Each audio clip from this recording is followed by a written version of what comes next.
Luxury cars roar past campus gates. Supercars gleam. Everyone's flexing wealth. And Han Dong? He steps out in cheap sneakers. From a rural town. With nothing but grit. Until fate hits him like a solar flare. An ancient inheritance awakens within him. The legacy of the Golden Crow Emperor. Solar-powered cultivation mode activated. Sunlight becomes fuel. Heat becomes strength. His body refines itself into a pure yang body, burning away limits like morning mist. Han Dong blinks. So the sun is basically my charger? While others rev engines, Han Dong lifts a hand. A flying sword hums into existence, cutting through the sky, splitting reality with a single arc. Martial arts? Mastered. Healing? Effortless. Exorcism? One glare. Treasure appraisal? Just a glance. Rich students freeze. Their jaws drop. One whispers, he didn't buy that, right?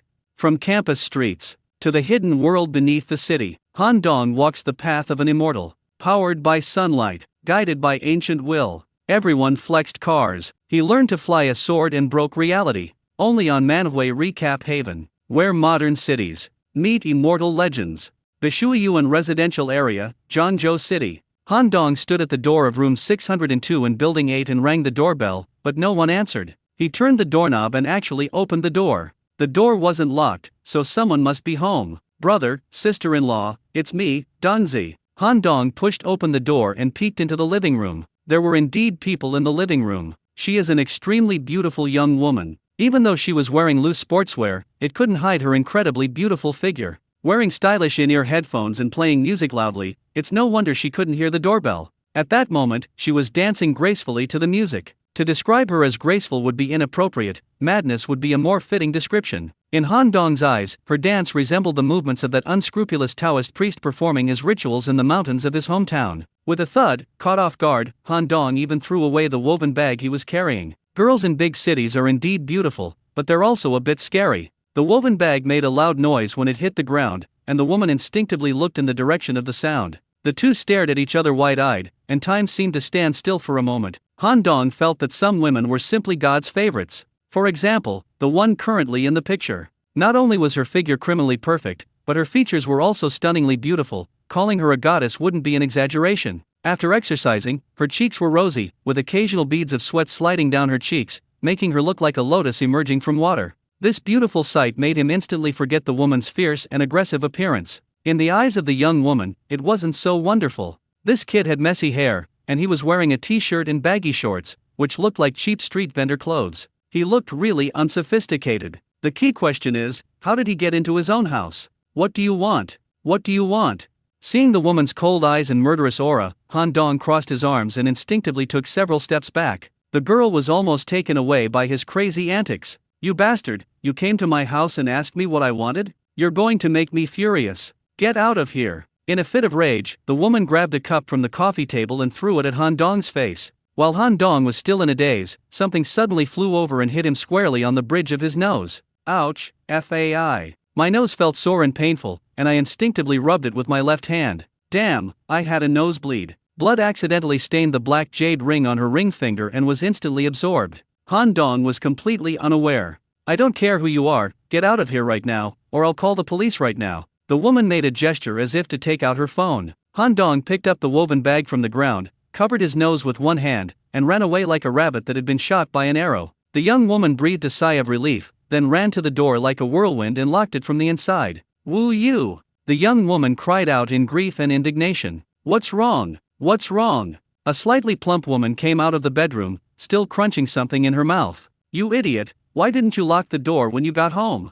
Didn't I lock it? Did you lock it? A slightly chubby girl named Wu hurriedly came over, inspected the room, and said, Isn't it locked? Grandma, I just locked this. Just lock it up, there's no harm in doing anything. No loss? You must not have seen the scene of that social disaster just now. The woman was furious. Who would have thought that letting loose in her own home would be seen by others? This was the dignity of an S-class goddess. I wish I could kill that wretched brat. Look, she's swearing again. Shen Qinyun, you're supposed to be a highly educated person. Stop cursing like a shrew all the time. Not only am I going to curse you out, I'm going to scratch you too. The two girls immediately started twisting together, and soon burst into giggles. After leaving the room, Han Dong carefully checked the room number. This isn't 602, it's 603. 602 is right next to 603. Damn it, you've got the wrong door.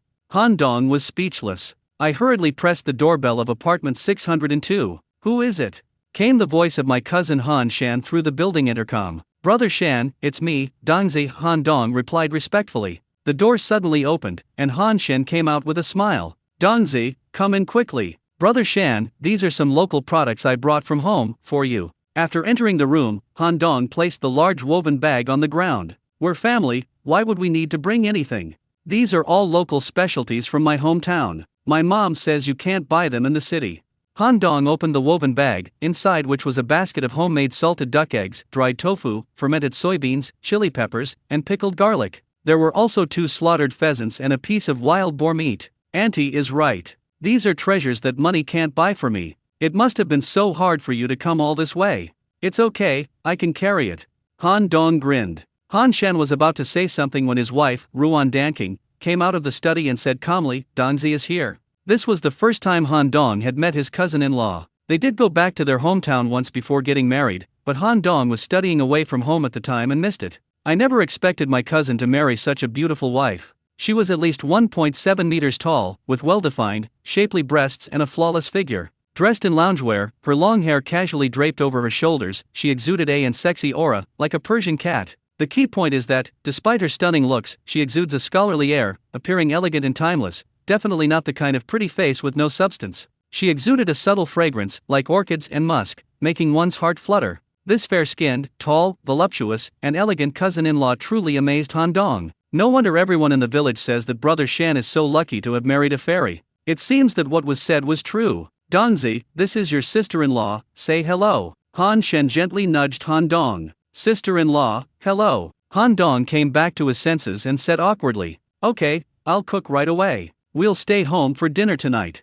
Sister-in-law, Han Dong was about to decline when Han Shan pressed him down onto the sofa. Alright, Dongzi, you're already at my house, no need to be so polite. Since settling down in this city, Han Shan has rarely returned to his hometown. His cousin's visit made him feel especially close to home. The 2 brothers sat on the sofa chatting, talking about everyday matters in the village. After setting out a fruit platter on the coffee table, Ruan Danking tied on an apron and went to the kitchen to cook. A beautiful woman is a beautiful woman, she looks quite charming with an apron on. How about it? Isn't your sister-in-law beautiful? Han Shan said with no small amount of pride. Great job, Brother Shan is really amazing. Studying is still the best, knowledge changes destiny, Han Shan sighed. Han Dong deeply agreed. If my cousin hadn't passed the exam and had stayed in the countryside, how could he have married such a wonderful city girl as my sister-in-law? Ever since Brother Shan went to a prestigious university, passed the civil service exam, and established himself in a big city, the atmosphere of learning in our village has become very strong. Every family wants to raise their children to become college students. I was able to get into Zhangzhou University thanks to your example, Brother Shan. From now on, we're schoolmates. Work hard and try to surpass me. Han Shan and Ruan Danking both graduated from Zhangzhou University. Now, one is a deputy section-level coder in the municipal government department, and the other is the deputy editor-in-chief of a program at the municipal television station. They have respectable jobs and promising futures. In Han Dong's eyes, the 2 of them were a match made in heaven. As for surpassing his cousin, he didn't even dare to dream of it. At his cousin's earnest urging, Han Dong agreed to stay at their house for one night. Ruan Danking may look like a pampered young lady who never lifts a finger in the kitchen, but she's actually an excellent cook. Han Dong praised his sister-in-law's culinary skills as he ate, and Ruan Danking rarely showed a smile. A person who usually has a cold expression, when they occasionally smile, possesses a beauty that is hard to describe or sustain. Han Dong couldn't help but take a second look. My brother and sister-in-law's house is a 3-bedroom, 2-living-room apartment, consisting of a master bedroom, a secondary bedroom, and a study. The second bedroom where Han Dong slept was right next to the master bedroom. Before going to sleep, he heard the sound of geese singing coming from the master bedroom next door. Feeling parched, he quietly went to the kitchen, took out a can of iced drink from the refrigerator, and gulped down more than half of it in one go, which calmed the fire in his heart a little. Upon entering the living room, I was surprised to find the study light on. Peeking through the half-open door, I saw my cousin, Han Shan, engrossed in his computer, typing furiously. Ha! What was that singing goose sound coming from the master bedroom just now? Back in bed, Han Dong tossed and turned, unable to sleep, completely baffled. While thinking, his right hand unconsciously rubbed the jade ring on the ring finger of his left hand. After a strange energy fluctuation, Han Dong felt himself suddenly in an unfamiliar place. This is a gray, hazy space that seems infinitely vast, stretching as far as the eye can see. You've finally arrived. A figure slowly emerged from the gray mist, clad in a white robe, with long, flowing hair, seemingly ready to ride the wind and fly away at any moment. Who are you? Where is this? Han Dong was startled by the handsome middle-aged man. This is the interior space of the Spirit Ruins Ring. I am the owner of the Spirit Ruins Ring, the Golden Crow Emperor. The Spirit Ruins Ring? What's that? Han Dong asked in surprise. It was that black jade ring you were wearing that, after being stained with your blood, broke the seal and awakened me from my slumber. Han Dong understood. He found this jade ring while foraging for wild vegetables in the mountains near his hometown. He thought its design was quite rustic, so he put it on his hand. Little did he know, it would turn out to be a treasure. During the day, I got a nosebleed from being hit by that beautiful girl in room 603, and the blood got on it, which coincidentally turned it on. The man in white robes slowly said, I ask you, what is the outside world like now? Han Dong gave a brief description. I never imagined that after my 10,000 years of slumber, the world would be so depleted of spiritual energy that no one cultivates immortality anymore. It's a pity that my unparalleled cultivation cannot be passed down. The white-robed man sighed, his expression forlorn. Senior, what exactly is going on? Han Dong asked, completely bewildered. The man in white recounted his ordeal, and Han Dong grew increasingly alarmed as he listened. Millions of years ago, the earth was rich in spiritual energy, and gods, demons, monsters, and ghosts coexisted in the world. All kinds of creatures wanted to cultivate themselves into immortals. Humanity, intelligent and resilient, saw its cultivators multiply and its power grow, eventually threatening the order established by the gods. Finally, under the leadership of the gods, the various races formed an alliance and launched a ruthless extermination campaign against the human cultivators. In that battle, many of humanity's strongest perished, and tribes were wiped out. To preserve humanity's cultivation heritage, the powerful figures of the various sects concentrated their primordial spirits, imbuing the remnant soul of the then supreme immortal emperor, the Golden Crow Emperor, with all their sect's cultivation secrets, and placed them within the Spirit Ruins Ring to slumber. Han Dong stumbled upon the Spirit Void Ring, but he didn't know what it was or how to activate it. Unexpectedly, he accidentally triggered the activation mechanism today by getting blood on it from his nose. This is how he awakened the remnant soul of the Golden Crow Emperor. Upon learning that the world's spiritual energy was depleted and that it had entered the Dharma ending age, the Golden Crow Emperor was very disappointed. Senior, try to think more positively. No matter how big the problem is, just get some sleep, and the sun will rise again the next day, Han Dong advised. The sun. The man in white robes was taken aback, then suddenly waved his hand, the sun. Senior, what's wrong? Han Dong wondered why this handsome uncle was swearing. The most important thing in cultivation is to lay a solid foundation. Before refining qi, one must first temper the body. Even if spiritual energy is depleted, as long as the sun does not go out, the disciples of my Golden Crow sect can cultivate the pure yang body. Take this crucial step. Can one cultivate without spiritual energy? Han Dong asked in surprise. Of course, the white-robed man laughed. Our Golden Crow sect's body tempering method is unique. Every morning at sunrise, one only needs to silently recite the Golden Crow body tempering technique to draw the essence of the sun into the body, tempering the physical form for 1 hour. Once activated, the Golden Crow body tempering technique will automatically operate within the body. As long as the sun doesn't set, the body will absorb the power of sunlight every moment to temper the physical form. After 49 days, the pure yang body can be fully achieved. You must know that everything is difficult at the beginning, and cultivating immortality is no exception. Other sects need at least 3 years to pass the body tempering stage. But my Golden Crow sect can complete it in just 49 days, and what we cultivate is the pure yang body that all beings in the 3 realms and 6 paths envy. The future is limitless. Han Dong was thrilled. Isn't this just solar-powered immortal cultivation? It's much more advanced than solar power. Of course, body tempering is only the first step. The next steps, refining essence into qi, refining qi into primordial essence, and refining primordial essence into elixir, are the key. The world is currently depleted of spiritual energy, but there must be rare and precious materials hidden deep in the mountains and rivers. The alchemy techniques of my Golden Crow sect are also unparalleled in the world. In particular, the yang fire condensed after refining the essence of the sun is unmatched in alchemy. As long as you pass on your cultivation method to me, you can search for rare and precious materials in the world, refine elixirs, and with the power of the elixirs, you can also cultivate to become a true immortal. Young man, do you want to pass on your mantle to me and become the supreme powerhouse in the world? The white-robed man spoke with great enthusiasm. Yes, Han Dong replied decisively. Even if he gets into a prestigious university, after graduation he'll just be a typical urban wage slave. he's destined to toil away for a house, a car, a wife, and children. If he's unlucky, he might not even qualify to toil away and end up a single dog for life. Who wouldn't want to become the supreme powerhouse and rule this world? I ask you, are you still a virgin?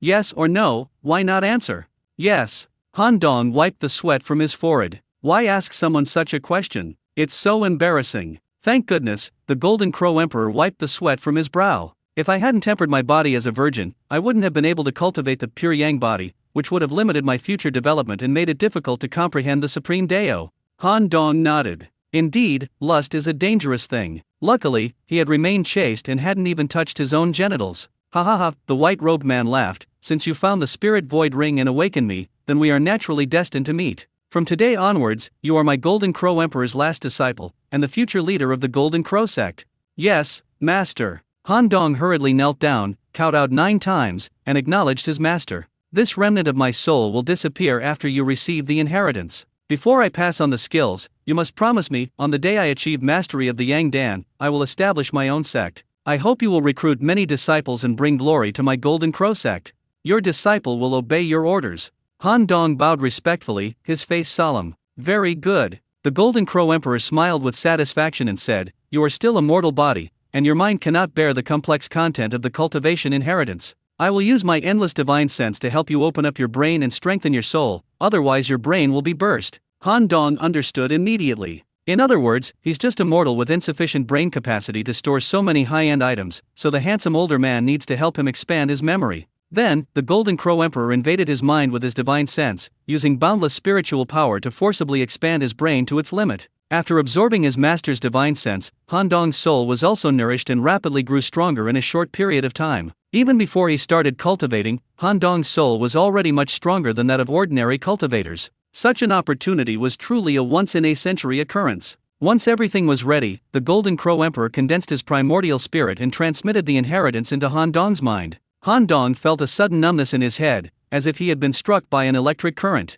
A massive amount of information suddenly flooded into his mind, and he had no time to distinguish it, so he could only passively accept it. I don't know how much time passed, but the tingling sensation stopped, and everything returned to calm. Ha ha ha, who would have thought that billions of years later, the only cultivation lineage in this world would actually belong to my Golden Crow sect? Fate, fate. How exhilarating. The white-robed man laughed loudly, his shadow slowly dissipating into the gray mist. Master! Han Dong felt a pang of disappointment. His newly recognized master had vanished before he could even get close to him, which was somewhat hard to accept. After a moment of melancholy, Han Dong withdrew from the space of the spirit void ring and returned to his bed. Completely free of sleepiness, I greedily browsed the legacy left by my master. The more I read, the more awe-inspiring it became. The earth in the era of cultivation is more exciting and more worthy of the aspirations of passionate young people than the earth in the technological era. It was an era that produced many powerful figures, commanding the wind and rain, and overturning mountains and seas, were not just dreams.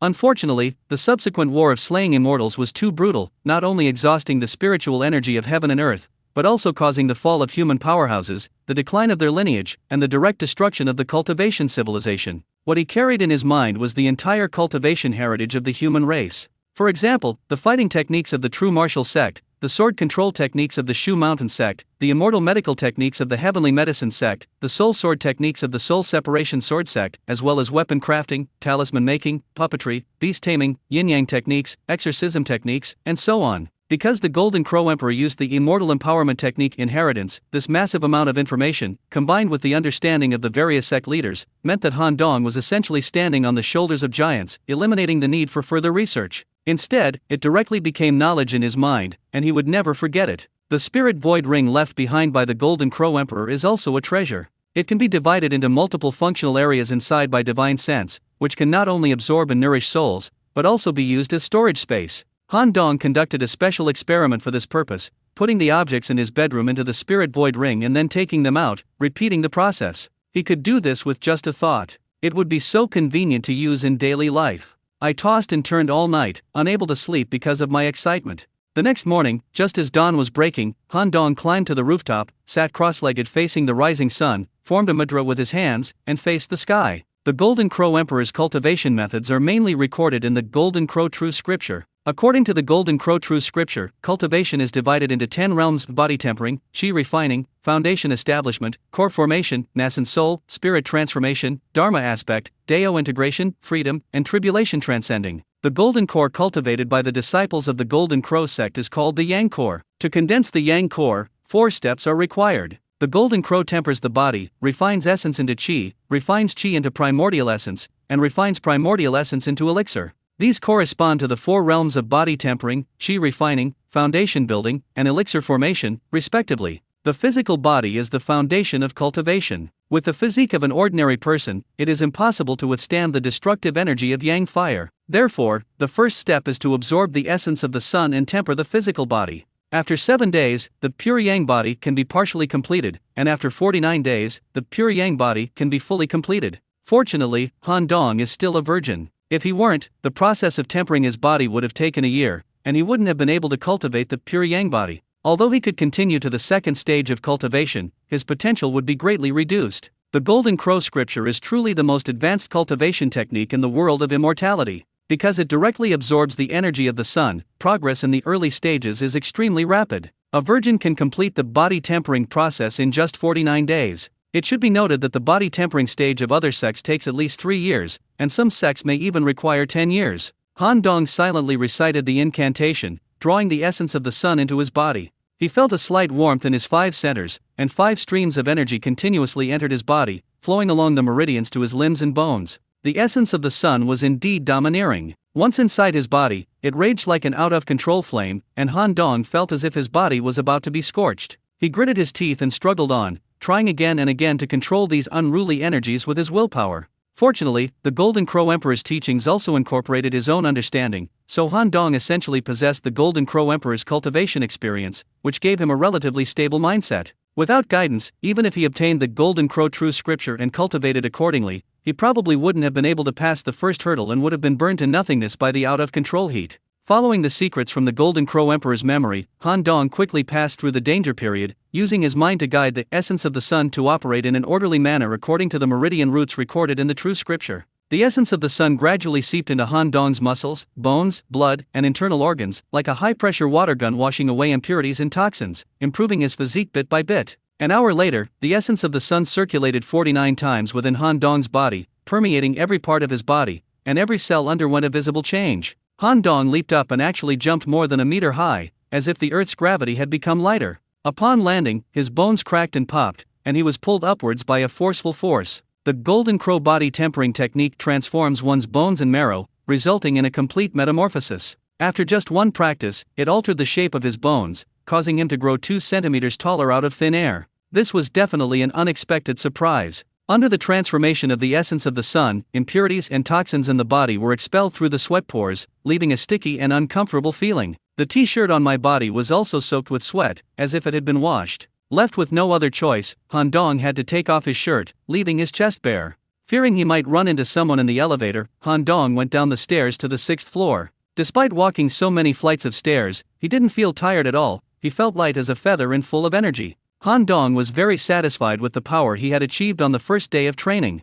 Just as he entered the corridor from the stairwell, the door to 603 opened, and a woman with long, straight black hair, wearing a white Chanel-style dress, walked out, bumping right into Han Dong. She was startled at first and clutched her bag to her chest. But after seeing clearly, her beautiful eyes couldn't help but linger on Han Dong. Han Dong came from a rural background and often did manual labor, so he already had some muscle. After being modified by the Golden Crow body tempering technique, the muscles in his chest and abdomen were much more defined than before. He looked quite well built. "Hello," Han Dong greeted with a smile. He recognized her. This girl was the same lotus emerging from the water he had seen yesterday. While sportswear looks good, to be honest, skirts look even better. The beautiful woman blinked, clearly recognizing Han Dong as well. "You pervert." Her face flushed red, and she turned and walked out, not daring to look back even after entering the elevator. Strange, this person seemed so plain yesterday, why does he seem different today? The young woman was completely puzzled. As the young woman gracefully entered the elevator, Han Dong shook his head and smiled bitterly. After what happened yesterday, it's no wonder they were angry. Back in 602, I found that my brother and sister-in-law were already up and getting ready for breakfast. When Ruan Danking saw Han Dong enter shirtless, her delicate brows furrowed slightly. However, when her gaze shifted to his chest and abdomen, a strange light flashed in her beautiful eyes. But she concealed it well, quickly averting her gaze and pretending nothing had happened. "Why are you dressed like this?" Han Shan asked in surprise. "I went for my morning exercise and sweated a bit, so my clothes got wet," Han Dong said with an embarrassed smile. "Go take a shower, don't catch a cold." Han Shan patted his shoulder. "Okay, brother." Han Dong took his change of clothes and went into the bathroom. Donzi just came from home and still retains his rural lifestyle habits, so you have to be understanding. Han Shan looked at Ruan Danking apologetically. Ruan Danking said calmly. While taking a shower, Han Dong noticed a layer of gray, sticky substance washing off his skin. It was so pungent it made him want to vomit. He knew it was impurities and toxins washed away by the essence of the sun. After these gelatinous substances were removed, it was as if the body had shed a layer of skin. The originally rough and dark skin had become much lighter in color and the texture was finer. Looking at himself in the mirror, he felt that although his facial features hadn't changed much, he looked much better, and his rustic demeanor had also improved. The Golden Crow body tempering technique is truly heaven-defying. It only took one practice to achieve such results, raising his expectations to the maximum. After Han Dong finished washing up and got dressed, Han Shan and Ruan Danking looked at him with suspicion. "Is it just my imagination? This kid seems taller than yesterday?" He's still wearing cheap street vendor clothes, a t-shirt and shorts that cost only a few dozen yuan, but he's gotten rid of that obviously tacky look a lot, and his overall demeanor has improved significantly. "Dongzi, how tall are you?" Han Shan couldn't help but ask. 1.72 meters, Han Dong answered instinctively. This was the data from his pre-college entrance exam physical. He remembers it very clearly. "That's not right. I'm 1.74 meters tall. When you came yesterday, I felt you were a little shorter than me. How come you seem about the same height as me today?" Han Shan asked, puzzled. "Really? I don't know either." Han Dong couldn't explain, so he could only pretend to be clueless. He was originally 172 centimeters tall, but after practicing this morning, he grew 2 centimeters taller, so he's now 174 centimeters. Han Shan didn't dwell on it any longer and quickly changed the subject. "Donzi, what are your plans for today?" "Brother, today is the day for new students to register." "Oh, we're going to work soon. Your sister-in-law's workplace is on the same route as Jianda University. You can ride with her to the university." No need, I can take the bus myself." "Don't make it to your wife's work." "It's nothing, I was going the same way." Ruan Danking said expressionlessly. Han Shan glanced at his wife in surprise. She wasn't usually this easy to talk to. After dinner, the three went to the underground parking garage. Han Shan drove a Volkswagen Magotan, which suited his status. Ruan Danking drove a white Volvo SUV, a relatively low-key brand. Han Shan waved and left first. Ruan Danking opened the driver's side door and was about to get in when Han Dong stopped her. "Sister-in-law, let me drive." "You have a driver's license?" Ruan Danking was slightly surprised. From Han Shan's words, she learned a little about Han Dong's family situation. His parents were farmers with low incomes and 4 children, making their financial burden quite heavy. Even in their hometown county, getting a driver's license cost 3 or 4,000 yuan, which was a bit of a luxury for them. "After the college entrance exam, I tutored people in the county town. I earned the money to take my driver's license test myself." "Aren't designated drivers very popular in big cities now?" "I was thinking of working part-time while studying. If it's hard to find a job, I'll become a designated driver. It'll be another option." Han Dong explained briefly, understanding Ruan Danking's confusion. Ruan Danking didn't say much, but she was still somewhat touched. This is a hardworking and ambitious child. It's often said that children from poor families mature early, and this is certainly true. She had heard Han Shan mention that her cousin's family wasn't well off, had many children, and faced a heavy financial burden. But all the children were very sensible and ambitious. Han Dong studied very hard at driving school and his driving skills were already quite good. After practicing the Golden Crow body tempering technique, his reactions became even more agile and his control over his body far surpassed that of ordinary people. After becoming familiar with the car's condition a little, he was able to drive quite freely. This automatic luxury brand is much easier to drive than the manual Volkswagen Santana we learned in driving school. "Are you really a beginner?" Ruan Danking was slightly surprised. "Yes, I just got my driver's license a week ago." She paused, then continued, "My driving instructor said I have a lot of talent." Ruan Danking nodded. There are geniuses in every industry. It seems that Han Shan's cousin is exceptionally talented in driving. Because Han Dong was driving smoothly, Ruan Danking leaned back and closed her eyes to rest.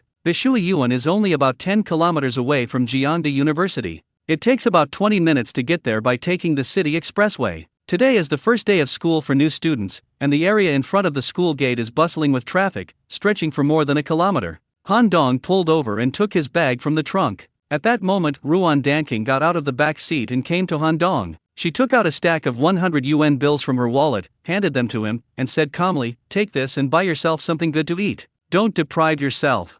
Sister-in-law, I haven't spent all the money I earned during the summer vacation. It's enough for me. You should put it away quickly.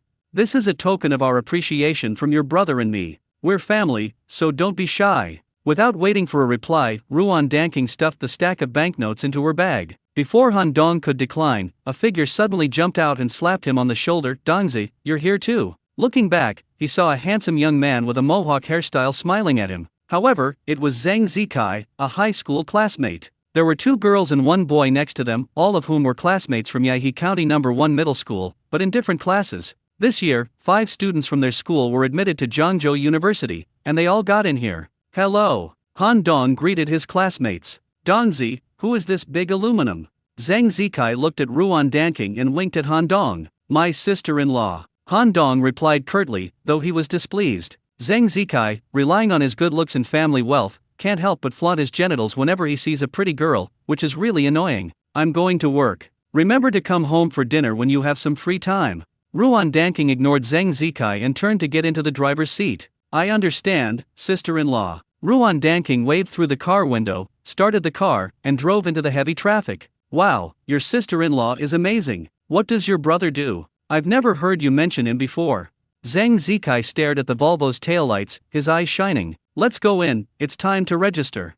Han Dong didn't want to answer his question and stepped into the campus first. "Dongzi, why didn't you call me before you came? That way you could have come with my dad. We could have traveled together and it wouldn't be so lonely. There probably aren't enough seats in one car, right?"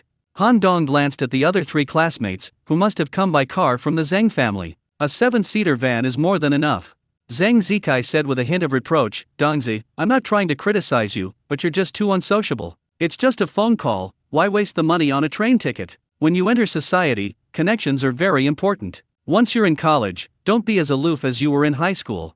Han Dong didn't say anything more, but he knew perfectly well that Zhang Zikai was suddenly being so affectionate because he had a beautiful sister-in-law. "In high school, he didn't really pay any attention to me. After all, Han Dong is from the countryside, and he and his classmates from the city each have their own circles, so they don't usually hang out together." Don't be fooled by Zhang Zikai's eloquent words. If Han Dong actually called him asking for a ride, he would most likely make an excuse to decline. The other 3 students were a boy named Zhang Peng, who was tall and thin, wore glasses, and had a rather refined appearance. One girl was named Yu Li, and the other was named Cheng Yuxin. Both were quite pretty, although they couldn't compare to goddess-level beauties like Ruan Danking. They were definitely outstanding among ordinary people. Yu Li is a pure and cute girl, while Cheng Yuxin is a charming and alluring older sister type. In high school, the 5 of us were in different classes. Although we didn't interact much, coming from a small county to a big city and having no relatives or friends around us, we unconsciously grew closer to each other. The group chatted as they entered the campus. Colorful banners hung along the tree-lined paths, and slogans welcoming new students were everywhere. Balloons of various colors floated in the sky. One by one, youthful yet excited faces greeted the senior students who were there to greet them, a mixture of nervousness and anticipation. Zhang Peng majored in software engineering, Yu Li majored in English, Cheng Yuxin and Zhang Zikai majored in journalism, and Han Dong majored in law. Han Dong chose law as his major for 2 reasons. First, Zhangzhou University's law program is very famous and is the school's flagship program. Second, he also took his cousin Han Shan's advice into consideration. Han Shan himself graduated from the law department of Jiangnan University. He felt that after graduation, whether he took the civil service exam or the bar exam, it would be a very good career path. Each major has a different registration location, and when they reach the crossroads, they go their separate ways. Han Dong arrived at the law school's freshman registration area, verified his identity, and received his campus card and personal belongings. The whole process went smoothly. Everyone was very enthusiastic and patient, and if he had any questions, there were senior students nearby to guide him. Although everyone else was carrying brand new suitcases, while he was carrying a woven bag commonly used by migrant workers, no one laughed at him. The only downside was that the female students were all quite average looking, not the beauties of legend. Come to think of it, truly stunning beauties are usually very reserved and wouldn't come here to do this kind of work of welcoming new students. Han Dong was assigned to room 513 in Building 7. Just as he was about to ask about the location of the dormitory building, a voice rang out from the side. "Senior, could you tell me where dormitory building 7 is? This is a handsome boy dressed in trendy clothes, somewhat resembling the popular young idol Won Yubo. He's probably the type of girl that girls like these days. Han Dong, dressed in cheap street vendor clothes, stood next to him, giving off a strong sense of a pheasant paired with a peacock. Ever since he appeared, the senior students' gazes have changed, as if a pack of hungry wolves had spotted a perfectly roasted, juicy chicken. Junior, it's normal that you're not familiar with the school since you're new here. Let me show you around. A senior with long, wavy hair smiled and said, "This girl's looks are only slightly above average, but she has a pretty hot figure." "Then I'll have to trouble you, seniors." The young man smiled broadly, making all the female students blush with excitement. "No trouble at all, it's our duty." The senior student was overjoyed. As the two of them turned to leave, Han Dong clearly saw the jealousy in the eyes of the other female students. She organized people to distribute these cases of bottled water to the students. A clear and pleasant female voice rang out, drawing everyone's attention. A young woman dressed in a white dress reminiscent of Audrey Hepburn was seen holding an elegant parasol and directing several young men as they worked. Her hair was black, straight, and shiny, draped over her shoulders like silk. She had a tall and slender figure, which gave her a very elegant air. The half of her calf peeking out from under her skirt was fair and smooth, like a tender lotus root emerging from the water. Bright eyes and white teeth, misty gaze, fleeting and captivating. The allure of beautiful women is astonishing, especially those of this level of unparalleled beauty. Both freshmen and returning students were drawn to her. The young man who had followed the female student also stopped in his tracks. "Is this a teacher in our department?" he asked the senior student. "Yes, her name is Shen Qinyun, and she's the secretary of the youth league committee of our law school." The senior student clearly didn't want to talk much about the beautiful teacher, and just urged the handsome young man to leave quickly. Hearing that this beautiful teacher was a member of the college's youth league committee, the handsome young man's eyes flashed with a strange light, but he quickly concealed it. He followed the sultry senior student discreetly towards the dormitory building. Han Dong lowered his head, quickened his pace, and followed behind the two of them as if they were being chased by hunting dogs. The reason is that he had seen this lady with long, straight black hair before. It's the same person who went to the wrong door yesterday and saw someone performing a shamanistic ritual. After the golden crow tempered his body, his 5 senses became acute, and his hearing was amazing. He heard the senior's introduction clearly. When he learned that this beautiful teacher named Shen Qinyun was a leader of the college's youth league committee, Han Dong almost cried. "Oh no, barbecue is gone. I haven't even entered the school yet, and I've already left a negative impression on the leaders. How am I going to get through the next 4 years?" So he quickly tucked his tail between his legs and fled the scene, afraid of being seen by teacher Shen. If it weren't for the fear that his father would break his legs, Han Dong would have dropped out of school.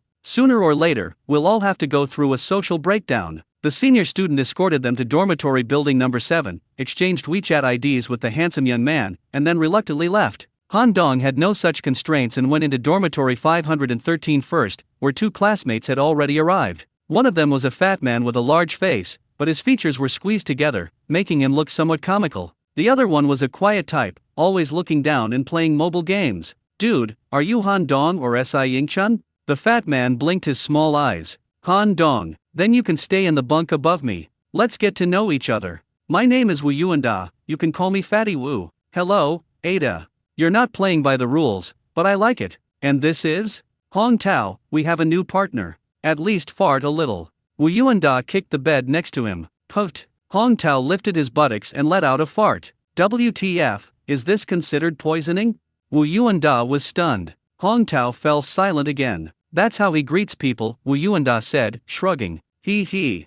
Han Dong didn't comment and began to pack his luggage. This was a 4-person dormitory room, with each bed and desk labeled with the owner's name. As Han Dong was tidying up, the dormitory door opened, and the handsome young man walked in. Unexpectedly, I ended up sharing a dorm room with him. "You guys are all here?" The handsome young man extended his hand and smiled. "I'm Si Ying-chun, let's get acquainted." "Hello, my name is Wu Yuanda." "Hello, my name is Hong Tao." Han Dong. The 4 chatted for a while and got a general understanding of each other's situations. Wu Yuanda is from Sichuan province and is the eldest in age. Si Ying-chun is from the provincial capital and is the second eldest. Han Dong comes from a rural area north of the Yangtze River and is the third eldest. Hong Tao is from Lingnan and is the youngest. Si Ying-chun and Wu Yuanda both came from relatively large cities and had broad experience. They dominated the discussion, while Hong Tao chimed in occasionally, and Han Dong remained mostly silent. He lay in bed with his eyes closed, meditating on the legacy of the Golden Crow Emperor, striving to fully comprehend it. The Golden Crow body tempering technique is constantly in operation, absorbing the sun's energy and nourishing every meridian and cell in the body. He gets stronger every second. Cultivation is the top priority. As for his relationship with his roommates, he'll let things take their natural course. He won't deliberately avoid it, but he also doesn't want to be someone else's punching bag. In the evening, Wu Yuanda, as the eldest in the dormitory, suggested going out for a meal to strengthen their relationship, but Si Yingchun received a WeChat voice call saying that she had to meet a fellow villager that night, so the dinner had to be postponed. Han Dong has superhuman hearing and heard it clearly. It was the senior who escorted him to his dorm during the day who invited him out. It wasn't someone from his hometown at all. He. Han Dong chuckled. Si Yingchun's university life is destined to be anything but lonely. It's only her first day, and she's already being targeted by a senior student. Nothing happened that night. Early the next morning, Han Dong went to the rooftop and practiced the Golden Crow body tempering technique, breathing in the fresh morning sun. After completing 49 cycles, he felt his body continue to strengthen, and every cell in his body was filled with vitality. From this day forward, the new students will participate in a 4-week military training program. After receiving their training camouflage uniforms, thousands of freshmen from across the school gathered on the playground for a military training oath-taking ceremony. The school came up with a unique idea. Instead of organizing by department or class, they randomly shuffled the students into a single formation that included students from various departments. Han Dong's formation consisted of 108 people, organized into a company according to military regulations, and ranked 7th, which everyone jokingly called the Steel 7th Company. There were 60 boys and 48 girls. Coincidentally, apart from the 4 guys from dormitory 513, 3 of Han Dong's 4 high school classmates were also assigned to this formation. They are Zheng Zikai, Yu Li, and Cheng Yuxin. During the break, Han Dong gave an introduction. It's not that you don't know the value of something, it's that you're afraid of comparing it to other things. Zheng Zikai was originally a handsome guy, but compared to Si Yingchun, he was a bit lacking. When Si Yingchun saw Yu Li and Cheng Yuxin, a fleeting glint of greed flashed in his eyes. Although he concealed it well, Han Dong still noticed it. Yu Li and Cheng Yuxin, one pure and innocent and the other charming, each with their own unique appeal, are much prettier than the senior from yesterday. However, Si Yingchun remained very restrained, not engaging in much conversation with the 2 women or asking for their contact information. Wu Yuanda, on the other hand, relentlessly displayed his humor, telling jokes that had them laughing hysterically. Hong Tao remained as taciturn as ever, seemingly uninterested in anything outside of games. Zhangzhou University is known for its abundance of beautiful women. It has never lacked stunning beauties. In the 7th company formation, the overall quality of the girls was quite high. Yu Li and Cheng Yuxin were relatively outstanding, but not quite stunning. There was one girl in particular who attracted the attention of all the soldiers as soon as she appeared, and even the young instructors couldn't help but take a second look. There's a saying that clothes make the man, and gold makes the Buddha, but that applies to ordinary people. If someone is exceptionally beautiful, even if they're wearing a tattered sack, they can still captivate everyone. This girl clearly belongs to that type. Even in camouflage, a type of clothing that is generally considered unflattering for one's appearance and figure, her dazzling brilliance still shines through. Yu Li and Cheng Yuxin are both considered beauties of the department's most beautiful class, but they were completely overshadowed by her, like chickens next to a swan. Han Dong felt that this girl resembled a young Sophie Marceau, not in terms of appearance, but in that unique blend of innocence and allure. On the first day of drill practice, the entire formation was divided into 2 groups. Han Dong and the girl were face to face, staring at each other wide-eyed. I have to say, this girl is so beautiful, it's hard not to look at her. Perhaps it was Han Dong's intense gaze, or perhaps it was that inexplicable magnetic field, but when Han Dong stared at the innocent-looking girl, she would occasionally steal glances at him. When Han Dong noticed, she would nonchalantly look away. She appeared calm, but Han Dong clearly noticed a blush on her jade-like cheeks. This made Si Yingchun, who had been keeping an eye on the girl, very unhappy. Damn it, what kind of look is that? I'm the most handsome guy in this formation, Han Dong is just a country bumpkin, why are you even giving him the eye? During their break, the group of friends hid in the shade of a tree to cool off. Fatty Wu came running over, panting, and whispered, I've got all the information on that girl. Anyone want it? I'll sell it to you cheaply, just buy me fried chicken for a week. Hong Tao continued drinking his mineral water, too lazy to pay any attention. Han Dong and Si Yingchun smiled but remained silent. Zheng Zikai hurriedly said, Fatty, sell it to me, sell it to me. A week of fried chicken? Make a deal. Her name is Chiao Shi, she is 18 years old, and she is a software engineering major. She lives in room 506 of building 8. Where is your hometown? What do your parents do for a living? Have no idea. What about contact information? Like a QQ number, WeChat ID, or something? No. Wow, is this all the information you mentioned? Zheng Zikai's eyes almost bulged out of their sockets. Yes, all the information I could get my hands on. This constitutes fraud, the agreement is cancelled. You son of a bitch, are you kidding me? Fatty Wu was so angry that he even blurted out his hometown dialect. Once you get her contact information, the promise will naturally be fulfilled. Dongzi, Yingchun, you two are my witnesses. If you default on the payment again, I'll beat the shit out of your asses. Don't worry, as long as you satisfy me, I'll naturally satisfy you too. Han Dong frowned. What kind of outrageous words were these? Josie, she's beautiful, and her name is beautiful too. I'm telling you now, I'm going to get her. If she's yours, don't try to take her from me. Zhang Zikai looked into the distance, where Josie was resting under another tree. She had no companions around her. The girls didn't want to get close to her, but the boys wanted to, yet didn't have the guts. She seemed to have gotten used to this situation, leaning against a big tree, looking up at the blue sky and white clouds above, completely at ease. Si Yingchun's lips twitched slightly, her smile subtle. He didn't think Zhang Zikai posed any threat, on the contrary, it was Han Dong who made him feel uneasy. Based on his extensive experience in judging people, he could sense that the girl's gaze towards Han Dong was unusual. Logically, this shouldn't be the case. Whether it's looks, temperament, or family background, Si Yingchun felt she was far superior to Han Dong. The difference between them was obvious. Why wouldn't that girl even glance at him, but instead flirted with that country bumpkin? Is your taste for the extreme? Or are you tired of the handsome urban men and want to try something different? Si Yingchun was completely baffled. The first week of military training consisted of practicing marching, whether in step or in goose step, a monotonous and tedious experience. Han Dong's only source of amusement was playing hide-and-seek with Qiao Shi's eyes. He diligently practiced the golden crow body tempering technique every morning, making rapid progress each day. On the morning of the 7th day, after he guided the essence of the sun to circulate 49 times within his body, Han Dong seemed to hear a sound of something shattering at a critical point. His bones cracked and popped, and he scrambled upwards again. His 5 senses and 6 perceptions are extremely sensitive, and his body has an abundance of extreme yang energy. This is precisely the sign of achieving minor success in the pure yang body. Today is the weekend, and there is no military training. After finishing breakfast, Han Dong went to the nearby university town. He first spent 1 yuan to measure his height on the measuring device at the entrance of the mall, and he was surprised to find that he had grown to 177 centimeters. He grew 5 centimeters taller in 7 days. The transformation of the human body by the golden crow body tempering technique is simply miraculous.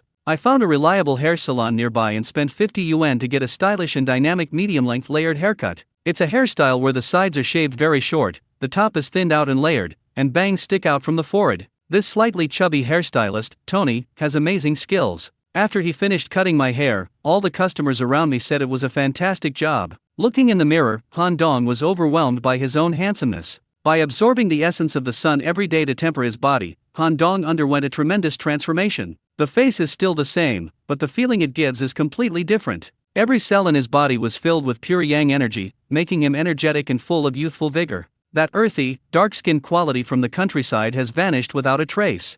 Inside the hair salon, the conversation between 2 women getting their hair dyed attracted the attention of those around them. You know what happened? This morning, some bandits robbed an armored truck, injured someone, and stole 2 guns. Really? Where did this happen? How come I didn't know? The crossroads is just 2 streets away from here. And then what? Were they caught? No, they ran away before the police arrived. Damn it, hurry home after you finish dyeing your hair, it's no wonder you scare people. Han Dong frowned. The robbers stole an armored truck and a gun, and managed to escape before the police could surround them. These are no ordinary criminals. He was brave, skilled, organized, and intelligent, possessing extremely strong counter-surveillance capabilities, otherwise, he would not have been able to escape. If such a group of people were to enter society, the harm they would cause would be extraordinary. However, this kind of thing is quite far removed from the lives of ordinary people, so Han Dong didn't pay much attention to it. Han Shin called him last night and invited him to his home for dinner this weekend, so after leaving the hair salon, he went straight to the Jiangda bus stop to take bus number 15. This bus is hard to catch, a lot of people have already gathered on the platform. One of the girls caught Han Dong's attention. Simply put, it's just too beautiful. With her hair casually tied in a ponytail and wearing the loose-fitting school uniform commonly seen on middle school students, her beauty and elegance were still undeniable. She looks to be only 16 or 17 years old, but she already has the makings of a goddess. Several young men stood around her, scratching their heads, seemingly wanting to strike up a conversation but lacking the courage. The girl had her hands in her pockets, earphones in her ears, and seemed oblivious to the world around her.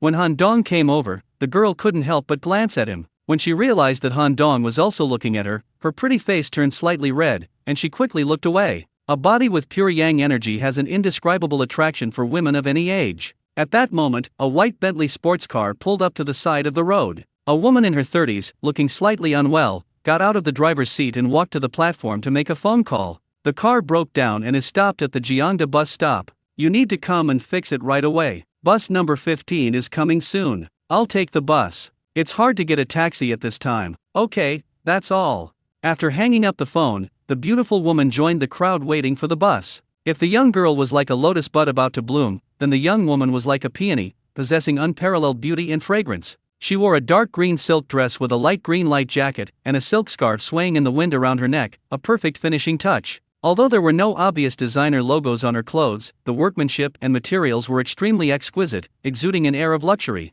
Beautiful women are a scarce resource, especially top-tier beauties. It's already difficult to see even one regularly, but to find two at this small bus stop, one tall and one short, is simply stunning. The beautiful woman's gaze lingered on Han Dong for a moment. He secretly gave a shout of approval. She hadn't seen such a handsome guy with such a youthful charm in many years. In a sense, men and women are just two sexes of the same species. If men are bad, then women are no better. Just as older men like pretty young girls, older women also like young, handsome men. An old cow grazing on tender grass doesn't discriminate based on gender. Nowadays, most young people have become greasy and unconventional, and it's hard to find the simple, genuine, energetic, and slightly rebellious youthful spirit anymore. Han Dong possesses all of these qualities. Despite wearing an inexpensive t-shirt and baggy shorts, his unique charisma still attracted the attention of the beautiful woman. Han Dong smiled slightly, showing his friendliness, and the beautiful woman nodded demurely. The young girl beside him frowned slightly when she saw Han Dong and the beautiful woman exchanging glances, clearly a little displeased. The number 15 bus arrived quickly, and Han Dong followed the two beautiful women onto the bus. Because there were many people getting on the bus, Han Dong sat in the last row, where two beautiful women, one older and one younger, sat right in front of him. Just as the bus was about to start moving, 5 more people got on. 5 strong middle-aged men, each wearing a construction safety helmet and mask, their faces obscured except for their eyes. He was wearing dirty work clothes with the words XX Construction Company printed on the back. Everyone was carrying an oversized canvas bag, bulging and full of things. After achieving minor success in the pure yang body technique, Han Dong's hearing and eyesight improved, and his senses became sharp. Although these people concealed their true intentions well, he could still detect fierceness, tension, anxiety, and wariness in their eyes. These migrant workers are disgusting. They're covered in sweat and stink, it's awful. A woman with dyed yellow hair next to her fanned her nose with a look of disgust. Hee, people from the countryside are bound to be dirty, don't take it to heart, her boyfriend sitting next to her chimed in. All 5 people glanced at the couple. What are you looking at? It's dirty and smelly, and you can't even say that? If you don't want to hear it, go back to your hometown. The blonde-haired woman glared back. Han Dong clearly sensed a hint of killing intent in the eyes of those 5 people, but strangely, they held back. One of the canvas bags wasn't fully zipped up, and Han Dong, with his exceptional eyesight, could vaguely make out stacks of bright red banknotes inside. Recalling what he'd overheard at the hair salon, Han Dong was almost certain that these 5 masked men were the ruthless robbers who had robbed the armored truck. How could an ordinary migrant worker possibly have so much money in his bag? The police investigation should focus on the vehicle they used to escape the scene. They never expected that these guys would be so bold and meticulous as to try to escape by taking a bus. This city is changing rapidly, with skyscrapers rising from the ground and construction booming every day. Men like this, carrying canvas bags and dressed like migrant workers, are so common that they wouldn't arouse any suspicion. Han Dong was certain that they had changed clothes during their escape. Their current outfits were prepared in advance and were not the same ones they wore during the crime. Of course, Skynet is not to be underestimated, but because the focus of the investigation is not on these public transportation vehicles, it cannot react immediately. By the time they realized what was happening, these guys had probably already left Zhangzhou City. It was indeed a brilliant move to escape unscathed, and it capitalized on a perfect time difference. It seems that meticulous planning had been in place long before the operation began. These ruthless criminals were all desperate criminals. The reason they remained silent in the face of verbal humiliation was that they did not want to cause trouble and attract the attention of the police. The blonde woman, seeing that she had single-handedly rendered the 5 grown men speechless, was as smug as a proud hen. Han Dong's first reaction was to call the police, but even if he dialed 110, he couldn't guarantee that they wouldn't notice him. These thugs are armed. Although he is a cultivator, he is only at the initial stage and has not yet reached the point where he can ignore bullets. Send a WeChat message to your friends and your contacts and tell them to call the police. This was the best way Han Dong could think of. However, just as he pulled up a few reliable contacts and was about to compose a text message,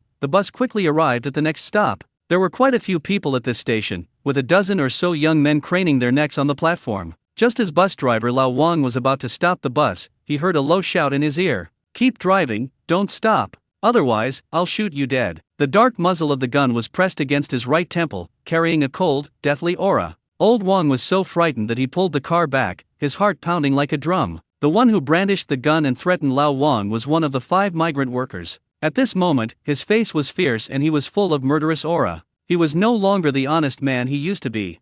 The bus sped away, leaving the passengers waiting to board bewildered. They stomped their feet and cursed, some even threatening to call the bus company to complain. The plainclothes officers, mixed in with the crowd, reacted quickly and immediately reported to their superiors. "Report to the captain, the rats are very alert, we may have been exposed. Return to the team immediately and execute Plan B. Everyone be careful, the robbers are armed." "Yes, boss." The highest-ranking officer in this operation, Shikuadong, the captain of the criminal investigation team of the municipal bureau, quickly arranged the next step of the plan, intending to work with the traffic police to stage a fake car accident on Jinji Lake Bridge to block the route of bus number 15. They only have a chance if the car stops. Meanwhile, these people drove closely behind in their vehicles. With blockades in front and pursuers behind, they refused to believe that those ruthless bandits could escape. The dozen or so cars that were originally hidden in the traffic suddenly accelerated and followed the number 15 bus. On the bus. "What's wrong, second brother?" one of the migrant workers asked. "There are police officers on the platform. We've probably been exposed. They've caught up. These guys are no pushovers, but so what if they find us? We have this whole carload of hostages, we're not worried about escaping Zhangzhou. If all else fails, we'll kill a few and throw them in." "Ah!" a woman screamed in fright, clutching her head and trembling. The scream acted as a fuse, igniting panic among the passengers. Screams echoed throughout the carriage, and some even tried to jump out of the windows to escape, creating chaos. At this moment, the other 4 men took out guns from their canvas bags. 2 of them were standard-issue firearms, likely the shotguns they had been escorting that had been lost. The other 3 were non-standard handguns, probably replicas obtained through illegal channels. The most burly of them raised his handgun and roared, "Shut the hell up! Anyone who screams again will be shot." The noise inside the carriage stopped abruptly. Everyone sat in their seats, heads in their hands, trembling. "We brothers only care about money, not our lives. As long as you cooperate and help us escape this city, I promise you won't be harmed. However, if anyone doesn't know what's good for them, they're just asking for death." The carriage was completely silent. The burly man slowly walked to the woman with blonde hair's seat, slapped her twice across the face, and cursed, "You little brat, you're pretty arrogant. Kneel down." The blonde woman and her boyfriend immediately knelt down, their previous sense of superiority completely gone. "Lick my toes," the burly man roared. The blonde woman shook her head violently, tears streaming down her face as if they were free. "Big brother, give me some face," the blonde girl's boyfriend pleaded. With a crack, the burly man kicked him in the mouth, blood splattering, and he spat out several bloody teeth. "Wah-ah!" The man covered his mouth and knelt on the ground, wailing, "You piece of trash, you have no respect for me whatsoever." He turned to look at the blonde woman and said in a sinister voice, "Are you in or not? If not, I'll shoot you dead." The dark muzzle of a gun was pressed against the blonde woman's forehead. "I'll do it, I'll do it." The blonde-haired woman was terrified. She deftly took off the burly man's shoes, suppressing her nausea, and did as he instructed. "Ha ha ha, now you don't mind me being dirty, do you?" the burly man said smugly. None of the passengers on the bus dared to utter a sound. Everyone turned their faces away, unwilling to witness this ugly scene. Han Dong knew that the reason they had been so patient before was to avoid alerting the enemy. Now that the police had discovered them, they felt no longer concerned. Enraging these desperados could lead to murder at any moment. Since it's a capital offense anyway, killing them or not makes no difference. The bandit's gaze swept over the girl in front of Han Dong, and his eyes lit up. The girl looked out the window, only her profile could be seen, but it was already stunning enough. He kicked the blonde girl aside, strode over to the girl's seat, and reached out to grab her school uniform. "Third brother, can't you be a little more shrewd? You'll die on a woman's belly sooner or later." The leader of the thugs laughed and cursed. "This chick is gorgeous. You'll regret it for the rest of your life if you miss out. What's that saying again? If you sleep with her, life imprisonment is a steal, and even a death sentence is worth it. Hurry up, make it quick. The cops are close behind, your lives are the priority." "Okay, big brother." Seeing the burly man's dirty hand reach out to grab her, the girl could no longer bear it, stood up, and slapped him hard across the face. "Damn it." The burly bandit never expected this pretty girl to be so fierce. He raised his gun butt and was about to smash it down on the girl's head. "Stop!" The wealthy woman beside her frowned and said, "You are all just after money, white-haired people?" She had been keeping her head down, but now that he saw her in full, the burly man was once again amazed. Although she's a bit older, her looks and figure are just as good, and she's even more well-endowed than that young girl. Those who have been through it all know that mature women of this age are a true blessing in bed. What a pleasant surprise. I never expected to find such gems on the bus, and two of them at that. Ha ha ha ha. The burly bandit grabbed the two women's arms, yanked them out of the aisle, and threw them onto the floor. Although they fought back fiercely, how could weak women possibly defeat a strong man with broad shoulders and a thick waist? "Wait!" the noblewoman shouted sharply as the burly man lunged at her. "Whether it's fast or slow is up to me, can you make that decision?" The burly man's eyes were full of mockery. "I am from the new family of Gasu. All I want is money, right? Name your price, and I'll give it to you." The people on the bus gasped in surprise. Zhangzhou City was formerly known as Gasu City. The Mu family of Gasu was a wealthy family that had existed for over a century, starting their business during the Republic of China era.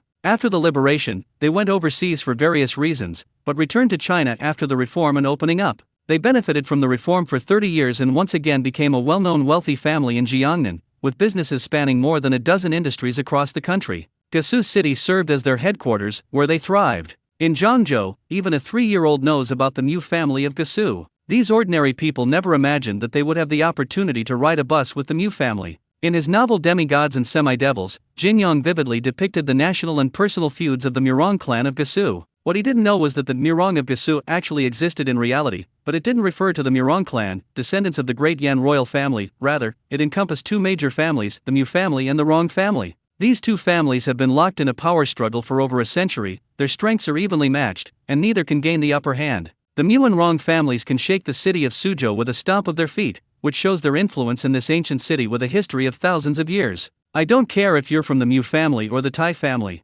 I'm the one in charge now. If you obediently submit, you'll suffer less. If you try to resist, I'll take it all. The beautiful woman was stunned, and so were the passengers on the bus. Even the Mu family of Gasu doesn't know this. What an idiot. That's it, barbecue is done for. There's no reasoning with these idiots. The beautiful woman felt panic for the first time. What is likely to happen next is something extremely terrible. The consequences were something she couldn't bear. All the rules of civilized society are utter bullshit in the face of these desperados. The burly, ruthless bandit put his gun into a canvas bag, laughing maniacally as he lunged at the two women. The passengers on the bus all lowered their heads, covering their faces, unable to bear watching any longer. A muffled thud followed by the burly man's exclamation. Everyone looked up in surprise, only to witness an extremely bizarre scene. The burly man was flying backwards in midair at an extremely high speed, tracing a parabola before landing heavily on the passageway. Puffed. A mouthful of blood spurted out, landing squarely on the face of the blonde woman kneeling on the ground in a daze.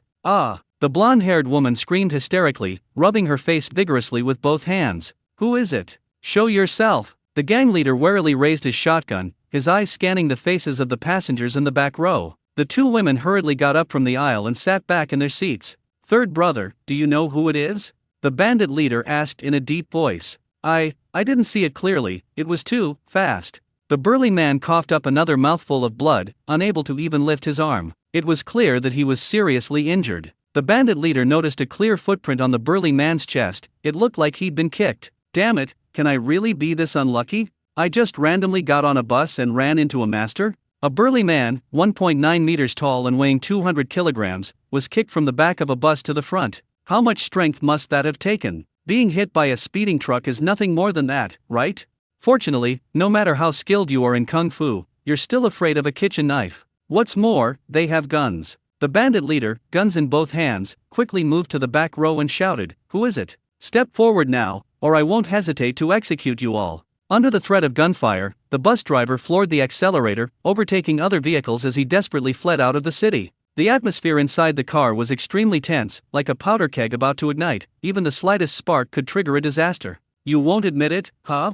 Then I'll send you to hell." The gang leader pulled the pin, ready to unleash a massacre. A figure suddenly leaped up, like a cheetah pouncing on its prey, his legs moving in rapid succession. His left foot kicked the gun out of the bandit leader's hand, while his right leg sprang up and stomped on the bandit leader's chest and abdomen. And so, the familiar scene unfolded once again. The bandit leader, just like the burly man before him, was kicked into the air by tremendous force, and then glided gracefully. Poof! This guy wasn't even as tough as the burly man. As soon as he flew into the air, he started spitting blood. A spray of blood mist flew over and splattered all the passengers along the way. The figure didn't stop. After kicking the bandit leader away, he pushed off the ground with both feet and flew up, sticking close to him in midair, the two of them gliding together. This was to prevent the enemy from firing, using the bandit leader as a human shield. The remaining 3 thugs were divided, one was controlling the driver, and the other 2 were armed and keeping an eye on the passengers inside the vehicle. Seeing their leader flying through the air, they wanted to fire, but the man was cunning. He had jumped into the air and was hiding in front of his leader, making it impossible for them to aim.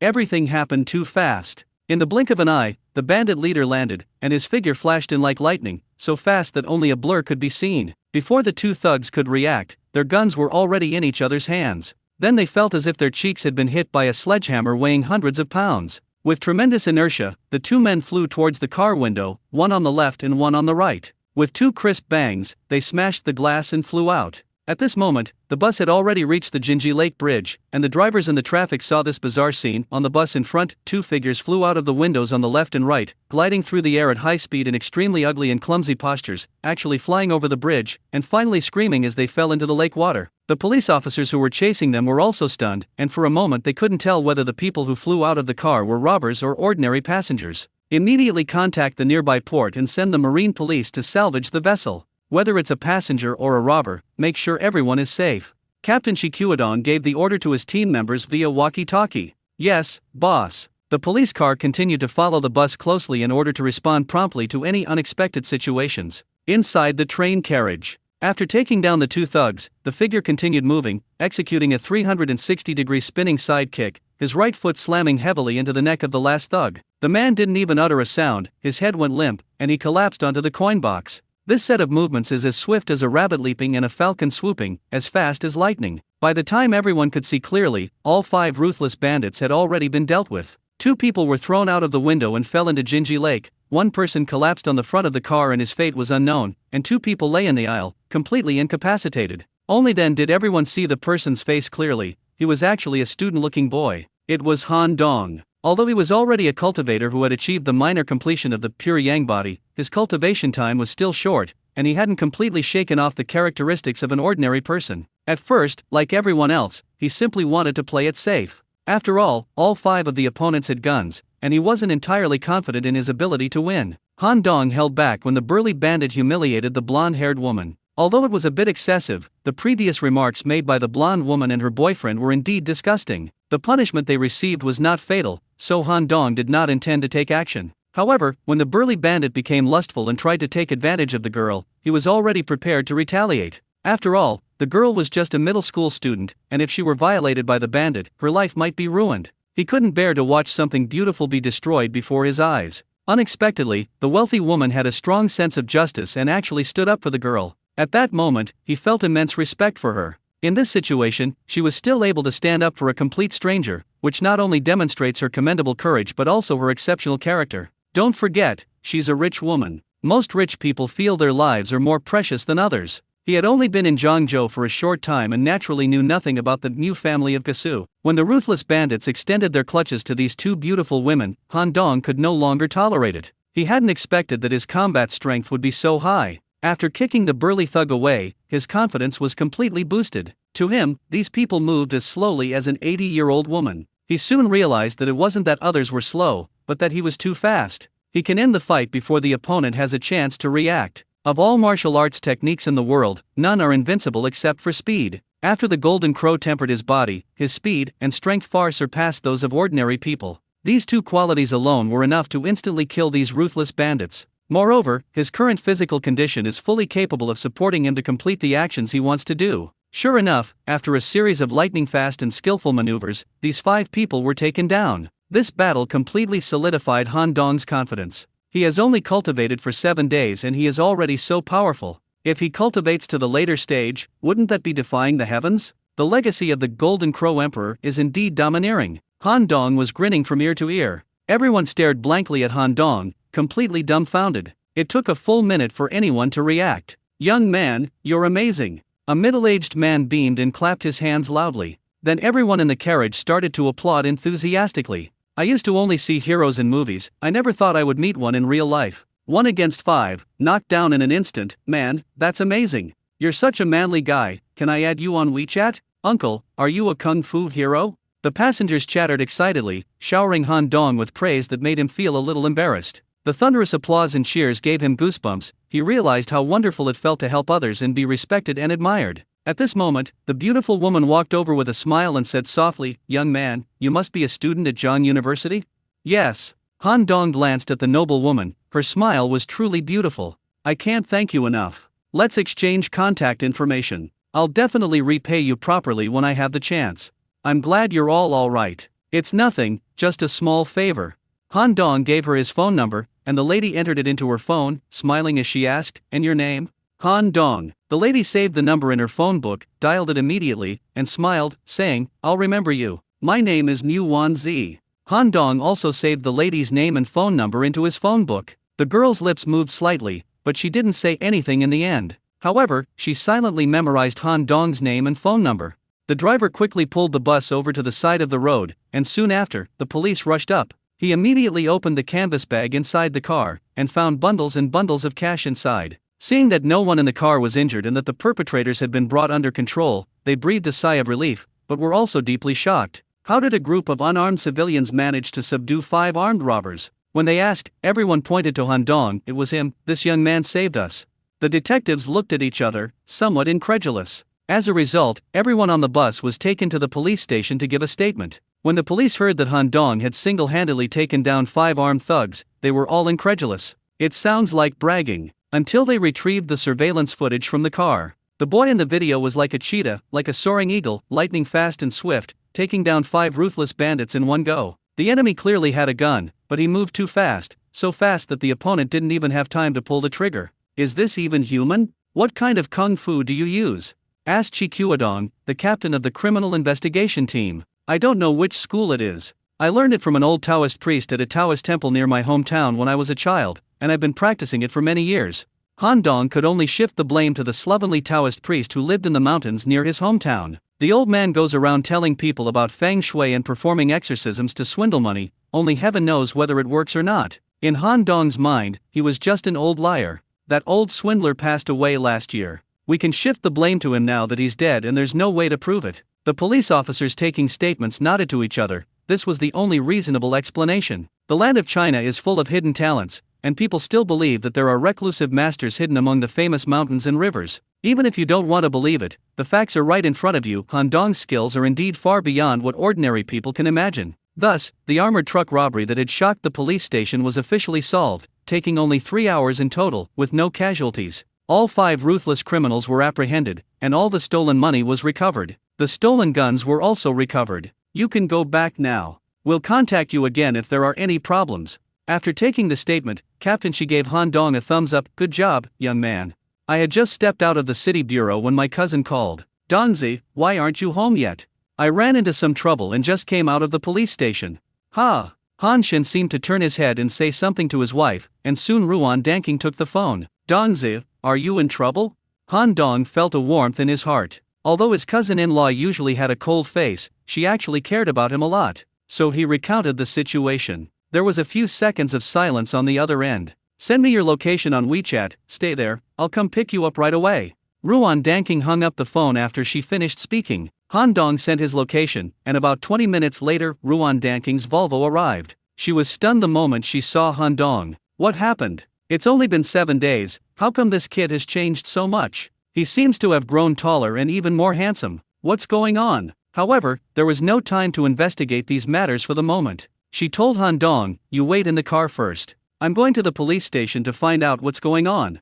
Han Dong nodded. He knew that his sister-in-law was a journalist who was in charge of public security and social order. This case was excellent material for her. Not long after, Ruan Danking returned to the car. She asked with slight surprise, "Dongzi, you know Kung Fu?" "Yes, I learned it from an old Taoist priest in the mountains when I was little. This is the first time I've used it, and I didn't know it was so powerful." "You've done a great job this time. Just lucky." Han Dong smiled, then started the car and drove towards Bishui Yuan. "Dongzi, what you did this time was very valuable. If it's publicized, it will be a powerful positive force for society as a whole. Would you be willing to do an interview with your sister-in-law?" Ruan Danking said calmly. Grandpa always told me that one should always keep a low profile. I didn't want to publicize this, but I'm willing to do it for my sister-in-law. Thank you, Dongzi. Your sister-in-law is really impressed with you. Ruan Danking appeared calm on the surface, but her heart was in turmoil. At the police station, when Captain Shi showed her the video of Han Dong single-handedly defeating 5 armed criminals, she was completely shocked. So cool.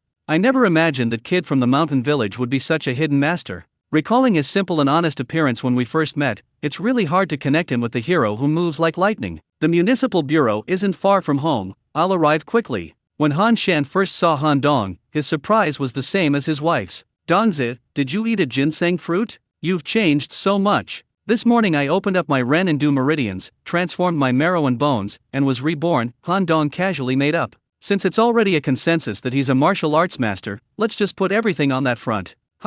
What kind of strange language is this? I don't understand it at all, Han Shan asked in astonishment. Ruan Danking understood. Han Dong had explained the reason for his drastic change, so she told Han Shan about Han Dong's heroic deeds on the bus. Han Shan's mouth opened wider and wider, and he couldn't close it for a long time. He found it hard to believe, yet he had no choice but to. It seems he knows too little about his cousin. Soon, Han Shan seemed to have thought of something and whispered, "Wife, this is a great thing that deserves to be celebrated, whether for you and me or for Dongzi. As expected of someone who works in the municipal government, you have a good political sense."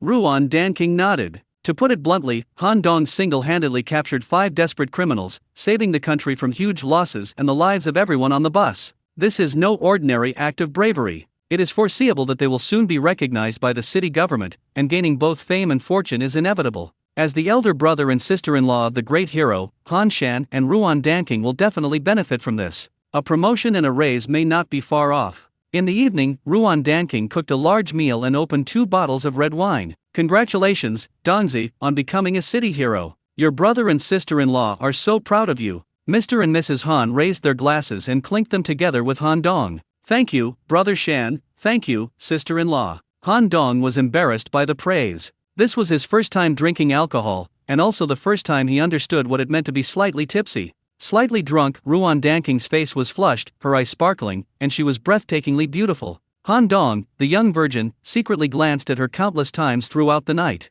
The next morning, Han Dong quietly got up and went to the rooftop to continue his cultivation.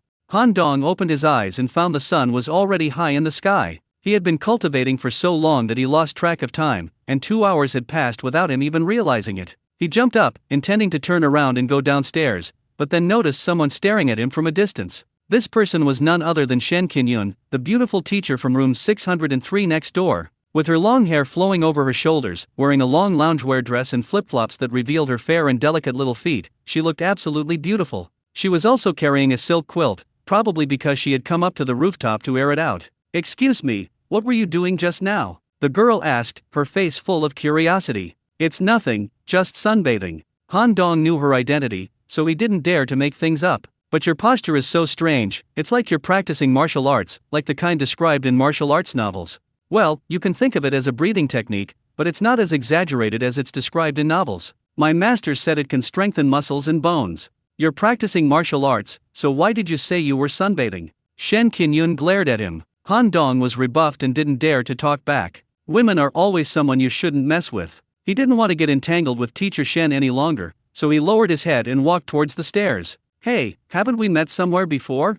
Shen Qinyun's voice came from behind. Han Dong's appearance and demeanor had changed quite a bit, and she didn't recognize him at first, but then she felt that he looked very familiar. Pretending not to hear her words, Han Dong quickened his pace and hurried into the elevator. "Why are you running? I'm not going to eat you." Shen Qinyun stomped her foot, feeling somewhat annoyed. From childhood to adulthood, which man who saw her didn't try every means to get close to her? This was the first time someone like Han Dong had only wanted to escape. "Grandma is a beloved beauty, okay? Why are you running away? You're so annoying." However, this kid really has a certain charm. How should I put it? He has an attractive quality about him. I can't quite put my finger on it, but it just feels very special. Shaw, he can be handsome all he wants, it's none of my business. Recalling the scene of Han Dong fleeing from her, she felt a sudden pang of heartache. What on earth is all this about so early in the morning? Bad mood. When Han Dong returned to 602, Ruan Danking was already up and busy in the kitchen. "Where's my brother? Where did he go?" Han Dong looked around. "Oh, he had something to do at work today, so he left early." Han Dong nodded. After breakfast, Ruan Danking went into the bedroom, changed into a light gray business suit, put her hair up in a high bun, and wore a pair of black-rimmed glasses, dressed like an office lady. Her beautiful and capable appearance allowed Han Dong to see another side of her. "You're going back to school for military training tomorrow, so I called my colleagues. How about we work overtime today to finish the interview?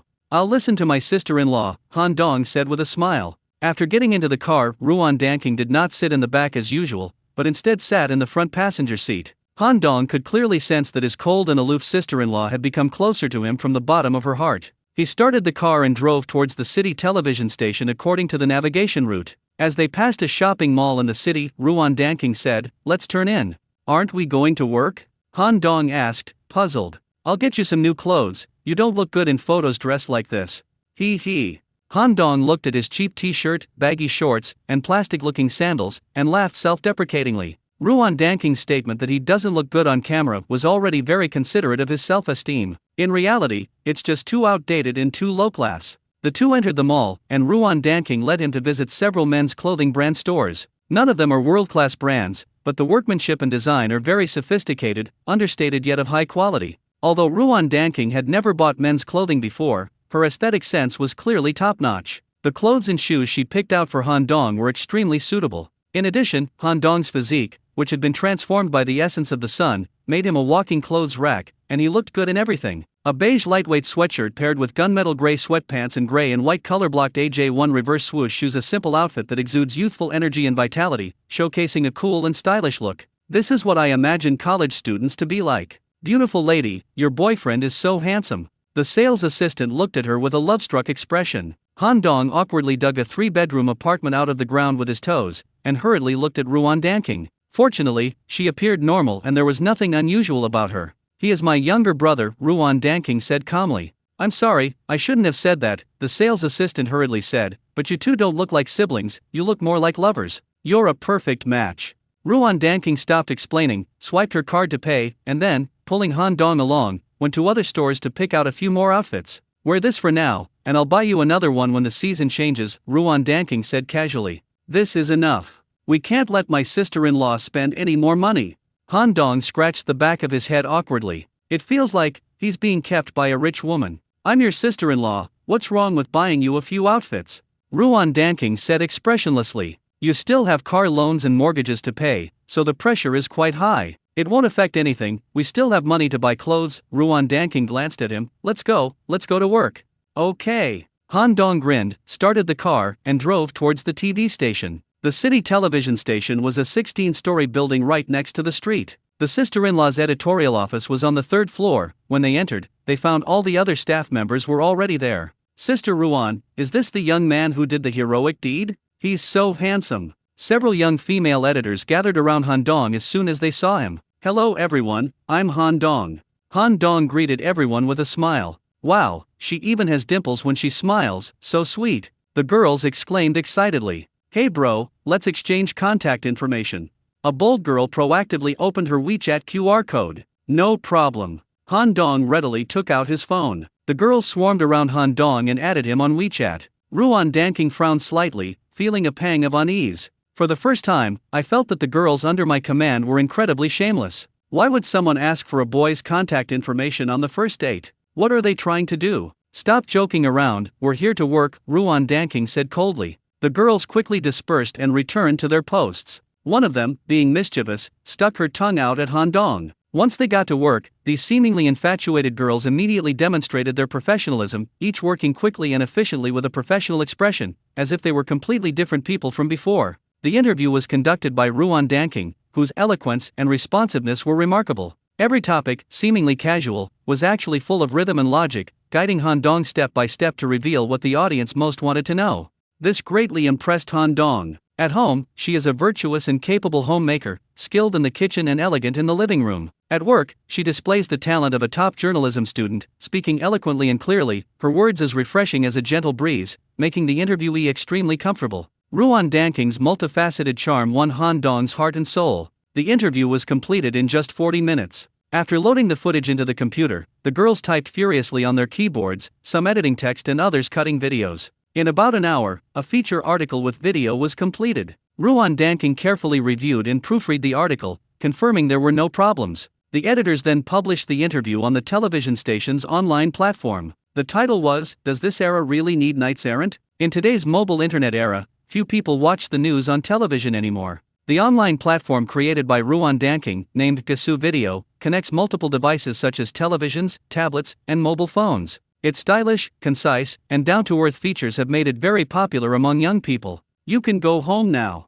Thank you all for your hard work. A rare smile appeared on Ruan Danking's face. Long live Sister Ruan. The girls cheered in unison. Ruan Danking is a workaholic. Even after her editors leave, she stays behind to write a program proposal. Donzi, if you're bored, drive around for a bit. I might not finish this afternoon.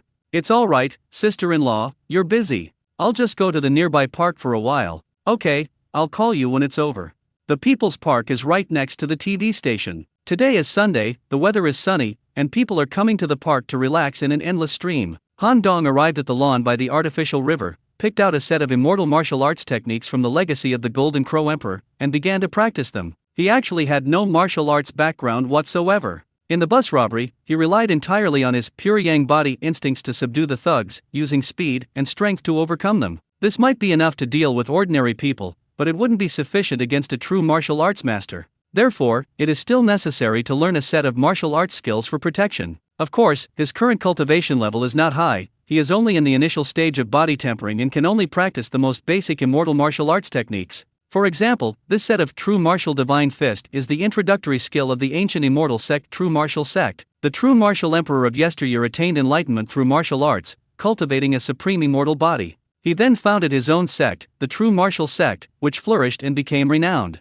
In the cultivation world at that time, the True Martial Sect was unparalleled in close combat, with no one able to rival them. Even the most basic fighting techniques of immortals are a clear case of being outclassed by the current martial arts world. Han Dong practiced the Jinyu boxing style on the lawn. He was a little rusty at first, but after a few rounds, he gradually got into the swing of things. His movements were graceful and agile, sometimes like the mighty Yangtze River flowing endlessly, and sometimes like silkworms winding continuously. He combined softness and strength, and every move he made was in harmony with the profound mysteries of heaven and earth. Each punch made a loud pop pop pop sound as it hit the air, its power astonishing. After finishing his final move, Han Dong made a gesture of stopping, and with a hey, he exhaled a breath of turbid air that struck a willow tree 10 meters away like a sharp arrow, causing the willow leaves to fall and the birds on the tree to flee in panic. As expected of a celestial martial art, it's extraordinary. Han Dong was very satisfied with this set of fist techniques. Han Dong practiced the True Martial Divine Fist all day long. When he got home in the evening, he ate dinner quickly and then went back inside to study the medical techniques of the Heavenly Doctor sect. He felt that medical skills and martial arts were the most practical skills for navigating the city, and that it was necessary to learn them seriously to make them one's own means of survival. The medical skills of immortals are different from those of mortals. They do not need to rely on various instruments. As long as they open their spiritual eyes, they can see all kinds of lesions in the human body. Then, by combining spiritual energy and immortal medicine, they can bring the dead back to life, heal bones and flesh, and cure all kinds of stubborn diseases. Han Dong does not yet possess spiritual energy, but the essence of the sun can have a similar effect. According to the decree, Han Dong successfully opened his spiritual eye. The spirit eye is the third eye hidden in the spiritual platform. Once the spirit eye is activated, one can see everything in the world even with both eyes closed. Moreover, one can see things that ordinary people cannot see. The medical methods of the immortals are far beyond what ordinary people can imagine, and Han Dong was very interested in them, studying them until the early hours of the morning. The next morning, Han Dong drove Ruan Danking to work. Because she stayed up too late writing the proposal yesterday, Ruan Danking actually fell asleep in her chair. When they passed the school, Han Dong did not wake her up, but instead took her all the way to her workplace. "Sorry, I fell asleep." Upon waking up, Ruan Danking realized she was already at work and felt a pang of self-reproach. "It's all right. I know you've been working hard, so I deliberately didn't wake you up. Then how will you get back? Take the bus. The number 15 bus stop is right across from the TV station." "No, you should take a taxi. I'll reimburse you." "No need, it's only 3 or 4 kilometers, it's not worth it." "Okay, remember to come home for dinner next weekend."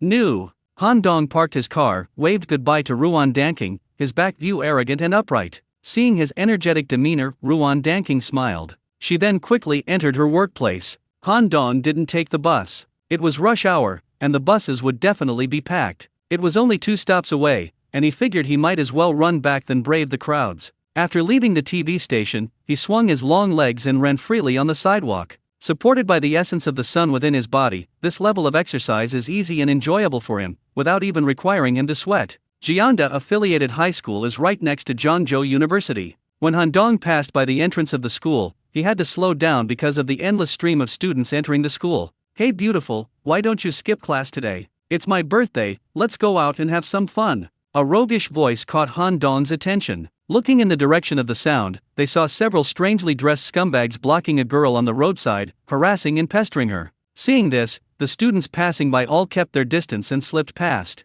The girl looked impatient and searched around. When she saw Han Dong on the sidewalk, her eyes lit up. "Brother Dong." She smiled and skipped over like a little deer. Han Dong recognized the girl. She was the stunningly beautiful girl from the bus hijacking incident that day. Although everyone went to the police station to give statements, Han Dong was questioned separately, and naturally, he was the one who received the most questions. By the time he came out, the passengers had all left, and they never saw each other again. "Hello." Han Dong put his hands in his pockets and nodded in acknowledgement. It's not surprising that the girl knew his name. He gave his name when he exchanged contact information with Mu Wanzi, and the girl was right next to him. To Han Dong's surprise, the beautiful girl actually took his arm. "When did we become so close? How come I didn't know?" Han Dong stared at her in astonishment. The scumbags also gathered around. "Who the hell are you? You dare to steal my girl?" The young man in the lead had a large scorpion tattoo on his arm, a cigarette between his fingers, and an arrogant look that said he wasn't afraid of anyone. The henchmen behind him were also odd shapes and sizes, 7 of them disobedient and 8 of them rebellious. "He's my boyfriend, a top student from Zhang University." The girl pressed closer, raising her chin defiantly. Han Dong understood immediately. The girl was terrified of being bothered by this group of scumbags, so she used him as a shield. "The girl next to me, despite her young age, already exudes goddess-like charm. There must be plenty of flies and cockroaches around her. For example, this large group in front of us. Boyfriend? That can't be right, I've never seen him before." The scorpion man exhaled a smoke ring and looked at Han Dong suspiciously. "Damn it, another handsome guy. I hate handsome guys the most. Anyone more handsome than me deserves to die." The Scorpio man thought bitterly. "What a joke. There are plenty of people you haven't met. Do you think I need to report to you guys about having a boyfriend?" The girl sneered several times. "If you know what's good for you, get the hell out of here. This girl is Scorpion Bro's girlfriend, our sister-in-law. If you dare to bother him, I'll beat the shit out of you." A big guy stepped out from behind Scorpion Bro, shirtless, wielding a spring-loaded power bar and swinging it around. His muscular body looked quite intimidating. Han Dong stretched out his long arm and put it around the girl's waist. He quickly lowered his head and gently pecked her soft lips, deliberately making a tisk-smack sound. Caught off guard, the girl froze. Her eyes widened as she stared intently at Han Dong. "Stop, shut up." The scorpion man's eyes turned green with rage. "Damn it, it's none of your business if I kiss my own girlfriend." Han Dong smiled contemptuously. "King Kong, beat him up, beat the shit out of him." The scorpion man roared. "Alright, Scorpion Bro, just hold on to it." The muscular man swung his arm wand and smashed it hard onto Han Dong's head. With a muffled thud, everyone saw a blur before their eyes, and then the muscle-bound giant took off. It rushes up very fast, and flies backwards even faster. It traced a less than beautiful parabola in the air before crashing heavily into the green belt. Puffed. He spat out a mouthful of blood, staining the surrounding flowers and plants red. The girl squinted, a look of satisfaction on her face. She had seen him on the bus in this episode. The scumbags won't get to see this. "King Kong, what the hell are you doing? Are you playing me?" The scorpion man was completely bewildered. "Scorpion Bro, I think I got hit by a car." Big muscle man struggled to sit up, clutching his chest and grimacing. "Bullshit. There's no car on the sidewalk. Stop acting, get up and beat him up." Big muscle man tried to get up, but he couldn't manage it. "Haha, with my 20 years of experience in this kick, he still thinks he can stand up?" Han Dong scoffed. "Damn it, what are you bragging about?" The scorpion man cursed. Slap. He was halfway through swearing when he received a hard slap across the left cheek. WC. Smack, another blow landed on my right cheek. I hate it when people swear in front of me.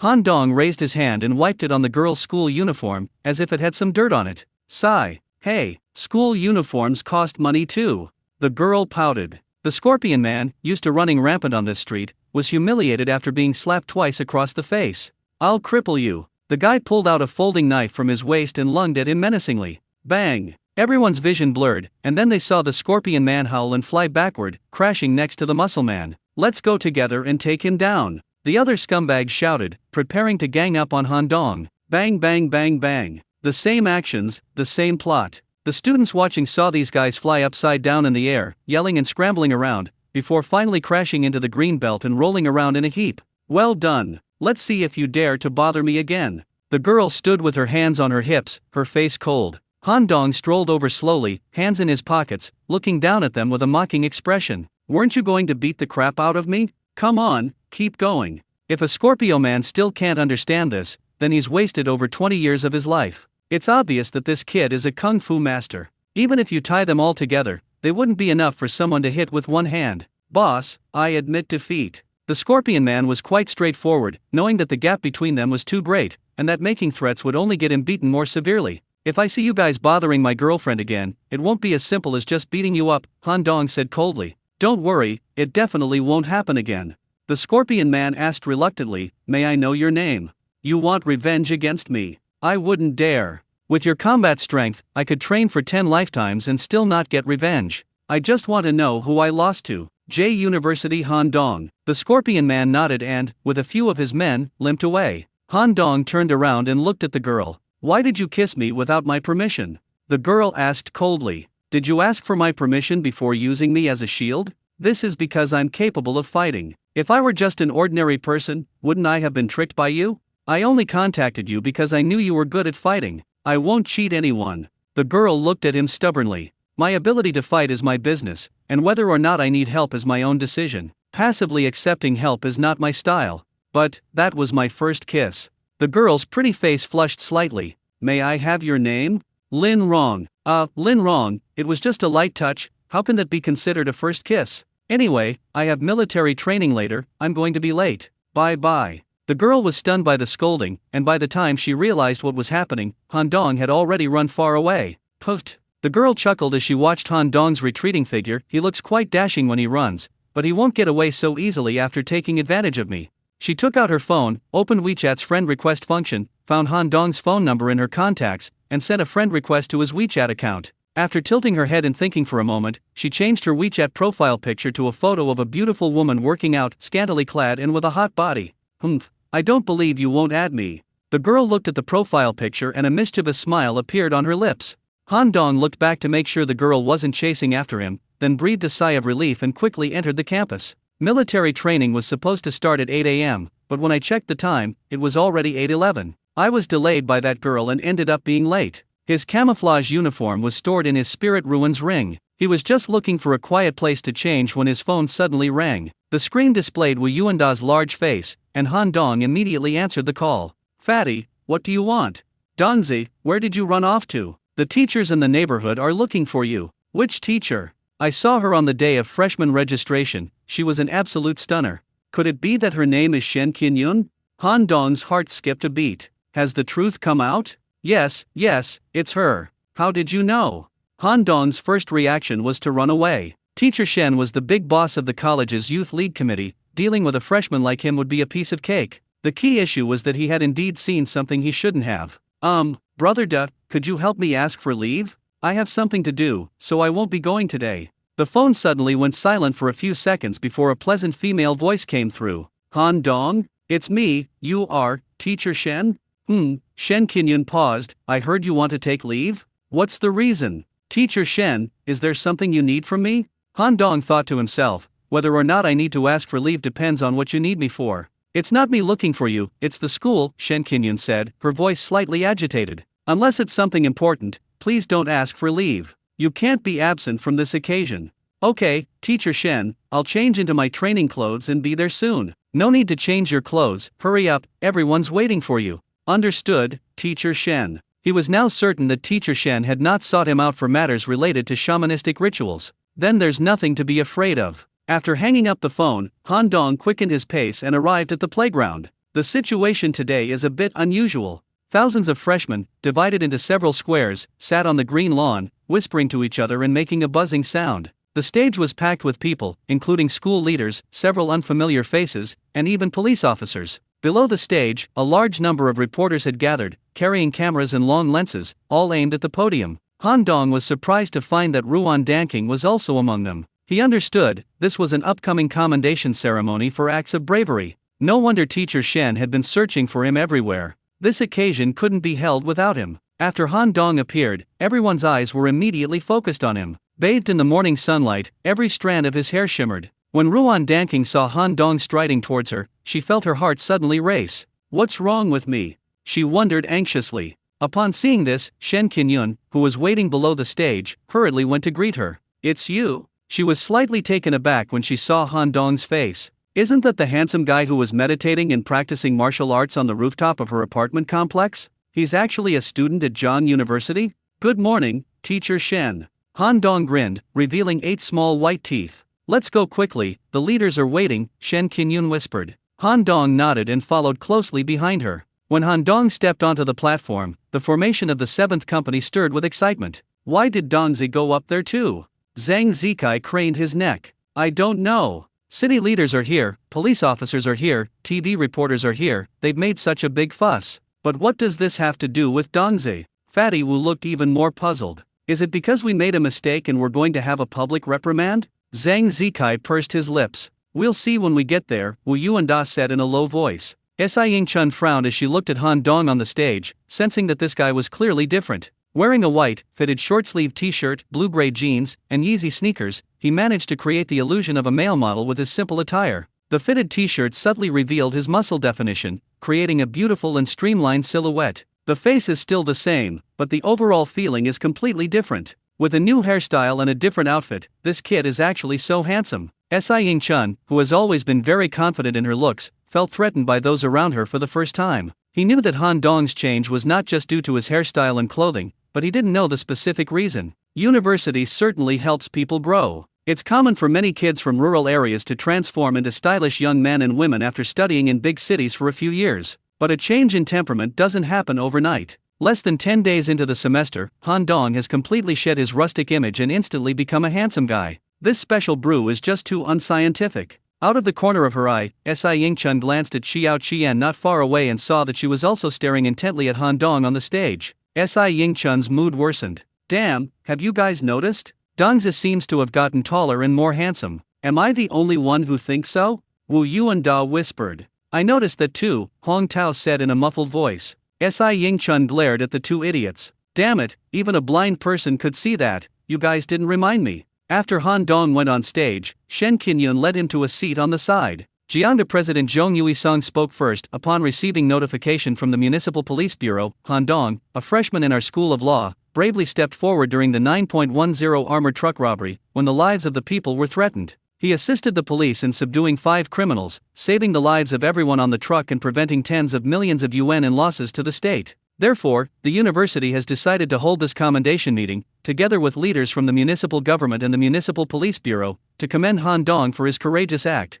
The students erupted in an uproar. "Damn, I saw this news. I heard the robber had a gun and tried to escape on the number 15 bus, but he was taken down by a superhuman who fought with his bare hands. So, that legendary divine being is Dongzi?" Wu Yuanda and Hong Tao looked at each other, both seeing shock in each other's eyes. Who would have thought that the legendary hero was hiding right next to us? If it's true, Han Lao-san is being far too low-key. What I fear most is a sudden silence, and what I fear most is a familiar person suddenly becoming very talkative. You must be mistaken. When Han Dong was in high school, he was extorted by some thugs, and he didn't dare to say a word. How could he possibly have such great abilities? Zhang Zikai said sourly. The police shouldn't be mistaken, right? Dong Ji looks so handsome today, I think he's reliable. Cheng Yuxin, standing next to him, stared intently at Han Dong with her bright eyes. Zhang Zikai thought to himself, "You big, brainless idiot, what do you know? You're such a fangirl, who says good-looking people are reliable. I'm handsome, but when have I ever been reliable? I also think the police wouldn't make a mistake. Maybe Brother Dong is hiding something," Yuli said. Zhang Zikai felt annoyed. Although he declared to his friends that he wanted to pursue Xiao Qian, he wasn't really confident. Yuli and Cheng Yuxin were already his backup options. If he couldn't win over the goddess like Xiao Qian, dating the two of them was acceptable. After all, they are all beauties of the department's most beautiful class. Hearing them call him Brother Dong made my heart ache. Damn it, when did we become so affectionate? After Principal Zhong finished speaking, it was Shiqiudong, the captain of the city's criminal investigation team, who briefly recounted the process of solving the 9.10 robbery. He affirmed that Han Dong played a crucial role in the case, stating that without him, even if the police could have apprehended the criminals, they would have paid a heavy price. The entire criminal investigation team, as well as all the passengers on bus Route 15, were extremely grateful for Han Dong's actions. At this point, it was Mayor Kang Yang's turn to speak. He first gave Han Dong extremely high praise, affirming the positive guiding role of his actions in society. Then he announced, on behalf of the Zhangzhou municipal government, I hereby award Han Dong the certificate of Hero for Righteousness and Courage, and at the same time, I award him RMB 1 million. Boom! The student contingent below the stage erupted in cheers. Anyone with a basic understanding of this knows that the title of heroic act is divided into 3 levels: heroic citizen, heroic warrior, and heroic figure.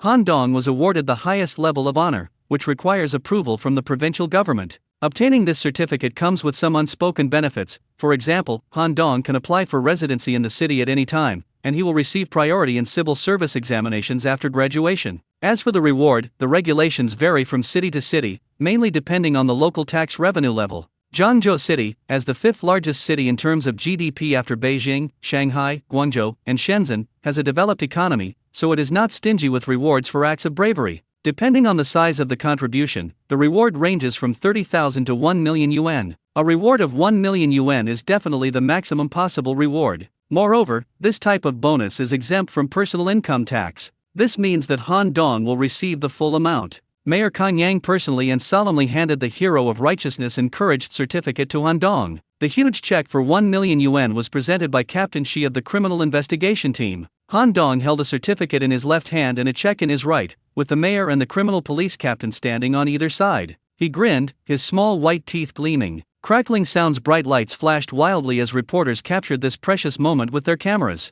Thunderous applause erupted throughout the hall. Now, let's hear Han Dong's remarks. The principal announced in a spirited and loud voice. Han Dong slowly walked to the microphone, surveyed the entire audience from his elevated position, and said in a loud voice, I am a freshman. If I were to say that everything I have today is thanks to the school's nurturing, you would all think I am hypocritical. So, principal, I'm sorry, I can't say that. To become a qualified Jiangda student, one must first cultivate the quality of sincerity. He. The students on the playground smiled knowingly. Zhong Yui-san nodded repeatedly, a warm smile on his face. This child knows how to talk. However, even if I only enrolled for 1 day, I am still a member of Zhangzhou University. Wherever I go, I carry the label of a Zhangzhou University student. I am proud to be a member of this century-old prestigious university. That day, I witnessed the brutality of the thugs on the bus. It was this sense of honor and mission as a Zhangzhou University student that made it impossible for me to stand idly by. Therefore, the honor I have received is inextricably linked to Zhangzhou University, and that is beyond doubt. Zhong Yui-san couldn't help but glance at Mayor Kang, who happened to turn around and smile in response. Han Dong is a good kid, he really brings honor to the school when it matters. Zhong Yui-san was overjoyed. I was born in a rural area of Jiangbei. I owe most of my success to my cousin, Han Shan, who graduated from the law school of Jiangnan University and is now a civil servant in the Zhangzhou municipal government. He was the first child from our village to be admitted to a prestigious university. It was because of him that we village kids realized that knowledge can really change our destiny. He is my role model and my idol. Under his guidance, I followed in his footsteps and was admitted to the place he once worked so hard for, the law school of Jiangnan University. Mayor Kang immediately turned to his secretary to confirm, investigate Han Shan and give me his information later.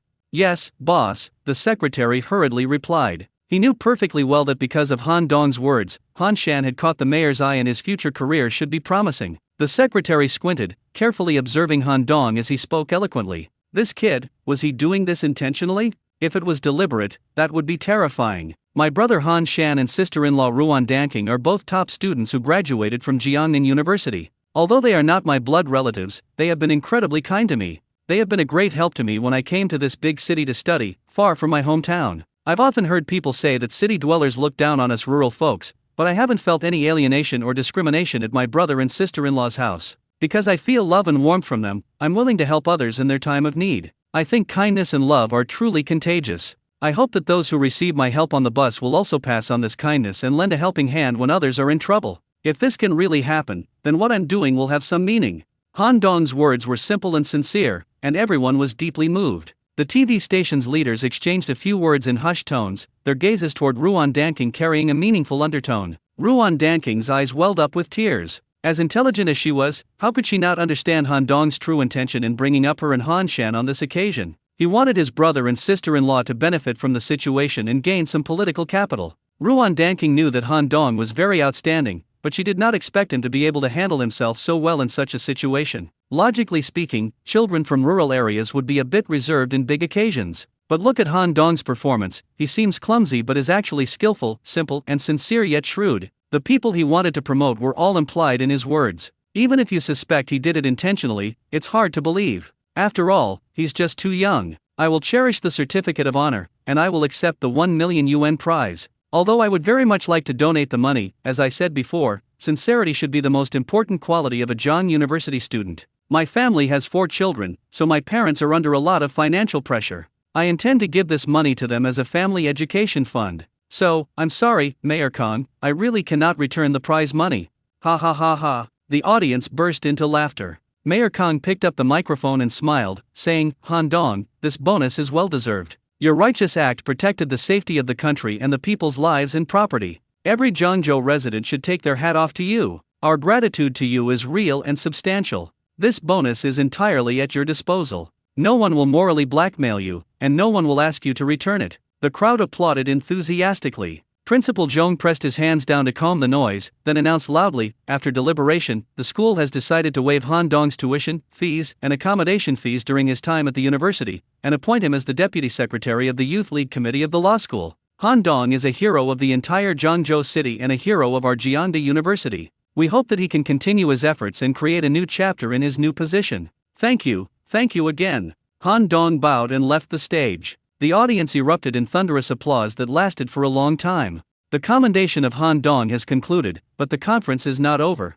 Since city leaders have been invited, the school couldn't possibly miss such a good opportunity. Naturally, they prepared a stage for the leaders to inspire the students present. Today's military training was naturally cancelled, and the students sat obediently on the playground listening to the speech. Feeling bored, Han Dong took out his phone and casually browsed through it. I saw a new friend request on WeChat, clicked on it, and the profile picture was of a hot woman. She looked like she was working out, wearing a tight sports vest, her breasts were full, her waist was slim and her legs were long. Every cell seemed to be radiating 2 words, vitality. The beautiful woman had her hair tied in a high ponytail, and her brows exuded a spirited and heroic air. She's so cool and stylish. My WeChat name is very simple, just 2 characters, Linlin. Who is this? Han Dong searched his memory but couldn't find any information about this person, but he still clicked agree. Of course, Dongzu would never admit that he added her because of her hot figure. What does a scholar's behavior have to do with body shape? Who are you? He asked in a series of question marks. You really added me? Is it because your profile picture is sexy? Linlin sent a mischievous smiley face. You're crazy. Who are you? You'll know when we meet, won't you? By the way, we have a secret code. When we meet, you have to write 3 characters in my palm. What kind of weird trick is this now?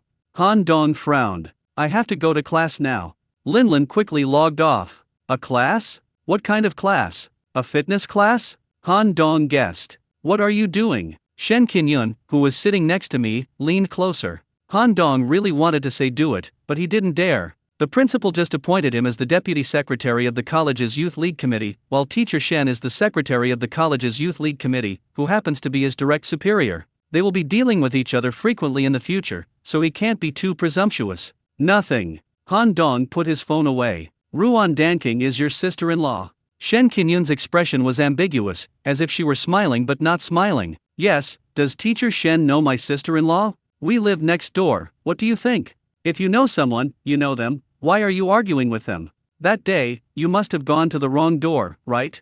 Shen Qinyun's expression suddenly turned cold. What did teacher Shen say? I don't understand.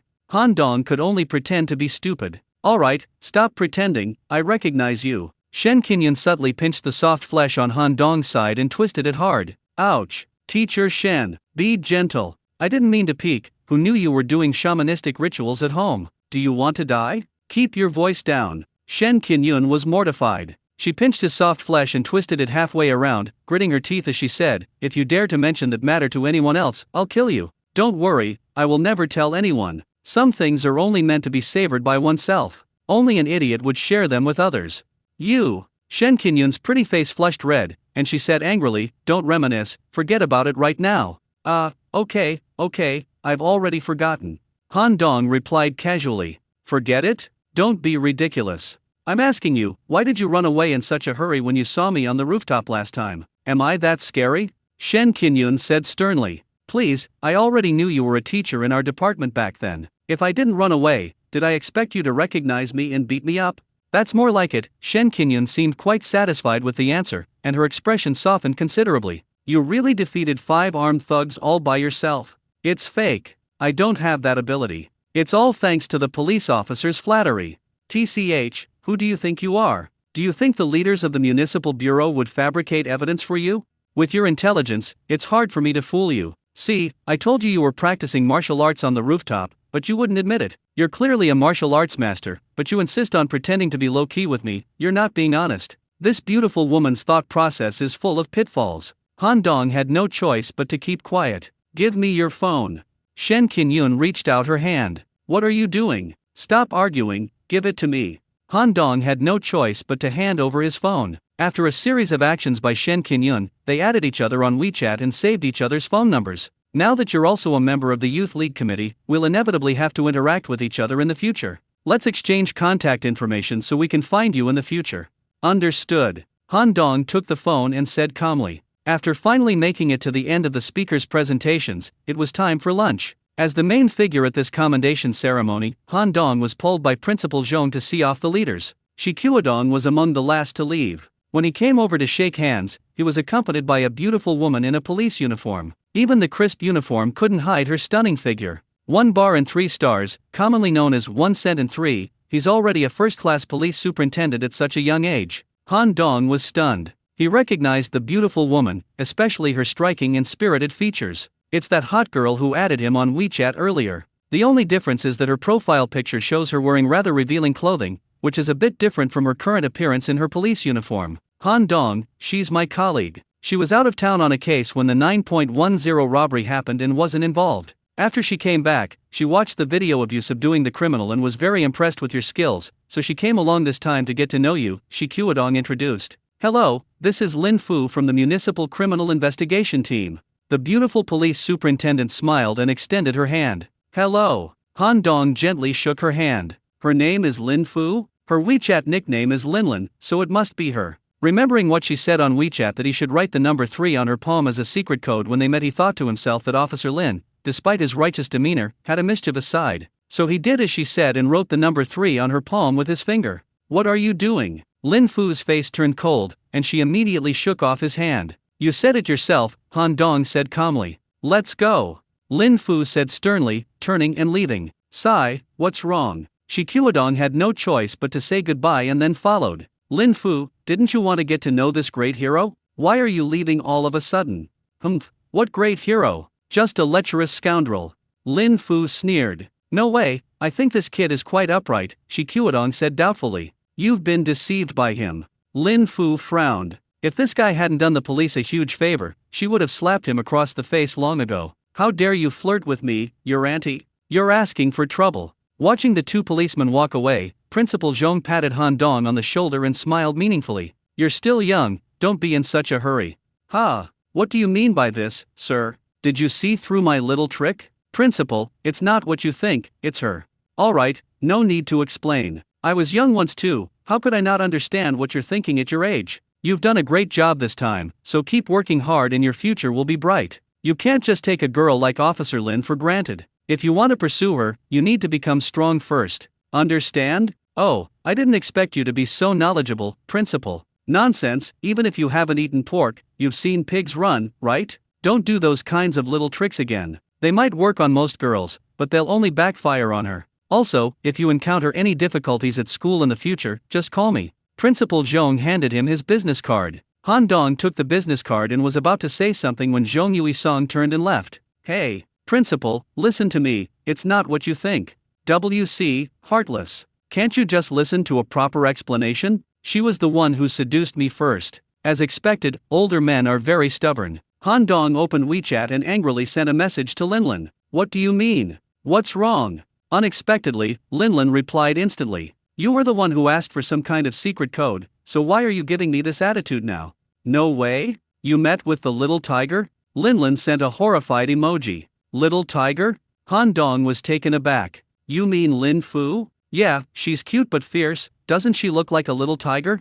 Han Dong thought to himself, whether it looks like a tiger or not, he doesn't know, but it certainly looks fierce. She then realized that Lin was not Lin Fu at all. Fine, you dare to send Officer Lin's personal photos privately and impersonate her to swindle people. I'll call her right now and report you. No, please, Dong Ji, if you do this, Nyoho will beat me to death. Lin sent a voice message urgently. Han Dong recognized the voice. Wasn't this Lin Rong, that mischievous girl? You brat, I know who you are now, Han Dong said angrily. Is this how you retaliate against your savior?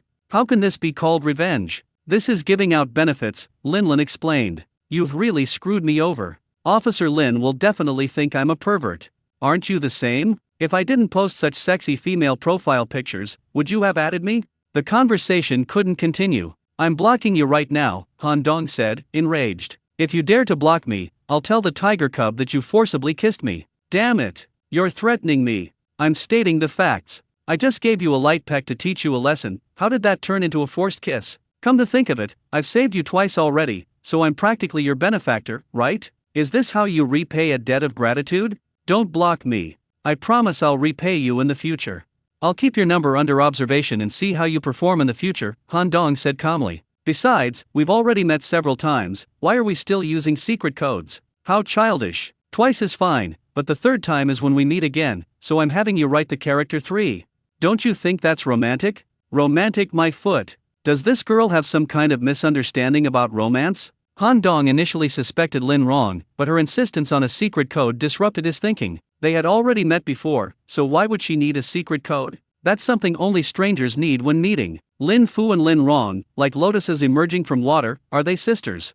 Han Dong sighed. Dong Ji is so smart, he figured out the origin of our names right away. Han Dong rolled his eyes. It wasn't hard to guess. It's almost 12 o'clock, go have lunch. I have something to do, talk to you later.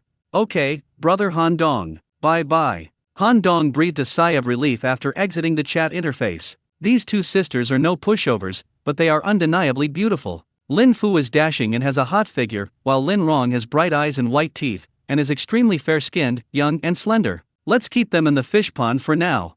After finishing his meal, Han Dong went to an ICBC branch near the school and deposited the 1 million yuan bonus into his account. After much deliberation, he transferred 800,000 yuan to his mother, Zhao Huilin. 5 minutes later, my mom called. Donzi, why did you transfer so much money to me? Big cities are full of temptations, don't go astray. I helped the police solve a case a couple of days ago by chance, and this is a reward I received from them.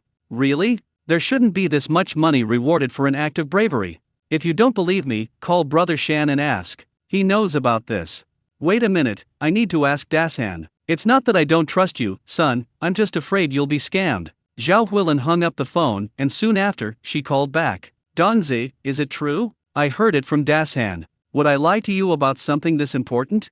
You brat, you've got some nerve. Those guys have guns, and you still dared to charge in? Mom's voice suddenly rose 8 octaves. Han Dong moved his phone slightly away. This was his own mother. He'd been subjected to her shrill voice since childhood, leaving him traumatized. But he knew that this was how his mother loved them. I'm happy that you can contribute to the country. But if it threatens your life, I'd rather not have the money. I want my son to grow up safely. It's okay, Mom, I know what I'm doing. But, when did you start practicing martial arts? How come we didn't know? I learned it from that Taoist priest on Qingfang Mountain. I've been practicing it since I was a child, and he told me not to tell anyone else. That's why I didn't tell you. Oh, it seems that old Taoist priest is quite a master. Zhao Huilin sounded quite pleased. Right, the kung fu he taught is really impressive. Han Dong smiled and continued. Here's what I was thinking, the prize money is 1 million, right? I transferred 800,000 to you and kept 200,000 for myself. You won't need to give me living expenses anymore. There was a few seconds of silence on the other end of the phone. Han Dong, with his keen hearing, heard his mother sobbing. Dongzi, you're a good boy. But this money was earned with your life, so we won't touch it. We'll use it to buy you a house and help you get married in the future. Your father and I will find a way to earn money to cover household expenses, so you don't need to worry.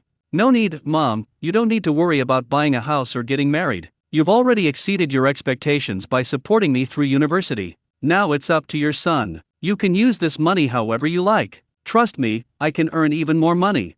Okay, Mom understands. Use your 200,000 yuan where it's needed, and don't waste it on things you shouldn't. Don't make yourself suffer while you're studying away from home. Okay, Mom. I chatted with my mother for a while, catching up on my day at school, before hanging up. As he left the bank, he heard someone call his name, Han Dong. Looking in the direction of the sound, he saw a white Bentley sports car parked by the roadside. Looking through the passenger window, he saw a beautiful woman waving at him. It was the beautiful woman, Mu Wanzi, whom he met during the bus robbery. Hello, Mr. Mu. Han Dong approached the car and greeted him with a smile. Get in the car. Mu Wanzi waved. Han Dong opened the passenger door and got in. Don't call me President Mu anymore, it sounds too formal. Just call me sister. Okay, Sister Mu. Han Dong always readily agreed to requests that didn't violate his principles. Are you here to do some business at the bank? Mu Wanzi asked. Yes, I received the reward for my act of bravery today. I'm going to the bank to deposit it and transfer it to my mom as well. You gave it all to your family? Mu Wanzi looked at him in surprise. No, I transferred 800,000 yuan to my family and kept 200,000 yuan for myself. What a filial and good child, Mu Wanzi exclaimed sincerely. For young people today, if they suddenly receive such a large sum of money, most of them will squander it and rarely give it back to their parents. Sister Mu, where are you going? Han Dong changed the subject. He was unwilling to talk too much about his family with others. Going home to visit Grandpa. Mu Wanzi frowned slightly, looking a little downcast. I happened to see you while passing by, so I said hello. Have you run into some trouble? Han Dong asked casually. My relationship with my father is not very good, and I haven't been back for many years. Now he is bedridden and in very bad condition. It is only right and wrong for me to go back and see him. Han Dong understood immediately. It's another melodramatic love triangle within a wealthy family, isn't it? Regardless of the script, one thing is certain: Mu Wanzi is disliked in the Mu family, which is why she severed ties with them in a fit of anger. Now that her father is seriously ill, she definitely wants to go back, but years of resentment still linger in her heart. Do you know what illness the old man has? Han Dong asked in a deep voice. He has been studying the medical techniques of the Heavenly Physician sect, so perhaps he can be of some help. I spoke with my father's attending physician on the phone. According to him, this illness is very peculiar. We've tried everything, but we can't find the cause of the disease. However, his condition is getting worse and worse. He often falls into hallucinations, talks nonsense, and is aggressive. He almost strangled a caregiver to death before. He has been in a coma since yesterday. The doctor said that I'm afraid he can't be saved. Mu Wanzi's voice choked with sobs. Although the father and daughter had become bitter enemies, he was still her father. Blood is thicker than water, and emotionally, the bond could never be severed. If possible, I'd like to go and take a look together. Ha! Mu Wanzi looked at him in confusion. My master not only taught me martial arts, but also medicine. Maybe I can be of help. If that's the case, that would be wonderful. A light suddenly flashed in Mu Wanzi's beautiful eyes. She had witnessed Han Dong's fighting skills firsthand. If his medical skills were also that impressive, perhaps he could really save her father? Recalling the humiliation and discrimination she had experienced in the Mu family, Mu Wanzi's fighting spirit surged. Let's go, come with me to the Mu family. Mu Wanzi started the car, and with the roar of the engine, it drove into the rolling traffic. Humble Administrator's Villa, Gasu City. The renowned Mu family of Zhangzhou is located in this traditional Chinese mansion, which is named Mu Mansion. At this moment, a layer of gloom and despair hung over the Mu residence. The head of the Mu family, Mu Tiansheng, was suffering from a strange illness and was on the verge of death, unconscious. His descendants were grieving and gathered outside the door, speechless. The door opened, and Professor Wu Qinglan, the president of Zhangzhou First People's Hospital, came out. The younger generation of the Mu family all stared at the expert. I've done my best, Wu Qinglan said with a pained expression. Wow, someone among the younger generation cried out. Old Wu, is there really no other way? Madame Yun, Mu Tiansheng's wife, asked, tears welling in her eyes. Given the current medical conditions, there is indeed no hope. I don't mean to be disrespectful. Since there's no other way, could we ask another doctor to try? Mu Xiaoyi, the second son of the Mu family, hurriedly asked. There's no need. Professor Wu has already said there's no hope. Let's not torment the old man any further, said Mu Xiaoren, the eldest son of the Mu family, in a deep voice. Uncle, are you in such a hurry to arrange Grandpa's funeral? Is that how you'll take control of the Mu family? Mu Xiaoyi's son, Mu Yunhai, retorted sarcastically. Second son, control your child. How dare he speak to his elders like that? Mu Xiaoren said angrily. The second son, Mu Xiaoyi, remained silent. If the father were to pass away, according to the traditions passed down in the Mu family would indeed be inherited by the eldest son's branch. Unless the previous head of the family designates an heir, the second branch of the family will have no chance. If we want to turn things around, my father absolutely cannot die. At least not now. So many doctors have come and gone, and the reward has been increased to 10 million, but in the end it was all in vain. Niu Shaoren glared at his second brother's family. Don't think I don't know what you're thinking. As long as I'm alive, it won't be your turn. Without their father's constraints, the conflict between the two brothers has come to the fore. The old lady of the Mu family looked ashen-faced. Yunhai, if you find another doctor, let him take a look. Yes, Grandma, Mu Yunhai said respectfully. The renowned doctor I invited is already waiting at a nearby hotel. I'll go and pick him up. Go ahead. Madam Yun nodded slightly. Seeing that their mother had spoken, the two Mu brothers dared not say anything more.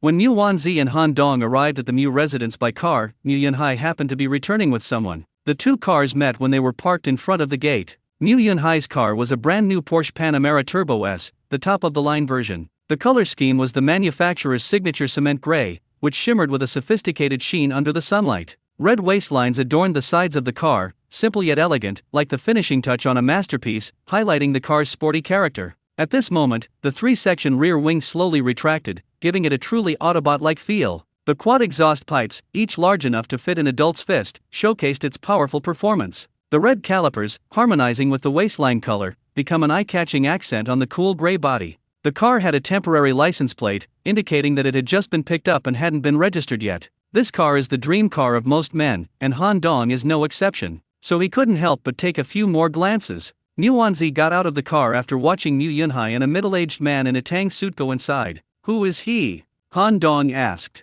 My second brother's son, Mu Yunhai, Mu Wanzi said calmly. Oh, let's go in then.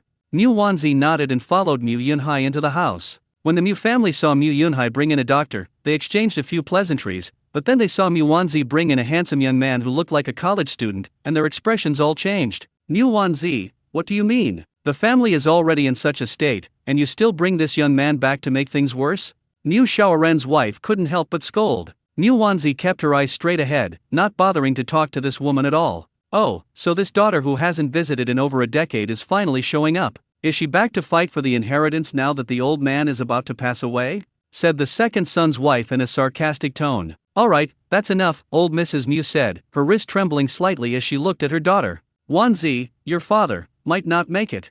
Dad won't die, Mu Wanzi said with a determined look in her eyes. I've invited a miracle doctor who might be able to cure Dad's illness. A miracle doctor? Who is he? Where is he? Mu Yunhai looked outside. It's me, Han Dong smiled slightly, pointing to his own nose. I'm the miracle doctor that President Mu invited. Puffed. Mu Yunhai almost spat out the mineral water he had just taken a sip of. If you're a miracle doctor, then who did I invite?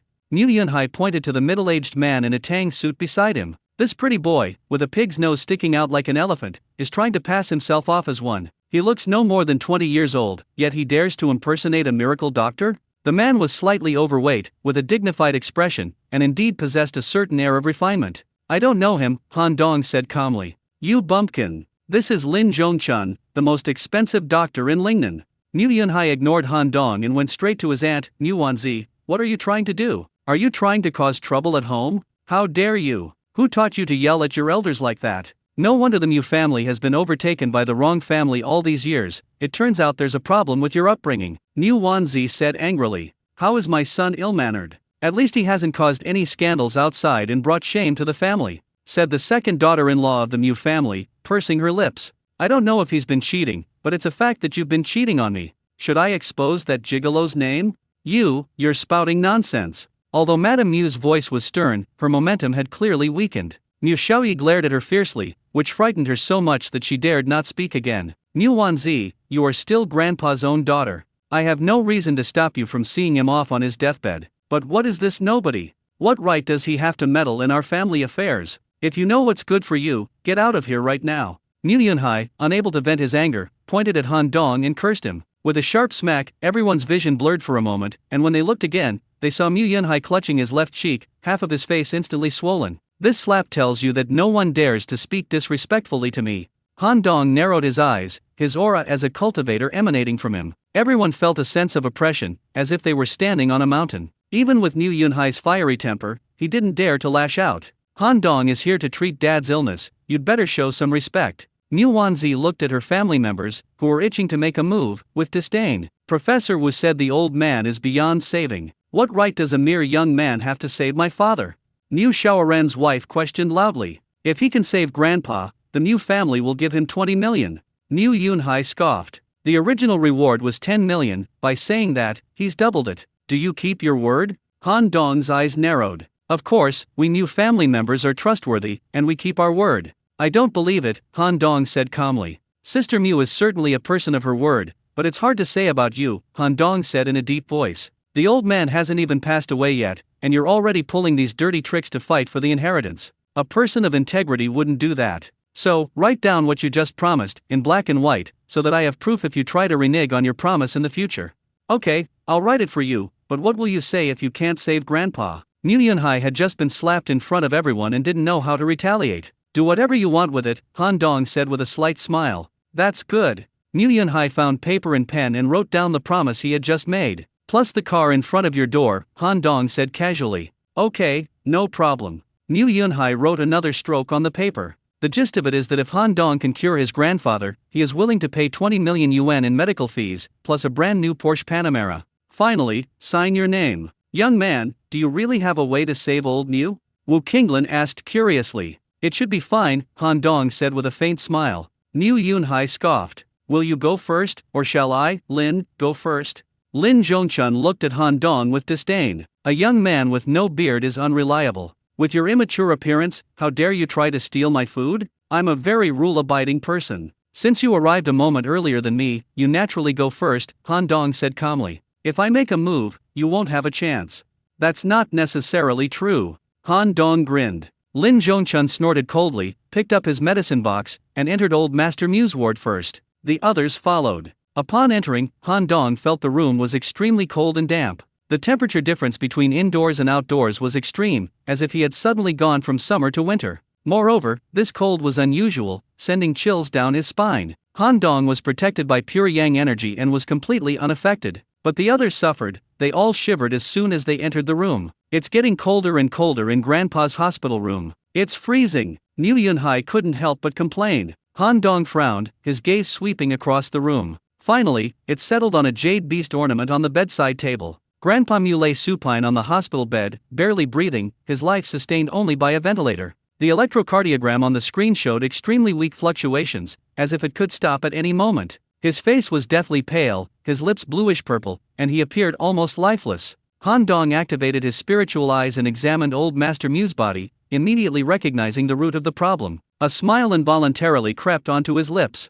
The renowned physician Lin Zhongchun of Lingnan carefully examined old Master Mu's eyelids and tongue coating, and then took his pulse. After pondering for a long time, he said, "No wonder common medical methods can't cure it. This isn't an illness, but rather a case of evil spirits invading the body." What does it mean for evil spirits to enter the body?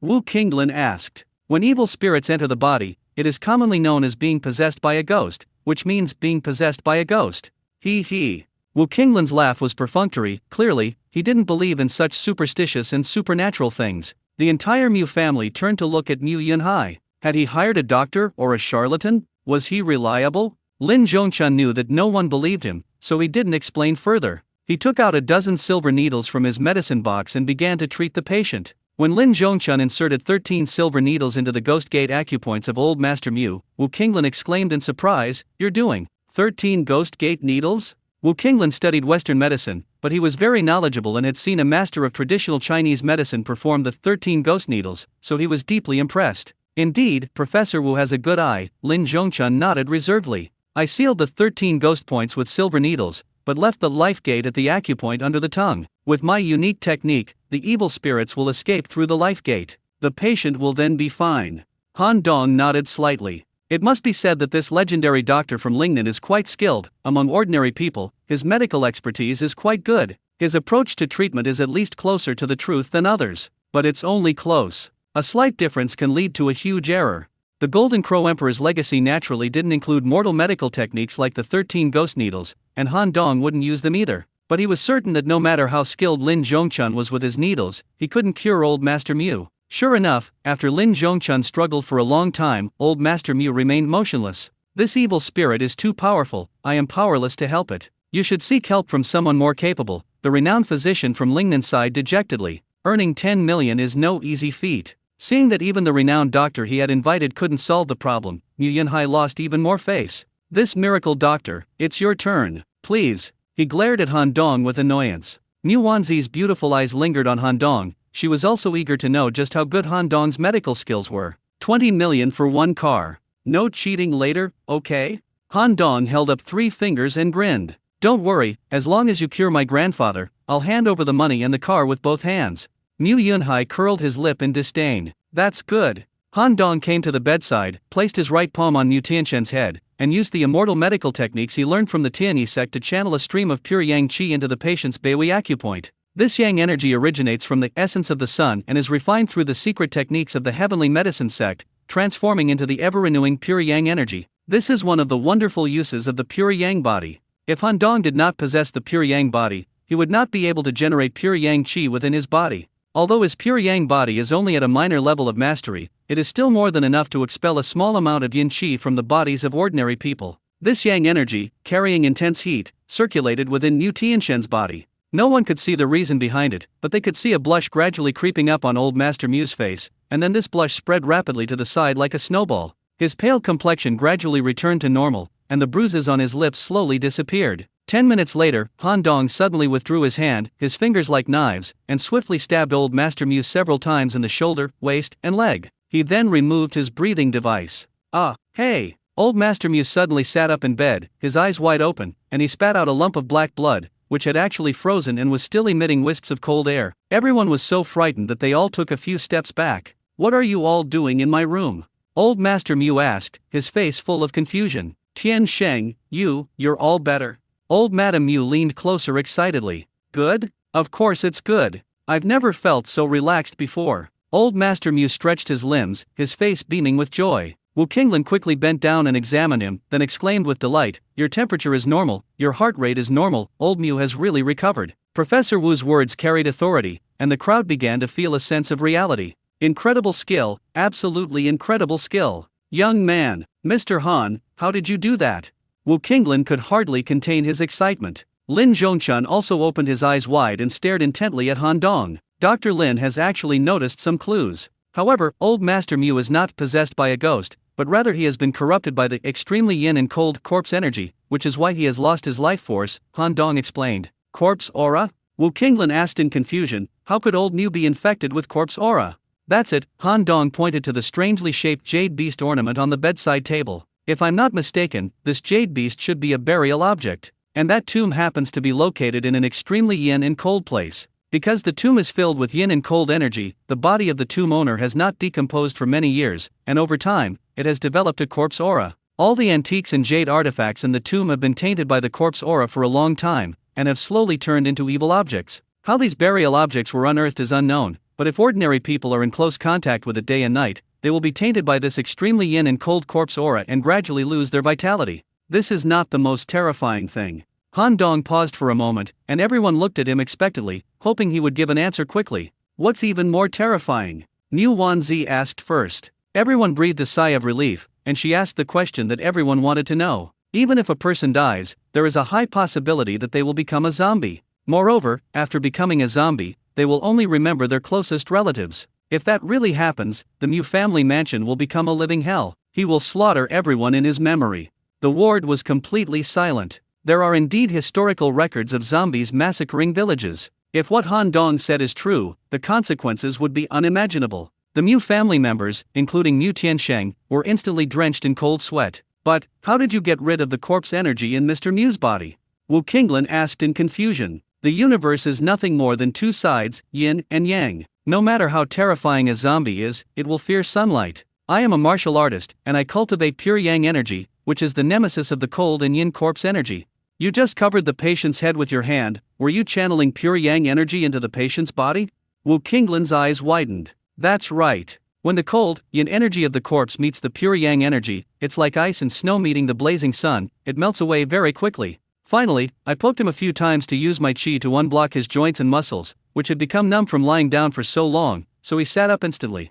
Amazing, truly amazing. If I hadn't seen it with my own eyes, I would never have believed that such a terrible disease existed in the world, and that such a miraculous cure existed. "Sir, please accept my bow." Wu Qinglin bowed respectfully to Han Dong. "Everyone has their own expertise, Professor Wu, there's no need to be so modest," Han Dong said with a smile, helping him to sit up straight. "The younger generation is truly formidable," Lin Zhongchun sighed. "I, Lin, pride myself on being the best doctor in Lingnan, but I never expected to be defeated by a young man so soon after arriving in Jiangnan. Truly, there are always people more capable than you, and there is always something beyond your understanding." He left, carrying his medicine box, looking rather forlorn. No one bothered to pay him any attention. "So, we need to get rid of this jade beast ornament as soon as possible?" Mu Tiansheng was genuinely a little scared. "That's not necessary." Han Dong reached out and stroked the ornament a few times. A pure yang energy swirled around it, instantly dispelling the chilling corpse energy. "Now there's no problem. Even if you sleep with it, it won't hurt you in the slightest." Mu Tiansheng mustered his courage and touched it. Sure enough, the ornament, which used to feel cold to the touch, was now warm. "Dad, did you find this ornament yourself, or was it a gift from someone?" Mu Wanzi suddenly reminded him. "My father's greatest hobby is collecting antiques and jade artifacts. The fact that he placed this jade beast ornament by his bedside shows that he really likes it. If someone deliberately set a trap to cater to his interests, that would be terrifying." Mu Tiansheng seemed to have thought of something, his brows furrowed deeply. Mu Wanzi didn't say anything more. Her father was a smart man and understood immediately. One should not have the intention to harm others, but one must be wary of others. She felt that this matter was not so simple. If Han Dong hadn't intervened in time, the entire Mu family might have been wiped out. "This Mr. Han was invited by Wanzi," said Madame Mu gently. "Wanzi," Mu Tiansheng swallowed hard, "this time, it's all thanks to you." Although the barrier remains, the fact that Mu Tiansheng is willing to talk to his daughter is already a huge step forward. The rest can only be left to time. "Young Master Mu, I have cured your grandfather as promised. Now it's time for you to fulfill your promise, isn't it?" Han Dong stared at Mu Yunhai with a half-smile. Mu Yunhai kept his eyes down, pretending not to hear. "TCH, so this is all the young master from a big family is made of?" Han Dong sneered. "What is it?"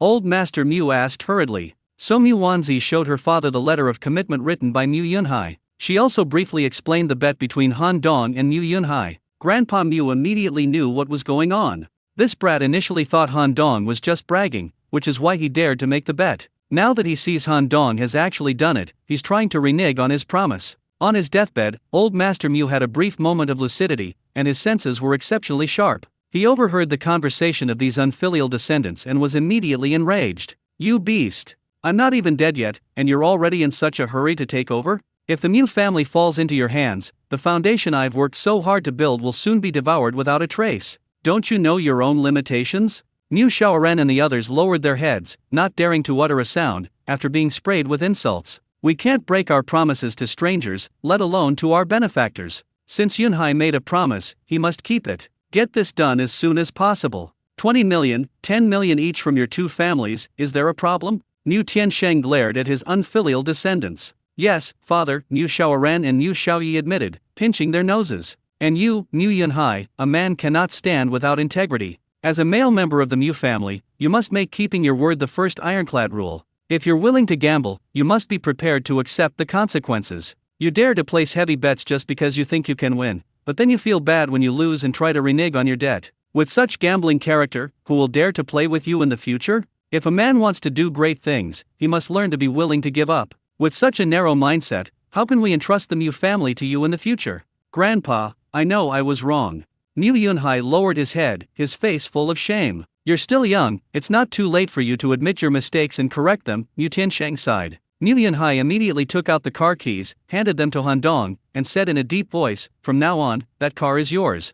Han Dong didn't stand on ceremony and casually put the key into his pocket. No Zhou no Dai, meaning someone who courts disaster. If Mu Yunhai hadn't been so arrogant, Han Dong wouldn't have bothered to teach him a lesson. Grandpa Mu's recovery brought joy to the whole family. The Mu family sincerely invited Wu Qinglin and Han Dong to have dinner at their home. During the meal, Wu Qinglin asked Han Dong many medical questions. Even a casual answer from Han Dong would enlighten Wu Qinglin, revealing a whole new world of medicine. After all, Han Dong had inherited the methods of immortals, far superior to the medical skills of ordinary people. Wu Qinglin exchanged contact information with Han Dong with utmost respect and addressed him as Sir. Learning knows no order of precedence, the accomplished are teachers. Although there was a significant age difference between them, Han Dong's medical expertise far surpassed Wu Qinglin's, leaving him with a sense of awe and reverence. During this time, Han Dong received a text message from the Industrial and Commercial Bank of China confirming the arrival of funds. It was a transfer from the Mu brothers in 2 separate transactions, 10 million yuan each. After confirming the amount was correct, Han Dong remained outwardly calm, but his heart was pounding like a drum. From today onwards, I'm a multimillionaire. Calm down, calm down. You're a cultivator, after all. After lunch, Mu Wanzi wanted to stay home and talk with her mother, so Han Dong and Wu Qinglan said goodbye first. When Han Dong left the Mu family, he discovered that the Porsche sports car already had license plates, Zhang-E.HDA20. HD is the initials of Han Dong's name, and 820 is his birthday, August 20th. Mu Xiaoren personally handed him the property ownership certificate and vehicle registration certificate. The Mu family truly lives up to its reputation as one of the top 2 families in Zhangzhou. Their interactions with others are subtle and refined, and they have clearly put thought into these small details. Previously, Mu Xiaoren had asked for his ID card and taken a photo, saying it was needed for a large transfer. Unexpectedly, his license plate was also taken. He also bought 3 years of insurance and gave him a gas card worth 20,000 yuan. Mu Tianshen's character was indeed extraordinary. He was very generous and considerate to his savior. Stepping inside, the center console, combining luxury and technology, immediately evokes the allure of $1 million luxury car. The interior features Bordeaux red, a color highly popular among young people, exuding both style and flamboyance. This car is the top-of-the-line Panamera Turbo S, featuring an 8-cylinder 4.0T engine that delivers 650 horsepower and accelerates from 0 to 100 km per hour in just 3.1 seconds. It also boasts a German-imported Kull exhaust system, producing a deep and powerful exhaust note. Roar! He started the car, switched to sport mode, and the engine roared like the thunder of a tiger or leopard, the sexy sound making one's eardrums buzz. He shifted into gear, stepped on the gas, and amidst the breathtaking backfire, the car shot forward like an arrow. As Mu Yunhai watched his newly purchased car drive away, his heart was bleeding. That's mine, that's fucking mine. The seeds of resentment and hatred take root and sprout in the heart. This feud is now officially established. Father, isn't 20 million for the consultation a bit too expensive? Mu Xiaoren said in a low voice. Mu Yunhai isn't their son, so why should the eldest branch of the family pay for the trouble he caused? Mu Xiaoren felt somewhat aggrieved. That was 10 million. Although it wouldn't cripple him, who wouldn't complain about having too much money? Is 20 million more valuable than the lives of my entire Mu family? Even if what he said won't happen, is 20 million more valuable than my life? Is 20 million more valuable than knowing a miracle doctor who can save your life in a critical moment? You need to broaden your horizons. A real man shouldn't just focus on a little bit of money in front of him. Mu Tiansheng glared at him. Neither of his 2 sons resembled him. They were both short-sighted. Father's admonition is correct. Mu Xiaoren bowed his head respectfully. Han Dong quickly became familiar with the car. The most beautiful sports car on earth was like a tamed big cat in his hands, as smooth and effortless as an extension of his own arm. Roar, roar, puff puff puff, roar. The deep, resonant sound of the exhaust pipes never disappoints. As expected of a $1 million sports sedan, the power is readily available. A tap on the accelerator delivers a strong surge of acceleration and the roar of the engine, instantly sending your adrenaline soaring. The steering is extremely precise, going exactly where you point it, and even delicate micromaneuvers can be performed with ease. In Han Dong's hands, this large car feels like a toy, allowing him to control it with complete freedom. The driving pleasure is far superior to his sister-in-law's XC40. Han Dong steered the car with one hand, arriving at the shore of Taeha Lake, and sped around the lakeside avenue more than a dozen times. With the windows down, a cool lake breeze blew in, and he enjoyed the music emanating from the world-class Bose sound system, cruising through streets and buildings, his heart filled with galloping horses and hunting grounds. A young heart, gradually taking flight. The legacy of the Golden Crow Emperor is truly immense. Having only learned a little bit, he was already able to amass enormous wealth in the modern city. Who knows what miracles he might create as his cultivation level rises. Just 2 weeks ago, he was a rural student traveling by ordinary train to study in another city, too reluctant to even take the high-speed rail. Back then, if someone had told him that in 2 weeks he would have over 20 million yuan in savings and a Porsche worth 3 million yuan, he would have definitely smeared the roasted sweet potato in his hand on the other person's face and, incidentally, sprayed him awake with his slightly yellow urine. But today, he actually did it. Not only did he earn a large sum of money, but he also saved a family from annihilation and won the friendship of the Mu clan of Gasu. A very fruitful experience. This Porsche sports car is so flashy that it attracts a lot of attention on the road. When a young lady whistles at it, it even dares to whistle back. Sure enough, having more money in your account emboldens you, you even dare to flirt with beautiful women. After a leisurely hour-long drive, having thoroughly enjoyed his ride, Han Dong turned the car around and headed towards the city.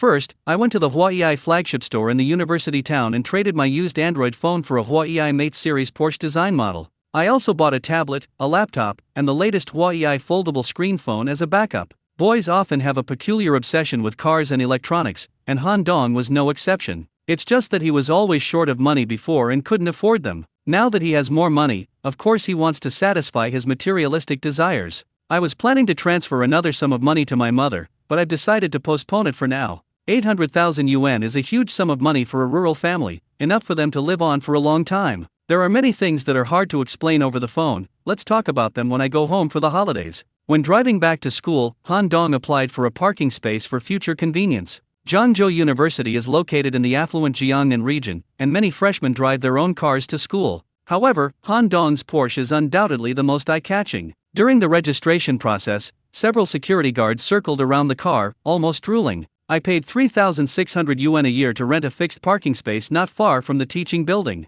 Hey kid, what do you do for a living? You drive such a nice car, the security guard on duty that day couldn't help but ask. Farming. Han Dong smiled calmly. The security guard had a mouthful of saliva stuck in his throat. Damn, are farmers this arrogant now? If that's the case, I might as well stay in my hometown and farm instead of working as a security guard. After paying the fee and receiving the electronic remote key for the parking lot, Han Dong drove his car into the campus. He used to watch others drive by on campus and sometimes feel envious. He never imagined he'd become one of the campus car owners. Han Dongzi, you've really lived up to your reputation. This incredibly stylish four-seater sports car roared past on the campus's tree-lined avenues with a breathtaking low growl. It has to be said, it was so cool that every student who passed by couldn't help but stop and watch. Even at Jiangnan University, where luxury cars abound, the Porsche Panamera Turbo S stands out from the crowd. It has to be said that Han Dong really enjoys the feeling of being the center of attention. No wonder so many people like to show off. From the perspective of human social nature, being recognized, envied, and admired by others is a basic psychological need. Who is this handsome guy? I've never seen him before. Several senior female students blushed, their excitement overflowing. Handsome guys in luxury cars, when paired together, are the most potent aphrodisiac in the world. She looks like a freshman, otherwise I would definitely recognize her. Wow, are the younger students these days so amazing? Driving a Porsche to school? Which department are you in? Which dormitory building do you live in? I need all your information within half an hour. As long as the senior is sexy enough, no junior can resist her. The old cows were getting restless, while Han Dong, the young and tender grass, had already arrived at the parking lot and elegantly backed the car into the parking space. As soon as I got off the bus, Wu Yuanda called. Dongzi, where have you been? The brothers have been looking for you for ages. I went out to run some errands and just got back. What do you want with me? Your kid really made a splash at school today. We should at least have a celebration party, right? Our dorm hasn't had a get-together since the start of the semester, so let's combine the two. What do you think, Secretary Han? Wu Yuanda teased. President Zhong's appointment of Han Dong as the deputy secretary of the law school's youth league committee at the commendation ceremony was no less impactful than the 1 million yuan bonus he received. This was because Jiangnan University had never before appointed a freshman to this position. His starting point is incredibly high. To put it simply, as long as Han Dong doesn't make any fundamental mistakes during his studies, his future is very bright. Staying at the university would be a very simple matter. Once the million is spent, it's gone, but the political capital he accumulates will be enough to benefit him for a lifetime. That's what everyone envies most. It's fair to say that in just half a month since the start of the semester, Han Dong has already left the vast majority of his classmates far behind. No wonder Wu Yuanda sourly called him Secretary Han. I have no objection. Secretary Han will pay for all the expenses. You don't mind if we're big spenders on dog food, do you? Hee hee, Han Dong chuckled. Once you've chosen a location, just send me the location via WeChat. The practice of classmates sharing a large sum of money was a tradition during their school days. With Han Dong receiving such a large bonus, some financial sacrifice was inevitable. This season is all about barbecue and beer, Wu Yuanda laughed. Just go to the barbecue stalls on the back street. Don't worry, they're all family. They won't take you to fancy restaurants where they'll rip you off. When did you go? Come on now. Let's meet at the back gate of the school. I've already notified everyone else. Okay. Han Dong hung up the phone and checked the time. It was already past 5 o'clock. It's time for dinner. Just as I was about to leave, I saw two familiar figures walking towards me from the tree-lined path. It turned out to be Si Yingchun and Cheng Yuxin. The two women leaned their heads together, perhaps watching some funny video. Cheng Yuxin covered her mouth, her body trembling with laughter. Si Yingchun was clearly not as engrossed as Chang Yuxin. When she caught a glimpse of the figure by the roadside out of the corner of her eye, she was immediately taken aback. Han Dong? Si Yingchun asked in surprise. Upon hearing the name, Chang Yuxin trembled and quickly stepped aside, her gaze towards Han Dong revealing a hint of guilt. Dongzi, we met on the way. Chang Yuxin's face was red, and she couldn't speak coherently. He. Han Dong chuckled. No matter what you two are like, you can't explain it to me. Congratulations, Dongzi, all the brothers are proud of you, Si Yingchun said without trying to explain, and patted Han Dong on the shoulder. I didn't expect you to be so good at kung fu. Teach me a few moves when you have time. It was just a coincidence, I was lucky. Han Dong smiled. That's just you being modest. You can't win against 5-armed thugs by yourself just by luck, Chang Yuxin said, her face lighting up. Brother Dong, you've really made us Yahi people proud. Let's toast our hero Han a few times tonight, we won't be satisfied until he vomits. Alright, let's go. Han Dong laughed. Si Yingchun's eyes caught sight of the Porsche Panamera next to her out of the corner of her eye, and she was immediately struck by its brilliance. Wow, afraid to touch it? This is my dream car. The rich kids in Suzhou are so rich, some even drive this to school. Si Yingchun said enviously. What kind of car is this? How much does it cost? Chang Yuxin asked curiously, examining the monster that looked like it was not to be trifled with. The latest Porsche Panamera Turbo S, with options, modifications, various taxes and insurance, will probably cost more than 3 million yuan on the road. My god, more than 3 million, that's enough to buy an apartment in Zhangzhou. Chang Yuxin's mouth formed an O shape. Si Yingchun had no idea that the car was related to Han Dong, so she didn't ask him. Han Dong was too lazy to take the initiative to acknowledge it. He'll find out eventually, so let's not hurt his pride for now. I'll take you into my private collection sooner or later, bang. Si Yingchun pointed and fired a faint shot at the car. The three of them chatted and laughed as they arrived at the gate of Jiande University. Wu Yuanda, Hong Tao, Zheng Zikai, and Zhang Peng have all arrived. As soon as Han Dong appeared, his friends pounced on him. Zheng Zikai and Hong Tao grabbed his arms, and Wu Yuanda reached out and scooped him up with a hot pot, a euphemism for a quick, forceful tackle. When his vital area was attacked, Han Dong's right leg instinctively sprang out. With a thud, the nearly 200-pound body flew 5 meters away and crashed into the roadside bushes. This was only because Han Dong held back at the crucial moment, otherwise, he would have been seriously injured. In a flash, before the others could even see clearly, Han Dong had already arrived at Fatty Wu's side and hurriedly helped him up. Are you all right? Fatty Wu grimaced and examined himself. Luckily, I have a lot of fat, so I escaped this time. Who the hell told you to play monkey picking peaches without warning? You're lucky you weren't crippled. Han Dong glared at him angrily. Isn't this just trying to get some of Secretary Han's dragon aura?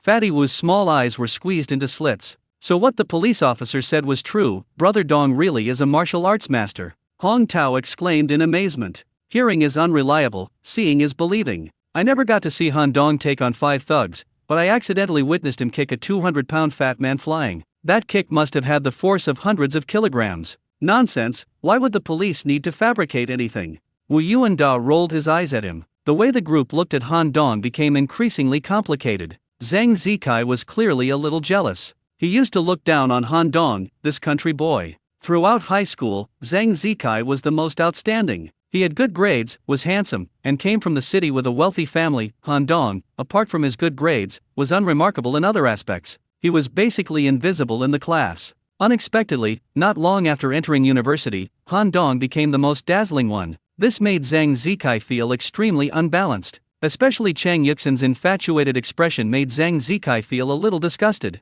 Where's Lily? He deliberately changed the subject to distract everyone from Han Dong. Look, it's over there.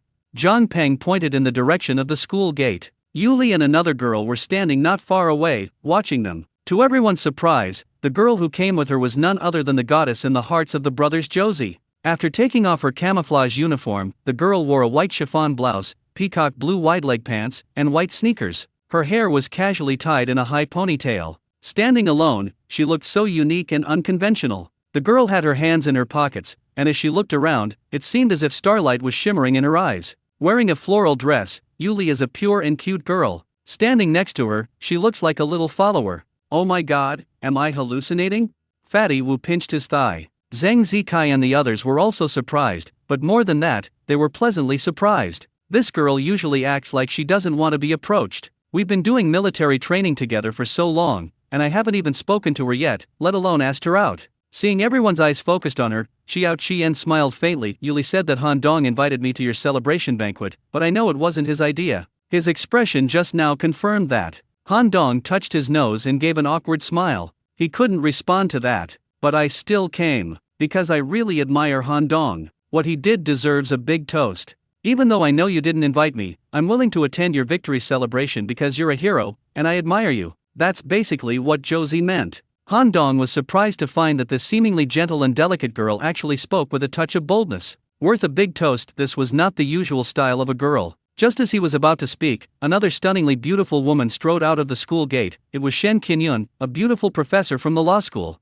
Hey, what are you doing here? Shen Qinyun, with her sharp eyes, was the first to spot Han Dong. Teacher Shen, we're going to the back street for some skewers and beer to celebrate Master Han's victory. Why don't you join us? Wu Yuanda asked with a very obsequious expression. Alright, I'll keep an eye on you bunch of rascals, so you don't get drunk and cause trouble. Shen Qinyun smiled. She came out through the back door, intending to take a shortcut home, but unexpectedly stumbled upon a dinner party. Anyway, they were going to have dinner anyway. Han Dong had just received a huge sum of money, and he couldn't vent his anger without eating the rich man's food. Shen Qinyun thought so. Wow, it really works. The animals exchanged glances, all feeling quite pleasantly surprised. There's still a certain distance between university teachers and students, unlike the close relationship between teachers and students in high school. Especially for leaders like Professor Shen, there's very little contact with students. Unexpectedly, she agreed to my casual invitation. But, Ms. Shen, we're going to eat at a street food stall.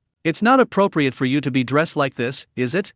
Han Dong was a little reluctant to let her go. After all, he felt guilty because she had something on him. Shen Qinyun wore a light green base layer and a brown tulle Hermes dress today, carrying a bag from the same brand. She looked ethereal and elegant, which seemed completely out of place at a street food stall. Si Ying-chun was very sensitive to luxury goods. He had a sudden thought, this teacher Shen must come from an exceptionally wealthy family. This outfit, plus the Vacheron Constantine watch on my left wrist, must cost several $100,000. What do you mean, you're not welcome? Shen Qinyun narrowed her big eyes. Welcome, I was just afraid you wouldn't be used to it, Han Dong said with an awkward smile.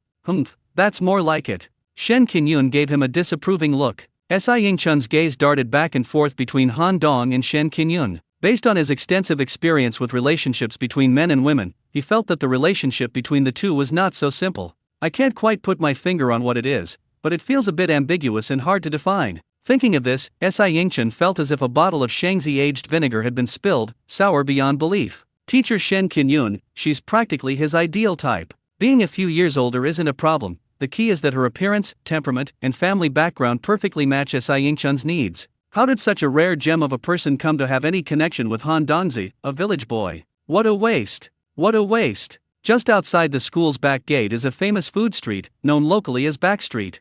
Students from Jiangnan University, the affiliated high school, and nearby residents all love to feast here. Foodies from other parts of the city even drive across half the city to dine here. It's bustling and lively every evening. Zhangji's Seafood Barbecue is the most famous restaurant on this street. Spicy crayfish and grilled seafood are their specialties, attracting many repeat customers. This is the restaurant Wu Yuanda chose. Luckily, they arrived early, and there were still seats available under the outdoor pergola. Any later, and they would have been taken. The weather in early September was still a bit hot, and many customers were shirtless, shouting, and yelling, creating a very down-to-earth atmosphere. Han Dong and his group, handsome men and beautiful women, were indeed out of place with their surroundings. Xiaoxi was fine, but Shen Qinyun showed obvious excitement, her big eyes darting around. Teacher Shen, you've never eaten in a place like this before, have you? Han Dong said with a smile. It's not that I didn't want to come, it's that no one brought me, and I was too scared to come by myself, so, that's easy. Next time we go out for barbecue, we'll just invite you.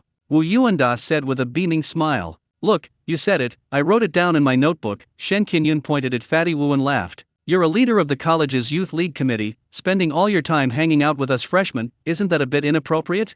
Han Dong frowned. Aren't you also a member of the youth league committee? What's wrong with me having dinner with my colleagues?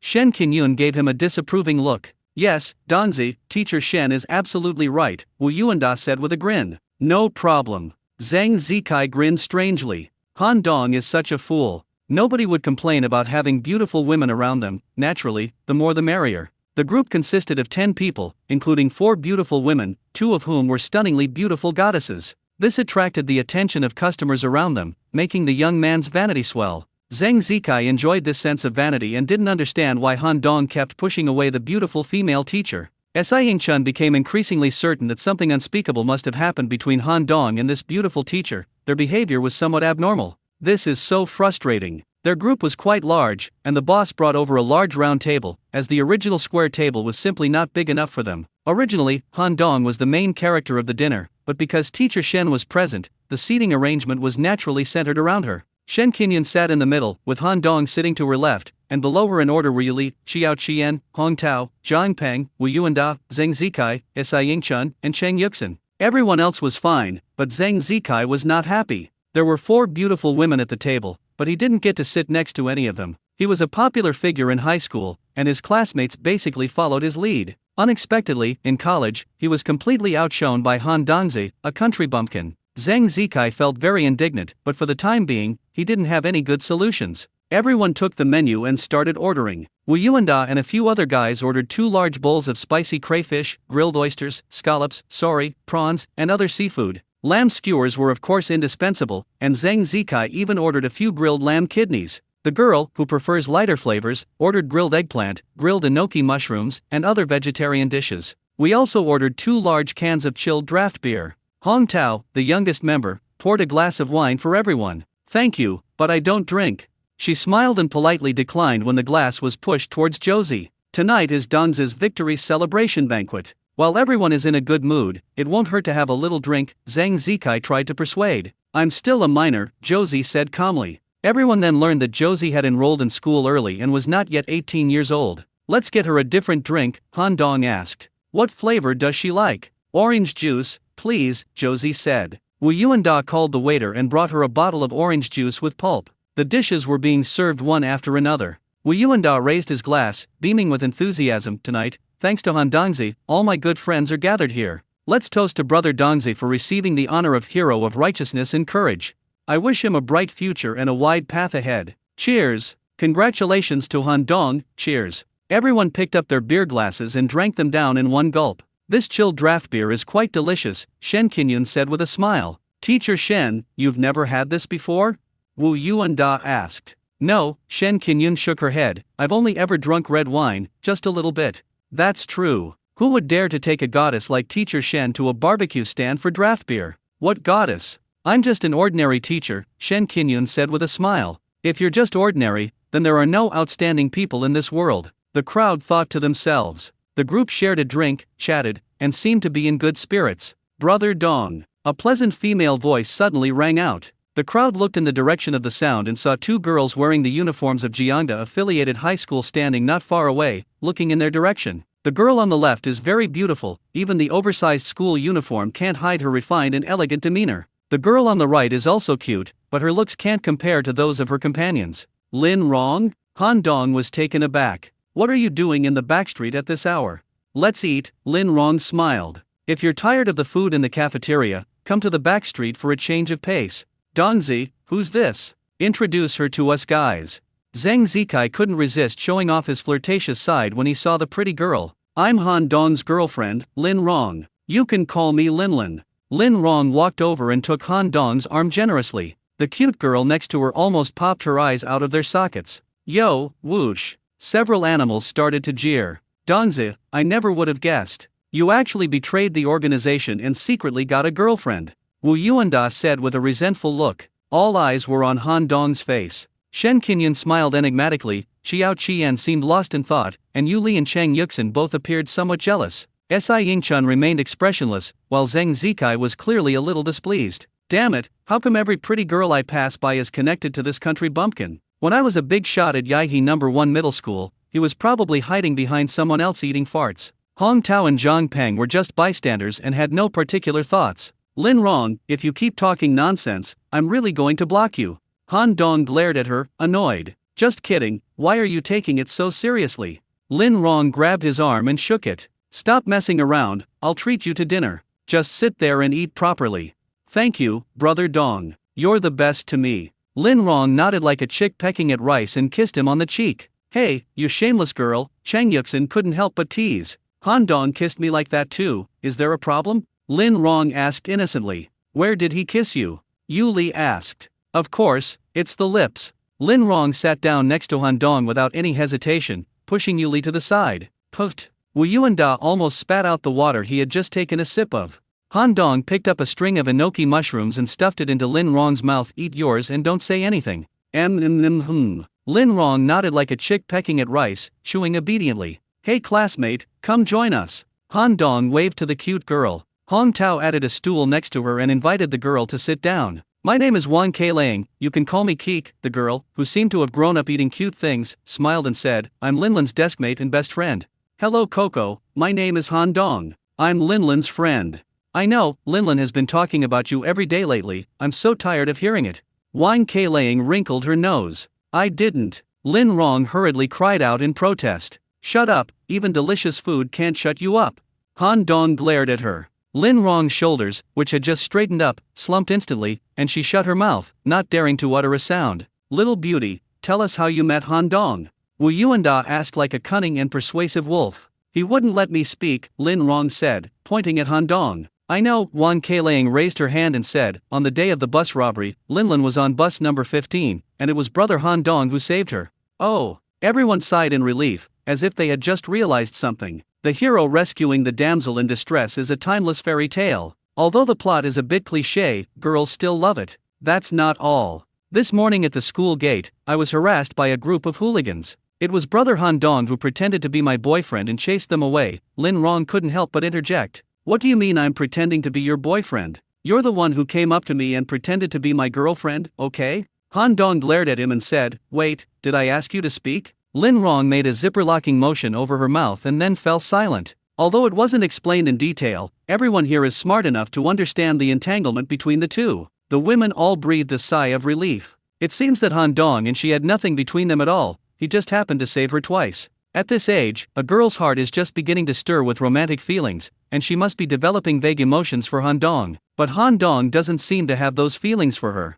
Si Ying-chun was even more confused. This country bumpkin must be having a stroke of good luck with women. Every girl he picks is a goddess. And she's got the perfect fair-skinned, young, and slender figure. Dongzi, what are you doing? You scared that pretty girl. Wu Yuanda chuckled. It's okay, don't be afraid of him, your brother will protect you. A sleazy old man. Lin Rong curled her lip. Wang Keilang covered her mouth and giggled. I'm the same age as Han Dong, so why is he the older brother and I'm the uncle? Wu Yuanda protested. Because you're sleazy, Lin Rong added insult to injury. Puffed. Fatty Wu choked on a mouthful of blood. Alright, eat your food. Once you're full, hurry back to your evening self-study session, Han Dong said in a deep voice. I understand. Lin Rong lowered her head and, together with Wang Keilang, focused on the delicious food in front of her. At this moment, 2 plates of spicy crayfish were served. Yuli and Chang Yuxin each peeled shrimp and put them on Han Dong's plate at the same time. Then their hands awkwardly met in midair.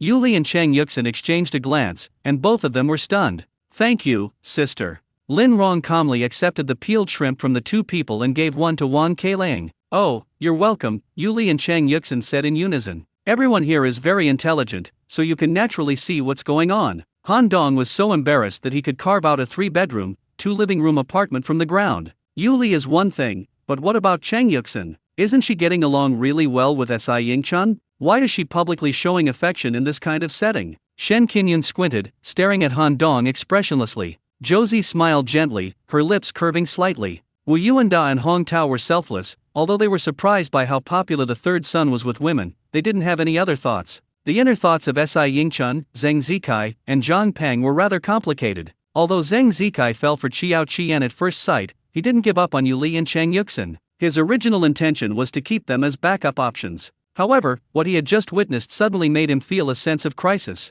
Don't let things end up with Josie not catching up, and the other fish swimming off to someone else's pond. Si Ying-chun has indeed been flirting with Chang Yuxin lately. Although she has other plans in mind, she needs someone to keep her company during this boring period of being single until those plans are completed. Yuli and Chang Yuxin are both quite attractive, but Yuli seems more innocent. Si Ying-chun doesn't want to cause trouble, since she's just choosing a casual fling, and the hotter-bodied Chang Yuxin is more suitable. These past few days, the two had been exchanging WeChat messages frequently. Si Ying-chun would intentionally or unintentionally send her some risque jokes to flirt with her, and Chang Yuxin hadn't explicitly expressed any aversion. He thought Chang Yuxin had already been won over by his little tricks, but what he had just witnessed left Si Ying-chun feeling as if a piece of lead was stuck in his heart. Si Ying-chun, who was always successful in love thanks to her good looks, suffered repeated setbacks after entering university. It seemed that all the men she had her eye on had some connection with Han Dong, that country bumpkin. It's infuriating. Zhang Peng's thoughts are the purest. Because Cheng Yuxin was his classmate, he had liked her since the beginning of high school.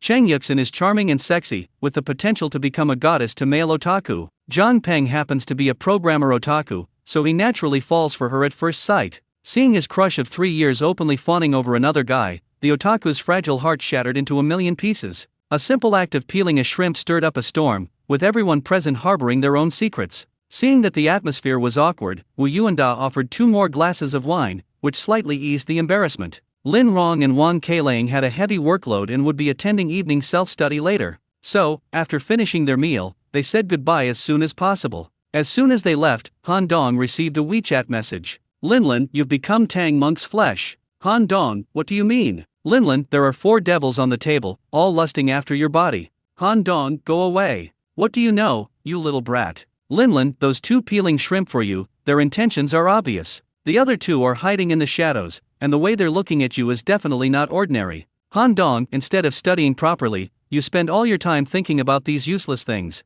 Linlin, do you even need to think about it? You can tell just by smelling it. Han Dong, are you a dog? Your nose is so sensitive. Linlin, I'll bite you to death, woof woof woof. Han Dong, okay, go to class now. Try not to go out at night, it's not safe. Linlin, oh my god, I'm so touched. Brother Dongzi finally knows how to care about people. Han Dong ignored her and exited the chat interface. Lin Rong did not continue to harass him. Han Dong tried John G's barbecue for the first time, and you know what? It was really delicious. The spicy crayfish and grilled seafood were very flavorful, and everyone raved about it, thoroughly enjoying their meal.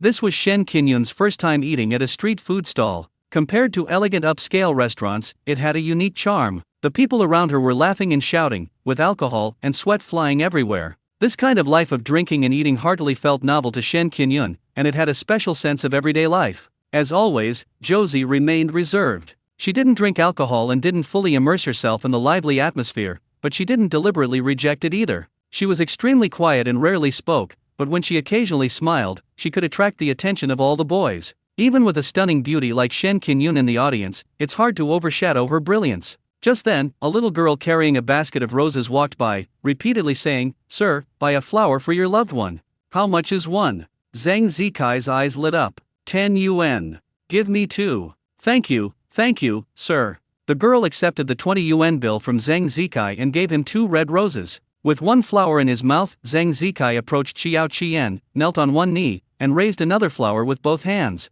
"Josie, I love you. From the first day I saw you, my DNA was stirred. I hope you can give me a chance to stay by your side and spend this unforgettable period of my youth with you. I don't know what the future holds, but as long as I'm by your side, I will treat you with all my heart. I would even sacrifice my life for you." It should be said that Zhang Zikai does have some acting skills. This speech was delivered with great emotion and was very moving. In addition, he is indeed very handsome. Most girls would probably give in. Normally, Zhang Zikai might not have had the courage, but tonight he had drunk quite a bit and was 6 or 7/10 drunk. As the saying goes, alcohol emboldens the timid, and he suddenly felt that confessing his feelings wasn't such a big deal. Look, there's a handsome guy confessing his love over there. The girl is quite pretty too. More than beautiful, she's practically a goddess. Together. Unaware of the situation, onlookers started stirring up trouble. Why bother? Wouldn't it be better to just focus on the meal? Josie frowned slightly. You shouldn't have chosen this time to confess. You're actually putting the girl in a difficult position. If she likes you, all the better. But if she doesn't, she'll have to figure out how to reject you without hurting your pride. I don't want to do anything I'll regret, Zhang Zikai said passionately. If I don't confess today, years later, when I look back on this night, I will definitely regret it. Just then, the little girl who had just been selling flowers went to another table not far away to sell roses. However, the manners of those people were not as good as those at Han Dong's table. One of the men, a bit drunk, pulled the young girl into his arms, while his other hand began to lift her skirt. "Please don't, please, sir, I'm still a child." The little girl was terrified, and tears streamed down her face. "Ha ha ha." A table full of scumbags let out a lewd laugh. "You just said you'd do anything for me, even sacrifice your life?"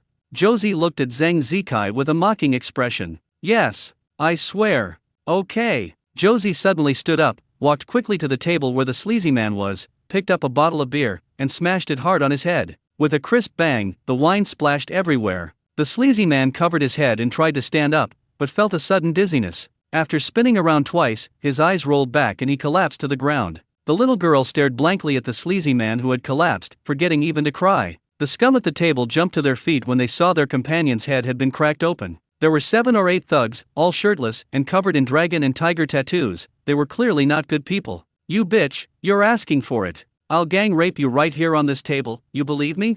The young man in the lead had a fierce and malevolent look on his face. Chiao Shi turned around and looked at Zhang Zikai, then made a pleased gesture. Zhang Zikai really wanted to rush up and show off his boyfriend power in front of the beautiful woman, but the people at that table were too damn fierce. They looked like thugs from the streets. If he went up against these people, wouldn't he be asking for death? If this were in his hometown county, he could rely on family connections to smooth things over, but this is a strange city thousands of miles away from home. Even if someone stuffed him in a sack and threw him into Teha Lake, no one would stand up for him. He stood up, took 2 steps forward, then shrank back, sat back down in his seat, and lowered his head, not daring to utter a sound. Si Ying-chun and the others had never seen such a scene before, and were momentarily intimidated by the group's imposing presence. "You two, hold this little wench back, I'm going to fuck her right here," the leading youth shouted angrily. "Alright, Snake Bro, now that you're done enjoying yourself, let the brothers have some fun too." The other henchman grinned. Seeing that they had surrounded Xiao Qian, Shen Qinyun rushed over like a whirlwind, shielding her behind her, and said angrily, "I am a teacher at Zhang University. If you don't want to spend your next life in jail, get out of here right now." "Hey guys, what a stroke of luck. I've run into hot and sexy beauties all day. Double the perks, guys. Let's roll up our sleeves and get this party started." "Alright, Snake Bro. That's great." A group of henchmen readily agreed, grinning wickedly as they moved closer to the 2 girls. The other diners had already moved far away and were taking pictures with their phones. Bang bang bang bang. All the people saw was a figure flash by, followed by a series of muffled thuds. Looking closer, the thugs who had rushed up had vanished. Several lay on the sidewalk 10 meters away, 1 was hanging from a tree branch, and 2 more were lying on the roof of Jiang's barbecue. A handsome young man stood leisurely opposite Snake Brother, his hands in his pockets, staring at him with a half-smile. A gentle breeze ruffled the boy's hair, making him look handsome and dashing. No one saw when he went there, and no one saw how those scoundrels flew away. When I finally saw him clearly, he was already standing there. Han Dong? Shen Qinyun stared at him blankly. "Alright, go back and sit down. This is no place for girls to stand up for themselves." Han Dong shielded the 2 of them behind him like a mother hen protecting her chicks. Shen Qinyun and Xiao Qian exchanged a glance, both feeling a little strange. It turned out that being protected felt pretty good. "Who are you?" Snake Brother was somewhat nervous when facing a boy who looked like a student. What just happened was beyond his comprehension. Damn it, he was fine a second ago, and a second later, all his underlings suddenly lay flat on the ground. Anyone would be confused. "Look carefully, let me demonstrate again." Han Dong suddenly kicked out, stomping on Snake Brother's chest and abdomen. Then, he got stuck on a landscape tree about 10 meters away. Han Dong, still with his hands in his pockets, slowly strolled to the tree. "Now, do you know what just happened? Do you know Scorpion Bro from Cross Street? He and I are sworn brothers. Messing with us won't do you any good." Snake Bro hung upside down from the tree, blood spurting from his mouth. "How about I give you a chance to call in reinforcements?"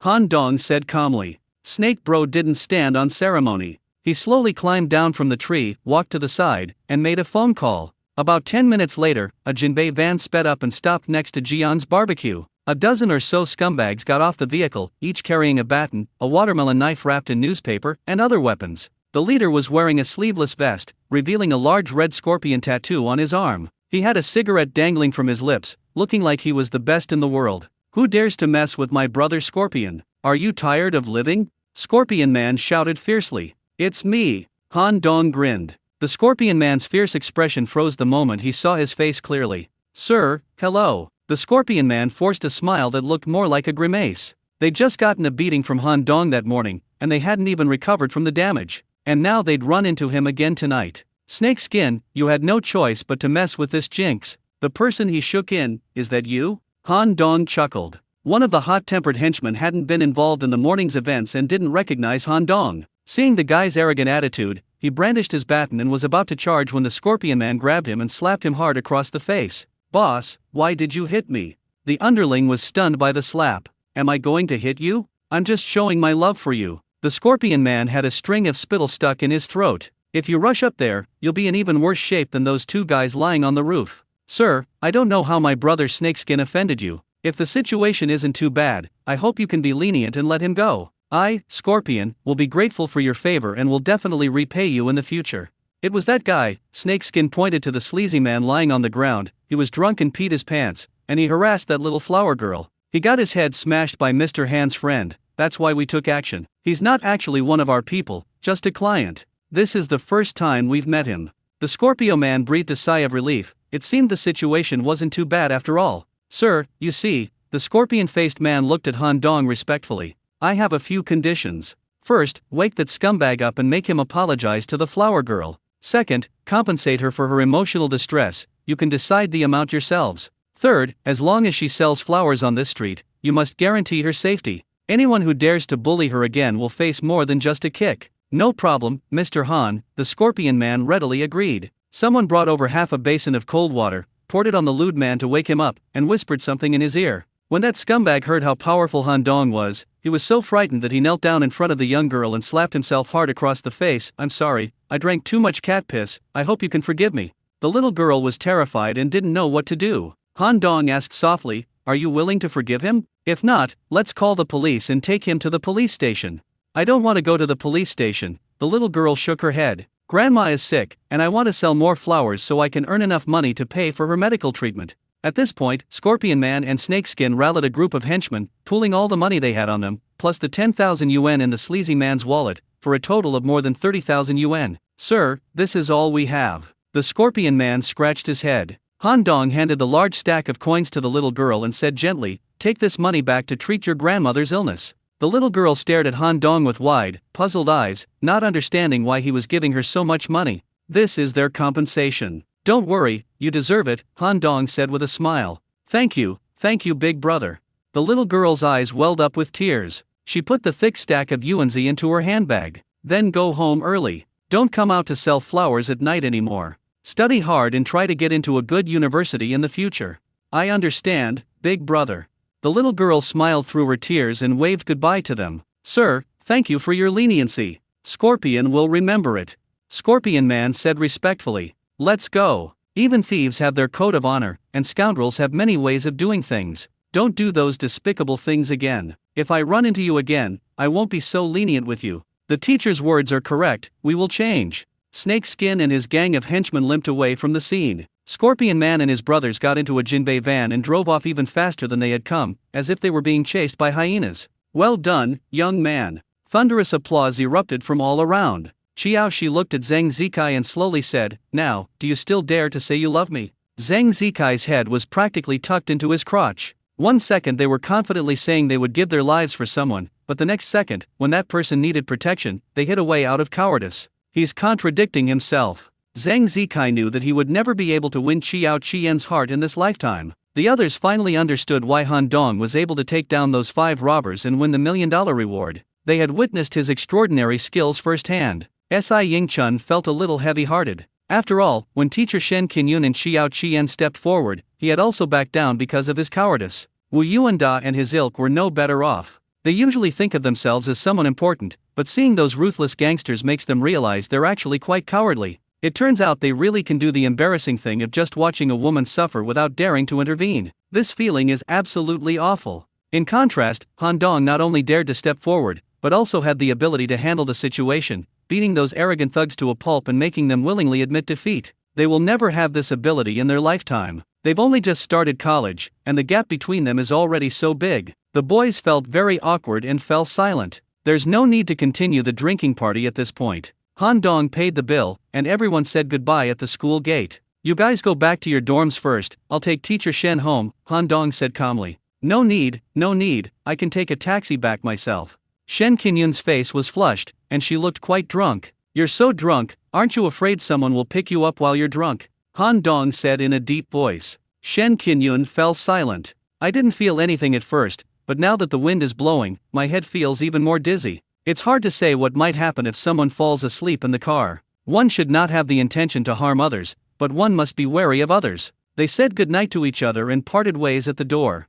Seeing his classmates disappear down the tree-lined paths of the campus, Han Dong pulled Shen Qinyun along and entered the campus as well. Weren't you going to take a taxi home? Where are we going now? Shen Qinyun asked in surprise. It's hard to get a taxi at this time, I'll drive you home. Do you have a car?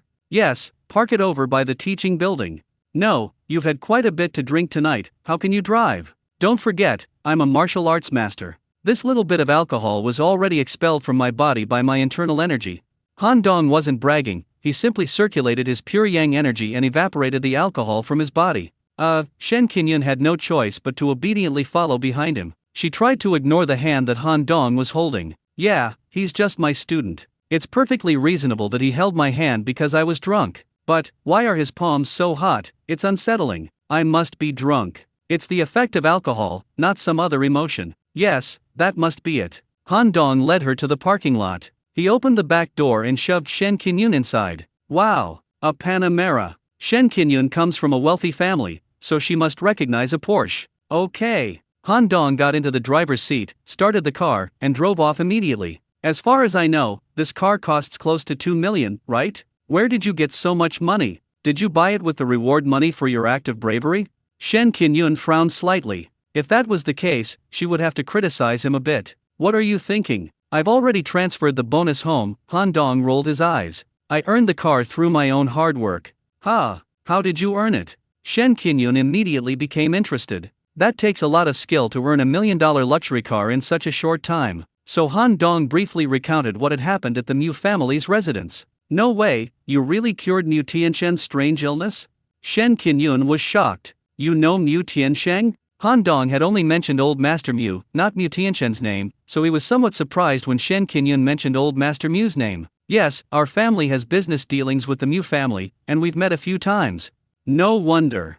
Han Dong smiled. Being able to do business with the Mu family, Teacher Shen's family background must be quite impressive. Wow, Han Dongzi, I didn't expect you to be skilled in both martial arts and medicine. And such amazing skills at that. If Teacher Shen ever gets some strange illness in the future, we'll have to rely on you. Can't you just live a normal life? Why do you have to think about getting sick? Han Dong rolled his eyes. Birth, aging, sickness, and death are not things that humans can control, Shen Qinyun smiled. The two chatted for less than half an hour before arriving at Bishui Yuan. If you're going to do a good deed, do it all the way. Given that Shen Qinyun was getting increasingly drunk, Han Dong had no choice but to drive the car into the underground parking lot and help her up the elevator. Arriving at the door of 603, Han Dong glanced at the neighboring 602, wondering if his cousin and sister-in-law were resting. Shen Qinyun entered the room password, but she entered it wrong twice. Why can't I open it? Shen Qinyun blinked in surprise. If you can't hold your liquor, remember to drink less next time. Han Dong rolled his eyes. Who can't hold their liquor? Another vat is no problem. No problem, no problem, you're the god of wine, alright? Han Dong said, both amused and exasperated. A drunkard never thinks he's drunk. Just then, the door opened, and a black-haired head poked out. Hey, gotcha. This is my wife, Wu Yu, the beautiful girl. Shen Qinyun giggled and hugged the girl, giving her a sweet kiss. Oh my, how much did she drink? The woman's face scrunched up. Han Dong took a look at her. The girl had her hair tied up on top of her head and was wearing home clothes. She had a very delicate appearance, but her figure was not as slender as Shen Qinyun's, she was slightly plump. It's often said that a slightly plump woman is the true goddess, and Han Dong believes it if this applies to this woman. Her skin was fair and delicate, and every move she made was full of charm. When she walked, her chest trembled slightly, making one's heart pound. As the saying goes, birds of a feather flock together, the friends of a goddess are often goddesses themselves. Will you also looked Han Dong up and down. Wow, it's been so long since I've seen such a handsome young man. I've seen plenty of handsome men, but someone who makes my heart flutter at first sight is truly a rare find. My name is Han Dong, Han from Han Fizi, and Dong from the Four Cardinal Directions. I am a student at the law school of Jiangnan University. Could you help me get her in here? Wu Yu's voice was very pleasant. Han Dong and Wu Yu helped Shen Qinyun, who was quite drunk, into the room. I want to drink more, another bottle. Shen Qinyun declared with boundless enthusiasm. I can have another tub, no problem, my dear lady. Wu Yu poured her a glass of lemonade and held it to her lips. Cheers! Shen Qinyun took the glass and gulped it down in one go. Then, like a scarecrow, he instantly collapsed onto the sofa and fell fast asleep. Look at her, the goddess of Jiangda Law School is like this in private. Wu Yu shook her head, both amused and annoyed, and said, "Don't be obsessed with your teacher Shen, she's just a little simpleton. I'm trying to avoid her, how could I possibly be infatuated with her?" Han Dong said with a wry smile. "Ha!" Wu Yu looked at him suspiciously. "You don't actually like men, do you?" "You really dare to think that way," Han Dong said, his forehead creased with annoyance. "I'm straight. That doesn't make sense. Your teacher, Ms. Shen, has been famous for her beauty since elementary school. Which boy wouldn't be smitten with her? What's the meaning of you deliberately avoiding her?" Han Dong truthfully recounted the embarrassing incident from their first meeting to Wu Yu. "So that's how it is. No wonder she got so angry that day, complaining that I didn't lock the door when I got home," Wu Yu said with a mischievous smile. "You're pretty good, kid. With your teacher Shen's extremely proud personality, you should thank her for not killing you." Han Dong didn't know how to respond to this. "Based on my understanding of your teacher, Ms. Shen, she shouldn't dislike you. If it were any other man, she would fight to the death and would never drink with you." Wu Yu stared thoughtfully at Han Dong with her watery eyes. "What does not disliking mean?" Han Dong couldn't help but ask. For girls with little dating experience, not disliking someone usually means liking them. That can't be right. I'm just a freshman from the countryside. How could teacher Shen like me? I'm also curious about what's going on, because it's not like her usual style. First of all, she's never drunk outside, and she's never brought a boy home. Secondly, you've seen how she lets loose, and she didn't fight back, she even hangs out with you. It's hard to explain if she hasn't fallen for you. I think teacher Shen just appreciates me because I did something that ordinary boys can't do. Tonight's drinking party is to celebrate my success. Wait, your name is Han Dong, that name sounds familiar. Wu Yu frowned, then suddenly said, "Right, you must be the miracle worker who helped the police solve the armored truck robbery, right? You've heard about it too? Your teacher Shen has been talking about this a lot these past few days." Wu Yu smiled. "Now that you put it this way, it makes sense. She really does admire you. See, this makes sense now. That doesn't mean she doesn't like you. Liking someone naturally includes appreciation." Wu Yu smiled and said, "Although she's a few years older than you, I guarantee you with my integrity that if you marry her, you'll make a huge profit." "This isn't over yet. This isn't about age, it's about status." Han Dong frowned slightly. "She is, after all, my teacher. As the saying goes, a teacher for a day is a father for life. To put it bluntly, we are from two different generations, and there are ethical issues involved. I didn't realize you were so traditional." Wu Yu smiled, her eyes curving like crescent moons. "Of course, we kids who grew up in the countryside don't have that many tricks up our sleeves," Han Dong said slowly. "And you, how did you meet teacher Shen?" "We've been best friends for ages. We were roommates since college, then we went on to graduate school and doctoral programs together. Even after we started working, we still lived together. Unless one of us gets married, we'll continue to live together.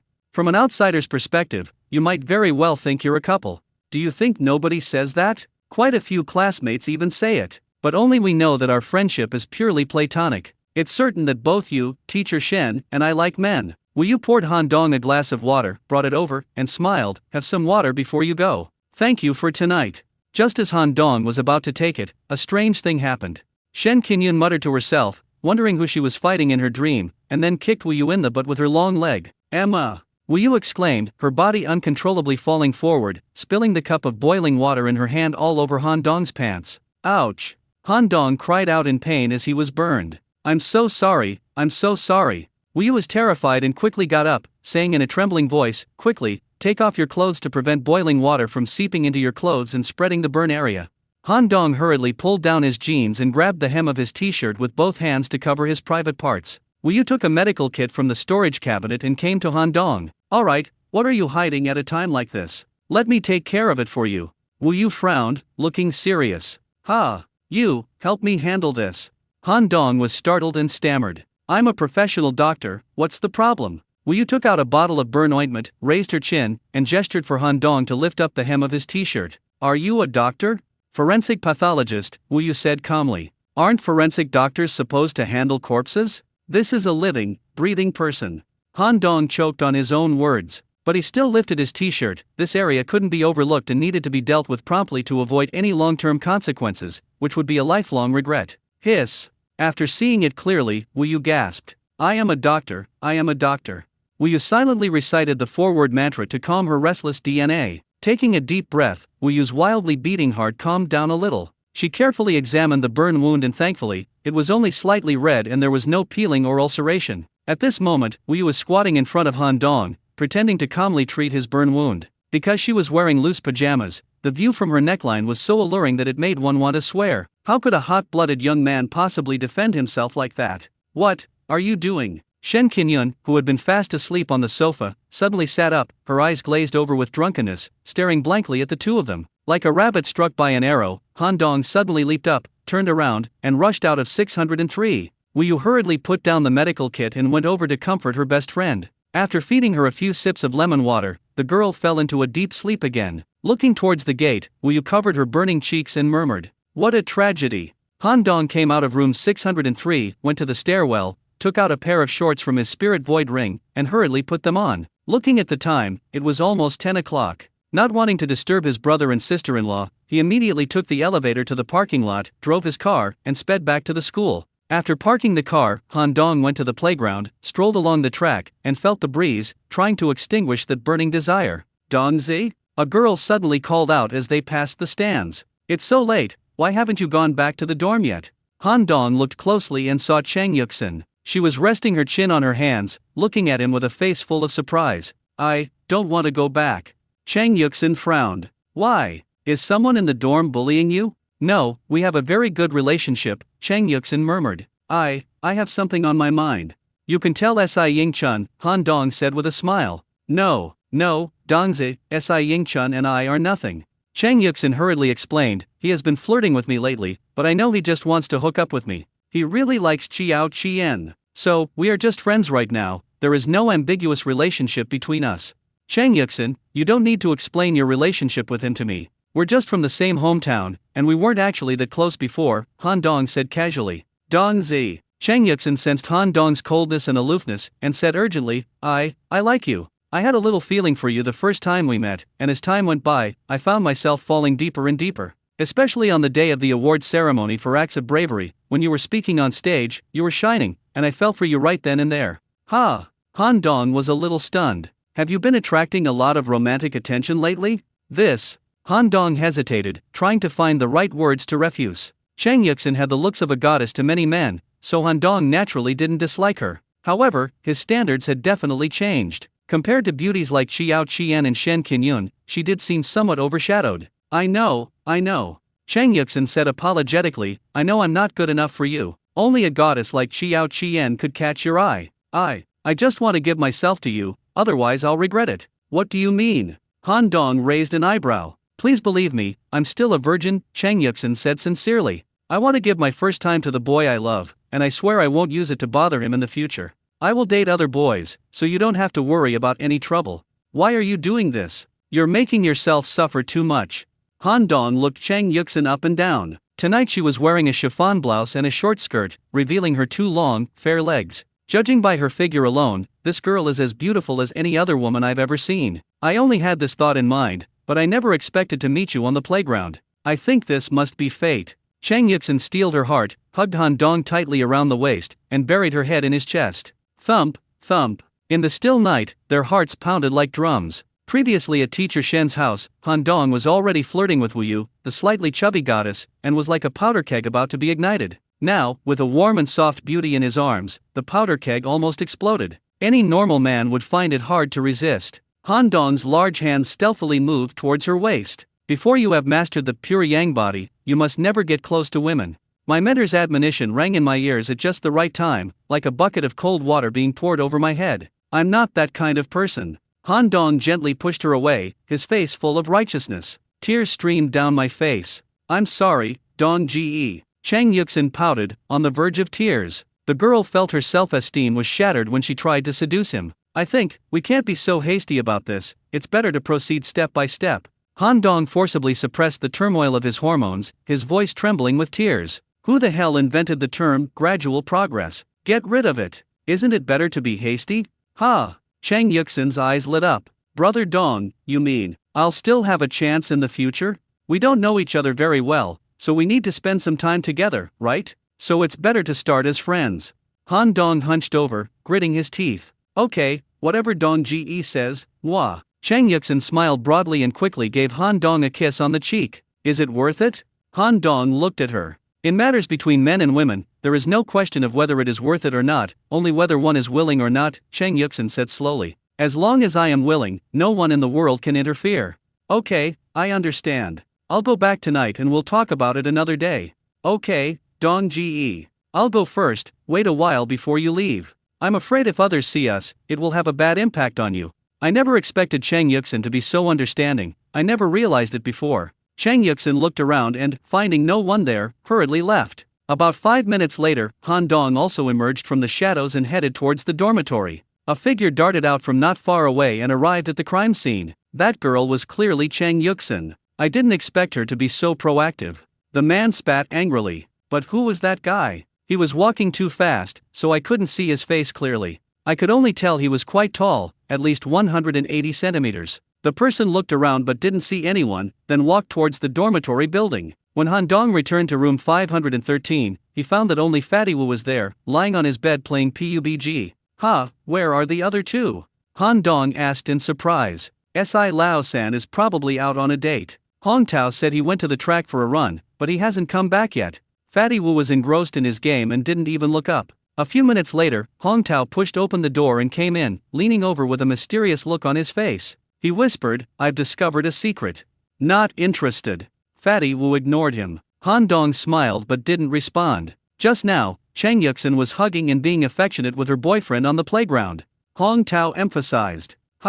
She already has a boyfriend? Fatty Wu sat up abruptly. Han Dong's heart immediately jumped. Could it be that someone saw him using the toilet? However, because I was afraid of being discovered, I stayed quite far away, so I couldn't see who the boy was. Han Dong breathed a slight sigh of relief. Could it be Si Ying-chun? Lately, I feel like he's been flirting with Chang Yuxin, Fatty Wu mused. No, that boy is a bit taller than Chun Ji. Hong Tao sighed. Chun Ji's head is destined to be a little green. If you want to make a living, you have to be cuckolded a little, Fatty Wu sighed. But don't tell him. That kid has a strong sense of pride. If it's not Chun Ji with Chang Yuxin, then who is he with now that he hasn't come back? Hong Tao asked, trying to get to the bottom of things. That's a good question, Fatty Wu said seriously. Young man, mutual greening is the truth of life. You'll understand later. I don't want to understand. It seems it's better to just stay single. Hong Tao went into the bathroom to wash up. Han Dong breathed a sigh of relief. Damn it, it seems like it's not very safe outside. Anyway, I have money in my account, so it's time to put buying a house on the agenda. After washing up and getting into bed, Han Dong sent a WeChat message to Mu Wanzi. Sister Mu, are you resting? Unexpectedly, Mu Wanzi replied instantly. I just got my mother to sleep and was about to rest. You saved my father, this is a great favor, and I will definitely repay you handsomely another day. The Mu family has already paid the consultation fee, so there's no need to thank me. There's something I'd like to ask Sister Mu for a favor. Tell me what you're doing, and I'll definitely help you as long as it's within my power. I want to buy a house, preferably one that's close to the school. That's no problem at all. I have 2 friends who are real estate developers, I'll ask them for you tomorrow. By the way, do you want a villa or a single-story house? Anything is fine, there aren't too many restrictions. If it's a single-level apartment, the top floor is best, the kind with a rooftop terrace. Considering that we need to absorb the essence of the sun every day, living on the top floor is the most convenient. Okay, I understand.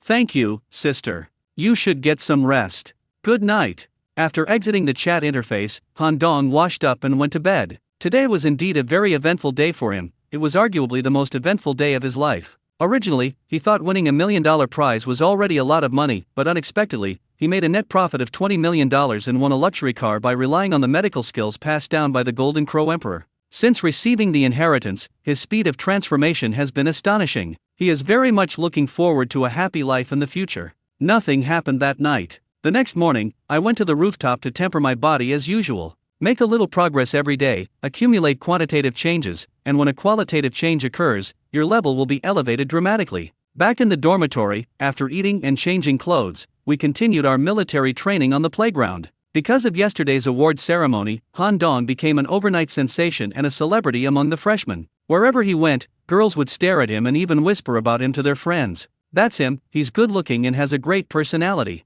I love him so much. Handsome, good at fighting, and rich, he's practically my dream type. A prize of 1 million isn't considered a lot of money, is it? At least I can have a comfortable 4 years of college, it's not like I'm going to marry him. Han Dong has exceptional hearing, he can hear all these discussions. Some girls these days are so realistic it's chilling. They're obsessed with pleasure and have no moral bottom line. However, outstanding women exist in every era. It's just a matter of whether you can meet them. Brother Dong. Brother Dong. Yuli and Chang Yuxin greeted him at the same time, their faces beaming with smiles. Good morning. Han Dong grinned. These two girls have become so proactive. After all, she was a beauty of the department's most popular caliber, and back in Yaihe No. 1 high school, she was the white moonlight in the eyes of all the boys. At that time, Han Dong didn't even dare to dream of her. Indeed, only by being strong can one attract high-scoring girls. If you blossom, butterflies will come. What happened last night had quite a significant impact. Si Yingchun and Zhang Zikai deliberately kept their distance from Han Dong and didn't hang out together as usual. Wu Yuanda and Hong Tao were unaffected and continued to frolic around Han Dong. The two men's eyes darted back and forth over Chang Yuxin, their expressions containing wicked smiles. What do you two mean? Chang Yuxin blinked. I noticed that Yuxin is really feminine today. Is she glowing with love? Fatty Wu's small eyes gleamed with slyness. Chang Yuxin blushed instantly. What nonsense are you talking about? Where did this love come from? He stammered, unable to even speak properly. Han Dong smiled. This was a classic case of a guilty conscience. Si Yingchun, who was not far away, glanced at Chang Yuxin and indeed noticed something unusual. Her skin was smooth and supple, her cheeks were flushed, and her eyebrows and eyes hinted at the arrival of spring. She has become more feminine in every gesture. What's going on? Si Yingchun wondered. Chang Yuxin looks exactly like someone who's been nourished by love. Who did this? Then Josie arrived and naturally joined their little circle. Good morning. She smiled and nodded at Han Dong. Good morning. Han Dong smiled. Wow, this is quite a romantic situation. Luo Yuanda and Hong Tao teased from the side. Josie remained calm and ignored it. Her mental fortitude is far stronger than Chang Yuxin's. Stop spouting nonsense. What's sex? This is revolutionary friendship forged in the struggles of the past, Han Dong said with a laugh. Don't explain, explaining is just covering up, Hong Tao said. Friendship often begins with revolutionary camaraderie, Wu Yuanda said with a smile. Even if there's something going on between you, what's it to you? Josie retorted with a half-smile. Wu Yuanda and Hong Tao were speechless for a moment. Thinking of how fiercely this girl had shoved a beer bottle into someone's head last night, I couldn't help but shudder. This is a ruthless person, unlike Chang Yuxin. She's really capable of violence if you anger her. So they simply kept quiet. Ignore them, those two can't say anything nice, Han Dong laughed. Zhang Zikai watched them chatting and laughing from afar, and the feelings in his heart were extremely complicated. The 7th and 8th company formations were adjacent to each other. The scene of Qiao Qian and Han Dong chatting and laughing made the livestock of the 8th company bling with envy. Although there are many beautiful girls among this year's freshmen, those who reach Qiao Shi's level are extremely rare. Of the several formations nearby, only Josie was there. Within the 8th company formation, there was also a small group, led by a boy who looked somewhat like the Korean star Lee Jun-ji. He was very trendy and handsome, with a slightly effeminate air about him. This kid's been making waves lately, a boy with triangular eyes remarked with a smirk. TCH, a country bumpkin like you, dreaming of eating swan meat. The effeminate boy sneered. Rat, can you really tolerate him touching the girl you've got your eye on? The triangular-eyed man chimed in from the side. Let's go, and meet him, the effeminate boy said with a sneer. Several people walked over casually, hands in their pockets. Hey, isn't this the great hero who did the right thing? What are you doing? The man with the triangular eyes deliberately raised his voice to attract the attention of the nearby students. Han Dong glanced at him coldly and said nothing. I'm asking you a question, why aren't you answering? Country bumpkins really don't know any manners. The man with the triangular eyes curled his lip. Many people come to talk to me, who do you think you are? Han Dong said coldly. You little punk, you got lucky and won a small prize, and now you think you're something special? This is Suzhou, what right do you, a country bumpkin, have to act so arrogantly? The triangular-eyed man's face instantly turned icy cold. Just as Han Dong was about to make a move, Qiao Qian reacted quickly, immediately grabbing his wrist. She looked up at him with her beautiful eyes, gently shook her head, and whispered, "This is at school. Making a move will be bad for you." Seeing Qiao Qian and Han Dong so close, the boys with triangular eyes felt even more envious. What's wrong? Aren't you supposed to be a hero who can take down robbers? Now you just hide behind women like a coward? The triangular-eyed man continued to provoke him. With a light flick of his left foot, Han Dong sent a half-sized brick flying through the air. With a casual punch, he smashed the brick into powder with a bang. Caught off guard, the group of people were so frightened that they all took a few steps back. Josie stopped me because she was afraid I'd kill you all in a moment of impulse, Han Dong said calmly. However, my patience has its limits. Martial artists have a knack for controlling their strength, and I certainly wouldn't kill anyone. but it's easy for me to embarrass you in front of so many people. Think about it, if I beat you black and blue in public, you'd lose face big time, and it might even affect your chances of finding a partner during your 4 years of university. If you want to try, feel free to keep provoking me." The man with the triangular eyes hesitated for a moment, but ultimately didn't dare to reply. "Only vulgar people solve problems with their fists," the effeminate man said with a slight curl of his lips. "No matter how good you are at fighting, you're just a gun in the hands of a smart person. The truly superior people rely on their brains, not their fists." "You consider yourself a smart person?" Han Dong said calmly. "At least I won't solve problems with my fists." The effeminate boy smiled contemptuously. "Let me guess, the reason you came here is actually because of jealousy, right?"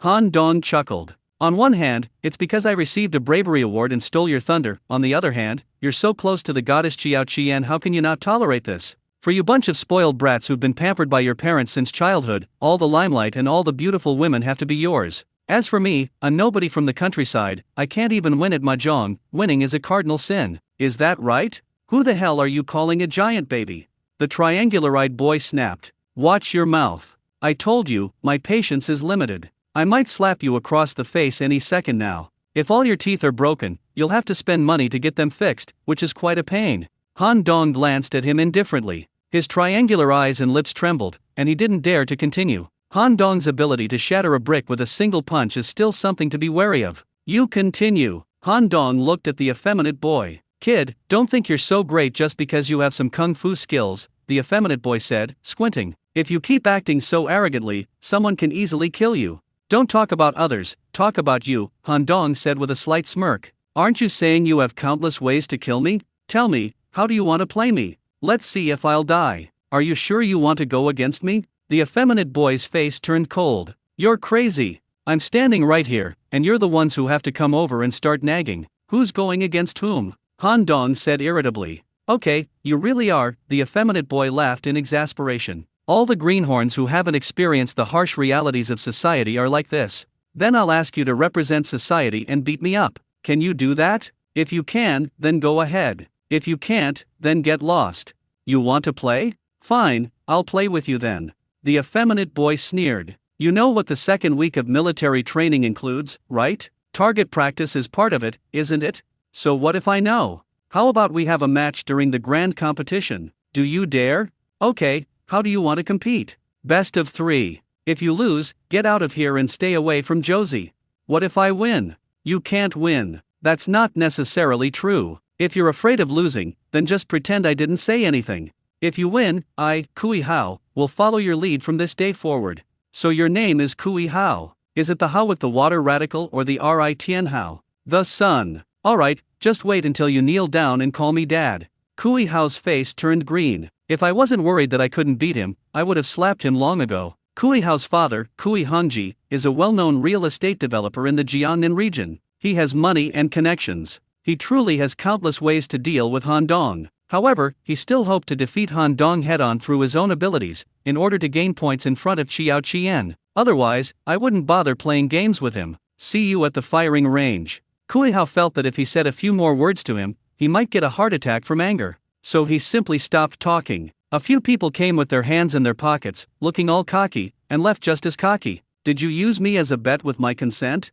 Josie glanced at him indifferently. "Don't worry, he can't win." Han Dong grinned. "You've handled guns before?" "No, but I've played with slingshots before." Josie was speechless. Could a slingshot and a gun be the same thing? Since Kui Hao took the initiative to propose a target practice match, it's clear he's very confident in his shooting skills. He must be a regular at the shooting club. "There's still time to study," Han Dong said with a smile. "Okay, whatever makes you happy," Josie said non-committally. At this moment, Fatty Wu came over and said with some concern, "Dongzi, Kui Hao is a guy with some connections. His father is a big real estate developer in Zhangzhou City, and his family has billions of yuan. There's no need to make things too tense with this kind of local tyrant. I'm afraid you'll suffer.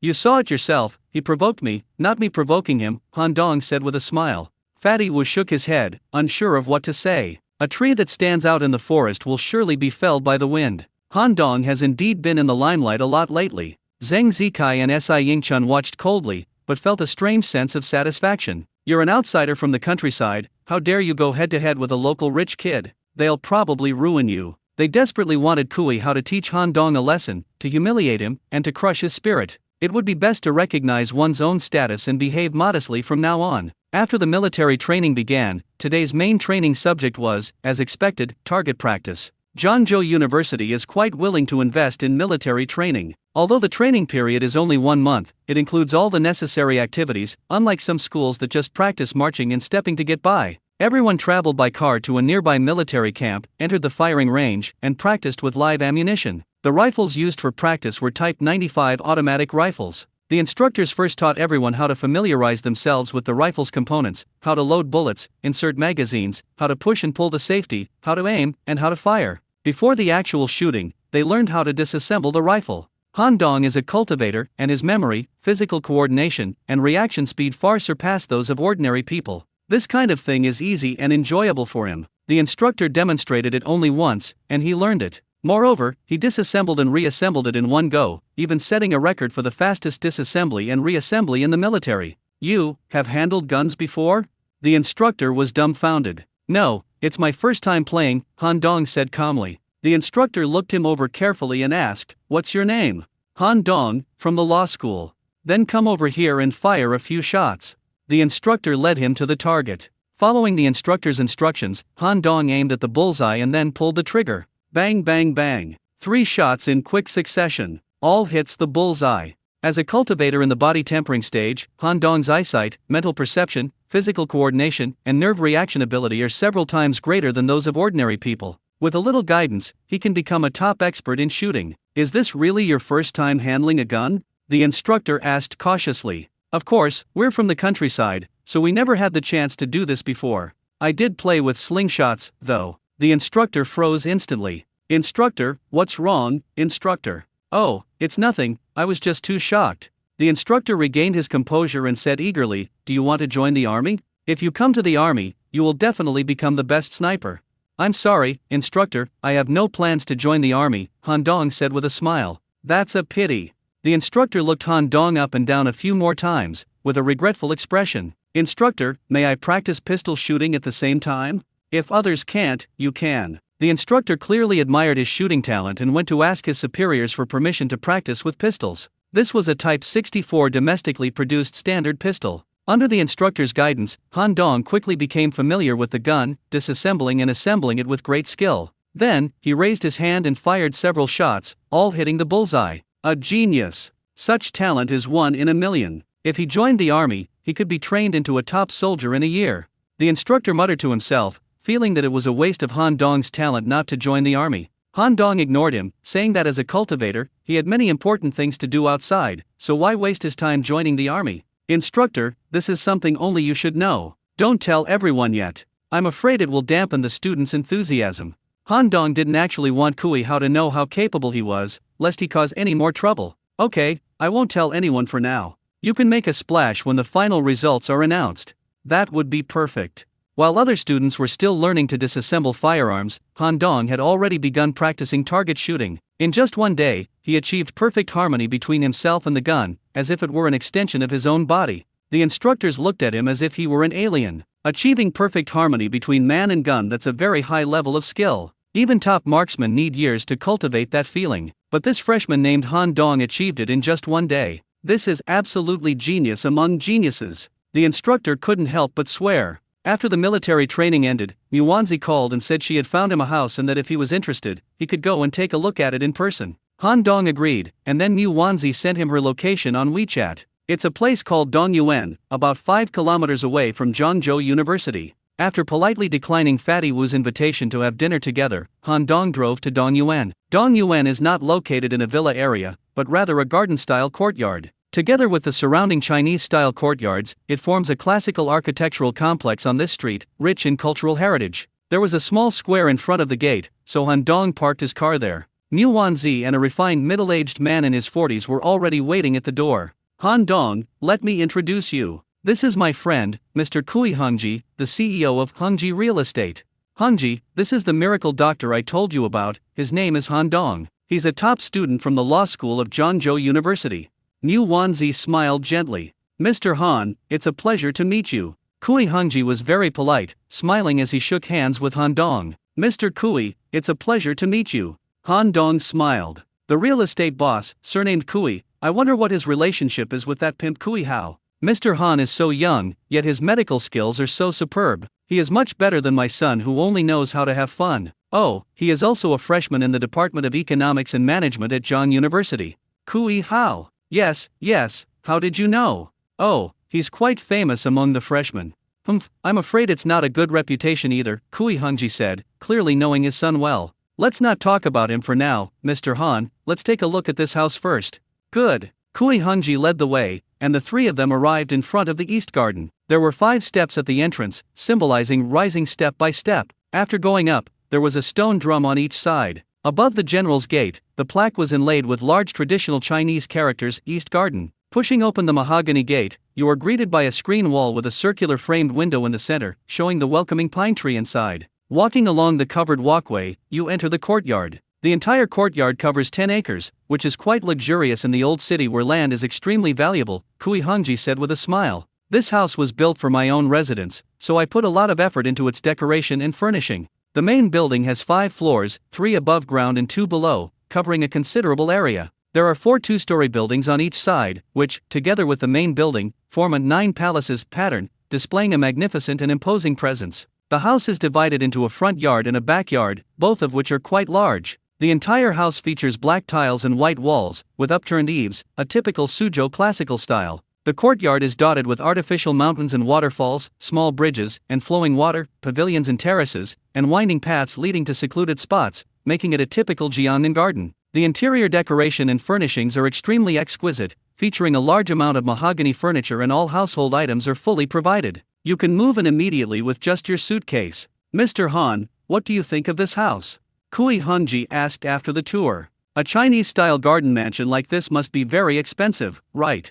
Han Dong smiled. To be honest, the cost was over 200 million, and someone offered 500 million, but I didn't sell it. That's way beyond my budget, Han Dong said frankly. Mr. Han, I heard from Wanzi that you are a miracle doctor with extraordinary skills. You even cured old Master Mu's strange illness some time ago. Is that true? Kui Hongji did not answer Han Dong's question directly, but asked another seemingly unrelated question. Han Dong glanced at Mu Wanzi, and the beautiful woman smiled gently and nodded slightly. Mr. Kui, could it be that you are unwell? Mr. Han is indeed exceptionally intelligent.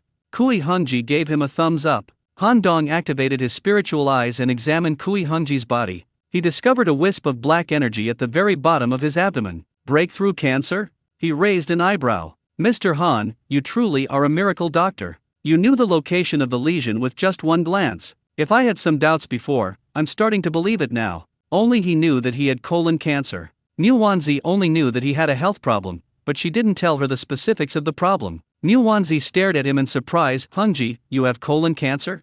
Late-stage colon cancer. The doctor said he has at most 3 months to live. Kui Hongji's expression darkened. That's why you told me that a younger brother of yours wanted to buy a house, and that he was a miracle doctor who cured your father's illness. That's why I insisted on meeting him. You told me you weren't feeling well lately and wanted to see a doctor, but I didn't expect it to be this serious. When I was young, I was so focused on my career that I neglected my health. Now that I've ruined it, I realize that without health, everything is just a mirage. Mansions, luxury cars, and billions of dollars are all meaningless, Kui Hongji sighed. I asked Mr. Han to come and see this house because I mean that if you can cure my illness, this house will be considered my consultation fee. I hope Mr. Han won't find it too expensive. Cancer, hee. Han Dong smiled slightly. In my eyes, it's not a big deal. Mr. Han, you mean, you can cure my illness?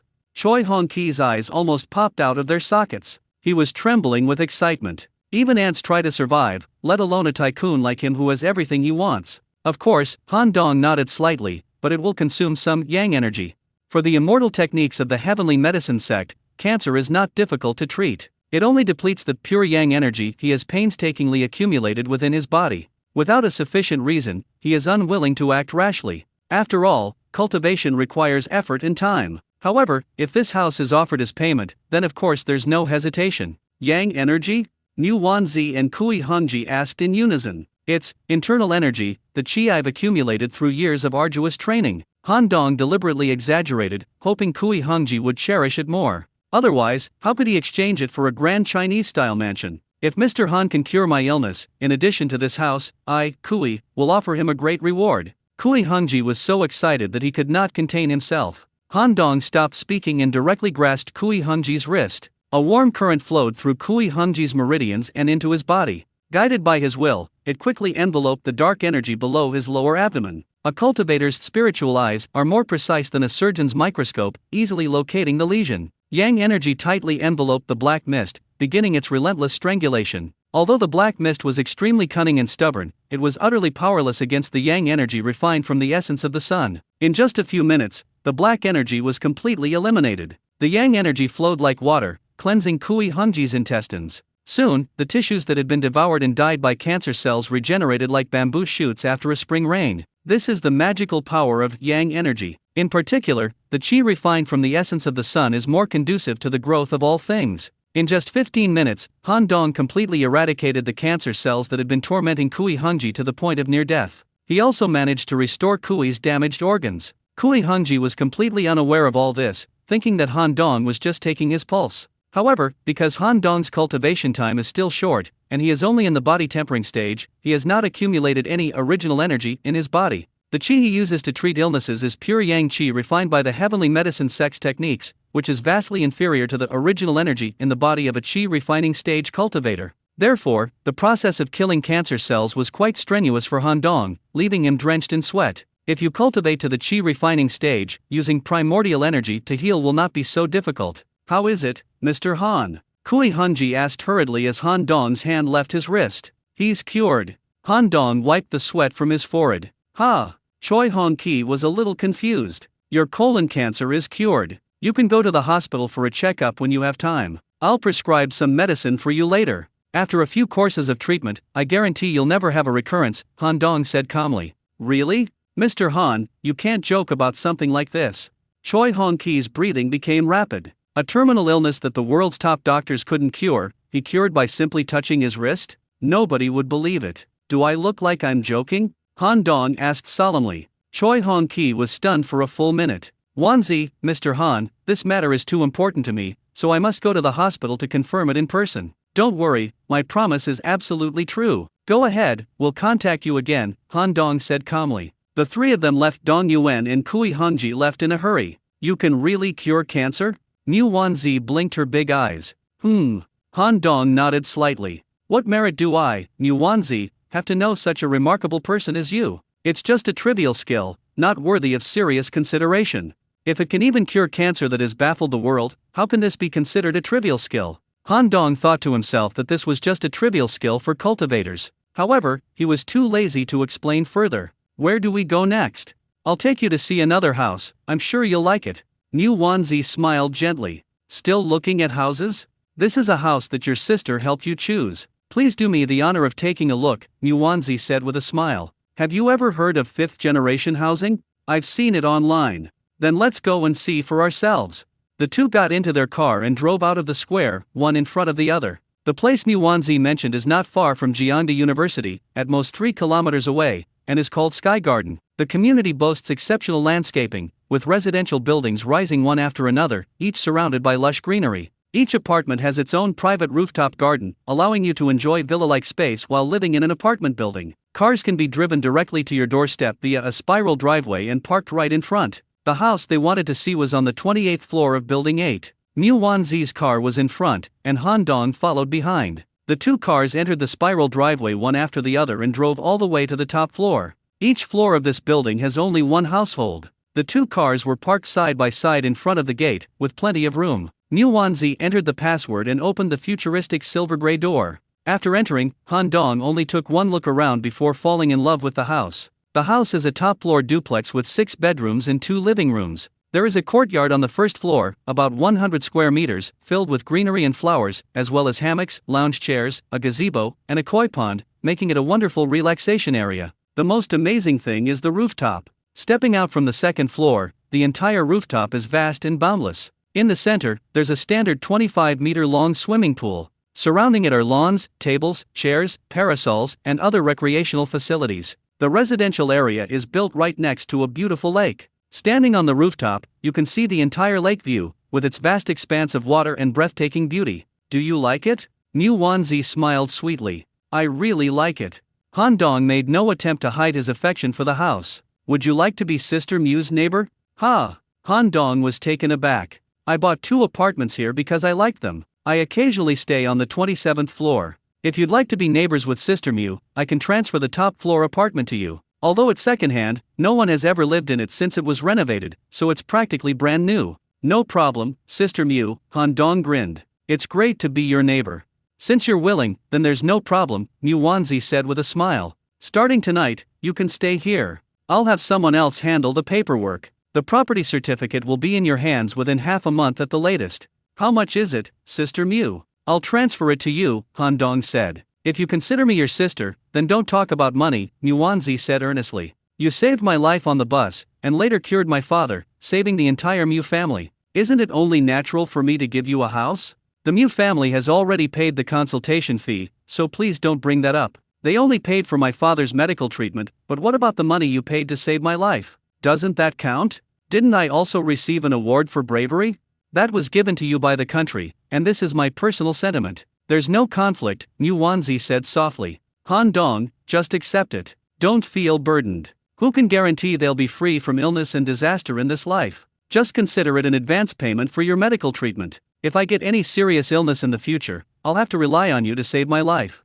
Han Dong pondered for a moment, then finally nodded. All right, I'll accept it then. The property certificate shows a floor area of 1,000 square meters. The average price in this area is around 60,000 yuan per square meter. Overall, the property is worth more than 60 million yuan. Mu Wanzi gave him such an expensive gift, which shows her considerable generosity. On the one hand, it was to express her gratitude for saving his life, and on the other hand, she must have some ulterior motives for the future. However, Han Dong wasn't worried at all. Since he dared to accept it, he was confident he could meet Mu Wanzi's needs. Mortals desire nothing more than health and wealth, which are of no concern to cultivators. That's a good girl, Mu Wanzi said with a smile. From now on, the rooftop will be your private territory. Except for the top floor, residents on other floors can't go up there. You young people like excitement, so you can bring your friends over for a pool party or something from time to time. Feel free to have fun. I understand, thank you, sis. You can stay here tonight. The house has everything you need, so you don't need to buy anything else, Mu Wanzi said gently. I live alone too. I have a housekeeper, so you don't need to cook or do housework. You don't need to worry about anything. What could Han Dong say? As expected, older women know how to take care of people. Mu Wanzi returned to the 27th floor and instructed her nanny, Ah Zhen, to prepare dinner. To celebrate Han Dong's housewarming, a meal was served. Mu Wanzi also opened several bottles of her treasured red wine. Cheers! The two clinked their glasses and drank it all in one gulp. Han Dong had little experience with red wine, but good wine is good wine. It was mellow on the palate, had a long aftertaste, and did not have the bitterness of most red wines. He could even faintly taste the aroma. After 2 drinks, a slight buzz started to form. Mu Wanzi's cheeks were flushed, and her eyes sparkled. She was breathtakingly beautiful. She is 33 years old this year, the perfect age for a ripe peach, fresh, plump, and juicy. Especially her alluring figure when slightly tipsy, like peach blossoms in full bloom, with petals falling in profusion. A lone man and woman, a romantic dinner, the lights and the night so enchanting. It's inevitable that this will make a young, hot-blooded virgin's mind wander. Sister Mu, why did you have such a falling out with your family? Han Dong had no choice but to try to divert attention. It wasn't that he disliked Mu Wanzi's age, but rather that his pure yang body was not yet fully developed, and he dared not break the rules. Do you want to hear Sister Mu's story? Mu Wanzi looked at him, a hint of sadness in her eyes. If you don't want to talk about it, don't force yourself. My sister's story is actually nothing special. Almost every wealthy family has one, Mu Wanzi said in a soft, low voice. More than 10 years ago, the Mu family suffered a calamity due to the global financial crisis. Without the help of outside funds, we would probably have gone bankrupt. And my father's way of solving the crisis was the same as most wealthy people: marriage.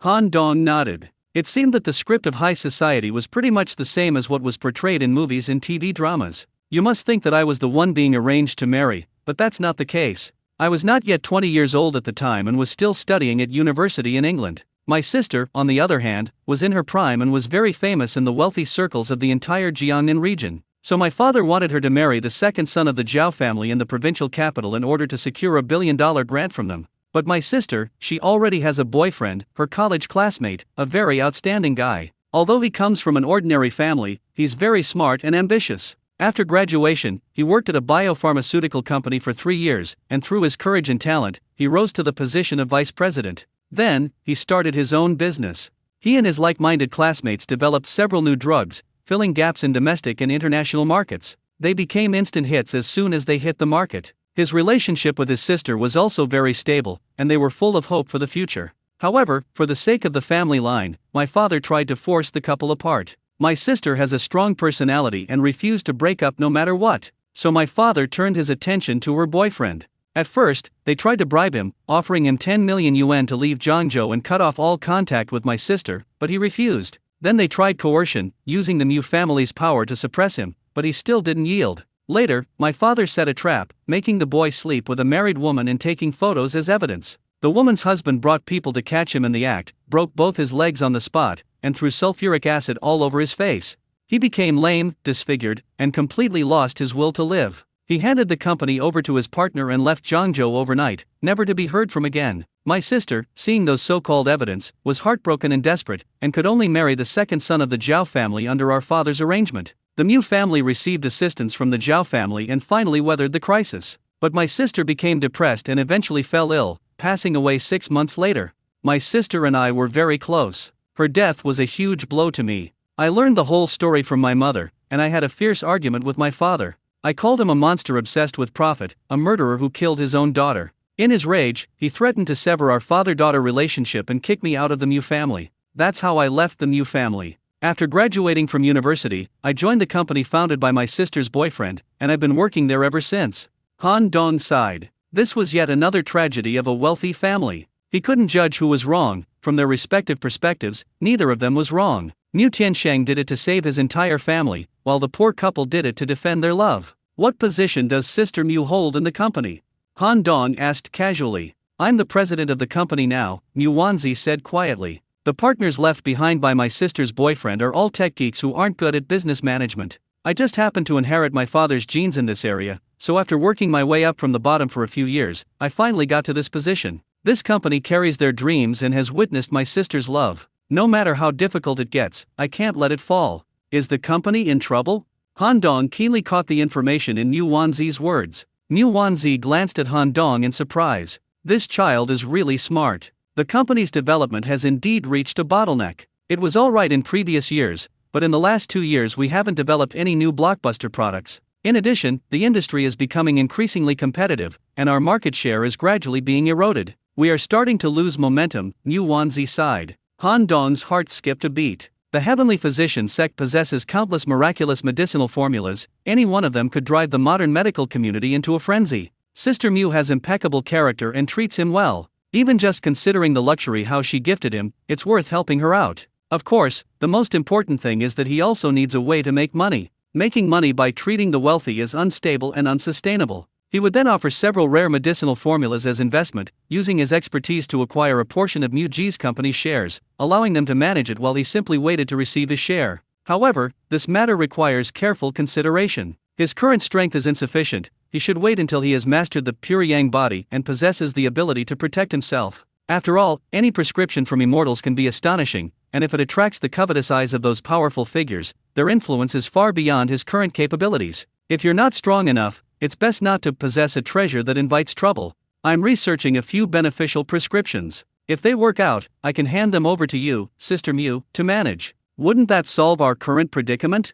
Han Dong said with a smile. Really? Mu Wanzi's eyes widened immediately. She had witnessed Han Dong's miraculous medical skills firsthand. Not only had he cured her father's strange illness, but he had even managed to conquer cancer. A prescription from such a great doctor must be extraordinary. Of course it's true, I wouldn't joke about something like this, Han Dong said seriously. That's great. I'm looking forward to your amazing research results, my sister, Mu Wanzi said excitedly, her eyes shining. Don't worry, I won't let you work for nothing. We can discuss a reasonable profit-sharing ratio, or even give you some of the company's shares. That's easy to say, Han Dong smiled. Even close brothers should keep clear accounts, favors are favors, and interests are interests, so he naturally wouldn't refuse. Let's drink to this good news, slice it. Slice it into strips. The next morning, Mu Wanzi woke up to find herself in a strong embrace, the masculine sense sending shivers down her spine. Oh my god, the atmosphere last night was so great. The two of us were chatting and drinking, and ended up getting drunk. I don't know when, but I somehow ended up on the bed. Mu Wanzi checked her clothes and thankfully, her worst fears hadn't come true. She breathed a sigh of relief, but at the same time felt a slight sense of loss. Everyone says that alcohol leads to promiscuity, but I never expected that Han Dong would actually be able to control himself. Could it be that I'm really getting old? Losing my charm? The second young lady of the Mu family, renowned for her beauty in the upper-class circles of Jiangnan, has actually begun to doubt herself. If Han Dong knew, he'd probably spit out his snot. Do you think I'm not in pain? Holding a beautiful, soft, and warm woman in my arms, but I can't even touch her, I'm about to explode. If he had already cultivated a pure yang body, he must have had a great feast last night. I don't know how much willpower it took, counting hundreds of millions of sheep before I could finally fall asleep.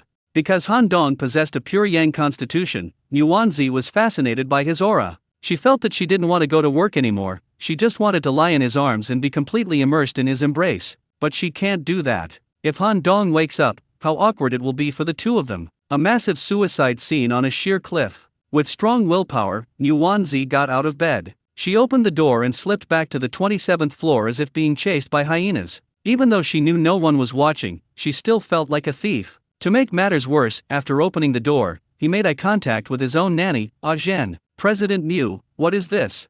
Ah Zhen looked at Mu Wanzi suspiciously. I was drunk last night, Mu Wanzi said, pretending to be nonchalant. Oh, you go wash up, I'll prepare breakfast. Ah Zhen didn't dare ask any more questions. Prepare another portion and send it upstairs. Make sure it's a generous portion, my younger brother is still young and growing, Mu Wanzi said slowly. Yes, Mr. Mu. Ah Zhen readily agreed. When Han Dong woke up, he found that Mu Wanzi had already left, and the lingering fragrance of a woman, like orchids and musk, remained in the bed. Thinking of the pain of last night, I smiled helplessly. Before achieving the pure yang body, one can only continue to endure it. After getting up and washing up, I went straight to the rooftop to face the rising sun and begin my daily practice. Looking down from the rooftop, the lake shimmered under the red sun, its surface ablaze with crimson light. Its beauty was beyond words. Cultivating here is much better than practicing on the dormitory rooftop. After completing a full cycle of qi circulation, I returned home and wanted to drink some water, but I heard someone knocking on the door. It turned out that the housekeeper downstairs had brought breakfast. Hello, this is your breakfast. Ah Zhen smiled kindly, it was specially ordered by President Mu. Sister Mu has excellent taste, even the nanny she hired looks quite elegant. Thank you, and where is Mr. Mu? Han Dong took the plate from her and thanked her sincerely. I've already gone to work. I'll head back now. Ah Zhen saw Han Dong shirtless, his chest and abdomen muscles layered and defined, his whole body as sculpted as a statue. Her pretty face instantly turned red to the roots of her ears. She jogged back to the 27th floor, closed the door, leaned against the wall, and patted her chest. She could hear her own heart pounding nervously, thump, thump. Goodness, I've seen muscular men before, so why does this one make my heart race? It's so sensual, so incredibly sensual. After finishing breakfast, Han Dong left the clothes, shoes, and electronic products stored in his spirit void ring at home. Now that you have a fixed place to live, there's no need to put all your valuables in storage space. Of course, some things that need to be carried with you are left in the spirit ruins ring. I changed my clothes, got into my car, and drove to school. Kongting is less than 3 kilometers away from Jiangda University, which takes about 10 minutes to get there. As soon as he arrived at the playground, he was caught by Fatty Wu. As expected, men with money go bad. You didn't come home last night, did you go out to pick up girls? I'm not trying to be mean, but how can a studious and ambitious young man of the new era do such a filthy thing? Don't go again next time. If you really have to go, can you take me with you? Fatty Wu's turn was so sharp that it almost broke Han Dong's back. I'm not taking you. Han Dong said expressionlessly. Qiao Shi, Yuli, and Cheng Yuxin are all right there, why are you spouting such blunt truths? It's ruining my splendid image in the eyes of beautiful women. You really went to a hotel? Fatty Wu asked shamelessly. Get lost, I'm going to my cousin's house. Han Dong glared at him irritably. Everyone knows that Han Dong's cousin and his wife work and live in the city.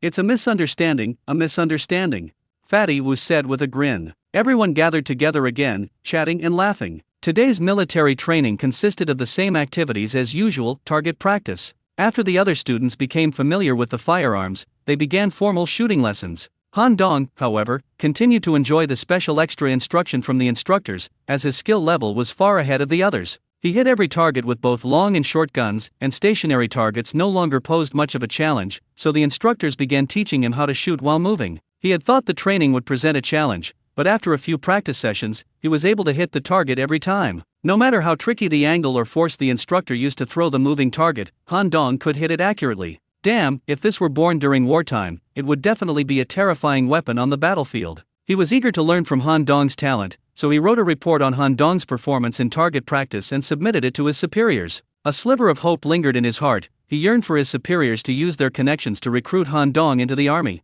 He was truly a rare talent. With proper training, he would undoubtedly become a top-tier guardian of the Republic. The military training ended on time at 4:30 p.m. Han Dong received a call from Yu Wanzi, who said that Kui Hongji was hosting a banquet at Yupan to thank him for saving his life. Han Dong naturally wouldn't refuse. Yupan is the most upscale restaurant in Zhangzhou City. It is said that the owner's great-grandfather was a royal chef and possessed the secret recipes for all the dishes served at the imperial banquets. Later, he opened a restaurant in Zhangzhou City and quickly dominated the city's high-end catering market. The people who come here to spend money are either rich or noble, ordinary people simply can't afford it. Choi Hongqi's choice to host Han Dong here demonstrates his sincerity.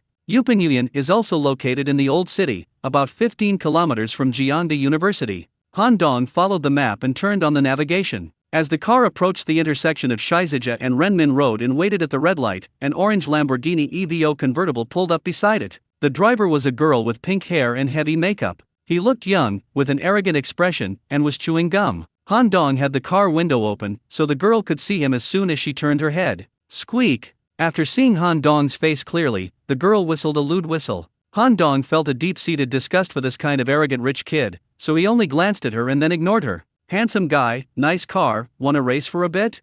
The girl challenged Han Dong directly when he ignored her. The red light is in its final countdown and will turn green soon. Han Dong pretended not to hear. The moment the countdown ended, the girl floored the accelerator, and the EVO sports car shot off like an arrow. Han Dong started and accelerated normally, completely ignoring her provocation. After driving for several hundred meters, the EVO sports car in front gradually slowed down. As Han Dong approached, the car suddenly swerved sideways, blocking the middle of the road. Screech! Han Dong reacted quickly and slammed on the brakes, stopping his car just before it crashed into the sports car. Other vehicles on the road were not so lucky. A red Mazda, in a moment of panic, darted into the roadside greenbelt, but was fortunately stopped by the bushes. Two other cars rear-ended each other unexpectedly. The scene was chaotic. The girl got out of the car and knocked on Han Dong's car window. Han Dong opened the car door and stood in front of her. The girl was wearing a leopard print miniskirt, revealing her long, bare legs. Her figure was surprisingly good. Judging from her facial features, the girl is pretty, but unfortunately, her pink hair and unconventional heavy makeup make her look incredibly tacky. What? You're not giving your sister any face? The girl looked at him with an unfriendly expression, her eyes narrowed slightly. Are you fucking crazy? Han Dong glared at her irritably. You dare to insult me? The girl raised her foot and was about to kick Han Dong in the groin. This child-severing kick thoroughly enraged Han Dong. What kind of monster is this? They have no humanity whatsoever. They don't care about other people's lives. I'm not only going to curse you, I'm going to beat you up too. Han Dong stretched out his long arm and grabbed the girl's flying leg. With a little force, he flipped her over and made her lie face down on the EVO sports car. Slap! Han Dong slapped her pert buttocks. Ah! The girl exclaimed. Slap slap slap slap slap. Han Dong swung his arm and gave him a series of hard slaps. I spoiled brat like you needs to be taught a lesson. Your father doesn't care, but I will. Otherwise, I don't know how many people you would have harmed. He hit and scolded at the same time. The drivers who were forced to stop gathered around to watch the commotion. Regardless, Han Dong helped them vent their anger, and he felt quite relieved. You bastard, do you know who I am? How dare you lay a hand on me? You're asking for trouble. The girl was fierce and ruthless, struggling desperately while cursing incessantly. However, Han Dong was too strong. One of his hands was pressed down on her back like a mountain. No matter how she struggled, she could not break free from Han Dong's grip. Are you going to act like those other spoiled brats again, causing trouble and then using your father's name? I don't care whose son you are, if you do something wrong, you have to be taught a lesson. Han Dong was really angry, and his slaps came down like a storm. Although he held back, the girl was delicate and could not withstand such a beating. At first, he was defiant and dissatisfied, but after being slapped more than a dozen times, his voice weakened. No child is immune to being disciplined. The question is whether the parents are willing to actually do it. After being scolded and threatened, and realizing that Han Dong was unmoved, the slaps on her buttocks became increasingly heavy, and the girl finally gave in. Okay, stop hitting me. I give up, okay. The girl started sobbing, her makeup ruined by tears. Do you know you were wrong? No. Will you dare to do it again next time? I wouldn't dare.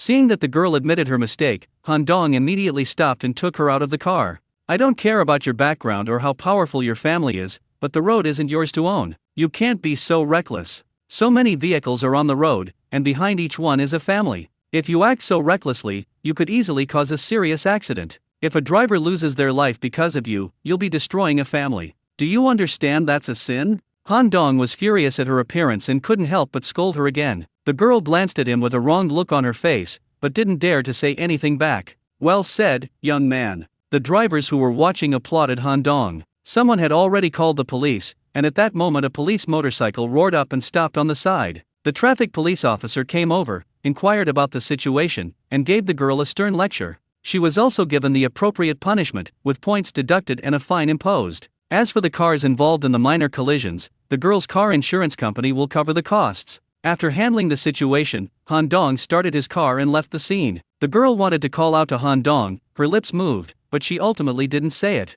But his eyes were fixed on Han Dong's license plate, which he secretly memorized. When Han Dong arrived at the first-class imperial banquet, Kui Hongji and Mu Wanzi were already there, along with a middle-aged man dressed in tang suits and cloth shoes, who was constantly playing with a G bead in his hand. Let me introduce you. This is Mr. Lian Shanglong, a big shot in Gasu City, Kui Hongji said with a radiant smile and a hearty laugh.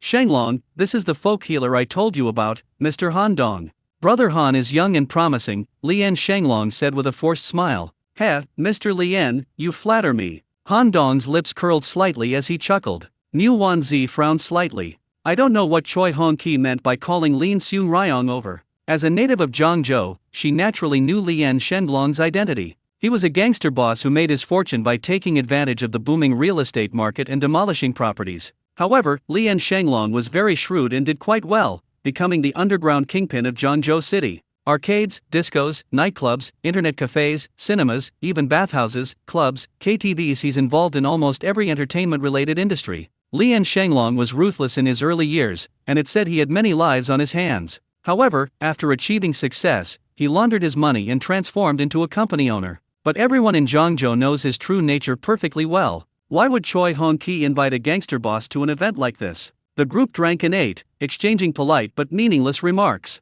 Han Dong thought the dishes were good. After all, they were the same dishes the emperor had eaten back then, so he didn't say much and just focused on eating. After several rounds of drinks and several dishes, the main course was served. I went to the hospital for a checkup, and the attending physician said that the colon cancer was most likely a misdiagnosis, otherwise it wouldn't have been cured so quickly. It was just an intestinal disorder. Kui Hongji said indifferently, in any case, I am still very grateful to Mr. Han. Without his guidance, I probably wouldn't have gone for another checkup, and I wouldn't have known that I actually had no problem at all. Misdiagnosis by hospitals happens from time to time, Lian Shenglong said calmly. Although it was a false alarm, we must befriend Brother Han. We two brothers still have some influence in Zhangzhou City. If you encounter any trouble in the future, just ask. As long as it's not a serious crime like murder or arson, we can take care of it for you. Mu Wanzi understood. Kui Hongji is like a donkey that has served its purpose. Now that he's recovered from his illness, he's preparing to renege on his debts. The reason they brought in Lin Shenglong was to use his status to intimidate the two of them. Kui Hongji, I've known you for so many years, I never imagined you were this kind of person. Mu Wanzi was truly furious. Wanzi, what are you talking about? Kui Hongji asked innocently. What did you say at Dong Yuan? You said that if Han Dong could cure your illness, that house would be your consultation fee, and there would be a generous reward. He cured you on the spot, but now you're trying to renege on your promise. If I had known you were this kind of person, I would never have introduced him to you. Before Han Dong could even do anything, Mu Wanzi was furious. Choi Hong Ki was, after all, a friend she had introduced, and now that he was treating her savior like this, she felt ashamed. Ms. Mu, that's not fair, Lian Shenglong said slowly, taking a sip of tea. Hongji's attending physician said that the colon cancer was a misdiagnosis, otherwise it wouldn't have healed so quickly. Do you believe that anyone in this world can cure cancer in a quarter of an hour? I certainly don't. If that were true, wouldn't they be gods? Since he didn't cure it, the promise of the consultation fee is invalid, right? We people in the martial arts world value righteousness. We must not take what doesn't belong to us, otherwise we would be breaking our principles. Before Mu Wanzi could retort, Han Dong gave her a look, signaling that she didn't need to say anything more. In fact, he had long anticipated that Choi Hong Ki wouldn't hand over the house so readily. After all, times have changed. When he learned he had a terminal illness, he felt that wealth and possessions were all external things you can't take with you when you die. let alone a house, he would have agreed without hesitation to half of his fortune if it could cure his illness. When you realize that you are really cured, your thoughts will naturally change. At this point, he felt that property was very important. How could he bear to give up a traditional Chinese-style mansion worth 500 million yuan? Naturally, one would want to use their powerful social status to intimidate the other party and achieve the goal of getting something for free. After all, what kind of trouble can a kid from out of town who got into university through a rural area cause? The only one they're somewhat wary of is Mu Wanzi. Having Lian Shanglong step in will be enough to intimidate her. The Mu family is certainly not afraid of Lian Shanglong, but Mu Wanzi is just an abandoned child of the Mu family.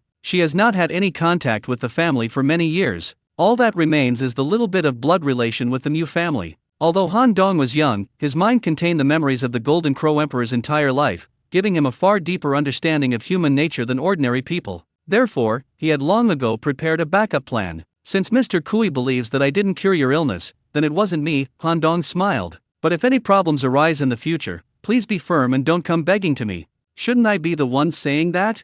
Lian Shanglong said with a sinister expression. Since you don't know what's good for you, don't come begging to me if you run into any trouble in the future. It's pointless to say more when we don't see eye to eye. Han Dong stood up, pulled Mu Wanzi out, and waved goodbye without looking back. Goodbye, goodbye forever.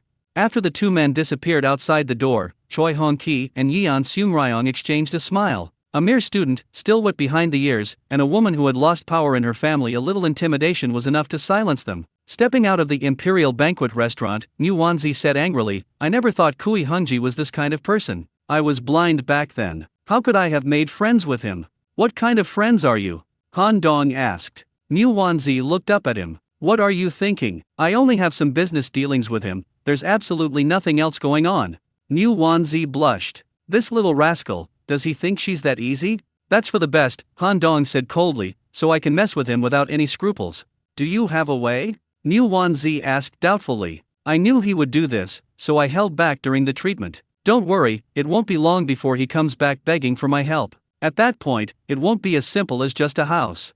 Mu Wanzi looked at him in surprise. This little guy sometimes seemed like an innocent child, and at other times he gave people the illusion of an ancient demon. However, she didn't press the matter. A smart woman knows when to keep quiet. A man will tell you when he wants to. Two flowers bloom, each representing a different branch. After separating from Lin Seung-ryong, Choi Hong-ki was in high spirits and drove to the home of a female college student he was keeping. I was diagnosed with cancer a while ago and haven't been in the mood to visit her for a long time. Now that I've recovered my health, the thought of that charming little vixen makes my heart flutter. After a series of actions, without any preamble, they immediately wanted to take the main seat. Unexpectedly, after only a few thrusts, he felt as if his intestines were being stabbed by a steel spike, and the pain made him scream like a pig being slaughtered. Ah! Once the pain starts, it becomes uncontrollable and tends to get worse. Kui Hungji clutched his lower abdomen, curled up like a shrimp, rolled on the ground and howled in agony, large beads of sweat rolling down his forehead. The girl was terrified and immediately dialed 120.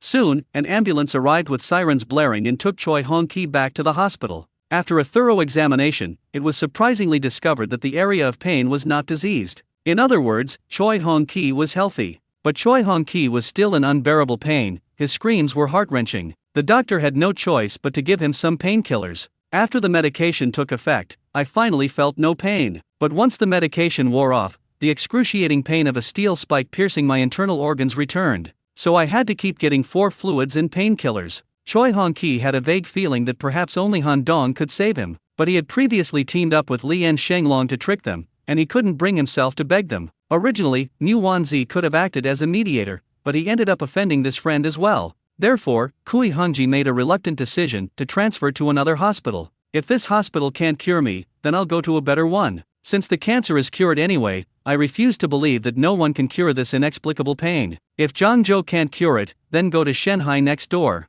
If Shanghai can't cure it, then go abroad. I have plenty of money, I'm not afraid of making a fuss. So, Kui Hungji was either transferring hospitals by plane or on his way to transfer hospitals. Unfortunately, every hospital gave the same result: he was not sick, but he felt a lot of pain. The pain was excruciating. Later, even painkillers became less effective, so they had to resort to anesthetics. The doctor told him that if this continued, he was likely to suffer from anesthesia poisoning. He would either die from the pain or from the poisoning. Choi Hong-ki lowered his head in despair. He knew that only Han Dong in the world could solve this problem. A deep sense of regret welled up inside me. If only I had known this would happen, I wouldn't have done it in the first place. A week has passed, and he is still half dead from the excruciating pain. Left with no other choice, he swallowed his pride and made a phone call to Mu Wanzi. Hello, who is this? Wanzi, it's me, Hongji. Choi Hong-ki endured the pain. I'm sorry, I don't know you. Mu Wanzi's voice suddenly turned cold. Oh, please don't hang up, Wanzi, I beg you. Kui Hongji's voice was humble and obsequious. It was my fault, I apologize to you, and I apologize to Mr. Han, please forgive me. Mu Wanzi was stunned for a moment, then she understood. It must be Han Dongliu's backup plan that has come into play, otherwise, he would never have been so arrogant before and so obsequious afterward. Our friendship is over, so there's no point in asking for forgiveness. As for whether Mr. Han is willing to forgive you, you'd better ask him yourself, Mu Wanzi said coldly. Wanzi, I don't have Mr. Han's contact information. Could you please pass on my goodwill to me? Kui Hongji swallowed hard. My health has deteriorated again. If Mr. Han can help me resolve this, not only will Dong Yuan be delivered on schedule, but I will also receive a generous reward. Have, Mu Wanzi sneered, issuing empty promises and then going back on them? No, let's sign the property transfer agreement first. As long as Mr. Han cures my illness, we'll proceed with the transfer of ownership immediately. What do you think? After what you did last time, what right do I have to speak to Mr. Han? Here's your phone number, you can talk to him yourself. Mu Wanzi hung up the phone in annoyance and then sent him Han Dong's phone number. It was noon, and Han Dong and his roommates were eating in the cafeteria. Choi Hong-ki called. Hello, who is this? Han Dong took his phone out of his pocket and walked to the window to answer the call. Hello Mr. Han. It's me, Choi Hong-ki. What is it? Han Dong asked with a mocking smile. Mr. Han, I was wrong about what happened last time, and I apologize. If you can help me relieve my pain this time, my promise from last time will still stand. Wait, didn't you say it was a misdiagnosis last time? How can there still be problems? It wasn't a misdiagnosis. You cured my illness. I was just being greedy and said that on purpose to renege on my debt. I was confused for a moment and became greedy. I hope Mr. Han is a wise and virtuous person and can forgive me, a mere mortal. Kui Hongji almost burst into tears. This week of excruciating torture has eroded all his dignity. Now, if Han Dong were to order him to kneel before him, he would do it without hesitation. If only you had known this would happen, Han Dong said calmly. Don't you realize that cancer isn't so easy to cure? I only use qi to destroy the cancer cells and partially repair your damaged internal organs, but to completely eradicate it, you still need to take the herbal medicine I prepared and complete several courses of treatment. Otherwise, the cancer cells will come back, and you'll die even faster. Mr. Han, help! It was my fault, please forgive me this once. Choi Hong-ki was so scared he almost peed his pants. Previously, he thought he was beyond saving, and although unwilling, he had no choice but to accept it. Now that he sees a glimmer of hope, like a drowning person grabbing onto a piece of driftwood, how could he possibly let go? Sorry, I have military training this afternoon, I'm busy. Han Dong hung up the phone decisively. Choi Hong-ki called again very quickly. What else is there? Han Dong asked impatiently. Mr. Han, don't worry, I won't go back on my word this time. If you don't believe me, we can sign the property transfer agreement first, and once the issues are resolved, we'll proceed with the transfer of ownership immediately. Is that all right? I said I'm busy, can't you understand Chinese? Han Dong said irritably. I heard that when you were treating old Master Mu, the Mu family gave you a Porsche Panamera, right? I'll give you another one, a brand new Lamborghini SUV. I hope you'll accept it. Kui Hongji said with a smile. My son begged and pleaded with him for half a year before he finally bought this car. He originally planned to give it to him as a school gift. However, it had just arrived from the port when this situation arose. With the situation urgent, he had to prioritize his own safety. This isn't about a Lamborghini. Of course, the car is just a small gift. Give me your bank account number, and I'll transfer 50 million to your account as a deposit. At the same time, I'll send the car and property transfer agreements to your residence. Is that all right? I didn't ask you for 50 million, nor did I ask you for a car. You said it yourself. Mr. Han, what do you mean by this? Your character is too bad, I don't trust you, Han Dong said coldly. Who knows if you'll turn around and sue me for extortion? How could that be? I, Kui Hongji, am not so foolish as to frame my savior, Kui Hongji said urgently. Whether it's the real estate, the car, or the 50 million yuan deposit, it was all given voluntarily by me and has nothing to do with you. I, Kui, am worth billions. Spending this little money to save my life is a bargain for me. Mr. Han has high medical ethics, please don't hold a grudge against a profit-driven businessman like me. I was indeed thinking badly before. I really don't have time right now. If you want to get treatment, then maybe after 4:30. Thank you, Mr. Han. Kui Hongji expressed his gratitude profusely. Han Dong hung up the phone and ignored him. Kui Hongji waited for a long time, but Han Dongfa's bank card number didn't come through, so he had to contact Mu Wanzi again. Mu Wanzi had long harbored a desire to repay Han Dong, so when the Mu family transferred money to Han Dong, she saved his card number and photos of the front and back of his ID card. So she sent Han Dong's account and identity information to Kui Hongji. Kui Hongji was overjoyed and hurriedly instructed his subordinates to process the transfer. After Han Dong hung up the phone, he was about to return to his seat when he noticed a girl sitting by the window, looking at him with a strange expression. He seemed like a seasoned patient who had escaped from a mental hospital.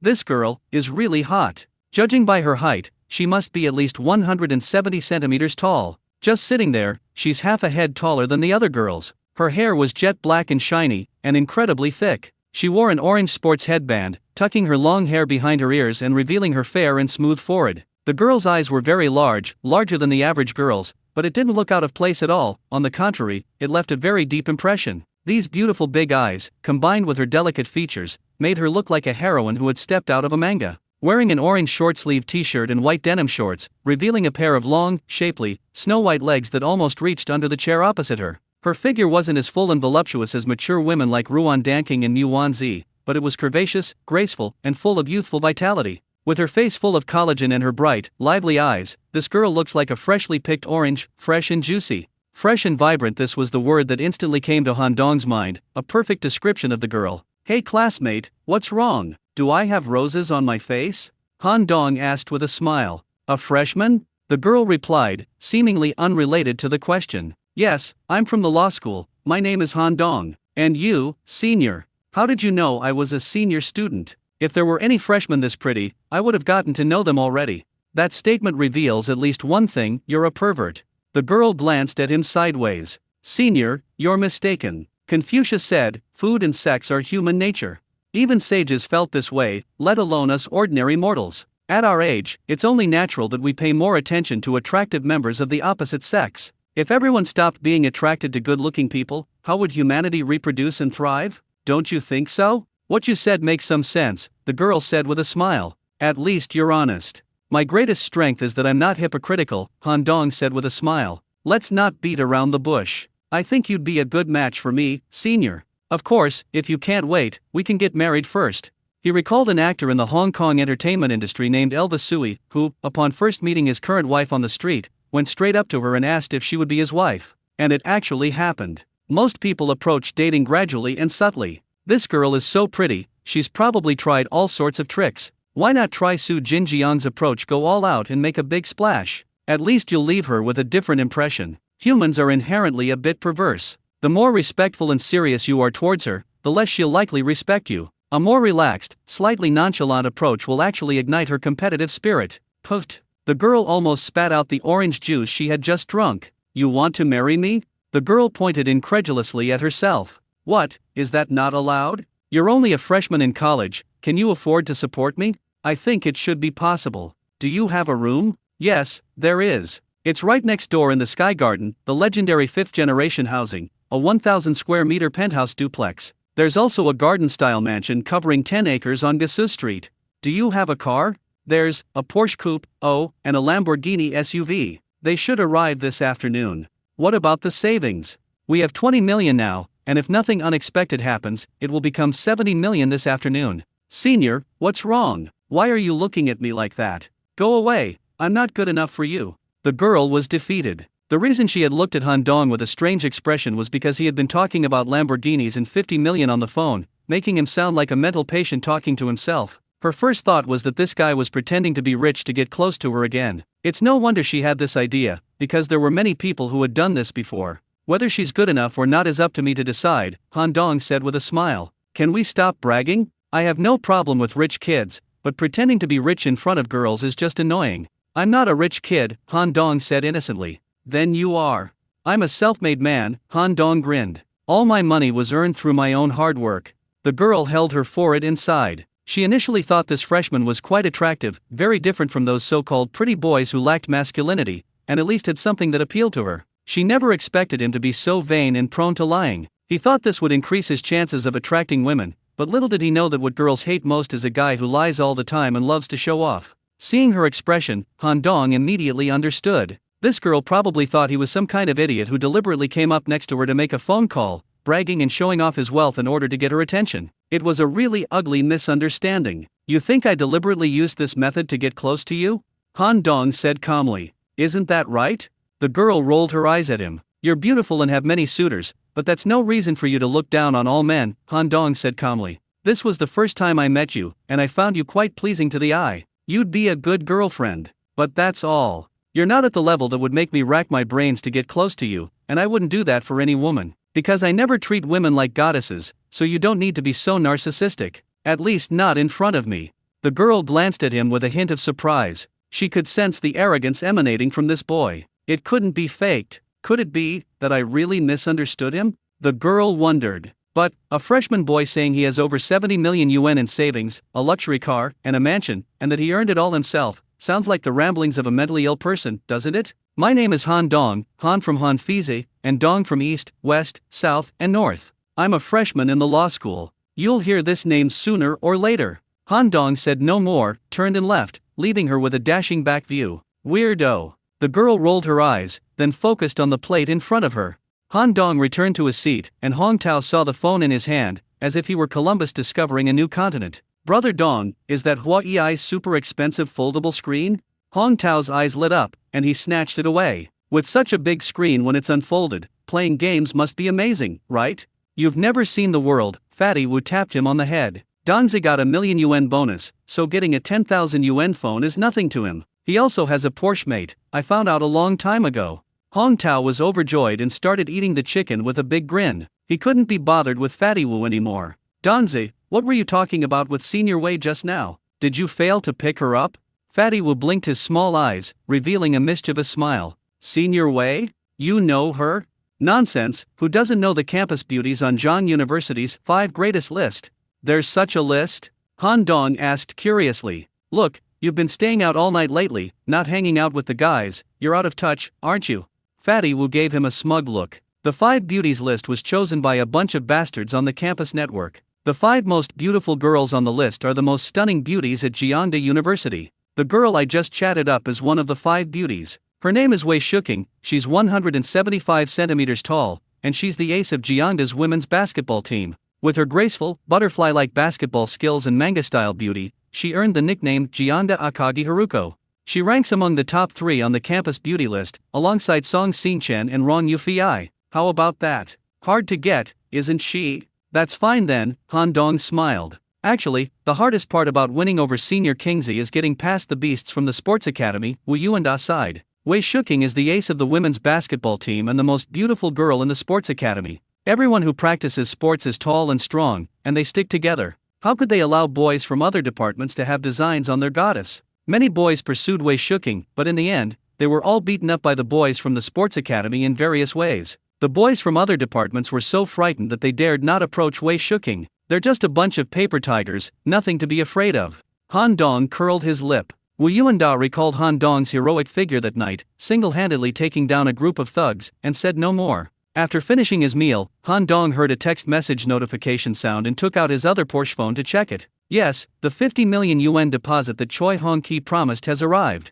They won't shed a tear until they see the coffin. Actually, Han Dong hadn't intended to receive any payment at first. Out of respect for Mu Wanzi, offering it for free wasn't a problem. After all, Mu Wanzi had gifted him a mansion worth tens of millions. Expending a little energy for her friend wasn't a big deal. But Choi Hong-ki's subsequent double-dealing and freeloading scheme really disgusted Han Dong. I can't quell my hatred without giving him a good stab. After the afternoon military training ended, Mu Wanzi sent him a WeChat message saying that Kui Hongji had personally delivered the Lamborghini Urus and the property transfer agreement to the Sky Garden. They also posted a photo of the car, as well as a thumbnail of the agreement. Han Dong didn't know much about cars, so he followed the clues and searched on Baidu. This is the latest Lamborghini Urus, touted as the fastest SUV on Earth. It also features a rare and expensive carbon fiber body. With optional extras, taxes, and insurance, the final price will be close to 5 million. Okay, at least he's showing some sincerity. Han Dong walked home, where Kui Hongji had been waiting for a long time.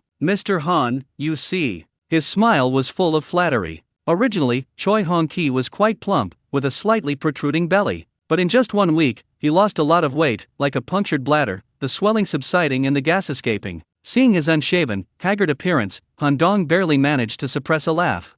"Oh, Mr. Kui, you've lost weight after just 1 week," Han Dong said casually. "Mr. Han, you flatter me." Kui Hunji chuckled dryly. "Sit there, let me take a look." Kui Hunji sat properly in the chair, like a primary school student who had made a mistake. Mu Wanzi found his appearance somewhat comical. Han Dong grasped his wrist, and with a thought, he immediately removed the air needle stuck in his colon. This qi needle is formed from yang qi, which is formless and intangible, and cannot be detected by instruments at all. As soon as his blood flow accelerates, the needles will activate, relentlessly piercing his intestines. The pain is unbearable for a human. No wonder Kui Hunji was tortured to the point of being emaciated. "How are you feeling?" Han Dong asked. "It doesn't hurt anymore, it doesn't hurt at all."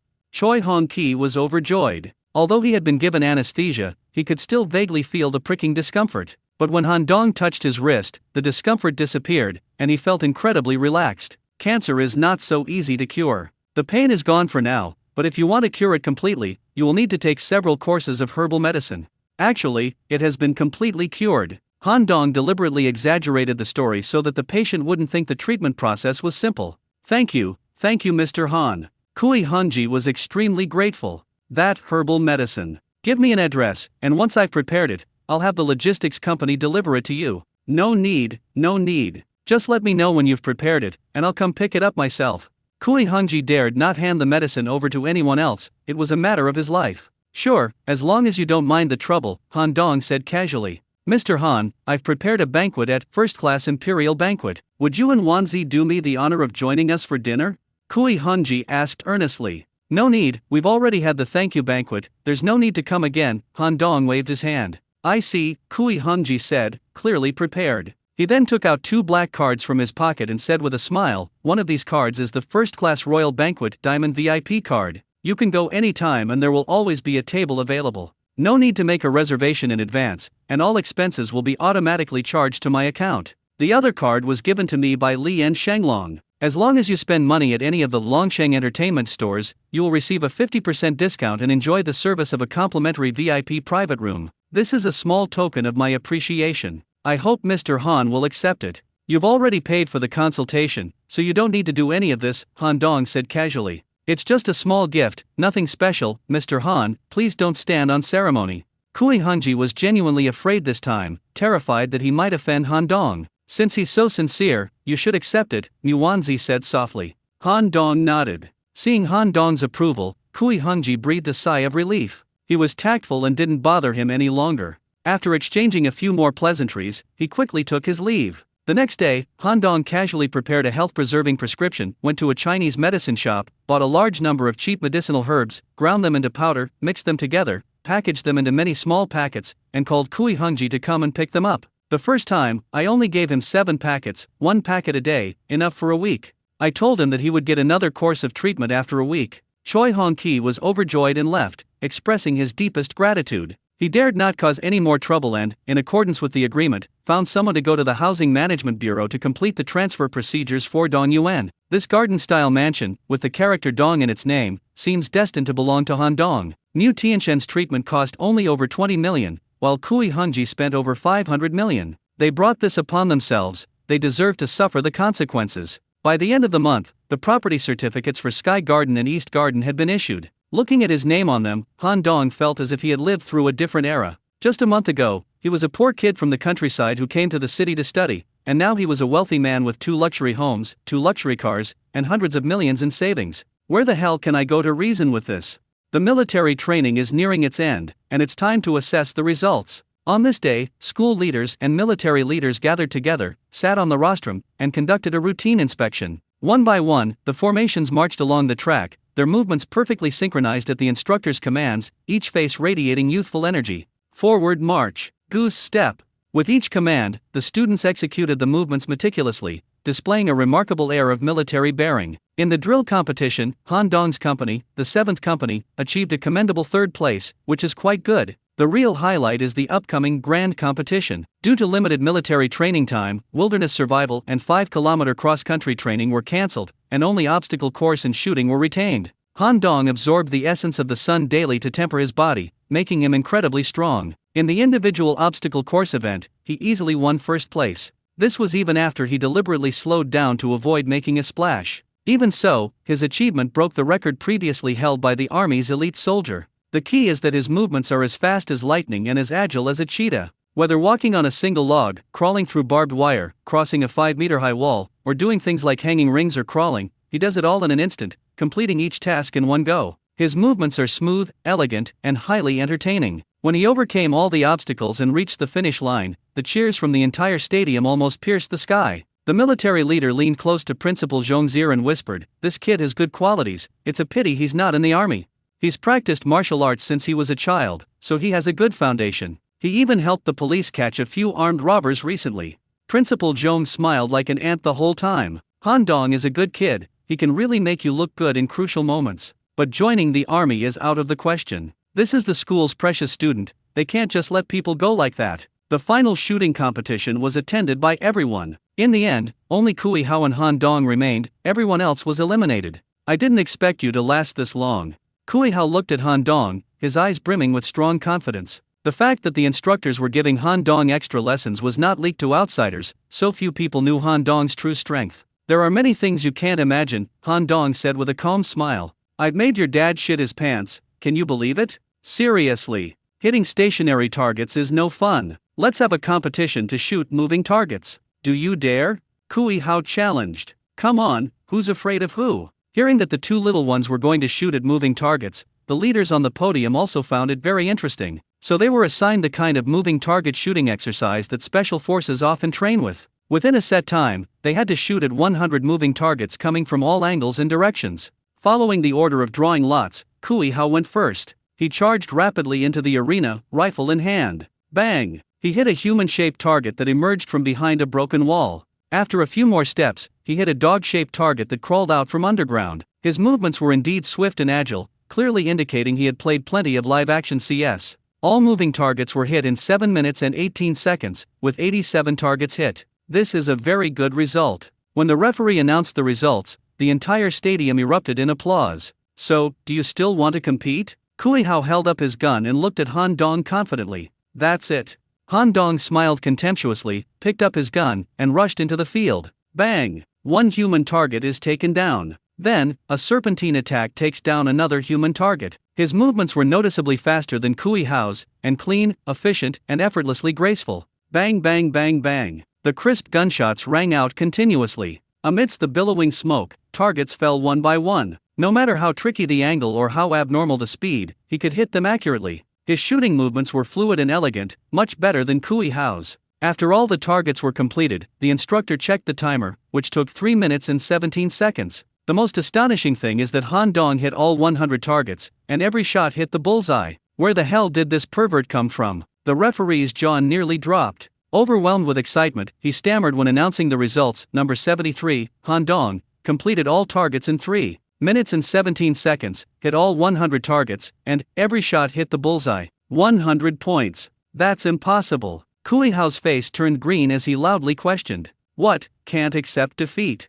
Fatty Wu sneered. "This is something even sharpshooters in the army would find difficult to do. What makes him so special?" Kui Hao insisted on his opinion. "If you don't believe me, go and check it out for yourself." Han Dong extended a hand, gesturing for him to enter. Kui Hao, of course, didn't stand on ceremony and hurriedly ran in to check each target position one by one. The more I looked, the more alarmed I became. In the end, I was completely wilted, like a frostbitten eggplant. "Is there a problem?" The referee glared at him with displeasure. "Is this questioning Han Dong?" "No, it's questioning his impartiality as a judge." "No." Kui Hao lowered his head. "Don't assume that just because you can't do something, others can't either. A frog in a well mentality will limit your vision." Han Dong glanced at Kui Hao indifferently. Kui Hao did not reply. To fall in front of thousands of classmates on your best subject, and to lose to a rural kid you look down on, is a blow that is indeed hard to bear. "A bet's a bet, so call me boss as agreed," Han Dong said slowly. "What? You want to be like your father, going back on your word?" Kui Hao gave him a strange look, wondering where this father reference came from. "Boss." Kui Hao pursed his lips and spat out the words through gritted teeth. Although it was humiliating, she was watching from the front lines. If he went back on his word, she would definitely look down on him even more. So he gritted his teeth and bowed his head in front of Han Dong. A surge of hatred welled up inside him, and he vowed to get revenge someday. Han Dong nodded reservedly, he's better than your father, he even knows how to keep his promises.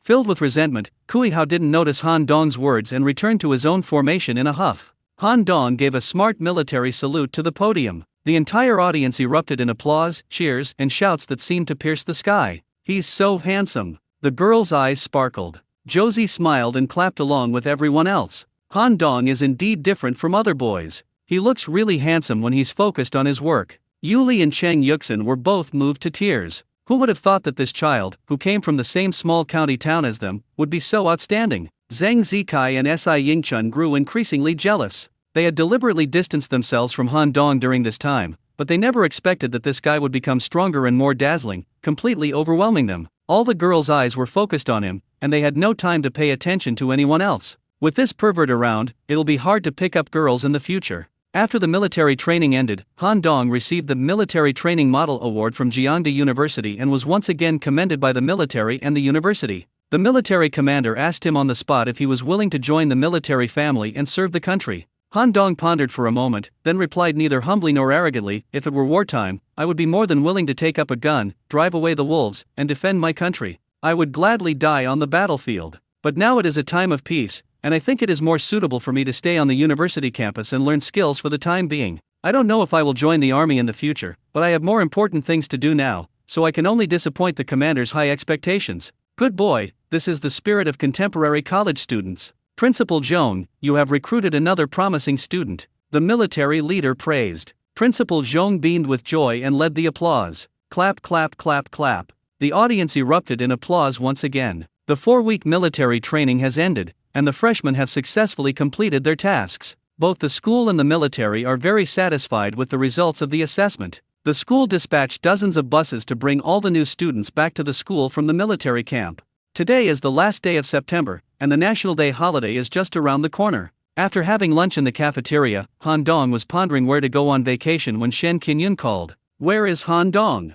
I just finished eating. Is there something you need? I'm in the Youth League Committee office. Come over now." New. After hanging up the phone, Han Dong walked towards the administration building of the law school. The Youth League Committee office is on the top floor, not far from the offices of the dean and the party secretary, making it the power center of the law school. When Han Dong entered, Shen Qinyun was writing furiously at her desk, looking very focused on her work. "Teacher Shen, what can I do for you?" Han Dong sat casually on her desk. Shen Qinyun ignored him and typed furiously. She didn't turn off the computer until a report was finished, and then took a package from under the table and placed it on the table. "Here you go," Shen Qinyun said expressionlessly. "What?" Han Dong asked in astonishment. "The clothes you left at my house," Shen Qinyun said calmly. Han Dong remembered that he had left his pants at her house when he ran away last time. He wasn't sure if Shen Qinyun had seen what happened between him and Wu Yu, so adhering to the principle of "I won't move unless the enemy moves," he simply took the clothes without saying a word. "Don't you have anything to explain to me?"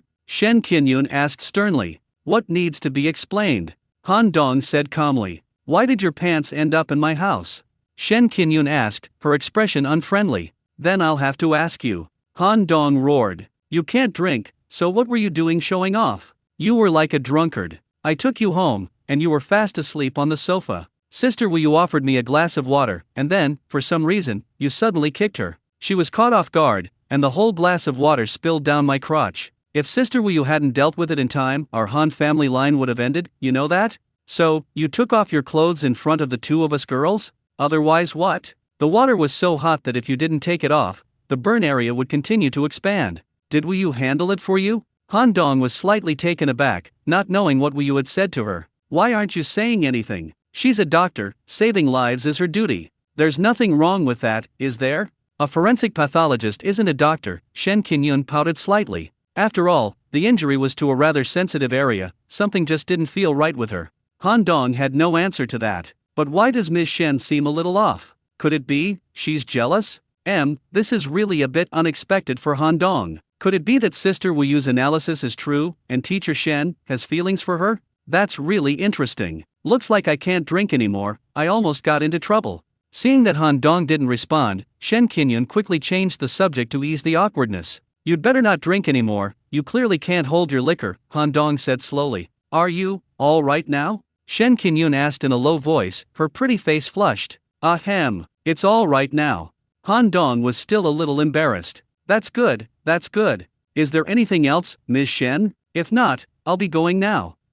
Let's go back first. We can talk about work after the holiday. Okay. Goodbye, Teacher Shen. Han Dong waved goodbye and left the administration building. Shen Qingyun stared at Han Dong's tall and straight back, her gaze unfocused, lost in thought. During the 7-day holiday, many students chose to go home, but Han Dong decided to stay. The winter break is long, so it's not too late to go back and reunite with family then. As freshmen are away from home for the first time, they generally feel homesick, so most of them went back home during the National Day holiday, including Han Dong's 3 roommates. Zhang Zikai, Zhang Peng, Yuli, and Cheng Yuxin have all returned to their hometown in Yaihe County. The 2 girls invited Han Dong to come along, but he politely declined. A 7-day holiday is still too short. You can't stay at home for long before you have to go back. All the time is wasted on the road. I called my mother, and she also advised against my going back, telling me to rest well at school and prepare for my university life. It's only a few days off, there's no need to make a fuss. Just then, Mu Wanzi went on a business trip to another city,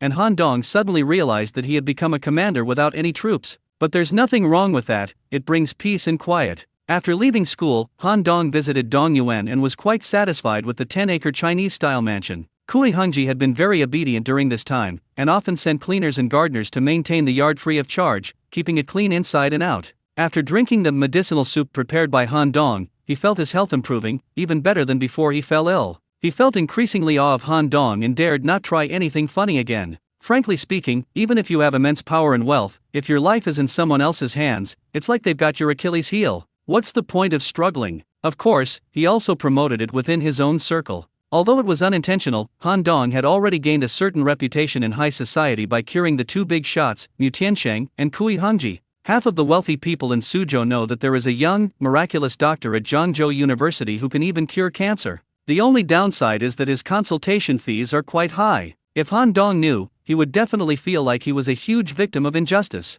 He never asked for medical fees, the patients always asked for them themselves. After boating on the artificial lake in the center of the courtyard for a while, Han Dong felt that living alone in such a large house was indeed a bit lonely. For now, it was better to live in the empty courtyard. In the future, when his family was large and prosperous, and he had a wife and children, he could bring his parents and relatives over, and the whole family would live here, which would be lively. While Han Dong was enjoying tea and boating on the lake in a covered boat, Kui Hao arrived by car. This guy was driving a BMW X6, and there was a fair-skinned, tall, beautiful woman sitting in the passenger seat. You're from out of town, so you might not know this, but Gasu Street is located in the old city center of Zhangzhou. Most of the buildings on this street are protected ancient buildings. You can imagine how difficult it is for our family to build a house on this street. Dong Yuan covers 10 acres, has 3 courtyards and 9 buildings. My dad said that this is a mansion that can be passed down through generations. When I get married, it will be passed down to me. After the 2 got out of the car, Kui Hao introduced the mansion to the beautiful woman next to him, his words full of superiority. Hey, whose car is this? The beautiful woman looked at the Lamborghini Urus parked in front of the door. Kui Hao's BMW is also a luxury car worth millions, but it pales in comparison to a Lamborghini. It must be a new car my dad bought for me. Kui Hao's eyes lit up when he saw the Urus. I had mentioned to him before that I wanted one of these cars, and I didn't expect him to give me such a surprise. Your dad's here too. I guess I won't go in. The young woman was clearly a little intimidated when she heard that her parents were present. It's okay, my dad won't eat people, what's there to be afraid of? Kui Hao smiled, he doesn't forbid me from having a girlfriend. I'm not your girlfriend. The beautiful woman gave him a disapproving look, her expression slightly coquettish. Kui Hao smiled slightly but didn't respond. There's no need to dwell on whether it's true or not at this point, it'll be true sooner or later, won't it? Come on, I'll take you inside. It's just as good as any of the gardens in Jiangnan. The gate of the house was ajar. Kui Hao led the way, and the 2 of them entered the east garden one after the other. The mansion, spanning 10 acres, was vast, with flowing streams, winding paths, and picturesque scenery at every turn. It was no different from those paid entry gardens. The beautiful woman exclaimed in amazement, repeatedly saying that living in such a mansion would be a life well lived. Look, someone is boating on the lake. The beautiful woman pointed to the lake. It must be my dad. Let's go say hello, Kui Hao said with a smile. The 2 walked across the 9-bend bridge and arrived at the small dock by the lake. Dad! Kui Hao called out loudly. Han Dong turned around in surprise and saw Kui Hao and the beautiful woman beside him. He immediately understood. Kui Hongji transferred the house to him, but his family probably didn't know. Kui Hao, that guy, was out chasing girls and brought one to this house to show off. She mistook him for Kui Hongji. He grinned and said, are you sure we're in this kind of relationship? When Kuihao saw his face clearly, he was so angry that every inch of his body stood on end. What the hell are you doing here? Han Dong stood at the bow of the boat, arms crossed behind his back, facing the wind. The small boat moved automatically without wind and quickly headed towards the shore. That was a really high-class display of swagger. The beautiful woman was completely mesmerized. How does a manually operated awning boat, without any other power source or anyone rowing from behind, move in the water? For cultivators, this is simple, it's merely releasing chi to power the small boat. But to mortals, it's incredible. Kuihao's mind wasn't on this at all. When Han Dong got ashore, looking at his face, he was furious. I'm asking you, why are you in my house? Let me guess. Han Dong glanced at the beautiful woman and laughed, trying to pick up girls. So you brought her here to show off? What's it to you? Kuihao glared at him irritably. Of course, Han Dong said calmly, because this is my home, and it's not your place to show off. Ha ha ha ha, Kuihao laughed angrily. I think you've lost your mind. Do you even deserve a house like this? There's nothing I can do. I think I'm a little bit more suitable than you. Get out of here right now. Otherwise, I'll call the police and they'll arrest you, and you'll be in big trouble. Kuihao was furious. You'd better call your dad and ask him. I'm too lazy to waste my breath on you. Han Dong glanced at him coldly. Damn it, you're so ungrateful. Kuihao couldn't help but swear. Han Dong's expression changed drastically. He reached out, grabbed the man's shirt at the chest, and tossed it into the air. The man, weighing over 150 pounds, was like a steamed bun in his hands. Kuihao rose higher and higher, tracing a dazzling parabola in midair, before landing outside the yard with a loud plop. The beautiful woman's mouth was wide open in an O shape, and she couldn't close it for a long time. You just threw him to his death like that? The beautiful woman stammered after regaining her senses. Don't worry, I've calculated the distance and angle. That kid won't die if he falls into the moat. Han Dong smiled slightly. You can even calculate this. Are you a god? The beautiful woman's mouth dropped open again. If you think so, then so be it. Han Dong shrugged. This house, is it really your home? The beautiful woman asked, half believing and half doubting. It originally belonged to the Kui family, but Kuihao's father transferred it to me. Is that Lamborghini in front of your house also yours? What else? But, why would they transfer such a luxurious property to you? You saw it just now. I'm pretty good. They're probably afraid they can't beat me. Han Dong grinned. This was clearly a joke, and the beautiful woman wasn't stupid. She naturally wouldn't believe it, but she didn't press further. She smiled softly and said, My name is Lu Lin, from the finance department at Zhang University. What about you? Sophomore or junior? Han Dong glanced at her. This woman is pretty, but she reeks of manipulative tactics and is clearly not someone to be trifled with. Junior year, Lu Lin smiled. Wow, Kuihao's got something. He's dating a girl 2 years ahead of him. Don't be so blunt. I haven't known him for very long, and our relationship isn't what you think. No explanation needed. Han Dong waved his hand and said calmly, I don't care at all what your relationship is. You still haven't told me your name. Han Dong, a freshman in the law school. Really? You're also a junior at our school? Lu Lin was quite surprised. Doesn't it look like it? No, it's not that, it's just that I think this year's freshmen are really amazing. Lu Lin looked at him with increasing surprise. Han Dong smiled but remained silent. It's not that freshmen are amazing, it's that I'm amazing. Or perhaps it's the powerful legacy of the Golden Crow Emperor. Just then, police sirens sounded outside the door. Kuihao called the police? Lu Lin asked, slightly surprised. That's not surprising, Han Dong smiled nonchalantly. Go take a look. He went first, and Lu Lin hurriedly followed. Upon reaching the outside, they saw a police car parked in the square. Kuihao, soaked to the bone, was arguing with 2 officers. Seeing Han Dong emerge, his voice rose 8 octaves. That's him. This constitutes trespassing and intentional assault. Arrest him immediately. 2 police officers, their faces serious, approached Han Dong. Please show me your ID card, the older police officer said sternly. Han Dong walked to his car, opened the door, and leaned half his body inside. Under cover, he retrieved his identification from the storage space of his spirit void ring, then returned to the 2 policemen. Here you go, my ID card and property certificate are both here. I am the owner of this house. This person trespassed and even assaulted me. Please, police officer, uphold justice, Han Dong said with a smile. The 2 police officers carefully examined the ID card and property certificate, and found that the names were the same, proving that the house did indeed belong to Han Dong. What's your name? The older policeman looked at Kuihao with an unfriendly expression. My name is Kuihao, and my father is Kui Hongji, the chairman of Hongji Real Estate. You say this house belongs to your family, so why is Han Dong's name on the property certificate?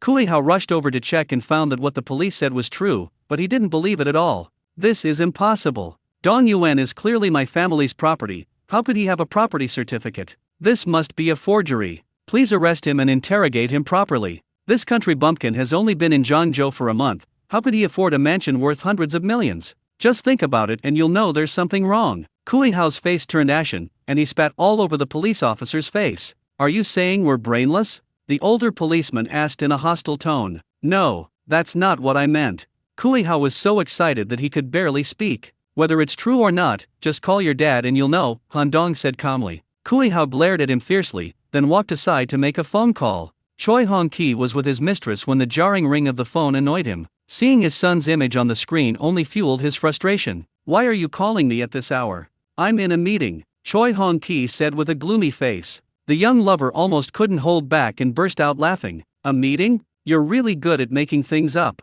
Dad, about that house in Dongyuan. Kui Hao asked cautiously. I sold it, Choi Hong-ki said irritably. Hey, why would you sell such a nice house? My mom said she'd leave it to me when I get married. Kui Hao almost cried. The group needs funds for development. If we don't sell the house, will you give us the money? Or will your mother give us the money? Kui Hongji was furious. Kui Hao's shoulders slumped. His father was the king of the family, he was just a parasite, what right did he have to speak? I'd like to ask, who did you sell the house to? His name is Han Dong, and he's your classmate. Look at him, he's the same age as you, and he's so capable. What can you do besides spend money to pick up girls?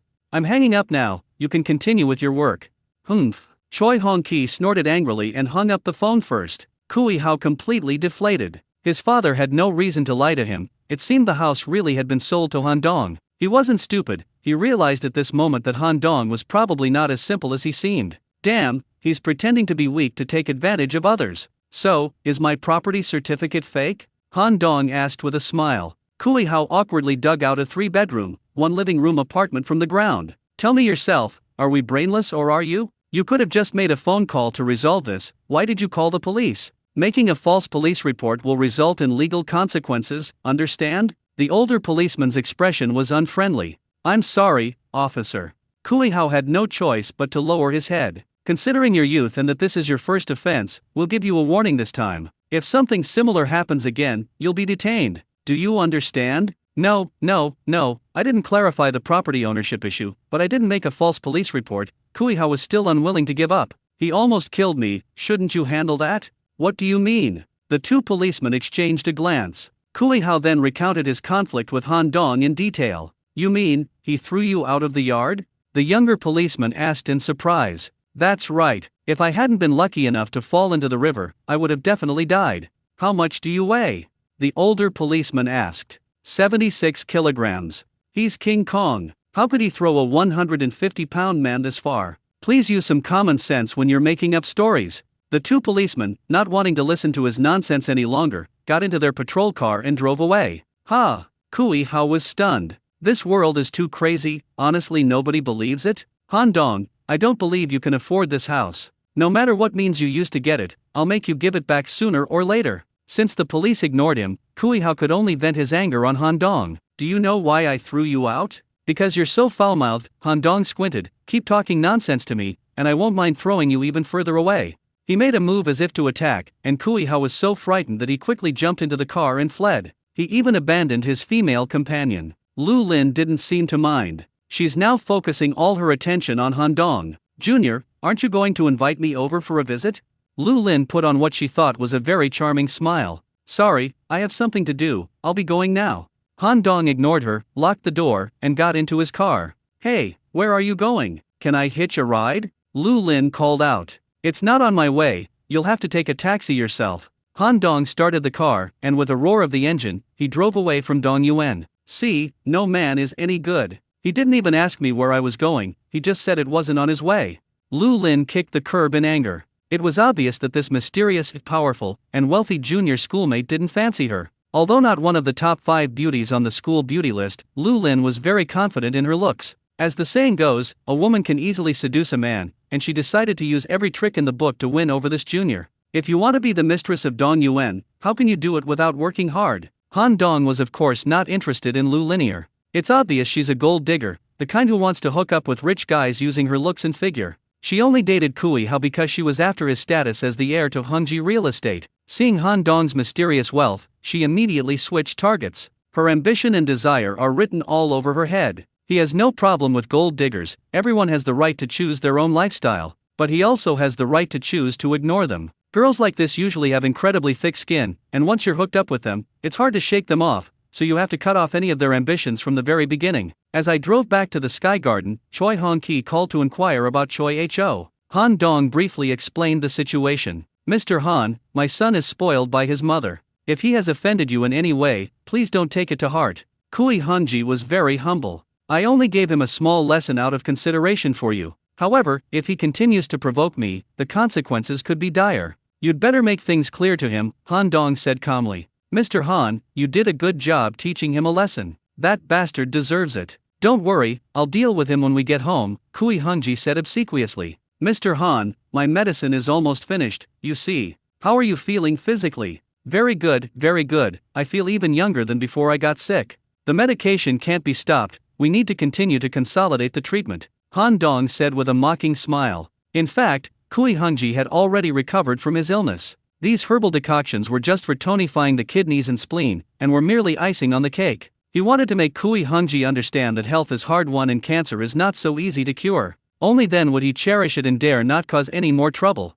Yes, thank you, Mr. Han. Kui Hanji was filled with awe for Han Dong's methods and dared not have any more wicked thoughts. In the afternoon, Kui Hanji came to pick up the medicine, and he even brought a gift, an exquisite square wooden box. What's this? The Patek Philippe Nautilus is a watch I treasure. It's no longer in production and its price has tripled since then. This is just a small gift, nothing more. I apologize on behalf of my son, Kui Hanji said sincerely. Although Han Dong didn't know much about watches, he had heard of Patek Philippe. Aside from being expensive, it had no flaws. He understood what Kui Hanji meant. He was afraid that Han Dong would get angry and stop supplying him with medicine. So give a gift to build a closer relationship. Han Dong nodded lightly. Seeing that Han Dong accepted the gift, Kui Hanji breathed a sigh of relief. As long as he doesn't turn against you, just continue supplying the medicine. That damn son of a bitch, I'm going to give him a good beating when he gets home. He almost ruined my big plans. He's such a damn pain in the ass.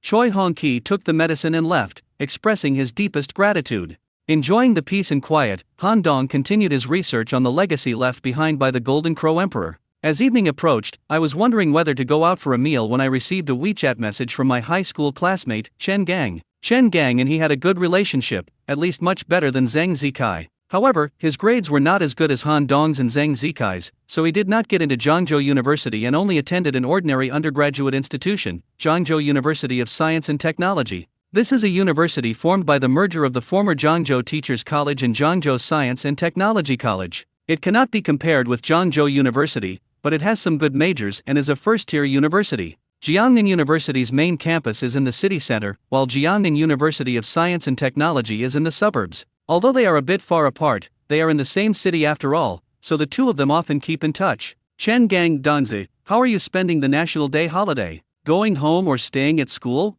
Han Dong, staying at school, what about you? Chen Gang, I'm staying on campus too. Any plans for tonight? Han Dong, I just read books, watch TV shows, and kill some time. Chen Gang, that's so boring. How about going to a nightclub with your buddies? Han Dong, nightclubs? Gangzi, you've fallen. Chen Gang, come on, you're an adult, okay? Get rid of this middle school mentality. How many young people these days haven't been to a nightclub? Han Dong, just the two of us? Chen Gang, there are girls, lots and lots of girls. Evil grin. Han Dong, TCH, trying to seduce me with girls? Do you think I'm that kind of person? Time, address, speed. Chen Gang sent a mocking emoji, then sent his WeChat location. It's a nightclub called High Party, about 15 kilometers from Jiangda University. It's 6 p.m. Han Dong glanced at the wall clock, it was 5:07 p.m. As a poor student from a rural area, I had previously spent most of my time on survival and studying. Things like nightclubs and karaoke bars were things I never even dared to dream of. Now, possessing exceptional skills, money, and leisure, he exudes confidence wherever he goes. Since I'm bored being alone anyway, I might as well experience the nightlife of young people. Before leaving, I hesitated between the Lamborghini and the Porsche, but ultimately chose the Lamborghini, simply because supercars and nightclubs go hand in hand. Although the Urus has an SUV design, it is called a 5-seater supercar by car enthusiasts, which shows that its essence is still a supercar. With the engine roaring, Han Dong drove the Urus into the rolling traffic. It was rush hour, and with so many cars on the road, it took 40 minutes to get there, with constant stops and starts. The handsome car and the good-looking guy drew stares and envious glances from passers-by. I wonder which rich and handsome guy was out hunting for women again. Guided by the doorman, Han Dong parked his car underground, surrounded by a dazzling array of sports cars. Take the elevator from B2 up to the first floor. Two bunny girls stood at the entrance, smiling sweetly and calling out in coquettish voices, "Welcome." Seeing that Han Dong was handsome, each of them gave him a flirtatious wink.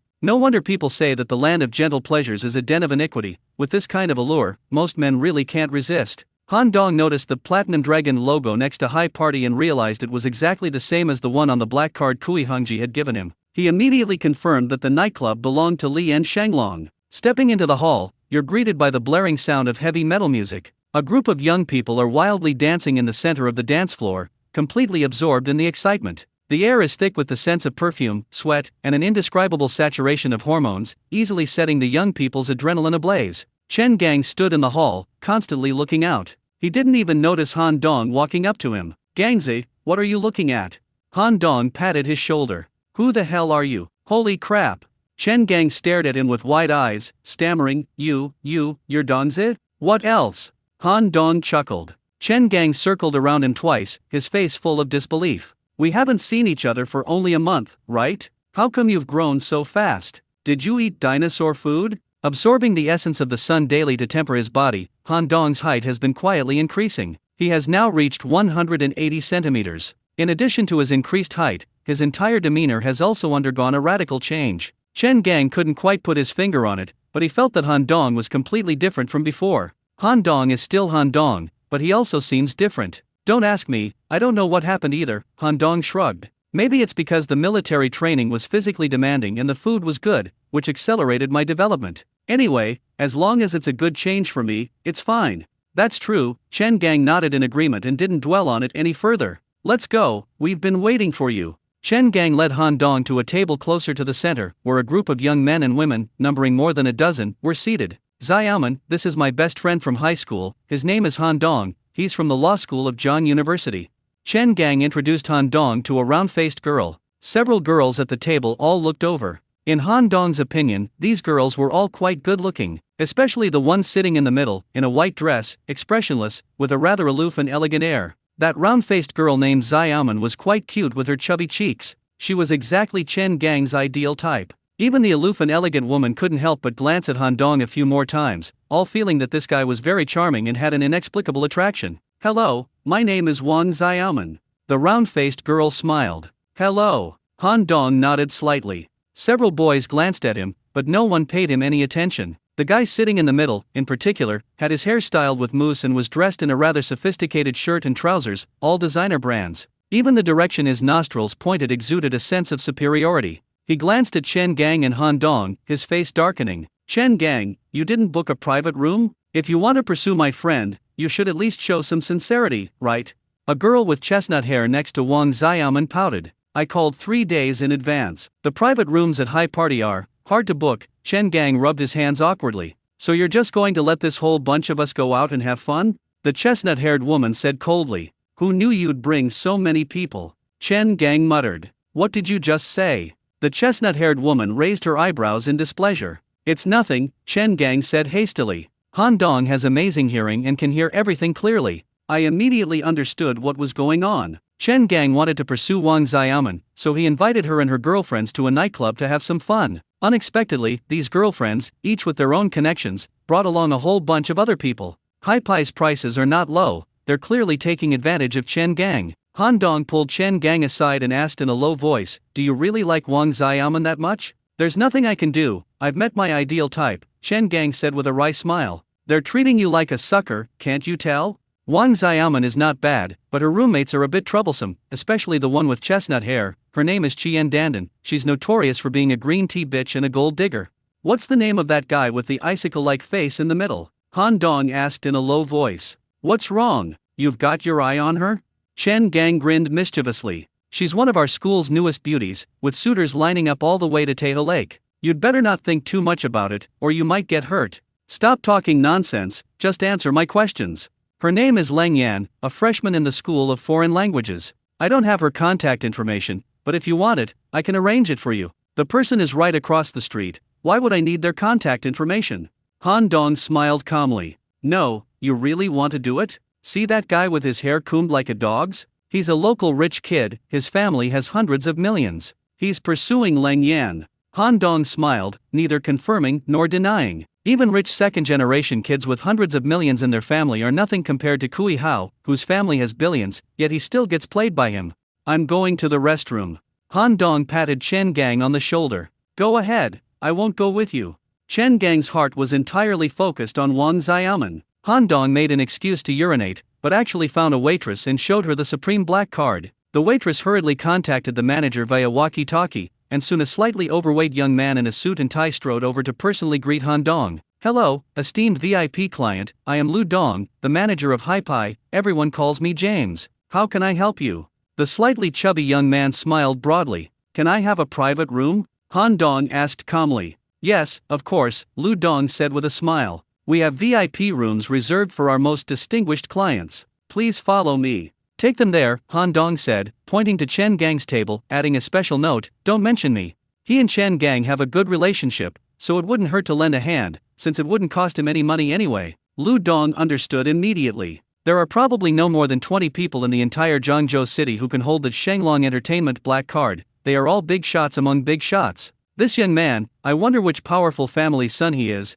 going to play the fool again. Okay, as you wish. Lu Dong smiled and walked towards Chen Gang and the others. At that moment, the well-dressed young man had just finished a phone call with his father. My dad is very familiar with the owner of High Party, the boy said with a sense of superiority. I just called him and he said he would have his secretary contact them to arrange a private room for us. Young Master Wang is awesome. Several of his fellow comedians gave him a thumbs up in unison. The boy glanced at Chen Gang sideways and said sarcastically, Wang Xiaoman is my sister. If you want to pursue her, you should think twice about your own abilities.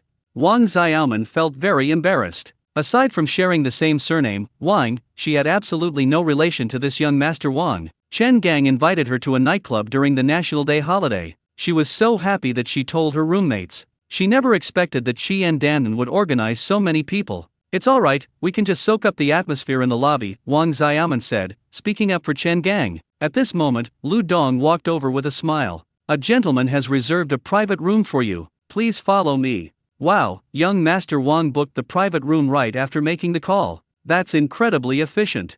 That's right. The Wang family has a lot of influence in Zhangzhou City. Many ordinary people struggle to overcome difficulties, but they can solve them with just one phone call.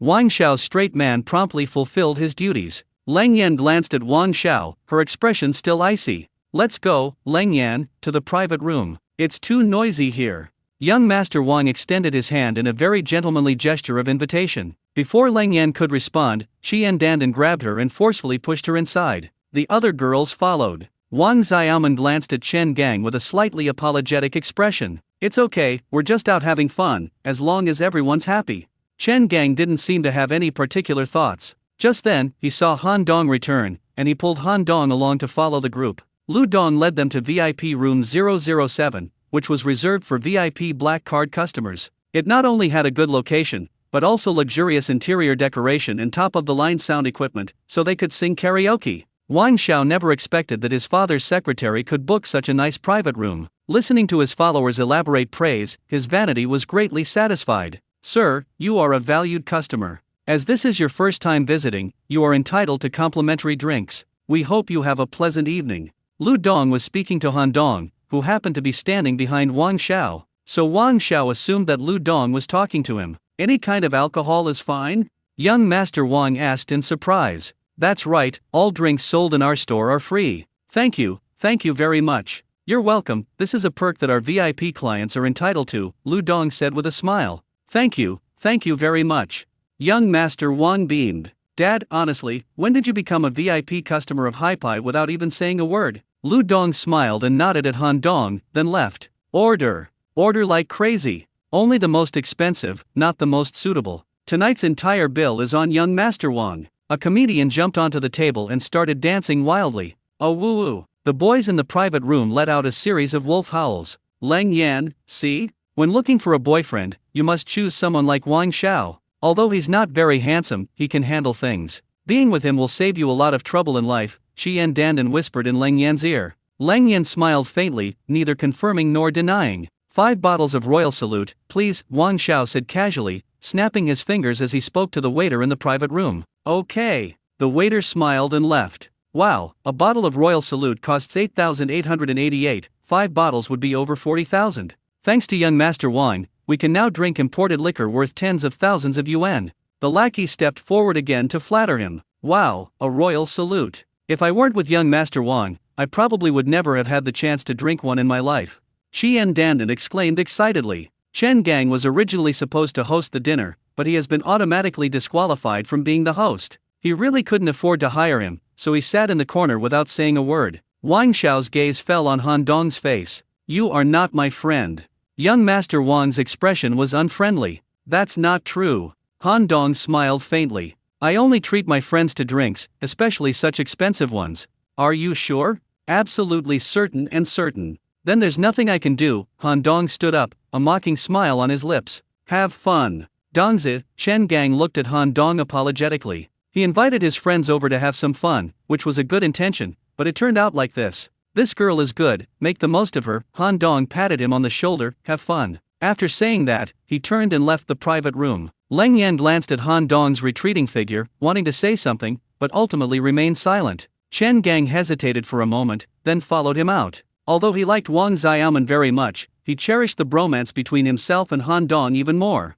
Chen Gang, Wang Xiaoman also stood up. Ignore him. You can't spoil boys. Qian Dandan pulled her back to her seat. Listen to me, he'll come back to you soon. TCH, 2 poor wimps from a small town. One of Wang Xiao's henchmen scoffed. Chen Gang left the private room but didn't see Han Dong. There were too many people outside, so it was indeed difficult to find him. He went to the bar, ordered a gin and tonic from the bartender, and drank it down by himself. Han Dong went to the restroom after leaving the private room and was happily relieving himself when the door was suddenly pushed open. A young woman in a red dress rushed in, startling Han Dong so much that he almost stopped bleeding. Hey, you've come to the wrong room, this is the men's restroom, he shouted to remind the other person. It's you? The woman was clearly taken aback when she saw his face. Do you know me? Han Dong looked her over carefully. Humph, you lecherous bastard. I don't want to know you. The woman sneered, her face frosty. That expression, that tone, instantly activated Han Dong's memories.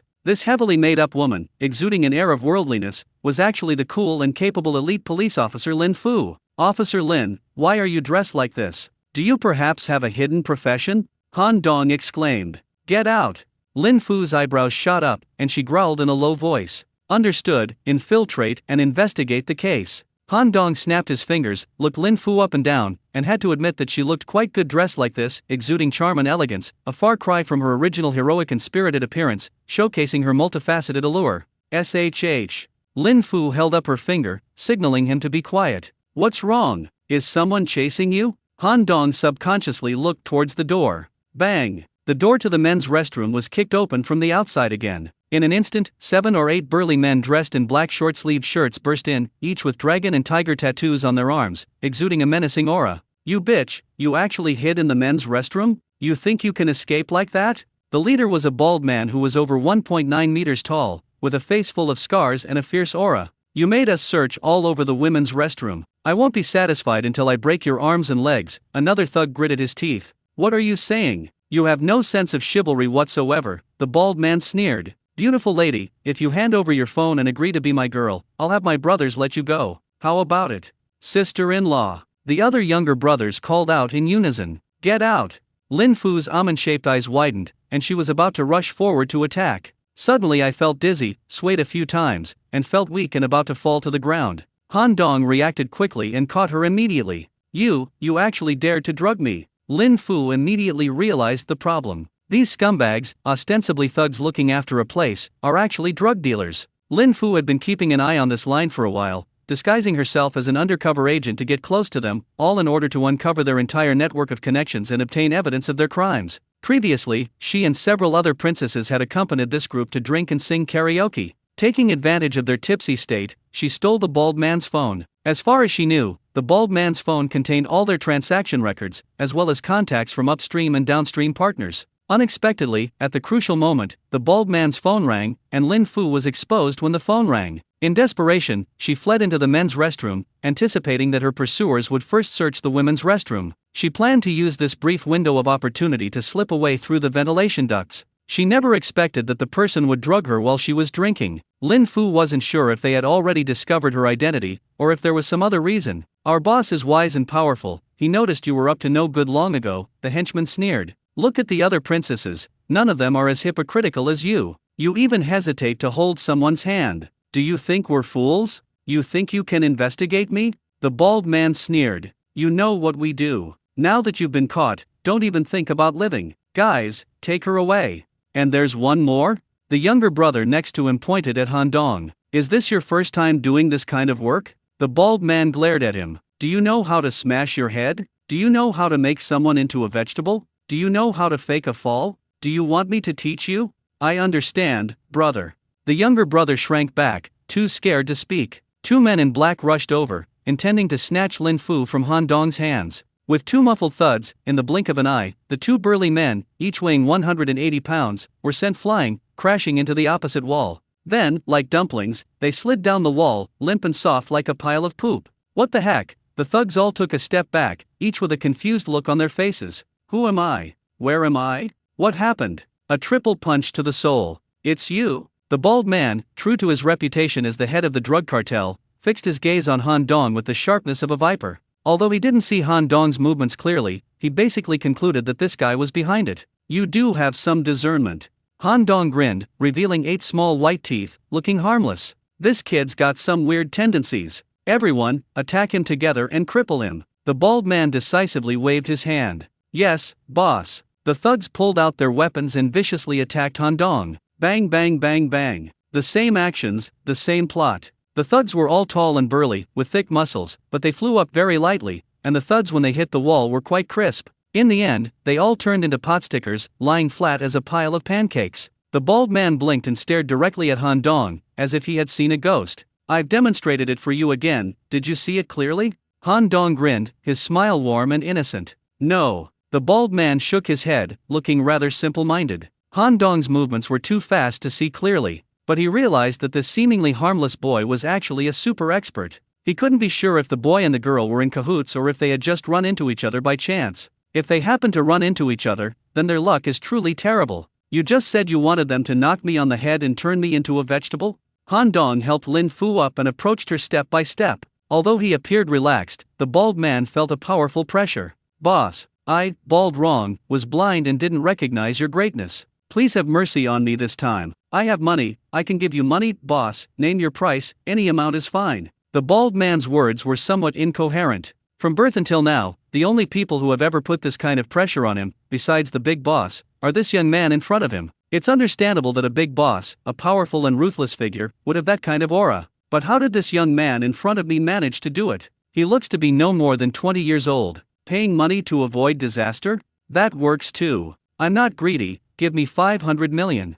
Han Dong smiled faintly. Puffed. The bald man choked on a mouthful of blood. Even if you sold his whole family, they wouldn't be worth 500 million. The key is that he doesn't have that much. "Boss, 500 million is too much, can you give me a discount?" "A discount? You're really something else. Should I get you a VIP card?" "That works too." Thud, Han Dong delivered a chop to his neck. The bald man rolled his eyes and slumped limply to the ground. Thank you." Although Lin Fu was weak all over, she was still conscious. She had witnessed everything that had just happened. No wonder Han Dong single-handedly took down 5 ruthless thugs, his skills were truly exceptional. If it weren't for him, the situation would have been unimaginable. "My previous dislike for him was insignificant compared to the life-saving grace I had received." "You're welcome. Helping the police eradicate crime and deter evil is the duty of every citizen," Han Dong said earnestly. "Well done," Lin Fu gave a thumbs up. "It's a pity that there are fewer and fewer young people like you. Officer Lin, how are you feeling? Do you need me to take a look and see what kind of poison you've been given? You know how to detoxify?" "My master was a master of both medicine and martial arts, and he passed on all his skills to me. I even cured Mu Tiansheng and Kui Hunji's strange illnesses before." "You're the miracle doctor they've been talking about who can cure cancer?" Lin Fu's eyes widened. The miraculous healing of Mu Tiansheng and Kui Hengji by Han Dong had become widely known in Jiangzhou's high society circles. Lin Fu heard about it from her superiors. However, she hadn't paid much attention to it, so she was unaware that the legendary miracle doctor was Han Dong. It's just a trivial skill, not worth mentioning. Han Dong smiled faintly, exuding an aura of arrogance. Lin Fu rolled her eyes. Can cure cancer and you call it a trivial skill? You'll die if you don't show off. Han Dong stopped arguing with her, grabbed her wrist, and forcibly channeled a stream of pure yang energy into her. No matter what kind of poison it is, I'll destroy it in one strike. The pure yang qi currently accumulating in Han Dong's body was refined from the essence of the sun using the refining techniques of the heavenly medicine sect. It can only circulate within the meridians and is fundamentally different from the primordial qi accumulated in the danshan of a cultivator in the qi refining stage. Even if it can't compare to vital energy, pure yang energy is still a devastatingly powerful way to cure and detoxify mortals.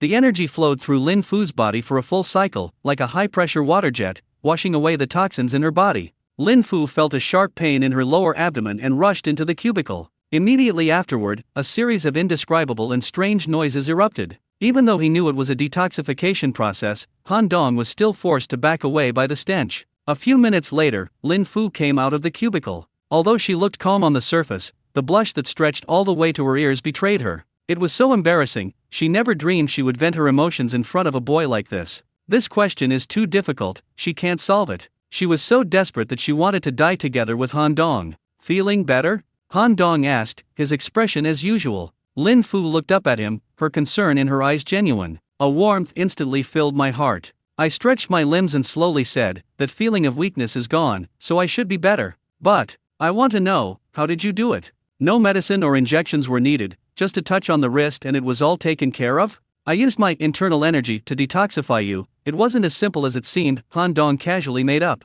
Internal energy?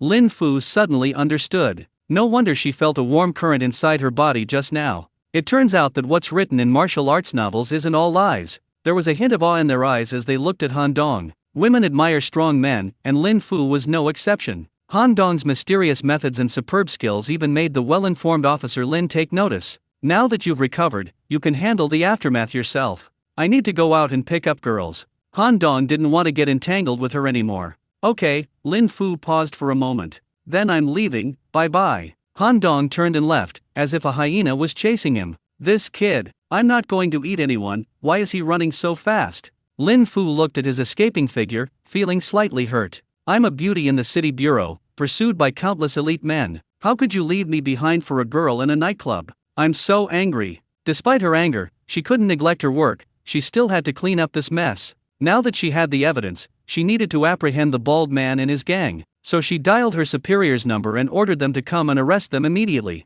When a guest came in to use the restroom, he was so frightened by the mess of people lying haphazardly on the floor that he shrank back inside. Lin Fu locked the door from the inside and waited for her teammates to provide support. After Han Dong went out, he saw Chen Gang sitting at the bar drinking alone from a distance, so he went over and sat down next to him. You're out.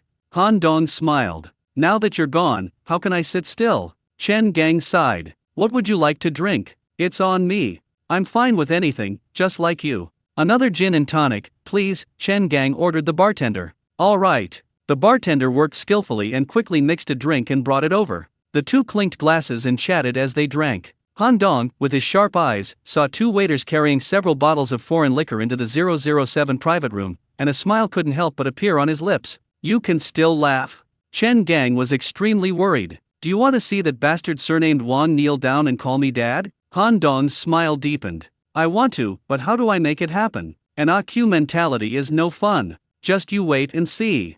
Han Dong saw Lu Dong, the manager of High Pay, walking towards them, and deliberately raised his glass, smiling. Mr. Lu, want to have a drink? Lu Dong asked in surprise. Mr. Han, why are you sitting here? I was kicked out.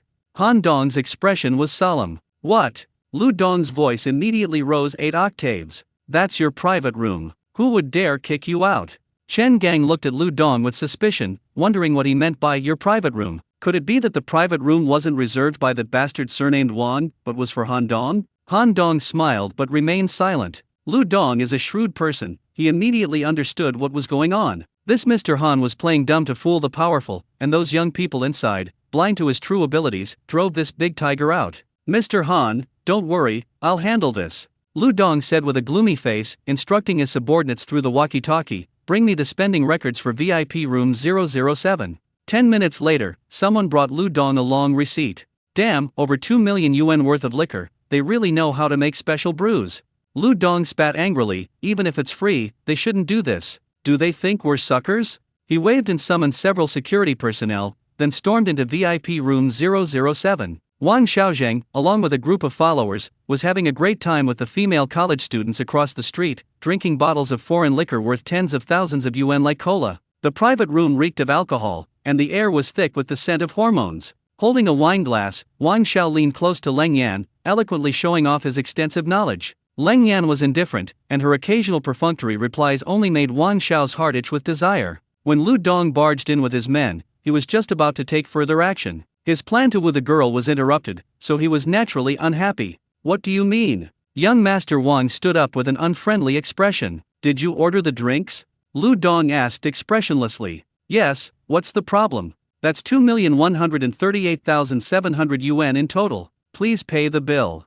"Didn't they say the drinks were free? This is ridiculous," a henchman shouted from the side. "Do you have Shenglong Entertainment's VIP card? We only offer free drinks to VIP customers on their first visit. Why didn't you say so from the beginning? You're just trying to extort money from me." "Because the gentleman who booked this private room has a VIP card, but I've noticed that you don't seem to have any connection with him." "Wait a minute, the private room was booked by my dad's assistant. I can find out with a simple inquiry." Young Master Wang hurriedly made a phone call to his father's assistant. 2 minutes later, Wang Xiao hung up the phone, looking as if he had lost his parents. Because his father's assistant had no idea about this. He called his father again and heard that his son had spent over 2 million yuan on drinks at a nightclub to pick up a girl. Wang anti-cursed, "You should clean up your own mess." "I don't care." Then he hung up the phone. Wang Zhen's back was instantly soaked with cold sweat. He knew his father too well. If he said he wouldn't care, he definitely wouldn't care. "What do you mean?" Lu Dong asked coldly. "Manager, my name is Wang Zhen. My father is the owner of Anti-Home Furnishings, Wang Anti. He has a business relationship with you. Could you please give me some face?" Young Master Wang's arrogance was extinguished by a bucket of cold water. He lowered his head, feeling both irritated and frustrated. "Who is Wang Anti? I don't know him." Lu Dong said coldly, "You actually dare to impersonate our VIP members to cheat us out of drinks, and you even dare to order such expensive drinks. Do you think Shenglong Entertainment is a pushover?"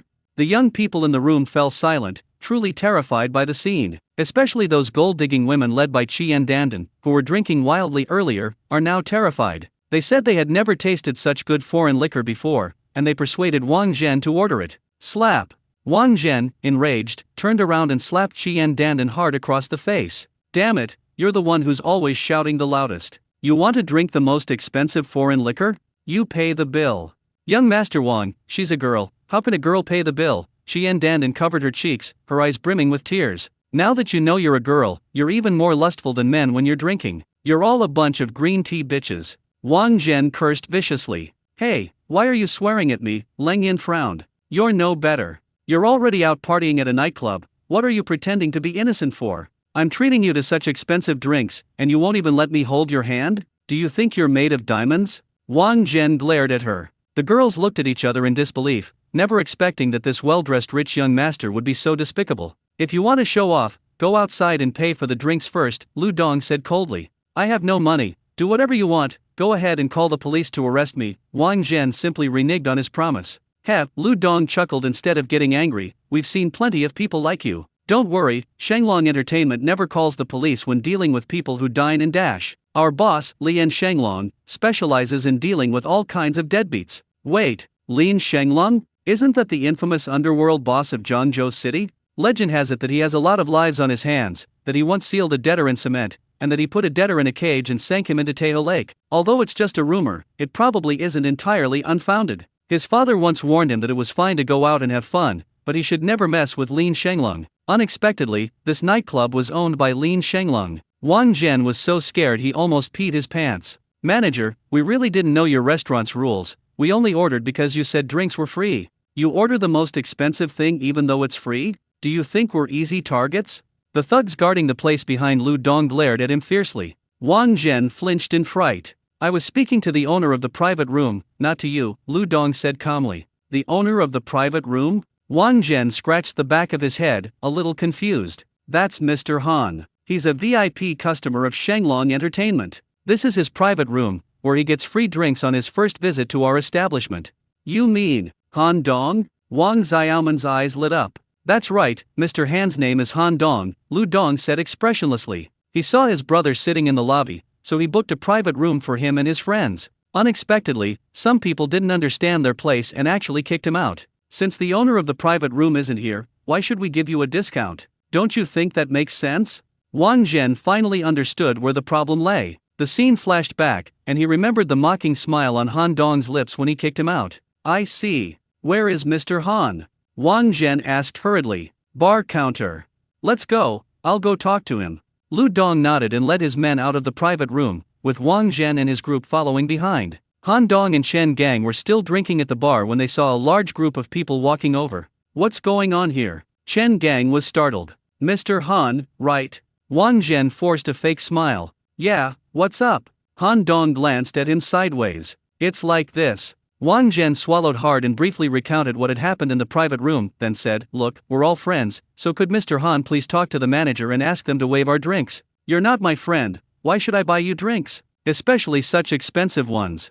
Han Dong retorted, throwing back at what he had said earlier. Wang Zhen felt his face was so swollen that even his own mother wouldn't recognize him. I was blind to your greatness, I apologize, Wang Zhen said humbly. Let me introduce myself. My name is Wang Zhen, and my father is Wang Antai, the owner of Antai Home Furnishings. It's not too late for us to become friends now. If you encounter any trouble in Suzhou in the future, just let me know. If you can't even handle this situation, what trouble can you solve for me? Han Dong laughed mockingly. With a whoosh, Wang Zhen's face instantly turned red, and he wished he could find a crack in the ground to crawl into. Mr. Han, could you please do me this favor? Wang Zhen pleaded. He wasn't afraid of Han Dong, but he was afraid of Lian Shenglong. That's a ruthless tiger that eats people without spitting out the bones. Just imagining being locked in a cage and sinking into Teha Lake made him feel an intense urge to urinate. If you were to ask him to come up with over 2 million, that would be even more difficult. His family isn't exactly wealthy, his monthly allowance is only about 100,000. Because of his unruly and pretentious lifestyle, and his penchant for self-proclaimed wealth, that amount is simply not enough. His credit cards are already overdrawn by over 1 million, so how could he possibly afford such a huge bill? I'm neither your friend nor your father, so why? Dad. Before Han Dong could finish speaking, Wang Zhen quickly knelt on the ground and called out Dad. Pfft. Chen Gang spat out the wine he had just drunk. Everyone present was instantly petrified, especially Wang Zhen's gang of followers. They were all so ashamed that they didn't know where to put their faces. Lang Yan, Qian Dandan, and other girls felt utterly contemptuous of them. Chu Nima, that rich second generation, is truly shameful. Chen Gang's eyeballs almost bulged out of their sockets. When did Dongzi become so amazing? Han Dong was also a little surprised. He stared at Wang Zhen for a full minute before slowly saying, I didn't expect you to be such a talented person. Instead of feeling contempt for him, she became more wary of him. A person who can endure such humiliation is definitely not simple. Such a person is like a venomous snake. When the situation is against them, they can endure humiliation and hardship. But once they find an opportunity, they will definitely bare their fangs and deliver a fatal blow. At this moment, some young people who were just watching the show gathered around and did their best to mock them. Mr. Han, look, Wang Zhen remained expressionless, ignoring the laughter around him. Han Dong glanced at Lu Dong. Lu Dong was a shrewd man and immediately understood Han Dong's meaning. He said coldly, for Mr. Han's sake, I'll give you a discount on the drinks. You only need to pay 630,000 to leave. Drinks are the bulk of nightclub spending and a highly profitable business. The figure Lu Dong mentioned is basically the cost of those drinks, and there should still be a small profit. Wang Zhen knew that getting something for free was impossible. The drinks weren't free, he needed to at least recoup his costs. However, this act of kneeling saved 1.5 million yuan, so it was still worth it. He didn't argue anymore, quickly swiped his card, and paid the money. Amidst the laughter of the audience, Wang Zhen left, his head held high, but his neck visibly flushed with embarrassment. His lackeys followed behind, heads bowed the entire time. Mr. Lu, thank you for your trouble, Han Dong said with a smile. That kid's got some nerve, you need to be careful. Lu Dong couldn't help but warn. A person who is ruthless to themselves will be even more ruthless to others. Thank you for the reminder, Mr. Lu. I understand. Lu Dong nodded and left with his men. What do we do next? Chen Gang was a little confused. Keep the music playing, keep dancing, Han Dong said with a smile. Let's go back to the private room, we haven't finished our drinks yet. Qian Dandan said with a smile. The group returned to the private room. Wang Xiaoman and her group of girlfriends completely changed their attitude towards Chen Gang, calling him Brother Gang with great enthusiasm. Chen Gang knew that all of this was brought about by his good brother Han Dong. This was the meaning of the saying, "Love me, love my dog." Wang Xiaoman was overjoyed. The boy she had her eye on had finally been accepted by her roommates. She linked arms with Chen Gang, beaming from ear to ear. Chen Gang was overjoyed. He hadn't expected his buddy to give him such a helpful boost, directly advancing his relationship with Wang Xiaoman to the next level. Before, they were just ambiguous, but there had never been any physical contact. Now, they could link arms directly. Although Qian Dandan and the others were even more attracted to Han Dong, they didn't dare to get too close. Mainly, the strength he displayed was too intimidating. Even a local rich kid like Wang Zhen had been forced to kneel and call him daddy. This instilled a great deal of awe in the girls. Yan Yan, this guy is much better than Wang Zhen. He's handsome and strong. You should really make the most of him, Qian Dandan whispered in Leng Yan's ear. Leng Yan stole a glance at Han Dong, and just then his gaze fell on her, catching her red-handed. She turned her head away without making a sound, pretending she hadn't seen anything. Han Dong smiled. This girl was quite the actress. Her looks, figure, and temperament are all impeccable, and she is in no way inferior to Qiao Qian and Shen Qinyun, but Han Dong's affection for her is very limited. Didn't she know Wang Zhen wanted to date her? Didn't she know what coming to the nightclub for a date meant? There aren't that many naive and innocent girls in the world. No pretty girl is easy to fool. For Han Dong, a girl like Leng Yan is fine for casual sex, but there's no need to get emotionally involved. It would be a waste. The private room had karaoke equipment, and Chen Gang and Wang Xiaoman, that two adulterers, fully displayed their karaoke-loving nature, singing love songs incessantly, while the other girls drank and egged them on. Han Dong sat on the sofa, drinking with a smile, while Leng Yan sat at the other end. He didn't make any advances, and Leng Yan maintained her usual reserve. Qian Dandan, holding her wine glass, leaned closer to Leng Yan and whispered, "Department leader, you should take the initiative. Why aren't you seizing this great opportunity? I'm not familiar with him, and I have no interest in him. Why would I take the initiative?" Leng Yan took a sip of her wine and said calmly, "It seems, he's a little bothered by your relationship with Wang Zhen." Qian Dandan clicked her tongue. "I have nothing to do with Wang Zhen. He tried to be nice to me, but I ignored him. I know you two are fine, but this guy doesn't. He thinks that you and Wang Zhen sitting together drinking are adulterers. Don't put it so harshly, okay?" Leng Yan frowned. "You insisted on coming to the nightclub, and you forced me to be associated with Wang Zhen. You didn't even mention Wang Zhen was coming before we arrived, otherwise I definitely wouldn't have come. Originally, seeing him there, I wanted to leave, but as your roommate, I didn't want to put you in a difficult position. To be honest, you received quite a bit of money from Wang Zhen, didn't you?" "Oh, I was just saying, don't overreact." Qian Dandan felt guilty and quickly changed the subject. "Alright, you decide your own affairs, I won't interfere." Then she picked up her wineglass and continued to hang out with her friends. "Can't you explain this to me?" Leng Yan looked at Qian Dandan's retreating figure with resentment. Such sisters are actually unreliable. The two exchanged glances. She knew Han Dong had misunderstood her, but she also had her pride. "You're no one to me, why should I take the initiative to explain?" So the two of them sat in separate corners, ignoring each other, and drank their own drinks. Han Dong didn't care, but Leng Yan was indeed a little annoyed. Drinking alone can easily lead to intoxication, especially since Leng Yan's alcohol tolerance is quite low. When everyone had had enough fun and was ready to leave, they discovered that Leng Yan was completely drunk. "Brother Dong, do you have a car?" Qian Dandan, emboldened by alcohol, asked Han Dong. "Yes," Han Dong replied casually. "The four of us just need one taxi. Would it be alright if you could take Yan Yan home?" "Can." Han Dong wasn't stupid, he knew this gold-digging woman wanted her sisters to have something happen between them and him. "Why not? I can't just treat you to such expensive drinks for nothing. Even though it was that bastard Wang Zhen who paid the bill, it still came as a favor, right? Besides, Leng Yan came to the nightclub prepared to be Wang Zhen's sex slave, didn't she? Since she's prepared for that, what difference does it make who gets hit? Although his pure yang body is not yet fully developed, he can't actually fire this shot, but he can make his presence known first and save it for later. Therefore, he did not refuse. Why don't you four sisters go together? I'll ride in Dong's car." Chen Gang, who was drunk and confused, was pulled away by Wang Xiaoman. "What are you doing? Why are you pulling me like this?" Chen Gang was still unconvinced. "Have some common sense, will you? Qian Dandan wants to create an opportunity for your buddy and Yan Yan to be alone." Wang Xiaoman pinched him. Chen Gang paused for a moment, then grinned. "Dongzi is quite the ladies' man, but how did he suddenly become so capable? I'll have to interrogate him properly when I get the chance." The four people waited by the roadside while Han Dong went to the underground parking garage to get his car. A short while later, a brand new Lamborghini SUV pulled up where they were waiting. The car window slowly rolled down, and Han Dong waved to them. Wow, a Lamborghini!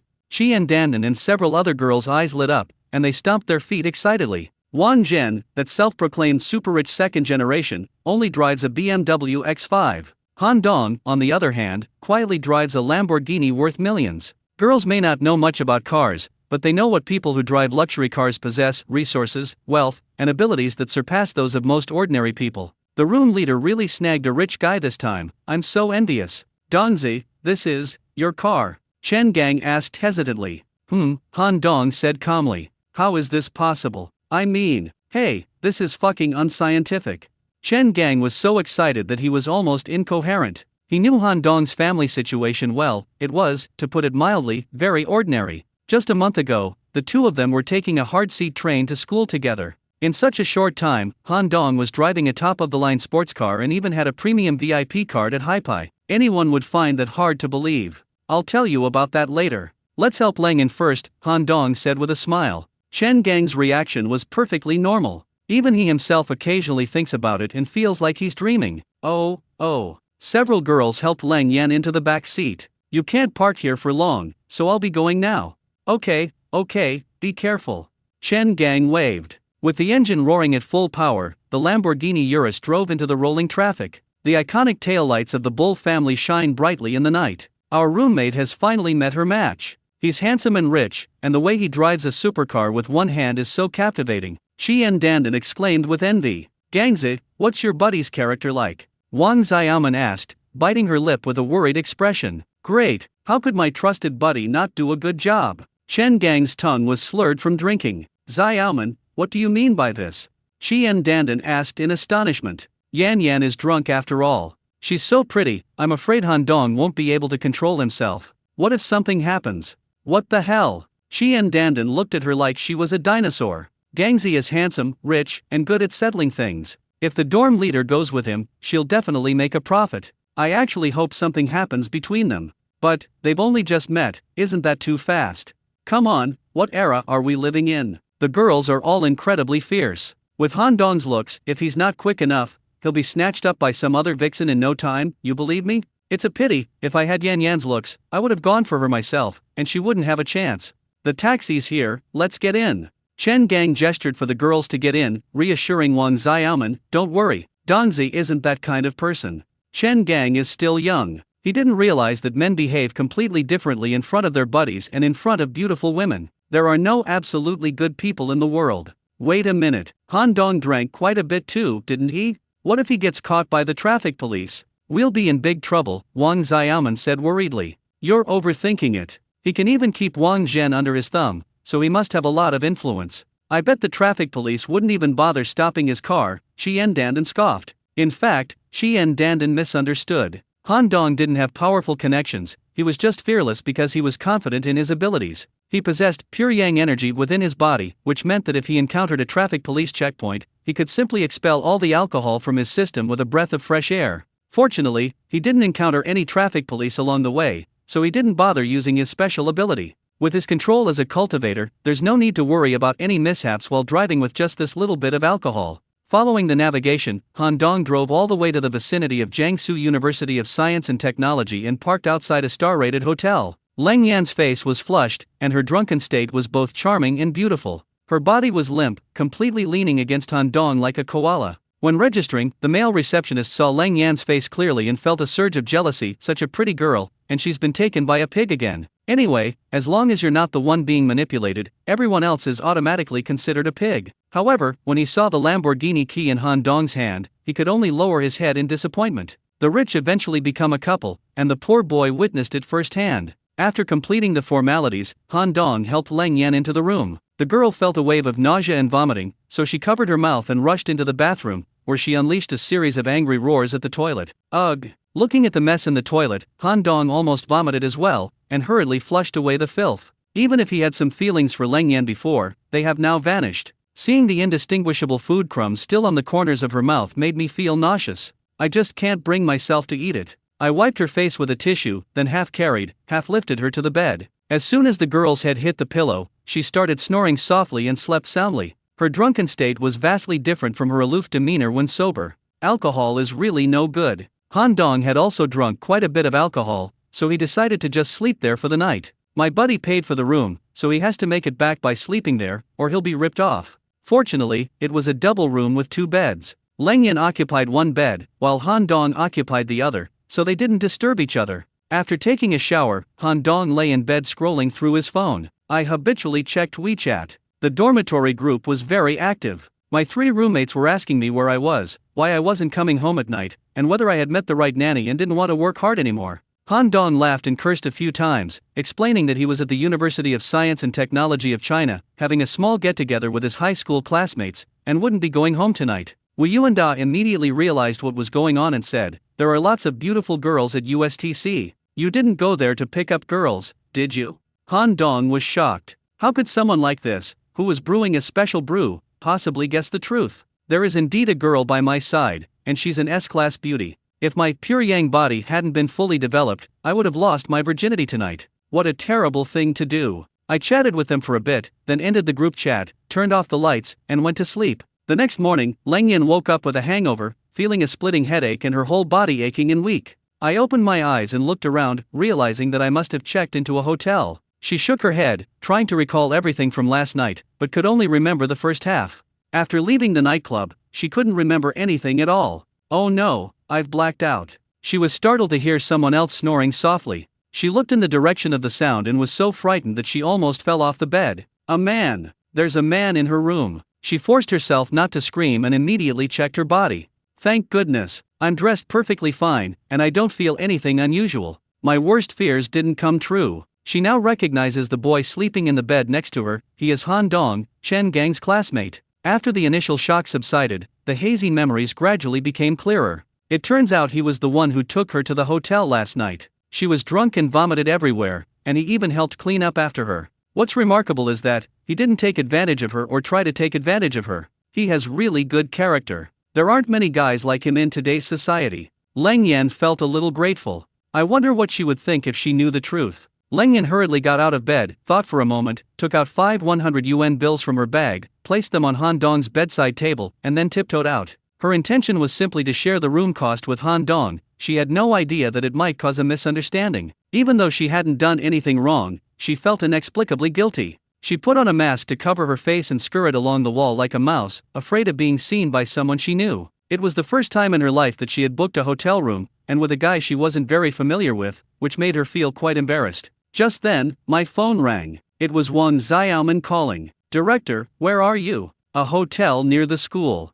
"Ha, you really went to a hotel with Han Dong?" "Don't talk nonsense, he took me to my room and then went back." Leng Yan gritted her teeth. She doesn't like lying, but she can't tell the truth about this kind of thing. If a man and a woman are alone in a room, and you say nothing happened, who would believe you? Really? I don't believe it. Believe it or not, I'm not going to explain. Alright, I believe you, Wang Xiaoman said. Your voice sounds a little off. Do you have a cold? It's nothing, Leng Yan's nose tingled with emotion. I probably drank too much last night. The girl was filled with remorse and couldn't understand what had gotten into her. Even when she had reasons she couldn't refuse, she would only dabble in the drinks and had never gotten drunk before. Last night, I felt like the atmosphere was off, my mood was off, nothing felt right. Hotels usually provide breakfast. Have some porridge to soothe your stomach, and don't drink so much alcohol in the future.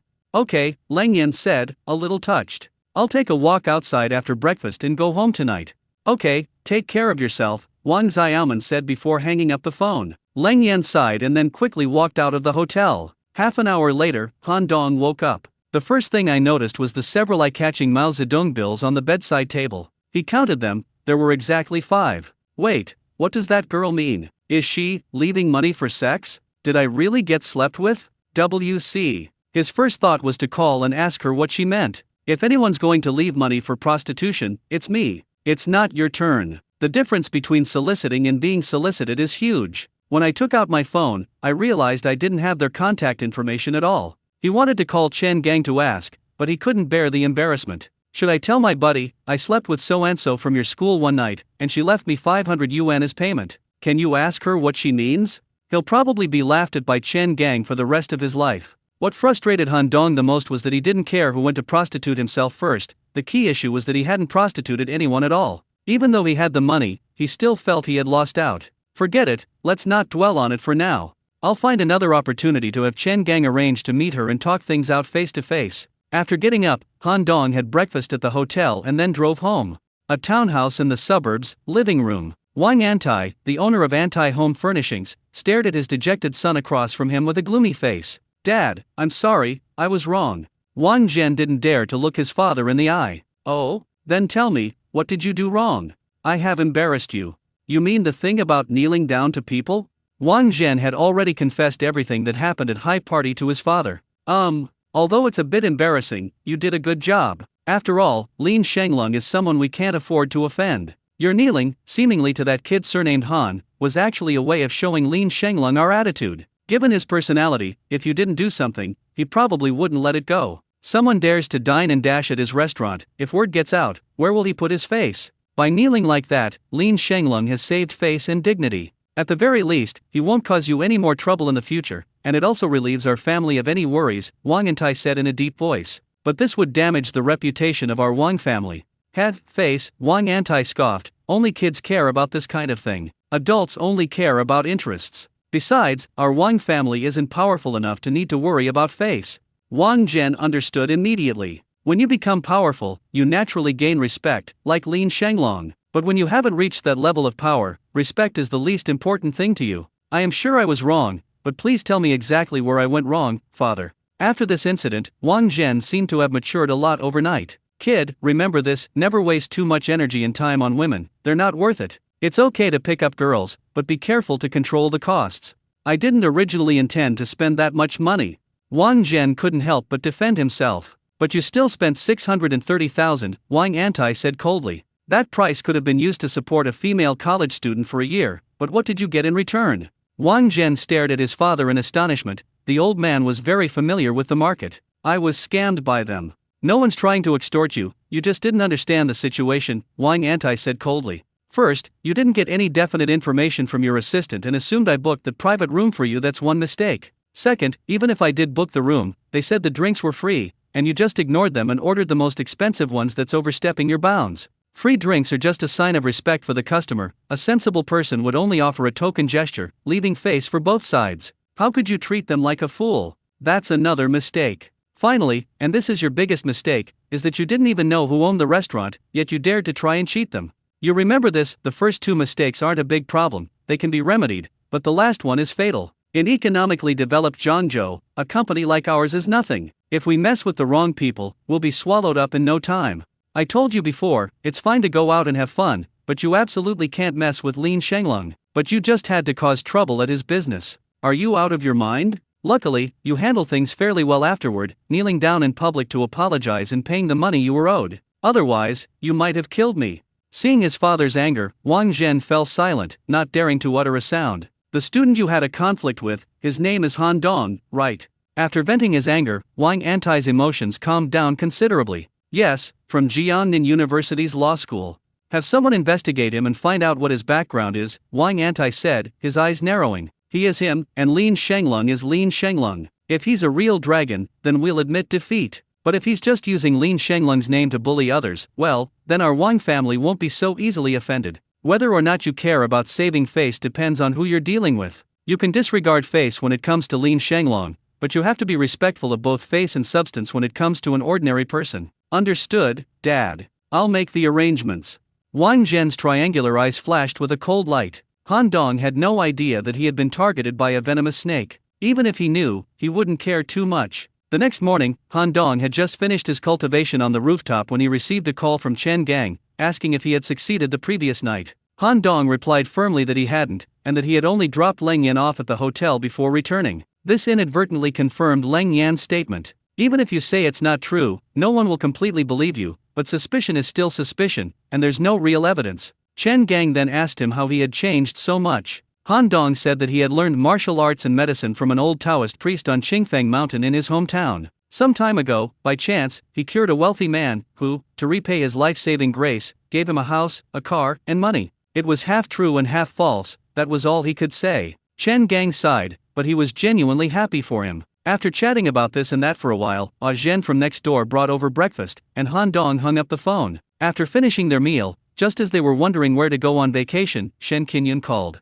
Dongzi, are you up yet? Teacher Shen called him by his nickname quite naturally. I've already finished breakfast, Han Dong said irritably. If you have something to report, speak up, if not, dismiss the court. How dare you speak to your superiors like that? Shen Qingyun's voice instantly rose 8 octaves. Oh, what are your orders, Lord Shen? If you need anything, I will go through fire and water for you, Han Dong said earnestly. That's more like it, Shen Qingyun rolled her eyes. You don't need to go through fire and water, you just need to come with us to have fun. You? Who else is there besides you? Wu Yu's boyfriend came from Shanghai. They went out to have fun and insisted on dragging me along. It's so awkward for me to be a third wheel. If you came along too, wouldn't I feel less awkward? So you wanted me to help you share the awkwardness. Why, it won't work. Can't you just find a boyfriend? Do you think boyfriends are like roadside weeds, something you can just find whenever you want? Shen Qingyun said irritably. Just tell me if you're going or not, give me a straight answer. Who would dare disobey the leader's orders? Han Dong smiled and said, I'll go. Since I'm free anyway, I might as well go out and have some fun with them. Especially Miss Wu Yu, thinking about that night still makes me itch to go too. I also want to see who her boyfriend is, that he managed to win over such a stunning girl. Men are inherently a highly competitive species. They absolutely cannot be outdone by their subconscious rivals. So Han Dong carefully tidied himself up, putting on his favorite clothes and shoes, and even wearing the rare nautilus shell that Kui Hongji had given him. Looking at himself in the mirror, he was incredibly handsome. As for the car, I'll definitely choose that Lamborghini SUV. Driving a sports car is not appropriate when you go to the mountains for fun. After packing his change of clothes and outdoor essentials into a bag and putting it in the trunk, Han Dong started the car and drove towards Bishuiyuan residential area. Shen Qingyun and he had agreed to meet at the entrance of the residential area. South gate of Bishuiyuan. Shen Qingyun and Wu Yu each carried a suitcase and stood by the roadside waiting. Both of them wore sun hats, white silk capes over light green tank tops, and denim shorts, their long, slender, snow-white legs dazzling passers-by. A beauty of this caliber standing anywhere would be a stunning sight, let alone two appearing at once. Passing vehicles and pedestrians alike frequently turned to look. Where is Liao Suezi? Shen Qingyun opened a parasol to shield herself from the glaring sunlight. Here it is. Wu Yu pointed to a Land Rover Range Rover not far away. As soon as the car stopped, a well-dressed young man wearing gold-rimmed glasses got out of the driver's seat. Xiao Yu. The young man smiled and waved. Wu Yu smiled faintly, which was her response. Oh, Mr. Liao, you've got a new car? Shen Qingyun smiled. Xiaoya said she was going camping in the mountains, so I picked up a car at the last minute. My usual car doesn't have off-road capabilities, the young man said casually. Tisk tisk, rich people are so extravagant. Shen Qingyun clicked her tongue. Liao Suezi smiled, took the suitcase from Wu Yu, and put it in the trunk. Just as he was about to take the suitcase from Shen Qingyun's hand, Shen Qingyun refused. I'm in a friend's car. Shen Qingyun took a step back. Friends? Male or female? Liao Suezi was clearly taken aback. A guy. And then a girl, wouldn't that mean 3 beauties going camping with you? You wish. Shen Qingyun rolled her eyes. There was a hint of gloom in Liao Suezi's eyes, but he quickly concealed it. Wu Yu, who had been observing from the sidelines, noticed this and a playful smile appeared on her lips. A sleek Lamborghini Urus roared in, its engine's roar sending shivers down the spine. Seeing Shen Qingyun staring intently at the car, Liao Suezi couldn't resist showing off his erudition. This car is impressive, touted as the fastest SUV on Earth, with a 0 to 100 km/h time of just 3.4 seconds. It's a 5-seater supercar, no exaggeration. People who drive this are mostly rich kids who don't care about the cost of their inheritance, they're too flashy.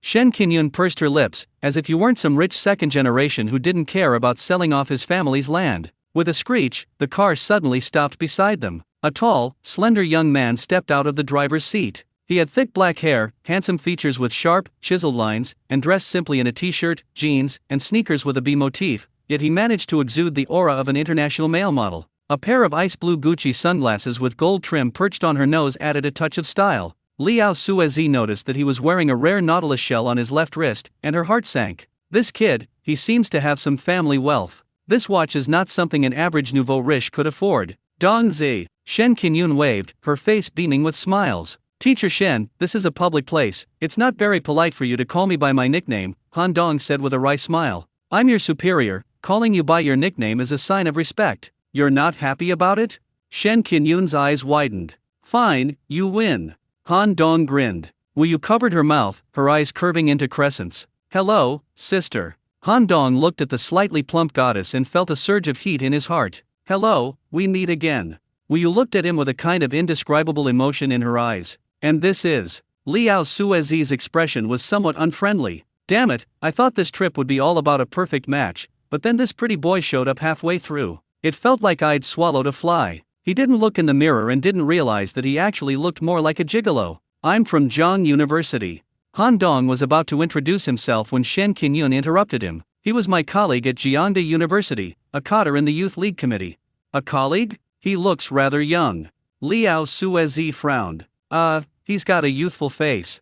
Shen Qinyun said expressionlessly. Han Dong immediately understood that Shen Qinyun definitely didn't want Liao Suezi to know that he was her student. However, she wasn't lying. Han Dong was indeed a cadre in the Youth League Committee, and the two were colleagues. My name is Liao Suezi, from Shanghai. Liao Suezi extended his hand. May I ask your name? Han Dong. Han in South Korea? No, it's the Han from Han Fizi. It's the Han from South Korea. No, it's the Han from Han Fizi. It's a pleasure to meet you, Mr. Han. Nice to meet you. The two men exchanged brief pleasantries, seemingly polite, but in reality, their actions concealed a deadly intent. Liao Suezi, in particular, looked at Han Dong with an undisguised hostility in his eyes. Since he began cultivating immortality, Han Dong's spiritual sense has become far stronger than that of ordinary people, so he naturally sensed this hostility. At first, I thought it was because of Miss Wu Yu, but later I realized that Liao Suezi was always sneaking glances at Shen Qinyun's long, white legs, and that's when I understood where the problem lay. Damn it, this guy is insatiable. He's openly taking Wu Yu, but secretly he's also eyeing teacher Shen. He looked quite refined, but I never expected him to be such a beast. Let's go, this isn't the place to talk. Shen Qinyun interrupted the silent battle between the two men. Okay. Han Dong put her luggage into the trunk. Wu Yu got into Liao Suezi's Range Rover, while Shen Qinyun got into Han Dong's car. One detail is that Wu Yu sat in the back seat, while Shen Qinyun sat in the front passenger seat. This time, our destination was a place called Qianchuan Waterfall in the western Zhejiang Mountains, a natural camping paradise. There aren't many decent mountain ranges in Jiangnan province, it's mostly low-lying hills. If you're looking for some impressive mountains, the closest province is Zhejiang. Han Dong turned on the navigation, floored the accelerator, and the Urus roared wildly towards the highway exit. Teacher Shen, I have something to say, but I'm not sure if I should. Speak. I feel like that guy surnamed Liao is a bit underhanded. What do you mean? Shen Qinyun turned her head and glanced at him. He seems to have ulterior motives towards you. Heh, Shen Qinyun chuckled coldly a few times. Otherwise, why would I have called you here? You knew. Han Dong was quite surprised. I felt it the first time we met. He even made some small, unintentional attempts to flirt with me. If it weren't for Yui's sake, I would have slapped him long ago, Shen Qinyun said, her brows furrowing slightly. I've been holding it in for a long time, but I cherish my friendship with Yu. If things get out of hand, we probably won't even be sisters anymore. So I'm just a tool. Han Dong chuckled. What? You're not happy? Shen Qinyun's beautiful big eyes widened again. Watch your emotions. You're a university professor, not a female bandit. Humph. Shen Qinyun gave him a dirty look. You took such a big advantage of my Yu, you have to pay some price. What advantage did I gain? Han Dong feigned ignorance. You want someone to give you. Hey you brat, you want a beating, do I have to tell you? Teacher Shen, we need to consider the bigger picture. We can't keep dwelling on the past, we need to look forward, Han Dong said earnestly, like a retired cadre. Shen Qinyun choked on a mouthful of blood. Is this a matter of perspective? It would be foolish for my great aunt to forget so quickly. I don't want to talk to you, just drive your car. Shen Qinyun adjusted her seat, found a comfortable position, and closed her eyes to pretend to sleep. Han Dong grinned and focused on driving. The Range Rover followed closely behind. Liao Suezi looked at the Urus's taillights and couldn't help but ask, this Han Dong, is he really Shen Qinyun's colleague? Wu Yu's voice sounded somewhat perfunctory. Do you know who he is? Anyone who can afford to ride a bull must come from an extraordinary family. I don't know. What's their relationship? Knowing Shen Qinyun as I do, she's not the kind of person who would just go on a trip with any male colleague. You know my best friend very well? Wu Yu's gaze pierced from behind, a mocking smile playing on her lips. No, that's not what I meant. Liao Suezi felt a chill run down his spine. I was just saying it because I was bored on the trip. I'm sorry, I didn't mean to pry into my friend's privacy. Wu Yu leaned back and closed her eyes. Liao Suezi glanced at her in the rearview mirror, a hint of fierceness flashing across his face in an instant. The western Zhejiang Mountains are more than 200 kilometers away from Zhangzhou City. It took more than 3 hours to drive there on the expressway. The mountain scenery was indeed beautiful. As you drove along the winding mountain road, you were surrounded by lush greenery and the chirping of birds. The two women opened the car windows and enjoyed the cool mountain breeze, occasionally letting out a sigh of admiration. We continued turning into a deep mountain valley, where we could see a huge waterfall in the distance, like a giant dragon descending from the sky, accompanied by the thunderous sound of flowing water and splashing waves. The two vehicles descended the winding mountain road one after the other and drove onto a wild path pioneered by others. Fortunately, both vehicles possessed robust off-road capabilities, making traversing these mountain trails as easy as walking on flat ground. The water below the waterfall forms a pool. It's clear, deep water so clean it makes you want to swear. The car stopped by the pool, and after the four of them got out, they looked up at the huge waterfall. Shen Qingyun couldn't help but exclaim, "The sun shines on the incense burner, creating purple smoke." From afar, the waterfall hangs like a curtain before the river. It plunges straight down 3,000 feet, as if the Milky Way were falling from the ninth heaven. Now I understand why this place is called Qianchuan Waterfall. It's so magnificent. Wu Yu, arm in arm with Shen Qingyun, stood quietly, captivated by the wonders of nature. Some hikers had already arrived and set up camp. Liao Suezi opened the trunk, took out tents and other outdoor equipment, found a spot near the pond, and began setting them up. After setting up the tent and laying out the air mattress and moisture-proof mat, Liao Suezi said with a smile, "All right, we'll be sleeping in nature tonight." "And the other one?" Wu Yu asked. "What other one?" Liao Suezi asked, somewhat puzzled. "Tents," Wu Yu said casually. "With so many people, how can one tent provide enough space for everyone?" "You didn't tell me there would be so many people," Liao Suezi said, shrugging. "Even without Han Dong, there's still Qian Yun, didn't I tell you that? Or do you want the three of us to share a tent?" No, Liao Suezi stammered, unsure how to explain. That's exactly what he was thinking, 3 people sharing a tent, what a great opportunity. Han Dong smiled, opened the trunk of the car, and under cover of it, pulled out a bunch of outdoor gear from his spirit void ring. It not only has tents, but also canopies, tables and chairs, as well as a full set of equipment such as pots, pans, and barbecue grills. He had bought these things a long time ago and kept them in his storage space for emergencies. And now, they've come in handy. Wow, Dongzi, are you a magician? Where did you conjure up so many treasures? Shen Qingyun leaned closer, her eyes shining. "It's always better to be prepared," Han Dong said with a faint smile. 2 girls came over and helped Han Dong set up the tent and the awning. They also hung colorful lights around it, creating a great atmosphere. Han Dong even prepared a screen and a small projector, the kind that can play outdoor movies. Although Liao Suezi was embarrassed, he couldn't just stand by and do nothing, so he had to come and help. The 4 of them worked quickly and set up all the equipment. Gurgle, the 2 women's stomachs began to protest. "Are you hungry?"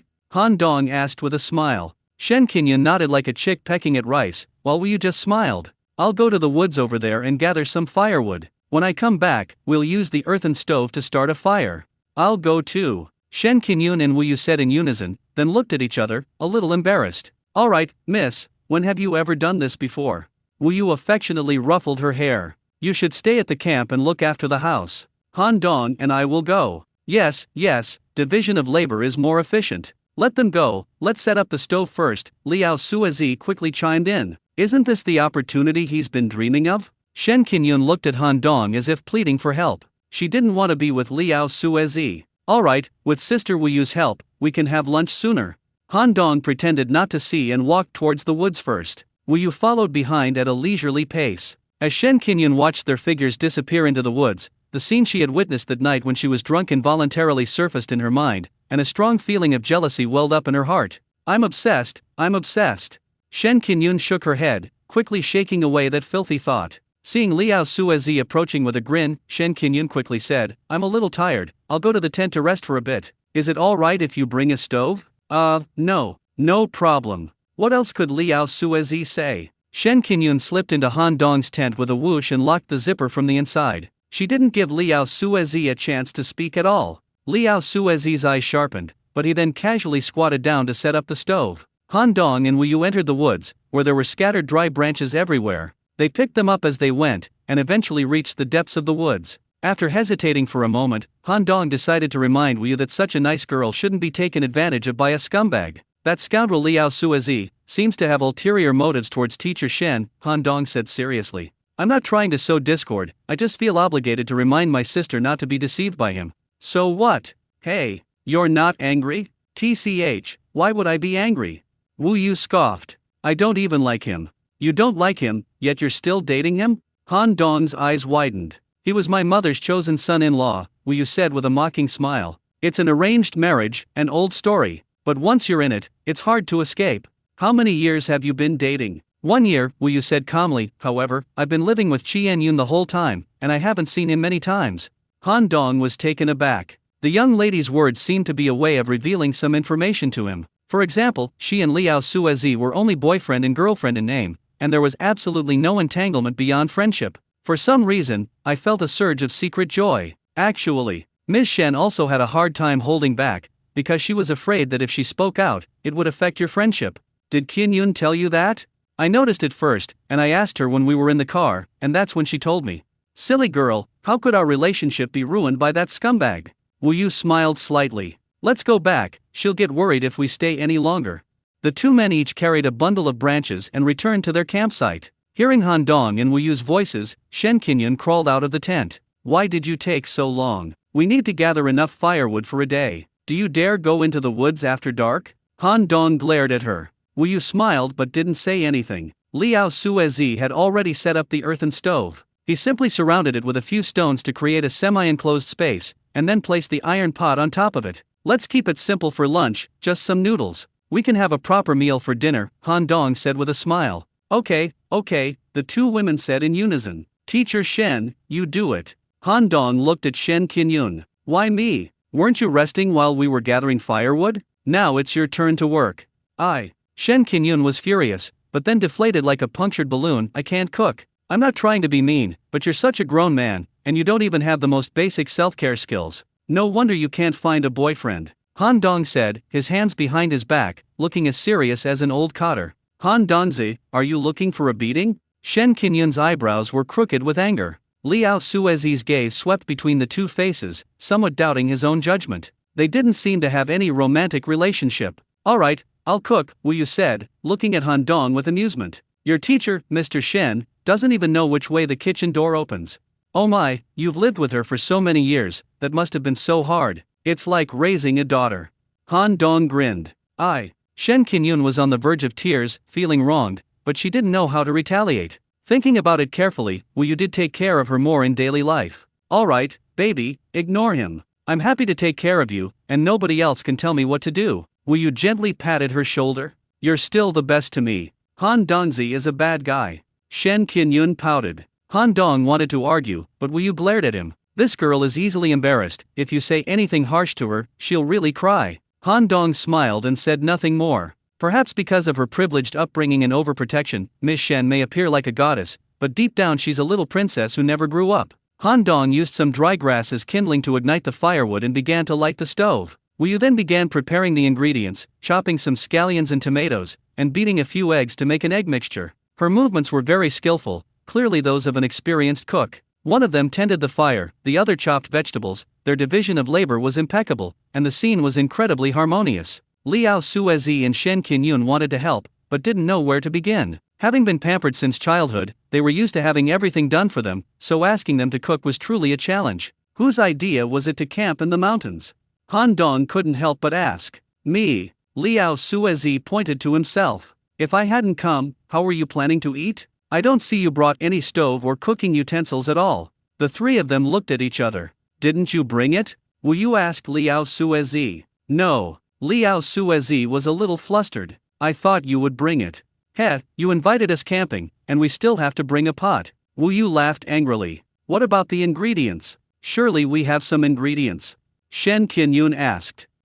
No, there isn't one. Liao Suezi awkwardly dug out a 3-bedroom, 1 living room apartment from the ground. He didn't bring anything to fill his stomach, let alone any food. For a young master like him, food was always served to him with a wave of his hand, without him having to think about it at all. In the past, when he went camping, his companions would always prepare the food, and he never had to worry about it. Dongzi is more reliable, otherwise we would have starved. Shen Qinyun rolled her eyes. Didn't you just say Dongzi was a bad guy? Wu Yu said with a smile. Oh dear, times change, Shen Qinyun said emphatically. When he needs me, Dongzi is reliable, when he doesn't, Dongzi is a big bad guy. So I'm just a tool, huh? Han Dong said in a muffled voice. That's right, you have a very accurate self-assessment. Ku kia kia ku. The two women exchanged a glance and burst into laughter. The air was filled with the scent of happiness. Liao Suezi felt quite uncomfortable because he felt like he was the only outsider. Wu Yu worked quickly and soon made a pot of tomato and egg noodles, filling 4 large bowls. Liao Suezi moved the table and chairs under the canopy, and the 4 of them, each with a bowl, ate with great relish. Sister Wu Yu's cooking is excellent.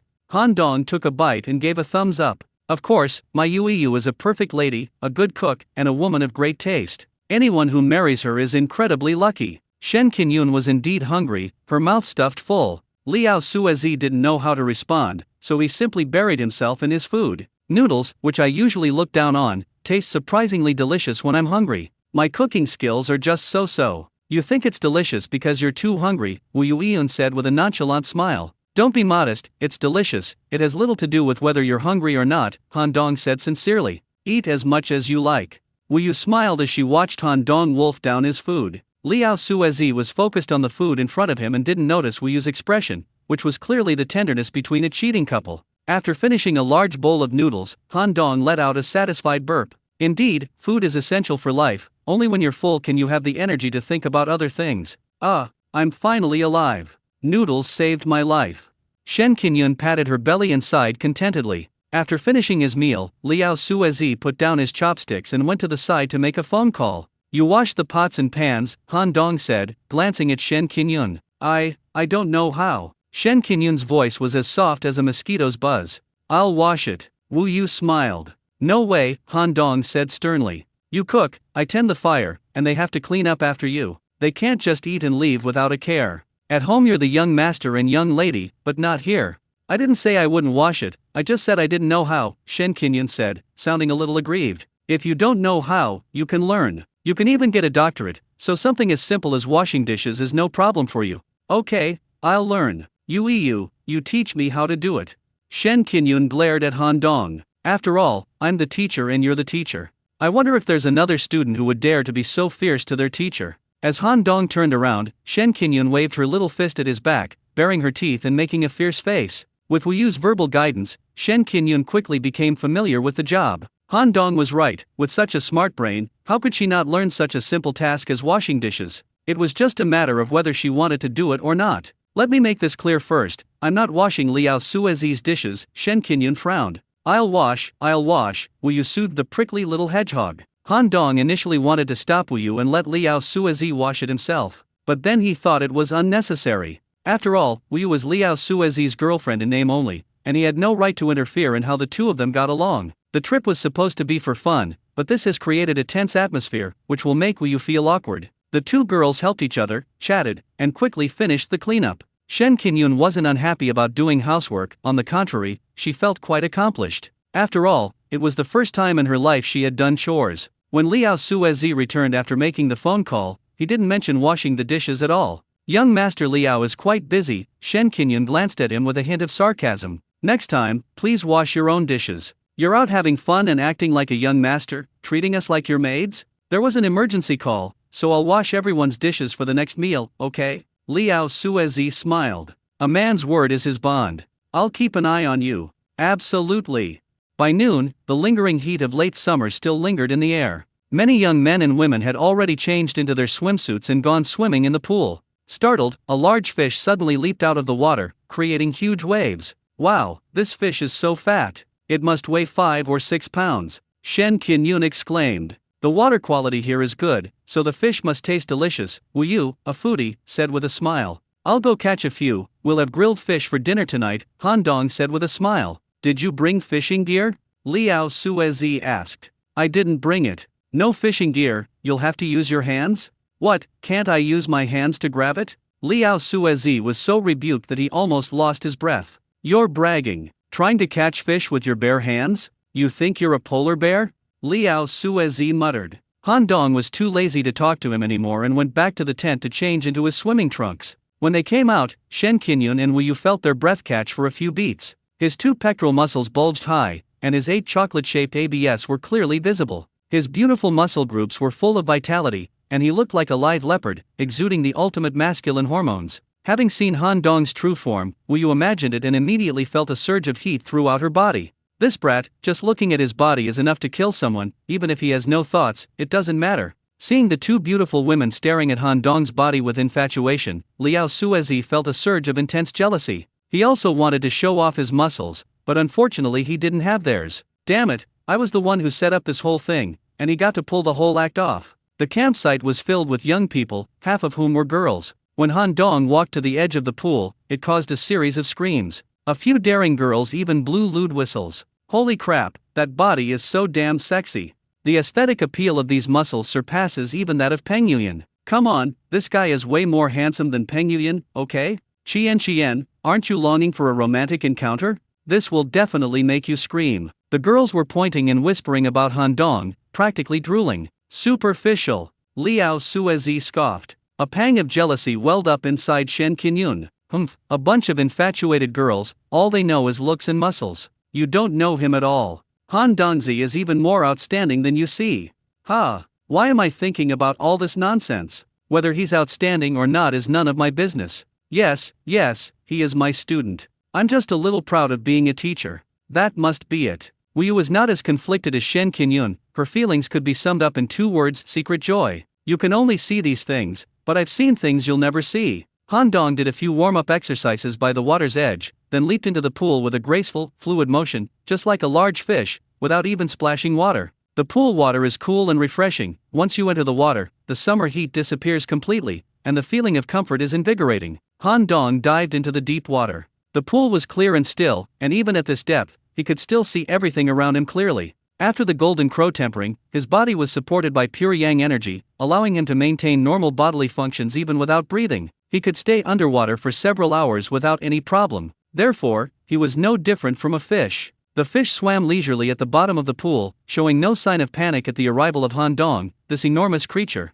Perhaps because they rarely saw humans, they weren't particularly afraid. These fish were pure white and plump. Han Dong had never seen this species before. It was probably unique to mountain pools. 2 rather large white fish swam past him, and Han Dong swiftly caught them in an instant, giving them no chance to react. When their companion was caught, the surrounding fish panicked and scattered, disappearing in an instant. Han Dong pushed off the bottom of the pool with both legs and shot out of the water like a rocket. Shen Qinyun and Wu Yu were anxiously waiting by the pool. This brat had disappeared after going into the water. Could something have happened to him? Shen Qinyun checked the time. More than 2 minutes had passed. If he didn't come up soon, his life would be in danger. Suddenly, a figure leaped out of the water and laughed. We've got our food for tonight, here you go. With a flick of his hands, 2 large fish flew ashore and frolicked among the rocks. Each one must weigh 7 or 8 pounds. Wow, such a big fish. Shen Qinyun and Wu Yu were overjoyed and rushed over to control the 2 fish, putting them into the bucket. Wow, that's awesome. Seeing Han Dong catch 2 big fish with his bare hands,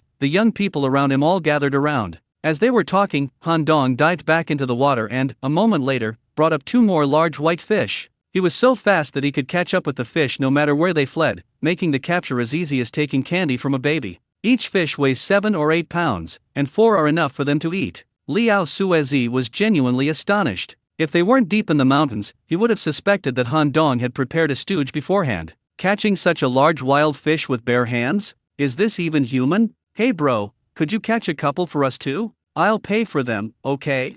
A girl in a lotus leaf-colored swimsuit said sweetly. The girl was around 20 years old, and quite stunningly beautiful. She stood tall and graceful, as fresh as a bamboo shoot after a spring rain. Standing next to her was another woman, equally fair-skinned and beautiful, only 4 or 5 years older and more voluptuous. Especially striking were her 2 large breasts, which rose as high as mountain peaks. She was looking at Han Dong, smiling sweetly, her big, watery peach blossom eyes seeming to speak volumes. Han Dong smiled, plunged into the water, and a moment later, popped his head out from another spot, flung 2 large white fish onto the shore, where they were lively and jumping. Consider this a gift for our first meeting, it's free. Han Dong grinned at the girl with lotus leaves. You're so kind, little brother. Thank you, thank you. The girl quickly squatted down to catch the 2 fish. The voluptuous woman blinked gently, giving Han Dong a subtle flirtatious look. Where did this vixen come from, daring to seduce our Dongzi? Shen Qinyun said angrily after seeing this. Are you jealous? Wu Yu chuckled.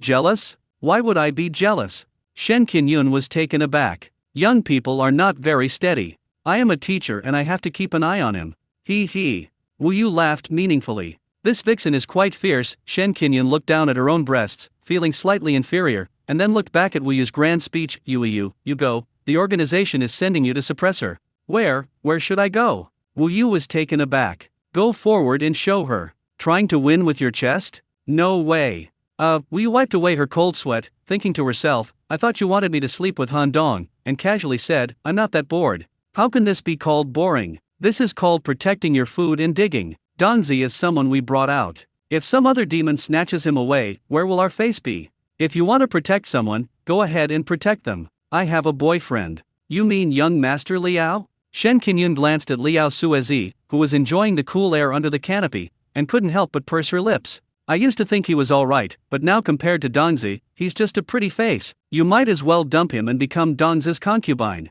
Go away, stop playing matchmaker. Wu Yu blushed. If you think Dongzi is good, go be his wife yourself. That won't do, Shen Qingyun muttered. After all, there's a difference between teachers and students, and there's a generational gap between them. TCH, Yang Guo, and Xiaolongnu are both fine, what are you compared to them? Besides, you can just quit your job, it's not like you have to be a teacher. Shen Qingyun fell silent, resting her chin on her hands, watching Han Dong swimming freely in the pool like a large fish, lost in thought.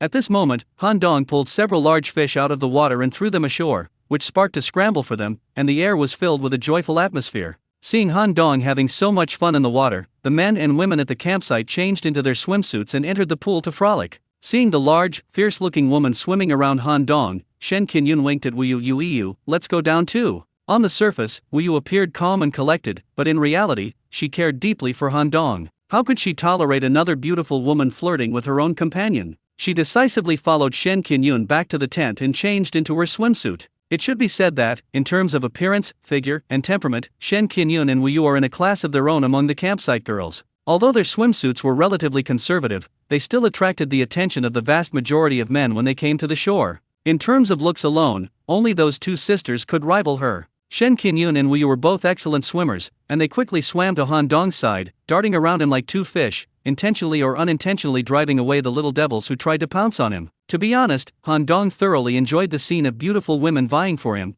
which greatly satisfied his vanity as a man. Just a month ago, he was a penniless loser who couldn't get a girlfriend. Who would have thought that a month later, he would become the coveted Tang monk's flesh even top beauties like Shen Qingyun and Wu Yu would crave? Thanks to the legacy of the Golden Crow Emperor, his destiny was fundamentally changed. Han Dong came from a rural background. Behind his house was a large river, and he grew up swimming there, making him an excellent swimmer. After cultivating immortality, his control over his body improved several levels, and with pure yang energy protecting him, he was no different from a fish in the water. He and the two women, Han and Wu, swam together in the water like three free and graceful fish, their movements fluid and elegant. This attracted the undiminished attention of those around them. With their fair arms and beautiful legs, their skin occasionally brushed against each other, all three parties tacitly understanding and enjoying this subtle ambiguity. Liao Suezi watched the three people frolicking in the water like mandarin ducks, the scene so harmonious, and he was so angry that his face turned as red as a freshly cooked pig's liver. Damn it, you're playing with a dragon and two winds right in front of me, do you think I'm a pushover? He desperately wanted to jump in and cause trouble, but his swimming skills were mediocre, and even if he went into the water, he would mostly make a fool of himself. He could only suppress his resentment and patiently wait for his chance. Happy times are always fleeting, in the blink of an eye, the sun sets and night falls. Han Dong lit a campfire, and young people camping nearby gathered around it, each bringing their own chair, chatting animatedly. Dongzi, you're quite well prepared. Shen Qingyun leaned over and nudged Han Dong with her shoulder. You guys were saying you wanted to go camping, but you didn't bring anything. You're not even as good as me, an outsider, Han Dong couldn't help but complain. You're not an outsider, Shen Qingyun glanced at Liao Suezi sideways, he's the outsider.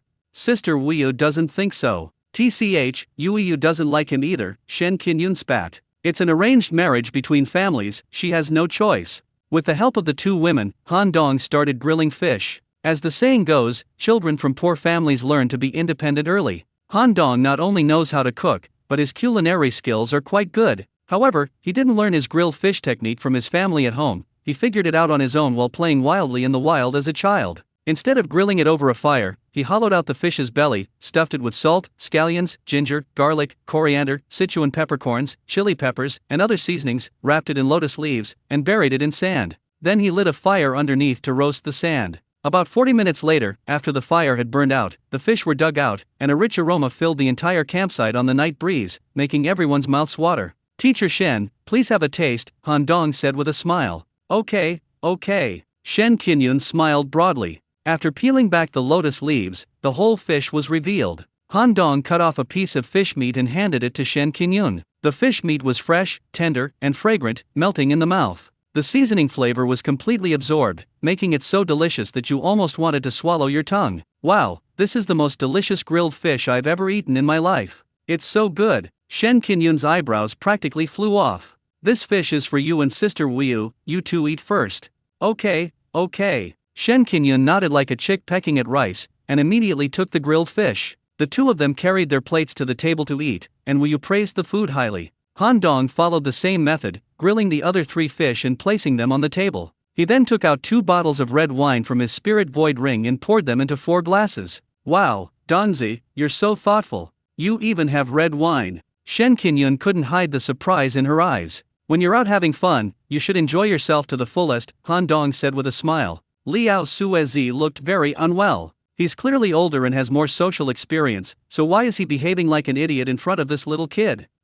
It's still chilled. What's going on? Wu picked up the glass, feeling its icy touch. I installed a car refrigerator, Han Dong said, making things up. In fact, it's a storage space within the Spirit Ruins ring, and its temperature is entirely controlled by his will. Chilling red wine is just a matter of a flick of his finger. Shen Qinyun took a sip of red wine, gazed at the waterfall that resembled a ribbon in the distance, and exclaimed, wow, such a beautiful scene at night. Drinking chilled red wine and eating delicious grilled fish, I actually feel incredibly happy. Yu, have I lost my ambition, or is this moment just too perfect? It must be because you've lost your ambition, Wu chuckled. No, it's just that this moment is too beautiful. Shen Qinyun raised her wine glass and exclaimed, slice it into strips. The 4 of them raised their glasses and drank heartily, creating a wonderful atmosphere. Liao Suezi watched as the 2 girls' beautiful eyes kept darting towards Han Dong, barely sparing him a second glance. He felt extremely uneasy. He had originally planned to use this camping trip as an opportunity to secretly win over Shen Qinyun.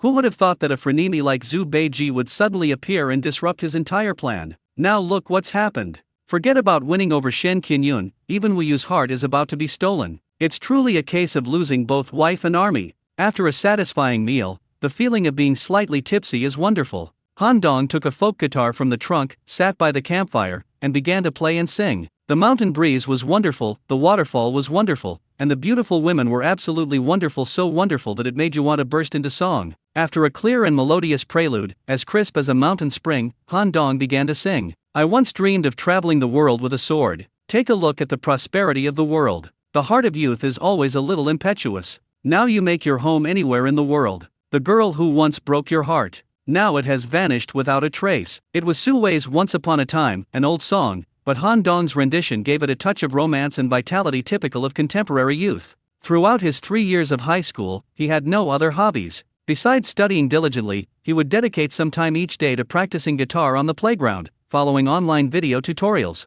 Surprisingly, he became quite proficient, able to play and sing at least a dozen songs fluently. He wasn't a professionally trained vocalist, but he was born with a great voice. Coupled with his unique life experiences, he managed to sing this song with a distinctive flavor, a blend of uplifting spirit and a touch of melancholy. It was catchy, had a lingering charm, and was full of poetic beauty. Evening breeze, waterfall, campfire, guitar, old songs. Looking at Han Dong's handsome face, which was radiant in the firelight, Shen Qinyun felt her dormant girlish heart awaken. I was already slightly tipsy, and now I'm quite intoxicated. Wu Yu, standing beside him, had a dazed look in her eyes. She too had been bewitched. The sounds of piano and singing were truly fitting for such a night. The young people around them were also infected. So when Han Dong finished singing Free Like the Wind and started singing The Ordinary Road, it quickly sparked a massive sing-along from the entire audience. I have crossed mountains and seas. Also through crowds of people. Everything I once had. In the blink of an eye, they all vanished like smoke.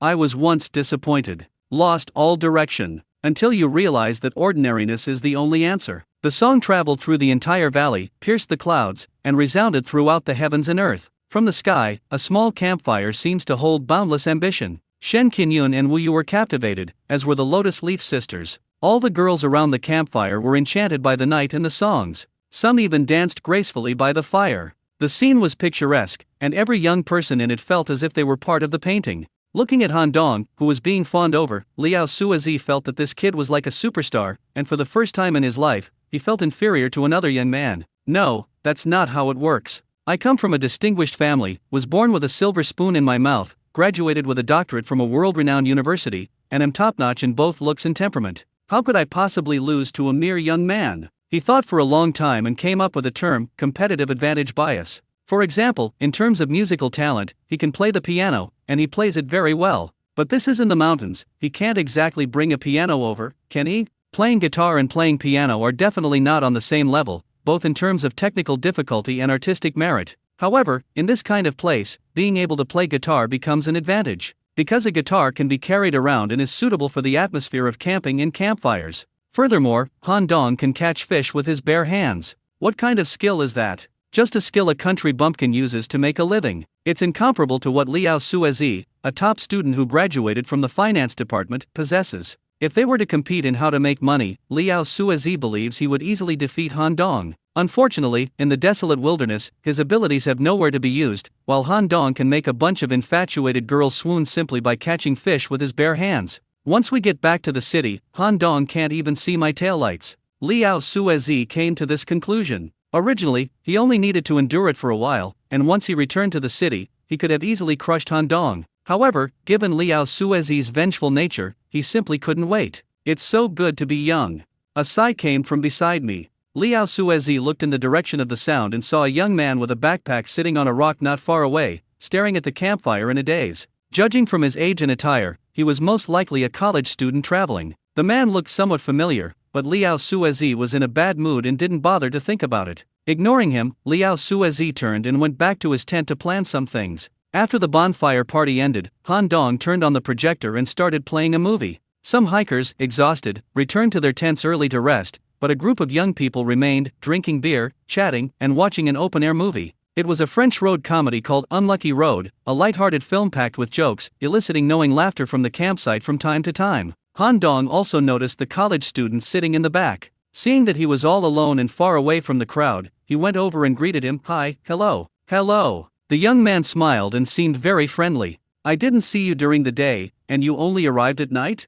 Yes, that's right. Why are you so far away from the crowd? Since we're traveling, we should all be together and have fun. I'd better not bother everyone. It's nice to watch the movie by myself. A hint of melancholy crept into the young man's eyes. It feels like it's been a long time since I've watched a movie. Okay, then enjoy it at your leisure.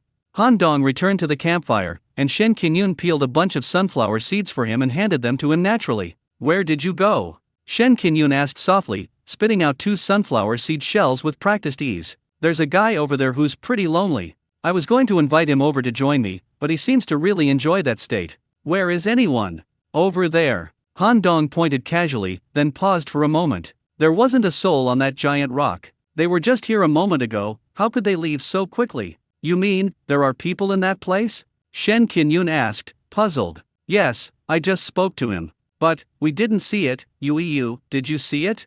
No, Wu Yu said firmly. Han Dong seemed to have thought of something, smiled faintly, and stopped dwelling on the matter. The 2 beautiful girls were so engrossed in the funny scenes in the movie that they laughed so hard they almost fell over, and quickly forgot about the incident. Just then, the girl who had asked Han Dong for fish at noon quietly came over and greeted him with a smile. Hi. Hi. Han Dong waved. The girl was dressed in a forest-style dress and wore a self-made flower wreath on her head. The campfire illuminated her face, making her look as beautiful as a forest sprite. My sister, she wants to add you on WeChat, is that okay? The girl's beautiful eyes sparkled. Following the direction the girl was pointing, Han Dong looked at the fierce-looking woman in the distance who was pretending to be nonchalant and couldn't help but smile. These 2 sisters, the older one seems very open, but is actually just secretly passionate. The younger one looks very innocent, but actually has the potential to be a social butterfly. No problem. Han Dong took out his phone, and the 2 added each other on WeChat. Thanks. The girl smiled sweetly, then ran back with small steps to return the phone to her sister. Han Dong glanced at his phone. The woman with the large breasts had the WeChat nicknamed a man. What does this mean? As far as he knows, there is only lesser fullness among the 24 solar terms, but not greater fullness. How to describe one's own large and full breasts? Wow, this is way too Versailles. After a movie ends, it gets late at night. The hikers scattered like birds and beasts, while Shen Qinyun and Wu Yu yawned, clearly sleepy. Dongzi, where are you sleeping tonight? Shen Qinyun blinked. Of course I'll sleep with you guys, Han Dong said seriously. Hey, you looking for trouble, huh? Go sleep in Liao Suezi's tent. Shen Qinyun grinned fiercely. Kukikiku, Wu Yu giggled.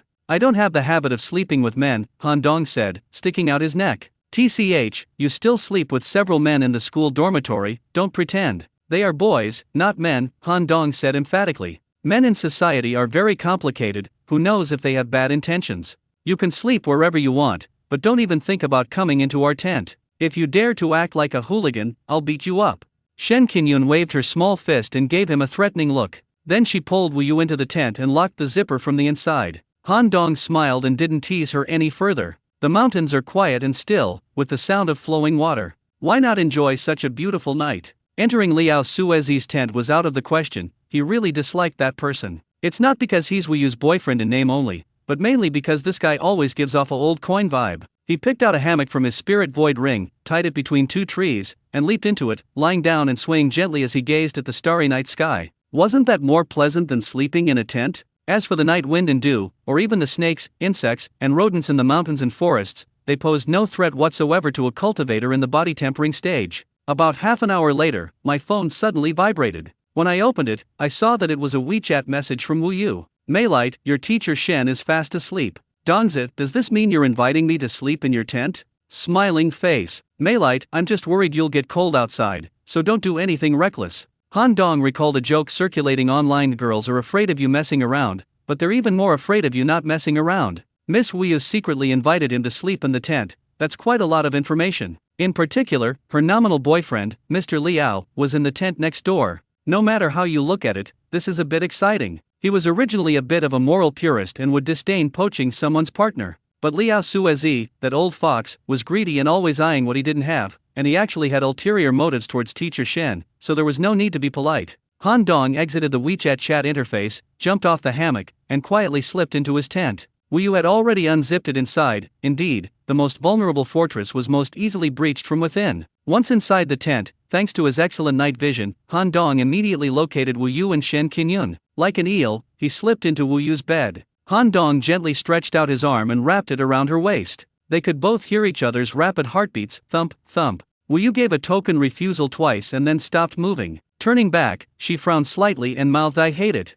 Han Dong took the opportunity to kiss her cherry lips. The valley was completely silent at night, with only the occasional bird call adding to the tranquility. Inside the tent, it was warm and cozy, like springtime. Everything is just right. However, Han Dong's pure yang body is not yet fully developed, so he cannot break the precept against lust. But as long as he adheres to the final bottom line, he can do anything else he is capable of. Even though it wasn't real, it was already enough to be intoxicating. Shen Qinyun had indeed fallen asleep, but was startled awake by a strange sound beside her. At first, she was a little dazed, but after becoming more alert, she immediately understood what was going on. Holy crap, Liao Suezi is such a beast. My grandma's still in the tent and he's already barging in and causing trouble? She didn't even consider Han Dong. Knowing her best friend, she felt that Wu Yu couldn't possibly be with Han Dong so quickly. This was only their second time meeting. She was also puzzled as to when Wu Yu and Liao Suezi had gotten to this point. As far as she knew, Wu Yu had never had an intimate relationship with anyone surnamed Liao before.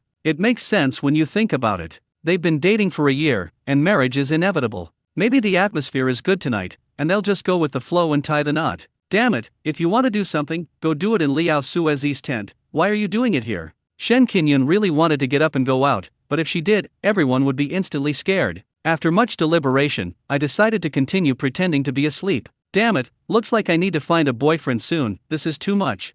Shen Qinyun wrapped herself tighter in the blanket. Liao Suezi was also awake. He kept his ears perked up, listening to the sounds outside. When the soft, seductive music came from Wu Yu and the others' tent, he heard it too. That slut Shen Qinyun, she pretends to be all proper in front of me, but I never expected that she was already hooking up with that bastard Han Dong, damn it. Liao Suezi slammed his fist on the mattress, his eyes bloodshot. Thinking of Shen Qinyun's graceful figure, milky skin, and stunning beauty, I felt as if a huge wad of cotton was blocking my heart, making me feel both bitter and nauseous. He didn't even consider Wu Yu. After all, he had a preconceived notion that Han Dong and Shen Qinyun were up to something. After a long while, Han Dong, satisfied, quietly slipped out of the tent. Shen Qinyun finally breathed a sigh of relief. It's finally over. This special brew is too torturous. If that beast Liao Suezi dares to sneak in again, I'll smash his head in. After being cursed, the beastly Han crawled out of the tent, returned to his hammock, and picked his teeth contentedly. As expected, slightly chubby girls are goddesses. Miss Wuyu is so beautiful and delicious. I can't resist her. They made a killing this time. Just as I was savoring the moment, my phone vibrated again. Upon opening it, I was surprised to find a WeChat message from Big Breasts. Damon, are you asleep? Dongzi, no. Is something wrong? Damon, it looks like a mouse has crawled into the tent. Can you help me catch it? Dongzi, okay. Which tent are you staying in? Damon, the one with the white roof, under a big tree next to the pool. Dongzi, okay, I'll be right there. Exiting the chat interface, Han Dong looked up and saw a white top tent in that spot, quite conspicuous in the night. He jumped off the hammock and strolled over. When he was still several meters away, Big Sister unzipped her pants from the inside, making it easy for him to get around. Han Dong took off his shoes, bent down, and crawled inside. The tent was quite spacious and filled with the unique fragrance of a woman's body. The older sister was awake, while the younger sister was fast asleep on the other side, clutching her blanket. Where are the rats? Han Dong asked in a low voice.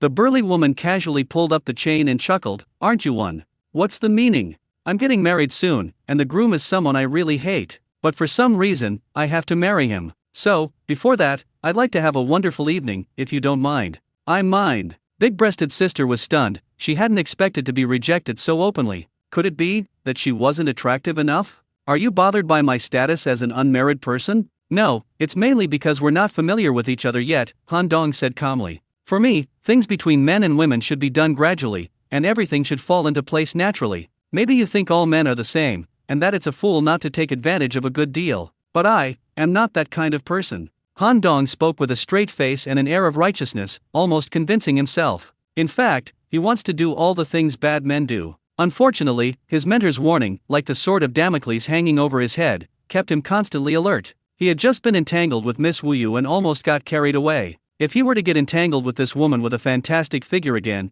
he didn't know if he could handle it. There are only about 20 days left until the day when the pure yang body is fully formed. We cannot let momentary pleasure ruin all our previous efforts. Everything he has now is based on his cultivation as a cultivator. This shows how important it is for a man to pursue a career. Cultivation is his greatest endeavor, the capital he uses to navigate the world, and he must not give up halfway because of anything. But it's really painful to refuse someone as stunning as Big Breasts. Han Dong appeared serious on the surface, but inside he was crying his eyes out. I'm sorry, I was too hasty. Big-breasted sister's eyes were red. Being rejected to someone's face is a terrible feeling. In reality, she wasn't a frivolous person. She was just feeling too repressed and wanted to be a bad woman before getting married. Such a beautiful night, such a refreshing mountain breeze, and such a handsome young man. Having built up the atmosphere to this point, she finally decided to let loose and be herself. However, the young man wasn't willing. The big-breasted woman awkwardly dug out a 4-bedroom, 2-living-room structure on the ground with her toes. No need to apologize, you didn't do anything wrong.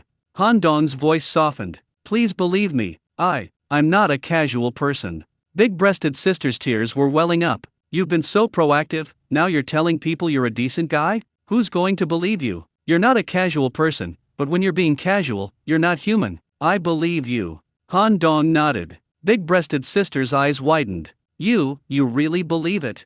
Yes, I believe you. Han Dong stepped forward, hugged her, and gently patted her back a few times with his right hand. You are beautiful and wonderful. No matter what happens, don't belittle yourself. Sigh, regardless of whether there will be such a good opportunity in the future, let's raise some fish first. Big sister hugged his strong body and cried loudly. It was as if endless grievances poured out with her tears. Han Dong simply held her quietly, letting her vent her emotions. A long time. Big-breasted sister left his embrace, blushing, and said, I'm sorry. I cried and soaked your clothes.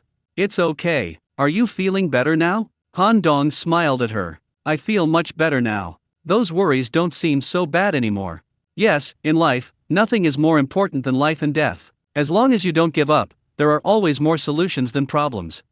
Big breast sister smiled, tears streaming down her face, looking breathtakingly beautiful. Get some rest early, good night. Han Dong quickly said goodbye. If he stayed any longer, he might lose control and cause a major incident. Thank you, good night. Han Dong glanced at his sleeping sister, intentionally or unintentionally. His senses were far beyond those of ordinary people, so he knew that the girl was not asleep at all. Actually, when he was with Wu Yu, he knew that teacher Shen was also pretending to be asleep. Haha, women. He crouched down and crawled out of the tent, then strode away. Gazing at his arrogant and upright back, Big Breast Sister's eyes were glazed over, and her heart pounded erratically like a deer. If before she only wanted to have a beautiful night with this handsome young man, at this moment, she felt her DNA stirring. Oh no, it seems like I've fallen for him. The younger sister, who was pretending to be asleep, had a slight upturn at the corners of her mouth, a faint smile that was as serene and beautiful as an angel's. She knew what her sister was thinking. Although she didn't approve of her hasty behavior, she still acquiesced and went to bed early to create an opportunity for her. Unexpectedly, the handsome young man refused. She sincerely admired Han Dong. His sister's figure and looks were absolutely top-notch. Despite such a beautiful setting and such irresistible temptation, he was still able to uphold his principles. Who says all handsome guys are jerks? Come out here, or I'll beat you to a pulp. It's a pity I didn't ask for his contact information. It would be a real shame to miss out on a guy like him. Even just being friends would have been worthwhile. The older sister locked the zipper, sighed, and slowly lay down. The two sisters stood back to back, each lost in their own thoughts.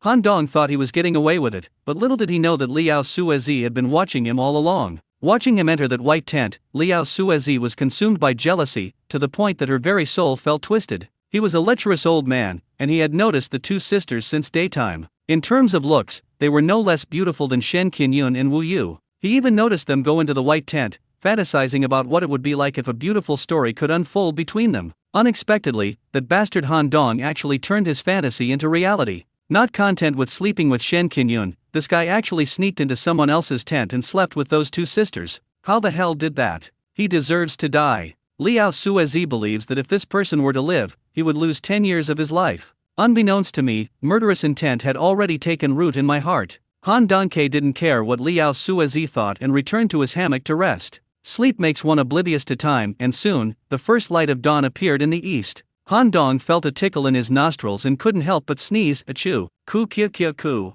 A crisp laugh rang out. Han Dong opened his eyes and saw Shen Qinyun holding a foxtail grass, laughing as she flicked it into his nostrils. Wu Yu stood behind her, covering her mouth and chuckling. Why is teacher Shen so naughty? Han Dong jumped up, grabbed Shen Qinyun's arm, and easily restrained her by pulling her back. Hey, Han Dongzi, let me go. Shen Qinyun's hands were pinned behind her back, like a hen with its wings tugged. I won't let go. Do you believe I'll beat you up? I don't believe it. You brat, you've gone too far. Shen Qinyun's face flushed red. You beat him up. Okay, stop fooling around. Wu Yu grabbed Han Dong's arm with one hand and shook it gently. We're going to the top of the mountain to watch the sunrise. The two exchanged glances, and both could see the tenderness unique to a couple who were like dogs in each other's eyes. Han Dong smiled and lifted the sanctions against Shen Qinyun. Hey, why do you listen to Yu but not me? I'm your teacher, okay? You need to act like a teacher too. What's wrong with my appearance? Am I not good looking? Han Dong. Liao Suezi watched Han Dong and Shen Qinyun laughing and joking from afar, looking just like a couple deeply in love. His resolve to continue his plan grew stronger. The group put on backpacks, changed into hiking boots, and began climbing the stone steps. We unexpectedly encountered the two sisters in the white tent along the way, who were resting on a rock by the roadside. It seemed they were also on their way to the mountaintop to watch the sunrise. The only incongruous element was the presence of a burly young man in his 30s standing nearby, with a menacing appearance.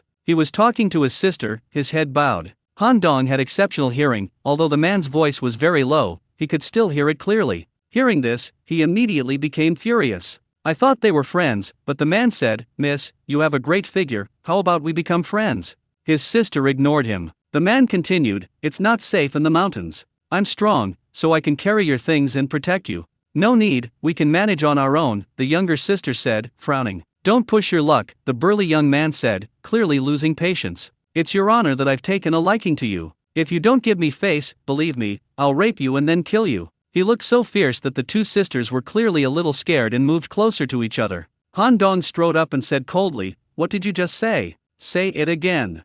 Who the hell are you? Mind your own business. Do you believe I'll kill you? The young man stared intently at Han Dong, his eyes gleaming with malice. Shen Qinyun and Wu Yu, not knowing what had happened, asked almost in unison, what's going on? They didn't have Han Dong's hearing and couldn't hear the bastards the vicious man was saying. That goes without saying, he's got his eye on those two sisters and wants to be a hero and save the day, Liao Suezi said sarcastically. Shen Qinyun and Wu Yu ignored him and hurriedly followed. Han Dong laughed, with a hint of mockery. Stop talking nonsense, I want to see how you're going to kill me. The menacing man suddenly pulled a knife from his pocket and sneered, since you're courting death, don't blame me for being ruthless. That's it. Han Dong's smile deepened. You damn fool, you're asking for death. The vicious man couldn't stand his mocking expression any longer, and with a sudden thrust, he stabbed Han Dong in the chest and abdomen. Ah! Shen Qinyun, Wu Yu, and the two sisters exclaimed almost simultaneously. Just as the knife tip was about to pierce his clothes, Han Dong casually extended his index and middle fingers and pinched the blade. I don't want your fingers anymore, the vicious man said menacingly, reaching back to cut off Han Dong's fingers. Surprisingly, the knife didn't budge at all. He refused to believe it and continued to increase his strength, eventually using every ounce of his strength. But to his surprise, Han Dong's two fingers were as solid as cast iron and could not be shaken no matter what he did. That's so weird. Liao Suezi thought the menacing-looking man was acting in cooperation with Han Dong. It was so fake. Such a big guy, and he couldn't even bend two of Han Dong's fingers? Did he think he was Lu Xiaofeng? Damn it. The two sisters were also surprised, staring at the scene with their beautiful big eyes in bewilderment. Wu Yu knew that Han Dong was a martial arts master, but since she had never seen him in person, she was still very impressed. Only Shen Qinyun remained relatively calm. After all, she had witnessed Han Dong's heroic figure as he swept away Snake Brother and other thugs. This guy in front of her was definitely asking for humiliation, so she stood aside with her arms crossed, watching the show. Slap! Han Dong used his free hand to deliver a powerful slap to the fierce man's face. Fuck! The vicious man blurted out. Slap! Another slap followed by a backhand. Damn it! Smack! Damn it! Slap! Slap! Two slaps in quick succession. Although he didn't use martial arts techniques, Han Dong's strength was something that an ordinary person couldn't withstand. Puffed. After being hit hard again, the vicious man opened his mouth and spat out two teeth, which were covered in blood. Looking at his left and right cheeks, they were so swollen that even his mother wouldn't recognize him. After a moment of dizziness, the excruciating pain made the vicious man no longer dare to utter a single curse. He withdrew his hand, covered his cheek, and stared at Han Dong in horror. Then he saw something even more frightening. With a slight exertion of his fingers, Han Dong snapped the knife in half.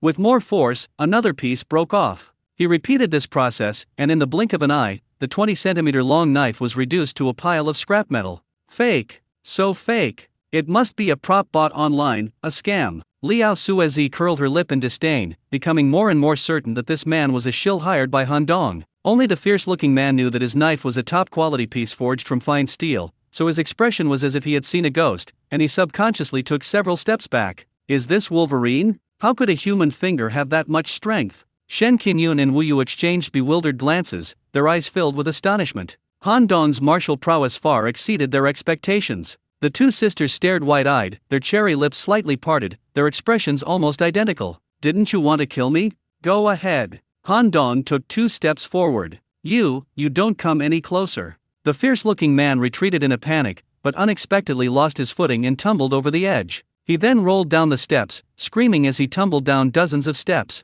Fortunately, there was a large tree at the bend that blocked his path, otherwise, he would have rolled all the way down the mountain. The guy was badly injured, with a broken head and several bones, and he lay under the tree groaning. How is he? He won't have died from the fall, will he? Shen Qinyun asked with slight concern. He won't die, but he won't be able to get up for at least 6 months, Han Dong smiled. Liao Suezi picked up the phone and looked at Han Dong mockingly. I've already called the police. I thought to myself, your trick will be exposed soon. Let's see how you handle it. Well done. Let the police handle it. This guy threatened and intimidated the woman and attempted to stab her. If he has a criminal record, he should be in jail for a few years.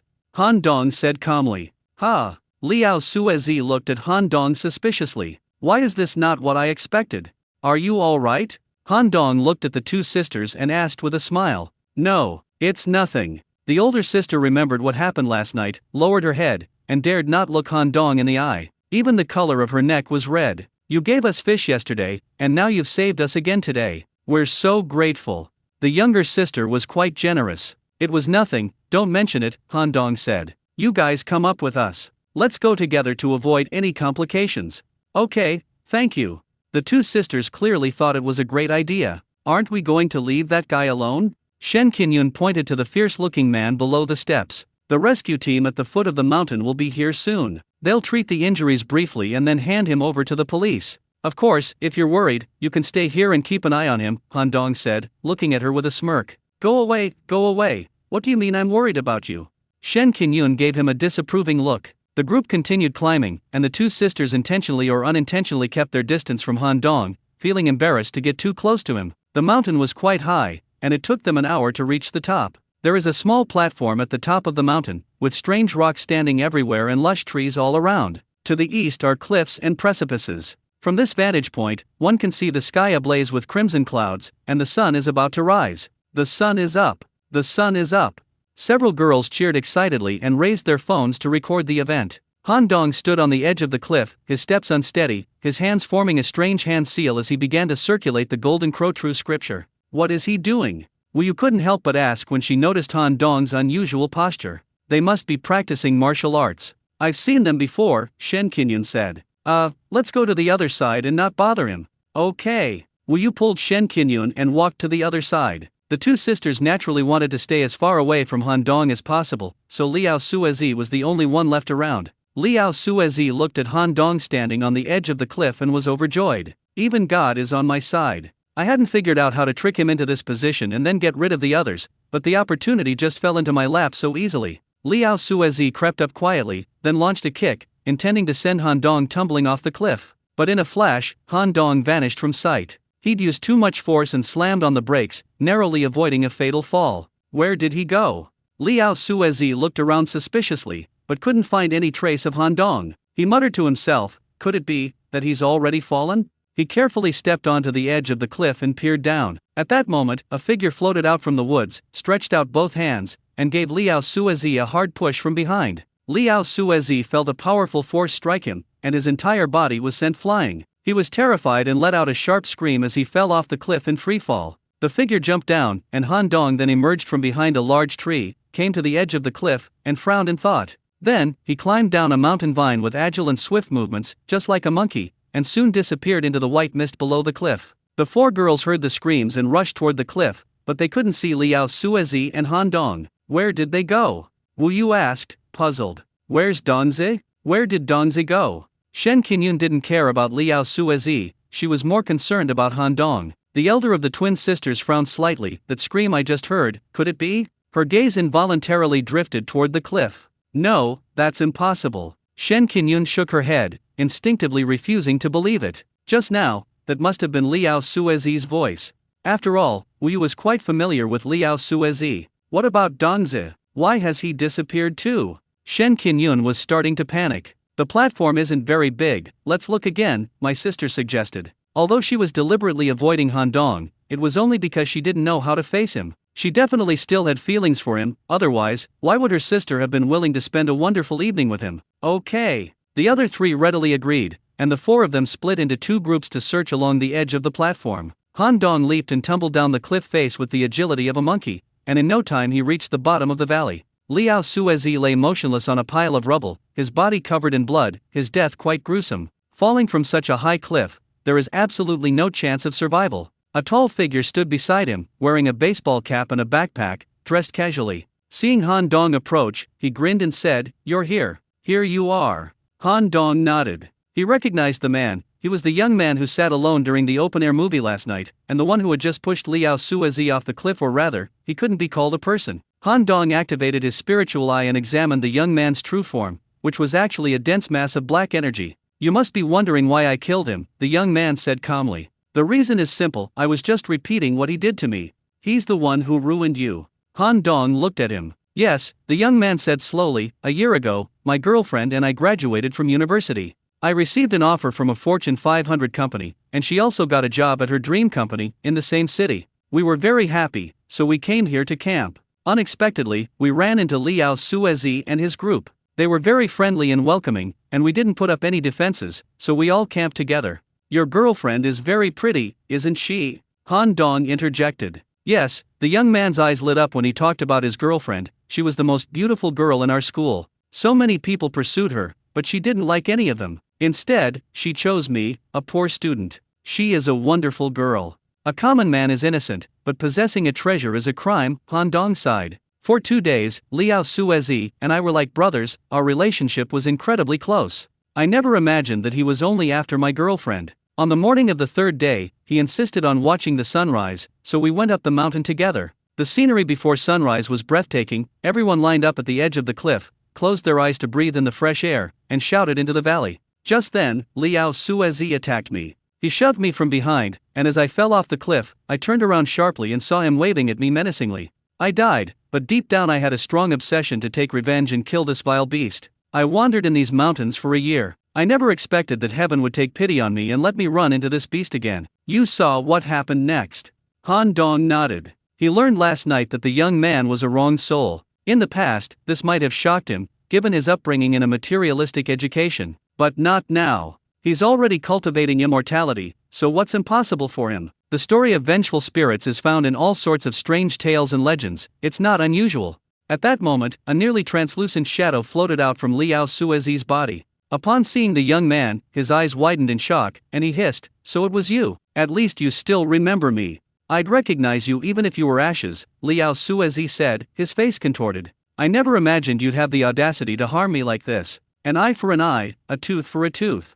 You dare compare your dog's life to mine?" Liao Suezi retorted angrily. A poor mountain boy from the countryside who only managed to get into university dares to date such a beautiful girlfriend. Can you keep her? This society is like this, the strong prey on the weak. If I don't eat you, someone else will sooner or later. Understand? You've only lived a year longer than me, what's there to be proud of? So you deserve to die. You deserve to go to the 18th level of hell. What right do you have to dare to harm me? I am the only son of the Liao family in Shenzhen. If my family finds out, your family will never have a peaceful day. Noisy. Han Dong frowned. Han Dong? Liao Suezi's eyes lit up. Did you fall down and die too? Ha ha ha ha. Heaven has eyes, you deserve to die even more. Han Dong chewed on a blade of grass, watching his hysterical performance with an extremely mocking look, like he was watching a circus monkey. He's not dead, the young man interrupted his wild imagination. What? How is this possible? Liao Suezi's laughter stopped abruptly, as if someone had grabbed the neck of an old duck. My abilities far exceed your imagination by 100 times, Han Dong said coldly. I sensed your kick the moment you made it. I dodged in time and stood behind the big tree, witnessing your enemy push you off the cliff. You're not worthy of being called human because you stood by and watched someone die. Liao Suezi was so angry that he jumped up and down. Do I look like the Virgin Mary to you? Han Dong pointed to himself. It doesn't seem like it. What do you mean? Liao Suezi looked at Han Dong suspiciously. There was indeed no halo around his head. I'm not a saint, why should I save someone who wants to kill me? Han Dong roared, let me ask you, you killed this guy because his girlfriend is pretty, so what about me? What the hell did I do to you? You sneaked into the tent and slept with Shen Qinyun in the middle of the night, did you think I couldn't hear you? You even sneaked into that pair of sisters' tent and had a great time, did you think I didn't know? The young man glanced at Han Dong, a smile playing on his lips. Bro, you're pretty good at this. Go away, it's none of your business. Han Dong glared at him, then yelled at Liao Suezi, I can sleep with whoever I want, it's all consensual, why should you, a piece of trash, interfere? I can't stand it. I'm going to get rid of you, you scumbag, for Shen Qinyun. You bastard, don't think I don't know you're after teacher Shen. You're not content with just having sister Wu Yu, you're even eyeing her best friend. You're the real pervert, trash. Han Dong, don't be so smug. I'll haunt you even as a ghost. Liao Suezi said with a face full of resentment. Really? Then you might as well give up being a ghost. Han Dong casually formed a hand seal, and as his lips moved, a series of incantations poured out. The Golden Crow Emperor's legacy is all-encompassing, containing methods for dealing with ghosts, demons, and heretics. The soul-binding spell is just one of his minor spells. Liao Suezi felt himself bound by an invisible force, his entire soul floating in mid-air, unable to move at all. Hey, Han, what are you doing? Let me go. Liao Suezi started to panic. Han Dong ignored him and said to the young man, do you want to live again as a human being? Of course I wanted to, the young man said with a bitter smile. I had just graduated from university, in the prime of my life, and yet I lost my life for nothing. There are so many regrets. I can't let go of my girlfriend, I can't let go of my family, and I can't bear to part with the beautiful scenery along life's journey. But fate is cruel. Liao Suezi has harmed you so badly, I don't think your revenge is enough. Just killing him would be too easy on that beast. He just said that he is the only son of the Liao family in Shanghai, with a noble status. I have a suggestion, would you like to hear it? What suggestion? Why don't you take Liao Suezi's place, become the young master of the Liao family, inherit his family fortune, and enjoy the wealth and luxury that rightfully belong to him? How is this possible? The young man was a little confused. If I say yes, then it's okay. You just need to tell me if you're willing or not. I do. The young man got a little excited. Of course, only a fool wouldn't agree. Stop dreaming, Liao Suezi sneered. My body is destroyed. How can he, a mere wandering ghost, return to the Liao family in my place? Han Dong ignored him and went to Liao Suezi's physical body. He placed his right hand on Liao's head, channeled a stream of pure yang energy into Liao's Beihui acupoint, and then silently recited an incantation. Guided by the incantation, the yang energy circulated along the fixed meridians within Liao's body, and the damaged tissues and cells rapidly recovered at a visible speed. Among the medical techniques of the heavenly medicine sect inherited by the Golden Crow Emperor, there are two immortal arts. One is the art of reviving the dead, and the other is the art of rejuvenating flesh and bones. What Han Dong is performing is the flesh and bone rejuvenation technique, which is specifically designed to repair people's damaged bodies. Liao Suezi and the young man watched as the badly damaged body was restored to its original state, the broken arm returned to its original position, and the torn flesh healed at a speed visible to the naked eye. Impossible. This is impossible. Who exactly are you? Liao Suezi shouted hoarsely. You can think of me as a god. Han Dong withdrew his supernatural powers and smiled calmly. What a joke, where in this world are there any gods? Liao Suezi roared. If there are ghosts, why can't there be gods? Han Dong said calmly. Liao Suezi was stunned. Yes, even ghosts exist, so why can't there be gods? Are you really a deity? The young man asked with surprise. To be precise, I am a cultivator, but given time, I will eventually become a terrestrial immortal. Amazing, absolutely amazing. Looking at Liao Suezi's restored body, the young man exclaimed in amazement. Han Dong. Liao Suezi murmured with difficulty, can you really bring people back to life? What do you think? If you can really do that, resurrecting me is worse than resurrecting him. Liao Suezi's expression was crazed. As long as you can resurrect me, from now on, I will follow your lead. If you want my family fortune, I can give it to you. And, Wu Yu, if you like, I'll give her to you too. Hey, Han Dong spat at him, don't you dare say such filthy things, you're soiling my ears. Han Dong, big brother, Father Han. Liao Suezi pleaded, can't I call you father? I'm really the only son in the Liao family, and I haven't even carried on the family line yet. Please, let me go. I am also the only son in my family, and you have never let me go, the young man said coldly. Get lost. How can your poor family compare to the Liao family? Liao Suezi cursed. What, you look down on poor families? Han Dong said coldly, I also come from a poor family. Ha! Liao Suezi was taken aback. Seriously? You drive a Lamborghini, wear a Patek Philippe, and you claim to come from a poor family? Did you earn your own money? Damn it! Han Dong did indeed earn the money himself, but Liao Suezi simply didn't believe it. People always firmly believe that if they can't do it, others can't either. Aren't you very superior? I'll show you that someone from a poor family can achieve 1,000,000 times more than you if they had your family background. You can't do that. That body is mine. You have no right to dispose of it, that's a foul. Liao Suezi wasn't stupid, he clearly understood Han Dong's intentions. Let that boy's soul be reborn through his body. Han Dong ignored him and beckoned the young man to come to Liao Suezi's body. May I have your name? My name is Lu Jun. Well, Lu Jun, this body is yours from now on, Han Dong said slowly. I believe you have heard the story of reincarnation, but that's just a legend. In reality, most ghosts don't have that ability. There's also a compatibility and rejection issue between the soul and the body. To fuse the soul and the body, you need extremely strong magical power. Fortunately, my living dead technique has a method for unity of spirit and flesh. Han Dong, you can't do this. That's mine. You'll go to hell, you've broken the rules of the underworld. Liao Suezi cried out hoarsely. The underworld? Han Dong's lips curled up slightly. If the underworld really exists, I'd like to take a look. He ignored Liao Suezi, formed hand seals, and chanted incantations. Suddenly, Lu Jun felt an extremely strong suction force coming from the top of Liao Suezi's head, and his soul turned into a beam of light and was instantly sucked in. Lu Jun felt that the environment he had entered was extremely unfriendly to him. It was as if an extremely strong force was pushing him away. The air around him seemed to be filled with turbulent currents, constantly tearing at his soul, causing excruciating pain. His first reaction was to escape as quickly as possible. Suddenly, a powerful yet peaceful force gradually enveloped his soul, stabilizing the situation. No matter how chaotic the surroundings were, his soul remained as steady as a rock, standing firm in the eye of the storm. Perhaps a long time has passed, or perhaps it has only been a fleeting moment. The surrounding storm gradually subsided. Lu Jun slowly opened his eyes and sat up. He smelled a long-lost scent and felt the wind brush against his face. This feeling is both familiar and strange. I'm alive. Lu Jun's eyes were filled with barely suppressed joy. Yes. Han Dong nodded with a smile. The first spell casting went exceptionally smoothly. This could be considered the first successful experiment. If Lu Jun were a wealthy man, he would probably make a lot of money. But so what? In life, there are always some things that cannot be measured by self-interest. Yay! Lu Jun stood up, shouting and jumping, fully expressing his joy. You didn't come back to life, you damned bastard. Liao Suezi continued cursing. You fucking possessed my body, you two will both die a horrible death. Watching her body move freely in the sunlight, Liao Suezi was consumed by jealousy. Shut up.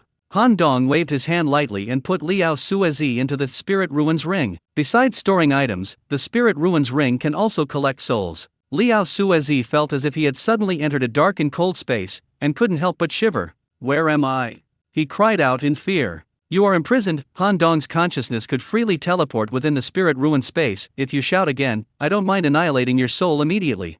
Liao Suezi immediately shut up. He now realizes that Han Dong is no ordinary person. His abilities far exceed his imagination. Now I'm filled with regret. Of all people to mess with, why did I have to provoke this pervert? Now look what's happened. I've angered him so much that I'm neither human nor ghost. My body has been possessed by someone else, and my soul is imprisoned. I don't know when I'll ever see the light of day again. This seemingly perfect but inwardly twisted and ugly spoiled brat began his life of constant fear and soul imprisonment, tormented by fear, regret, and pain at every moment. Han Dong ignored him and said to Lu Jun, from now on, you are Liao Suezi. Remember your identity. After you return to the Liao family, if anyone asks you about your past, just say that you hit your head when you fell off the cliff and have some memory loss.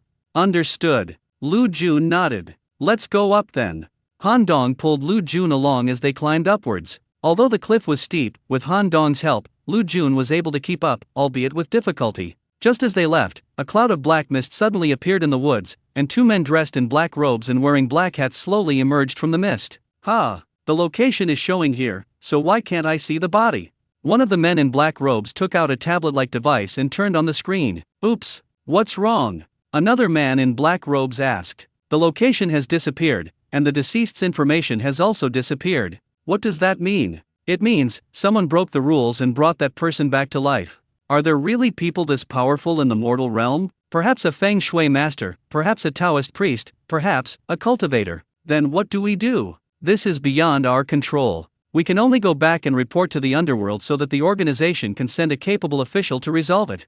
Well, that's the only way. Black mist appeared, and two figures in black robes entered the mist and vanished with the wind. Dongzi, where are you? Shen Qinyun and Wu were shouting loudly on the edge of the cliff when two heads suddenly popped out from below, startling them. Han Dong grabbed Lu Jun and leaped up. You guys. Shen Qinyun clutched her chest, looking at the two of them with some fear. Young Master Liao accidentally fell down, so I went to pull him up, Han Dong grinned. Luckily, he got tangled in the vines and didn't fall off the cliff, just scraped his skin a bit. Otherwise, we'd all be going to the Liao family for a feast. Liao Suezi smiled sheepishly. Wu looked at him, his clothes were torn in several places, and there was faint blood seeping out. Are you all right? It's nothing, just some minor cuts and bruises. Han Dong took care of them for me, Liao Suezi said somewhat reservedly. Wu looked at him with some surprise, feeling that something was wrong, but she couldn't quite put her finger on it. Be careful next time, it's too dangerous, Wu warned, still feeling a bit scared. Although she didn't like Liao Suezi, she didn't want him to die here. The two sisters, having received the news, also rushed over, staring at Han Dong from left to right. Are you all right? The two sisters asked in unison. It's nothing, Han Dong smiled. Young Master Liao is the one who has something to do. I just went to get him up here.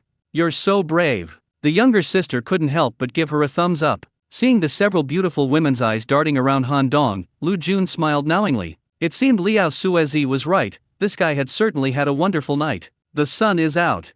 Shen Qinyun exclaimed in delight. A red sun slowly rose from the east, dyeing the clouds on the horizon a fiery red color. The red clouds took on various shapes, creating a magnificent and beautiful sight. Everyone was captivated by the magnificent sight, standing there in awe. Lu Jun's feelings were the most complicated. He never expected that he could be given a second chance at life, to stand among the crowd, and experience everything in the world. He secretly vowed that he would follow Han Dong's lead for the rest of his life and do his best to repay the kindness of Han Dong in giving him a second life. After watching the sunrise, the group descended the mountain via the same route. By this time, the police had already apprehended the vicious man. Upon investigation, it was discovered that he was a wanted criminal with 3 murders on his hands, all committed in remote areas, involving rape followed by murder, and his methods were extremely brutal. The 2 sisters were immediately filled with lingering fear. If Han Dong hadn't come to their rescue in time, the consequences would have been unimaginable. Local police conducted routine questioning of them, and each person gave a separate statement. The police highly praised Han Dong for subduing the murderer and helping them capture an A-level wanted criminal, and promised that the reward would be deposited into his account after the procedures were completed.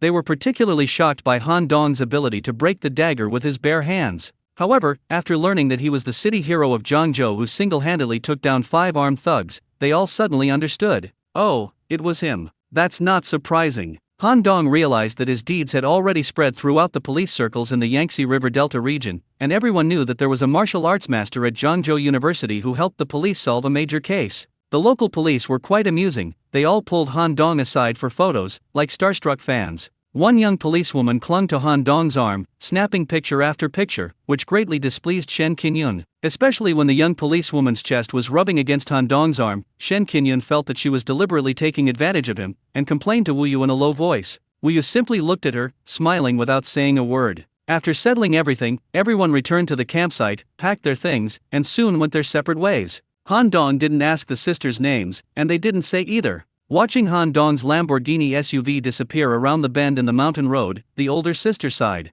"Sis, look at his license plate, it's from Zhangzhou too. I just wonder which university he goes to." The younger sister looked away. "If he's also a student at Zhang University, wouldn't we be alumni?" the older sister said with a smile. "It shouldn't be someone from our school. If it were, I would have seen them before. Maybe it's a freshman. That would be so embarrassing, calling the younger student big brother all the time." The younger sister covered her face. "Let's go back. Grandpa keeps calling and urging us to come back. He's furious that we sneaked out on this trip without permission. Sigh, I'm sure I'll get a scolding when I get back." My sister's shoulders slumped instantly. The 2 sisters started the car, drove onto the winding mountain road, and quickly disappeared into the thin mountain mist. 2 flowers bloomed, each representing a different branch. After dropping Shen Qinyun and Wu Yu off at home, Liao Suezi returned to Shanghai. Wu Yu felt that he was a bit strange. His speech and behavior were like those of a different person. It's still the same face, but the feeling is completely different. However, she didn't pay much attention to Liao Suezi,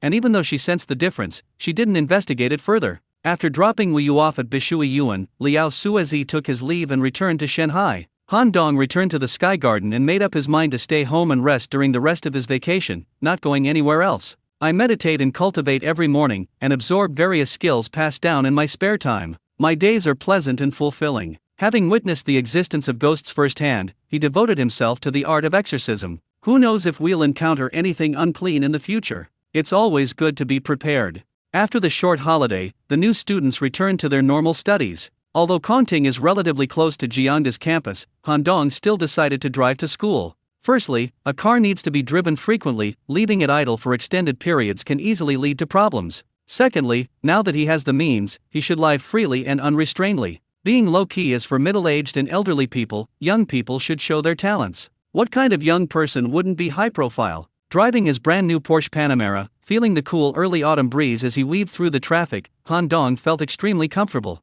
This is life. The cement gray Porsche was too eye-catching in the traffic, and with the handsome guy in the driver's seat wearing ice blue sunglasses, he instantly became the coolest guy on the block. Because it was the first day after the short holiday, the entrance to Jiangda University was heavily congested. The children who came to school in their private cars quickly noticed the flashy panorama in the traffic. Han Dong rested his left arm on the car window and controlled the car with his right hand, looking very relaxed. His driving skills were already very proficient. The thug in the suit was tamed like a lamb under his control, as if he were an extension of his own arm, and man and car became one. "Ween Wen, look, there's a handsome guy over there driving a Porsche with one hand." A girl leaned out of the back window and greeted her classmate in the next car. "Wow, someone actually drove a Porsche with one hand. That's so cool." The 2 girls shouted excitedly. Most of the people in the vicinity saw this beautiful sight. Boys look at cars, girls look at people. Not only is the car beautiful, but the person behind it is also incredibly handsome. They're leaving no way for ordinary people to survive.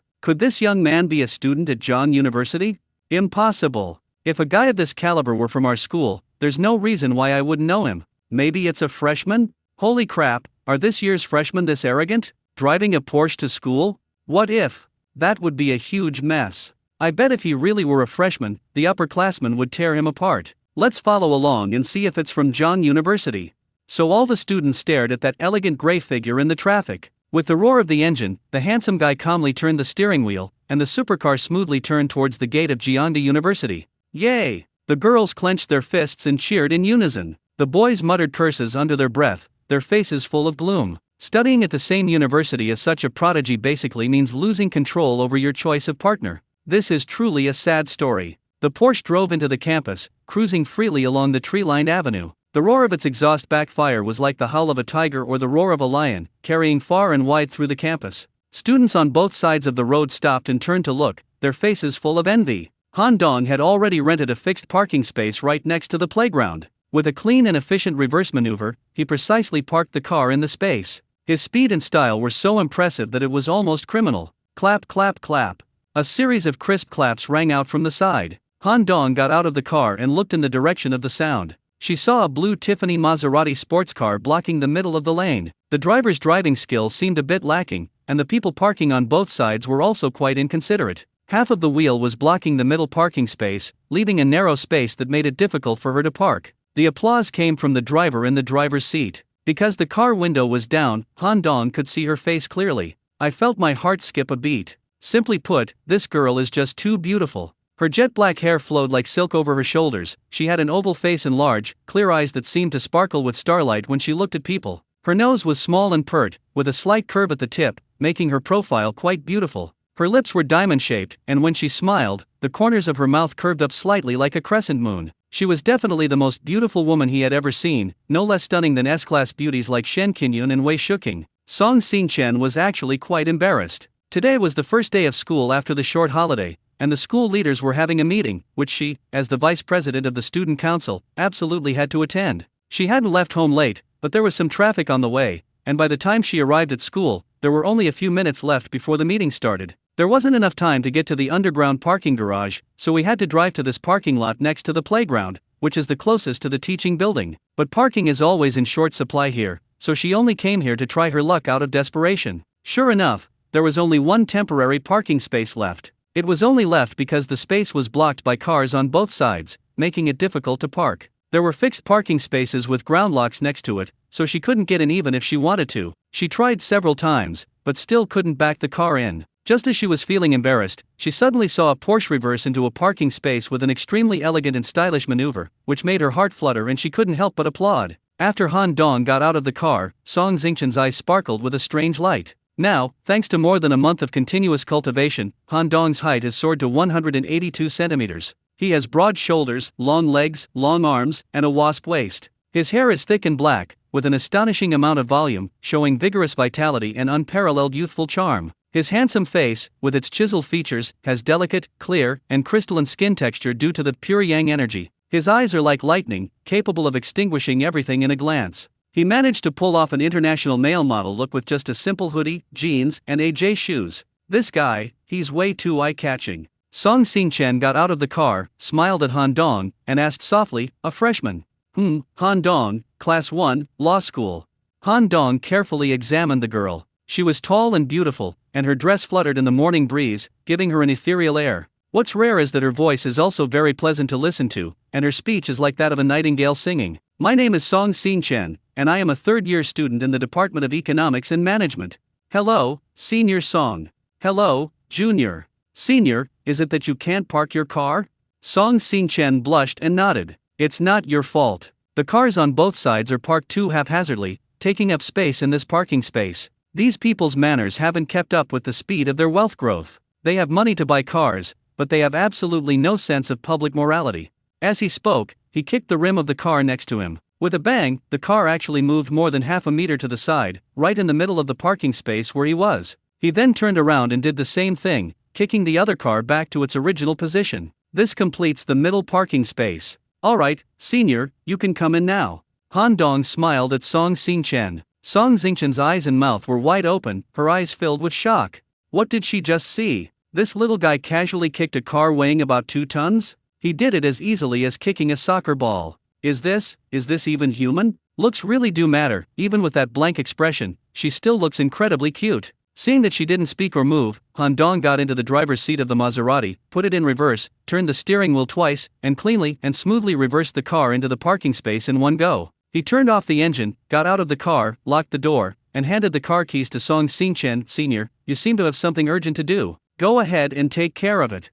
Ha! Song Xingchen snapped out of his daze, quickly checked his watch, and said urgently, Junior, I have to go to a meeting. Thank you. You're welcome. Song Xingchen left quickly, turning back as he went to say, Junior, today was too rushed. I'll have to thank you properly when I have time. Okay, Senior. See you later. Han Dong smiled slightly as he watched Song Xingchen's graceful figure disappear into the distance. Upon arriving in the classroom, Han Dong immediately attracted the attention of all the students. A tall, handsome appa with 182 centimeters legs is like a firefly in the dark or a beetle in a field among ordinary people, so eye-catching and so cool. Wow, so handsome. The girls screamed and banged on the table. On the day of the commendation ceremony for acts of bravery, Han Dong had already become a prominent figure among the freshmen. However, at that time, he hadn't cultivated for very long, so he wasn't that tall, nor that handsome. Moreover, the distance was much greater back then, unlike now where the distance is so close, maximizing the visual impact. This year's undergraduate law students were divided into two classes.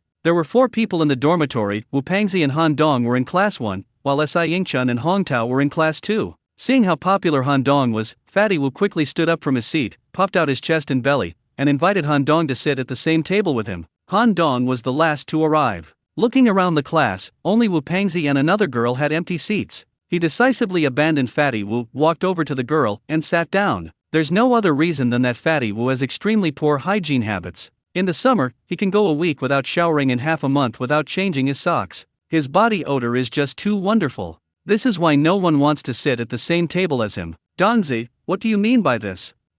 What do you mean by that? Fatty Wu was embarrassed and wanted to scold Han Dong, but he swallowed the words, prioritizing women over friends. The reason is that the girl who sat next to Han Dong had absolutely nothing to do with sex. With his plain, straight hair, thick glasses, and wearing his high school uniform and braces, he looked incredibly tacky. There's a reason why no one was sitting next to her. The girl had been reading with her head down, unmoved even when the other girls teased her. Suddenly, someone sat down next to her, and she looked up at Han Dong like a startled fawn. Hello, classmate. We'll be desk mates from now on. May I ask your name?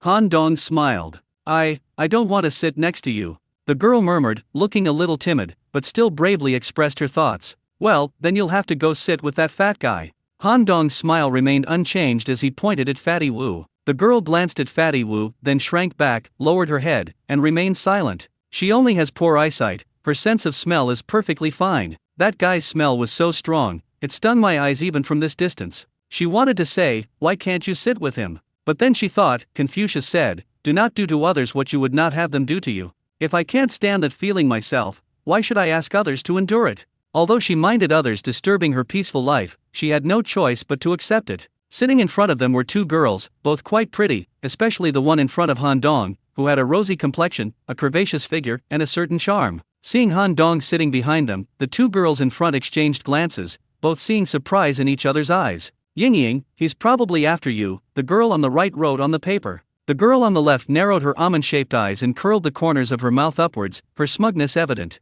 Of course, if they don't come after me, why would they come after that country bumpkin behind me? She felt that she was the prettiest girl in her undergraduate law class, and that she was more than a match for a handsome guy like Han Dong. The homeroom teacher was a young man in his 30s named Lu Veabeo, who seemed quite kind. After everyone introduced themselves, Ms. Lu asked everyone to come up on stage and run for class officer. Surprisingly, Han Dong did not go on stage to participate, but was still unanimously elected as class monitor. He politely declined, explaining that he was already serving as the deputy secretary of the college's youth league committee and shouldn't take on more than his share. He wanted to leave a place for another student. Despite everyone's repeated pleas, he remained unmoved. He's a joker, and while the position of class monitor seems glamorous, it's actually filled with a lot of trivial matters. University life is vibrant and diverse, why waste it on these insignificant things? For the political benefits one should be pursuing, a position as deputy secretary of the college's youth league committee is sufficient. Finally, Zhao Su, a boy with a refined appearance, was appointed as class monitor. He had been class monitor throughout middle school, he was a seasoned pro. Xu Ying served as the secretary of the youth league branch. Xu Ying was one of the few beauties in the class whose look stood out. During military training, she wasn't in the same formation as Han Dong and others, so they weren't very familiar with each other. but she naturally knew this classmate who had reached her peak upon entering the school. Now Han Dongui is the deputy secretary of the college's youth league committee, while she is the secretary of the class's youth league branch, making them superior and subordinate in their work. This secretly pleased her. Han Dong is handsome and talented, making him the heartthrob of all the girls in the class. Even compared to the most handsome guys on the school's heartthrob list, he surpasses them all. As the saying goes, being near the water tower, one gets the moon first. Chu Ying felt she had a great opportunity. Squad leader Zhao Su was in the same formation as her during military training, and he took a liking to her from then on. Chu Ying knew that Zhao Su liked him, and she was naturally quite pleased with herself. After all, Zhao Su is a handsome guy and comes from a good family. It would be a lie to say he wasn't happy to have such a suitor.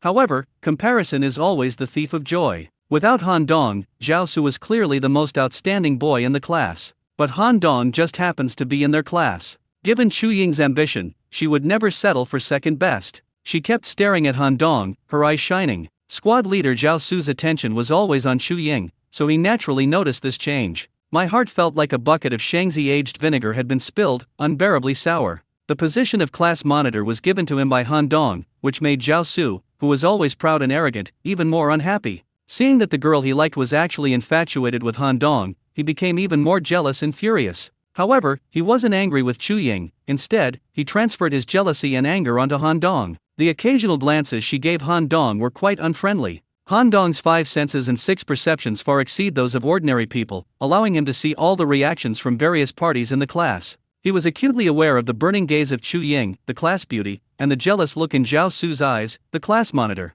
However, he didn't care at all. "Danzi, why do I feel like the class beauty is looking at you in a strange way?" Fatty Wu said with a sly grin. "Who's the class beauty?" Han Dong asked lazily. "Chu Ying, isn't she the prettiest girl in the class?" "Is that so?" Han Dong glanced at Chu Ying, neither confirming nor denying. "There are a few pretty girls in the class, but they are far from being as beautiful as the girls on the 5 beauties list." Master Han wasn't interested. The bell rang, and class began soon after. After cultivating immortality, not only did his physical body become incredibly strong, but his intelligence also increased exponentially. Learning became a breeze for him. Although he was a humanities student, he still had to take university-level mathematics in his first year. He used to dislike math, but now it was completely unnecessary. Even difficult topics like calculus were easy for him to grasp and master. This feeling of controlling wisdom and acquiring knowledge was truly mystical. Han Dong sighed. If he had started cultivating immortality a year earlier, his college entrance exam scores would have been far higher. Becoming the top scorer in the province wouldn't have been difficult, and getting into Tsinghua or Peking University wouldn't have been a problem. But it's all the same to him, it's just a matter of tempering his heart in the mortal world. No matter where the mortal world is, it makes no difference. The coursework for freshmen was relatively light. After the first 2 classes in the afternoon, there were no other classes scheduled. With plenty of time before dinner, everyone went to the playground to stretch their muscles, organized by class monitor Zhao Su. The boys played basketball or soccer, while some girls chose to play shuttlecock or jump rope, while others gathered around the court to watch the boys play. Han Dong went back to his dorm and changed into a red Chicago Bulls home jersey with the number 23, and wore red and black AJ1 band sneakers. When he arrived at the playground, he immediately attracted everyone's attention. With his handsome face and tall stature, he looks just like a male protagonist straight out of a basketball manga. He really looks like Rukawa Kaed. Chu Ying's deskmate, Zinyi, exclaimed in a low voice. "Danzi, your gear is absolutely amazing." Wu Yuanda came over, his face full of envy. Han Dong smiled but didn't say anything. He's a basketball enthusiast who enjoys watching NBA games in his spare time.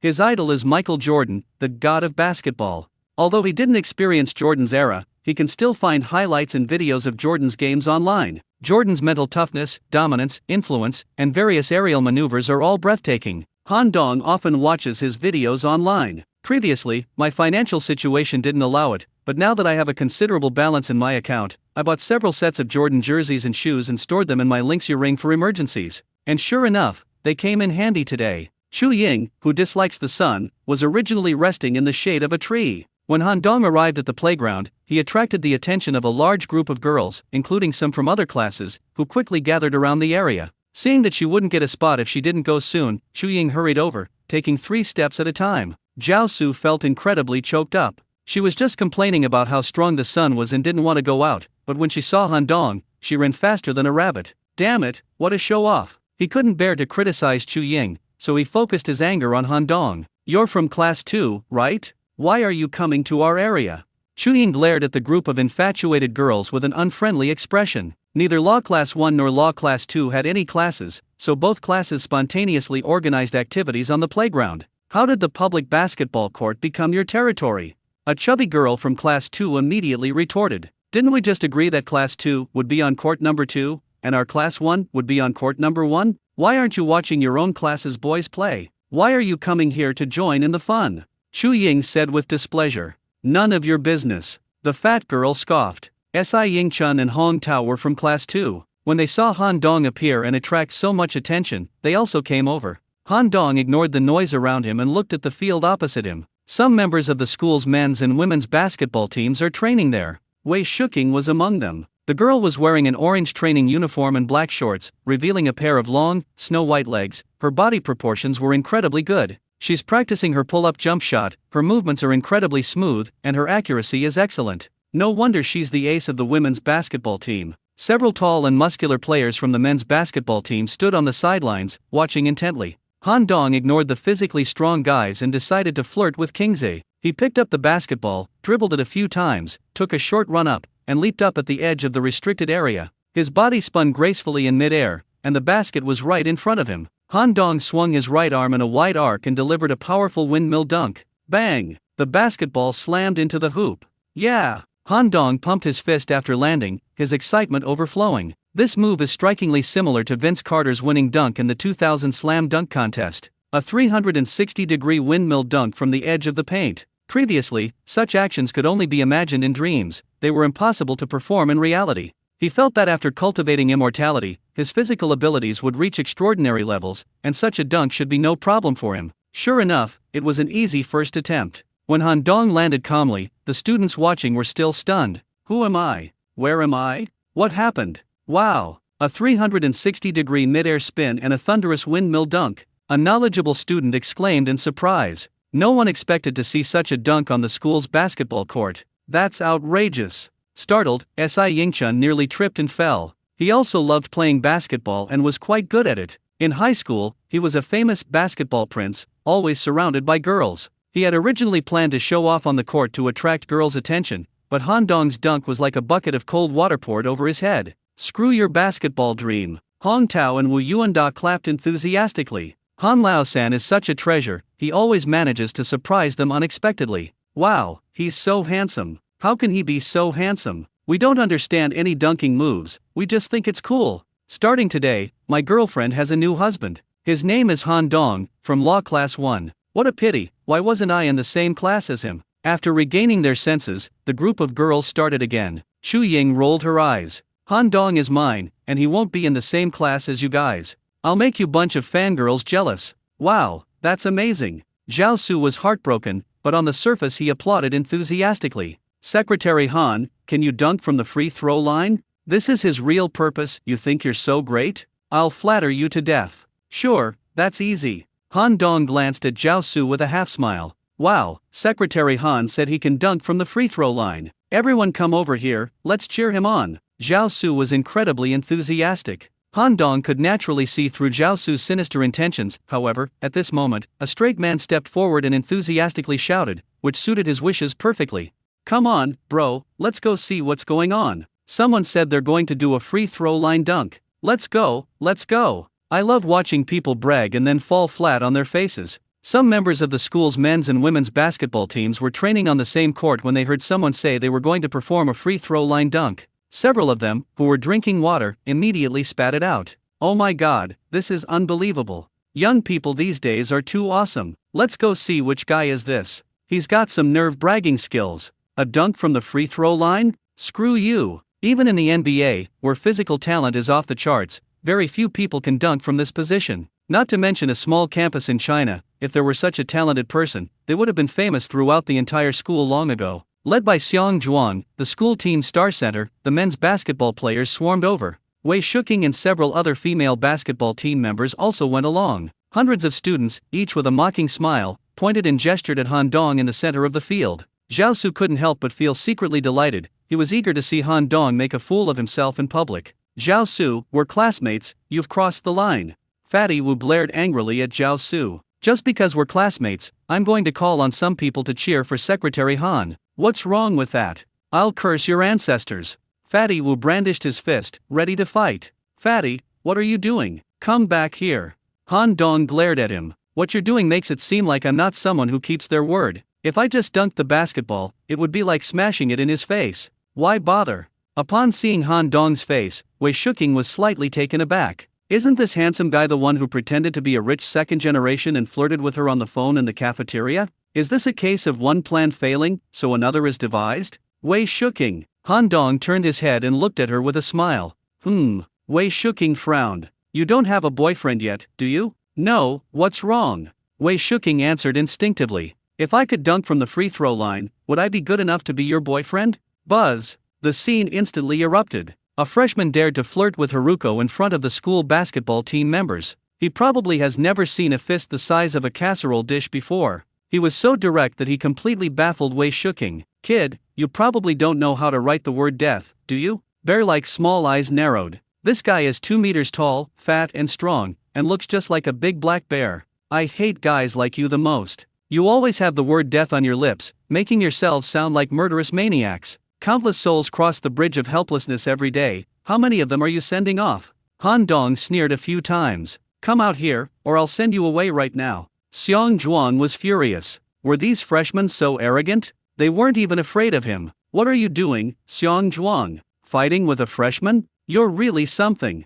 Wei Shuking glared at him. Xiang Zhuang scratched his head and retreated sheepishly. He dared not disobey his younger sister, Haruko. Wei Shuking, it's a deal. If I can do it, you'll agree to be my girlfriend.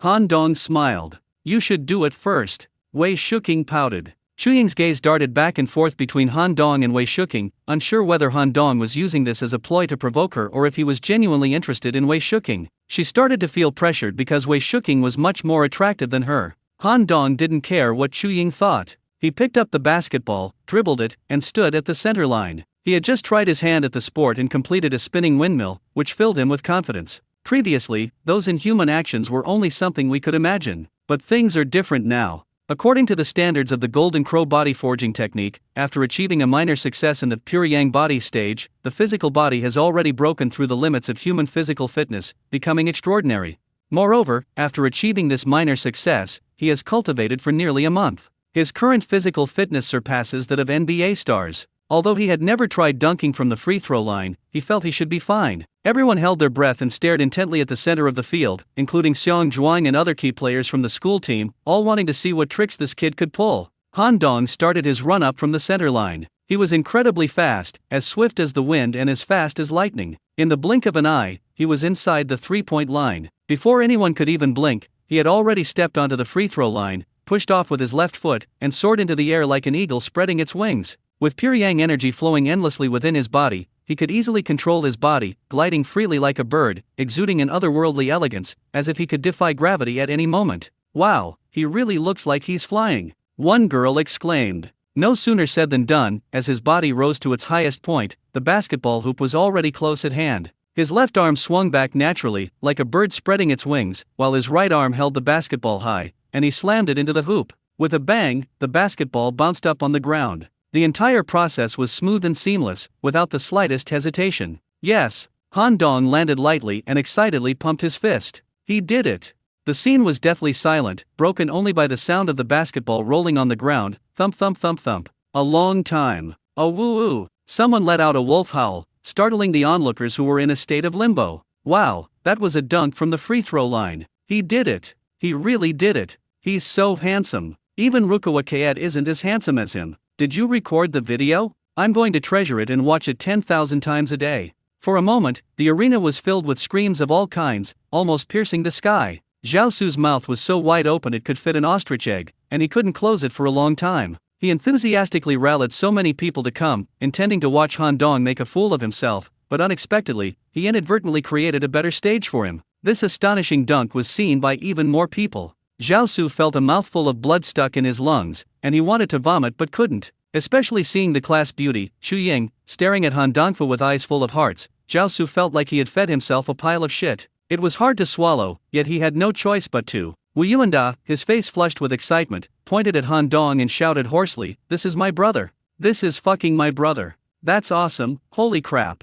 Wei Shuking stared in astonishment at Han Dong in the center of the field, her mouth slightly open, looking particularly adorable. She assumed Han Dong was like those other guys with ulterior motives, constantly trying to get her attention by showing off and bragging. I never expected, this boy is different. They really do make their boasts come true. No, he was just stating a fact when he said he could dunk from the free throw line, it's just that people like him think he's bragging. That scene was really exciting. Even she, a girl, felt her blood pumping. Kingsley, this guy is really hot, you should consider him. Zheng Yuanyuan, Wei Shuking's roommate and the center of the school's women's basketball team, whispered. Don't talk nonsense. I've only met him twice, what am I thinking about?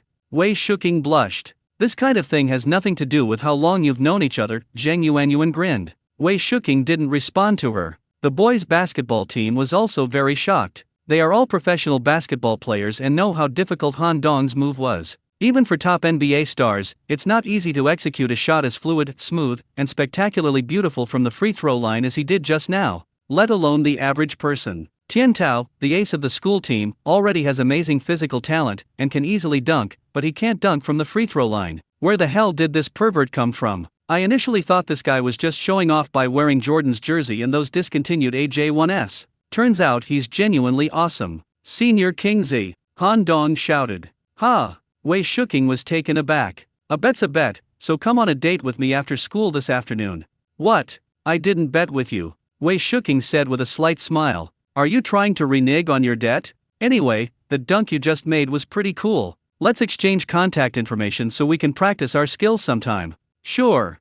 In front of hundreds of people, the two added each other on WeChat and exchanged phone numbers, seemingly oblivious to everyone else. The livestock all gasped in shock. As one of the top 5 beauties on the school's beauty list, Wei Shuking's contact information was notoriously difficult to obtain. Countless men tried their best to get her social media account, but none succeeded. Han Dong, with that amazing dunk, actually won the favor of Wei, the school beauty, and they exchanged contact information in person, which was unprecedented treatment. Xiang Zhuang's face turned ashen. It is in the nature of males to protect their food, especially the more attractive females in the group, who are definitely their Achilles heel. Whoever touches it will die. Wei Shuking is the most beautiful girl in the sports academy, and also the object of affection for their leader, Tian Tao. People from their own academy dare not flirt with her, and if people from other academies do, they will be severely punished. This pretty boy thinks he can get his hands on Haruko just by jumping around a bit. He's really got a lot of stupid ideas. So, Xiang Zhuang quietly approached. Hey buddy, your name is Han Dong, right?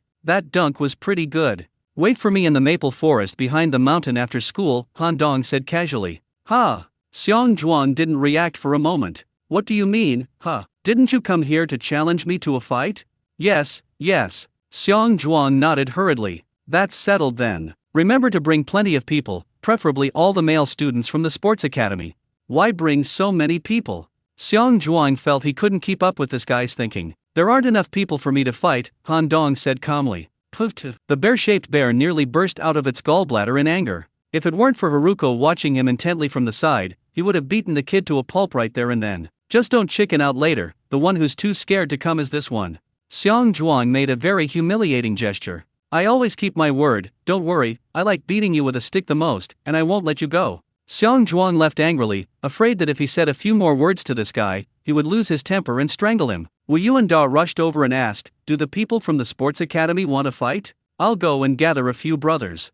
They're just a bunch of idiots. There's no need for a big fuss to deal with them. I can handle it all by myself, Han Dong said with a faint smile. Fatty will recall the infamous scene of Han Dong single-handedly taking down a bunch of thugs at Jiang's barbecue, and didn't say anything more. No matter how good the athletes from the sports academy were at fighting, they couldn't compare to professional thugs who made a living by fighting. Han Dong, Xiang Zhuang and his gang love to use their fists. You'd better stay away from them. Wei Shuking watched the departing figures of the men's basketball players, lost in thought. It's okay, they can't beat me, Han Dong laughed. Senior Kingsley, my jumping ability is okay, but my fundamentals aren't very solid. Can I learn from you? Sure, I'll teach you. Wei Shuking smiled sweetly. When it comes to basketball, she's wide awake. With his exceptional control over his body, Han Dong could learn any technique instantly and master it in no time. Passing, dribbling, passing, shooting, he was proficient in everything. What was a game for mortals held no mystery for a cultivator. Wei Shuking kept praising his elite physique, saying it was perfectly suited for basketball and that if he were interested in developing in this field, she could introduce him to the provincial team for training. Han Dong immediately declined. Please, he's already cultivating immortality, why would he still play ball? Seeing Han Dong and the school beauty senior getting along so well, Si Yingchun's eyes blazed with envy. Why is it that all the girls he's interested in have a relationship with Han Dong? That's so damn heartwarming. After school, Xiang Zhuang, along with several tall and strong sports students, waited in the maple forest behind the mountain. Will he come? A boy practicing discus stretched his muscles, his joints cracking. Probably, Xiang Zhuang said in a deep voice, lighting a cigarette. This kid can jump pretty fast. Shall we cripple one of his legs later? You have to be skillful in doing it. It's best if it doesn't hurt too much at first, but you find out your bones are broken when you get back. Don't worry, I have experience. Besides, it's been so long since I've repaired anyone, my 40-meter-long iron rod is itching for a fight. He's here. He's here. One of the animals pointed out into the woods. Han Dong stood with his hands in his pockets and a blade of grass dangling from his mouth, looking quite relaxed. Oh, so you're going to the fight alone? Xiang Zhuang's eyes widened. This kid's got some nerve. Fighting a guy from the sports academy and daring to go it alone? Going it alone is no problem, because that's how strong I am. As for you guys. Han Dong shook his finger, such a few people aren't even enough to fill my teeth. Xiang Zhuang brought 8 people with him, all of them fat and strong. If they were ordinary students, they would have been scared to death long ago. Han Dong, however, was like a tiger facing a group of herbivores, his eyes filled with kingly disdain. I've seen plenty of show-offs, but few are as arrogant as you. Since you dared to come alone, I won't bully you. Let's have a one-on-one fight. I'll beat you to a pulp, or I'll call you daddy. Xiang Zhuang's eyebrows were practically flying off in anger. Being arrogant doesn't break the law, but it easily gets you beaten up. There are so many people who want to call me dad lately, you'll have to go to the back of the line. Fuck you, I'll beat you to death. Xiang Zhuang was furious and charged forward, swinging his fist the size of a sandpot. A hammer blow aimed straight at Han Dong's eye. That little bastard was incredibly ruthless. When Han Dong's pure yang body was just at the beginning of its development, he was able to slaughter a group of ruthless bandits. Now, after another month of cultivation, his physical body is more than twice as strong as it was then, making it extremely easy for him to deal with a bear-like creature. Even if he's an athlete, he couldn't possibly be better than those desperados. In his eyes, the bear-like attack was like slow motion in a movie, broken down into frame by frame, with any frame revealing a flaw. Han Dong deftly sidestepped the bear-like fist, then kicked him in the groin. Xiang Zhuang felt as if he had been hit by a speeding heavy truck. He was thrown to the side and backward, drawing a brilliant parabola in midair before crashing heavily to the ground. Puffed, he spat out a mouthful of blood. The other animals were dumbfounded. You have to understand, Xiang Zhuang is the main center of the school's men's basketball team. He is 2 meters tall and weighs 230 kilograms. How much force would it take to kick him 5 or 6 meters away? No wonder this pretty boy dared to go to the meeting alone, he's really got some skills. Looks like a big guy, but he's not that tough. Come on, get up, let's fight another 300 rounds, I'm not done yet. Han Dong rolled up his sleeves, ready for a big fight. The bear-like creature tried to climb a few times, but couldn't get up.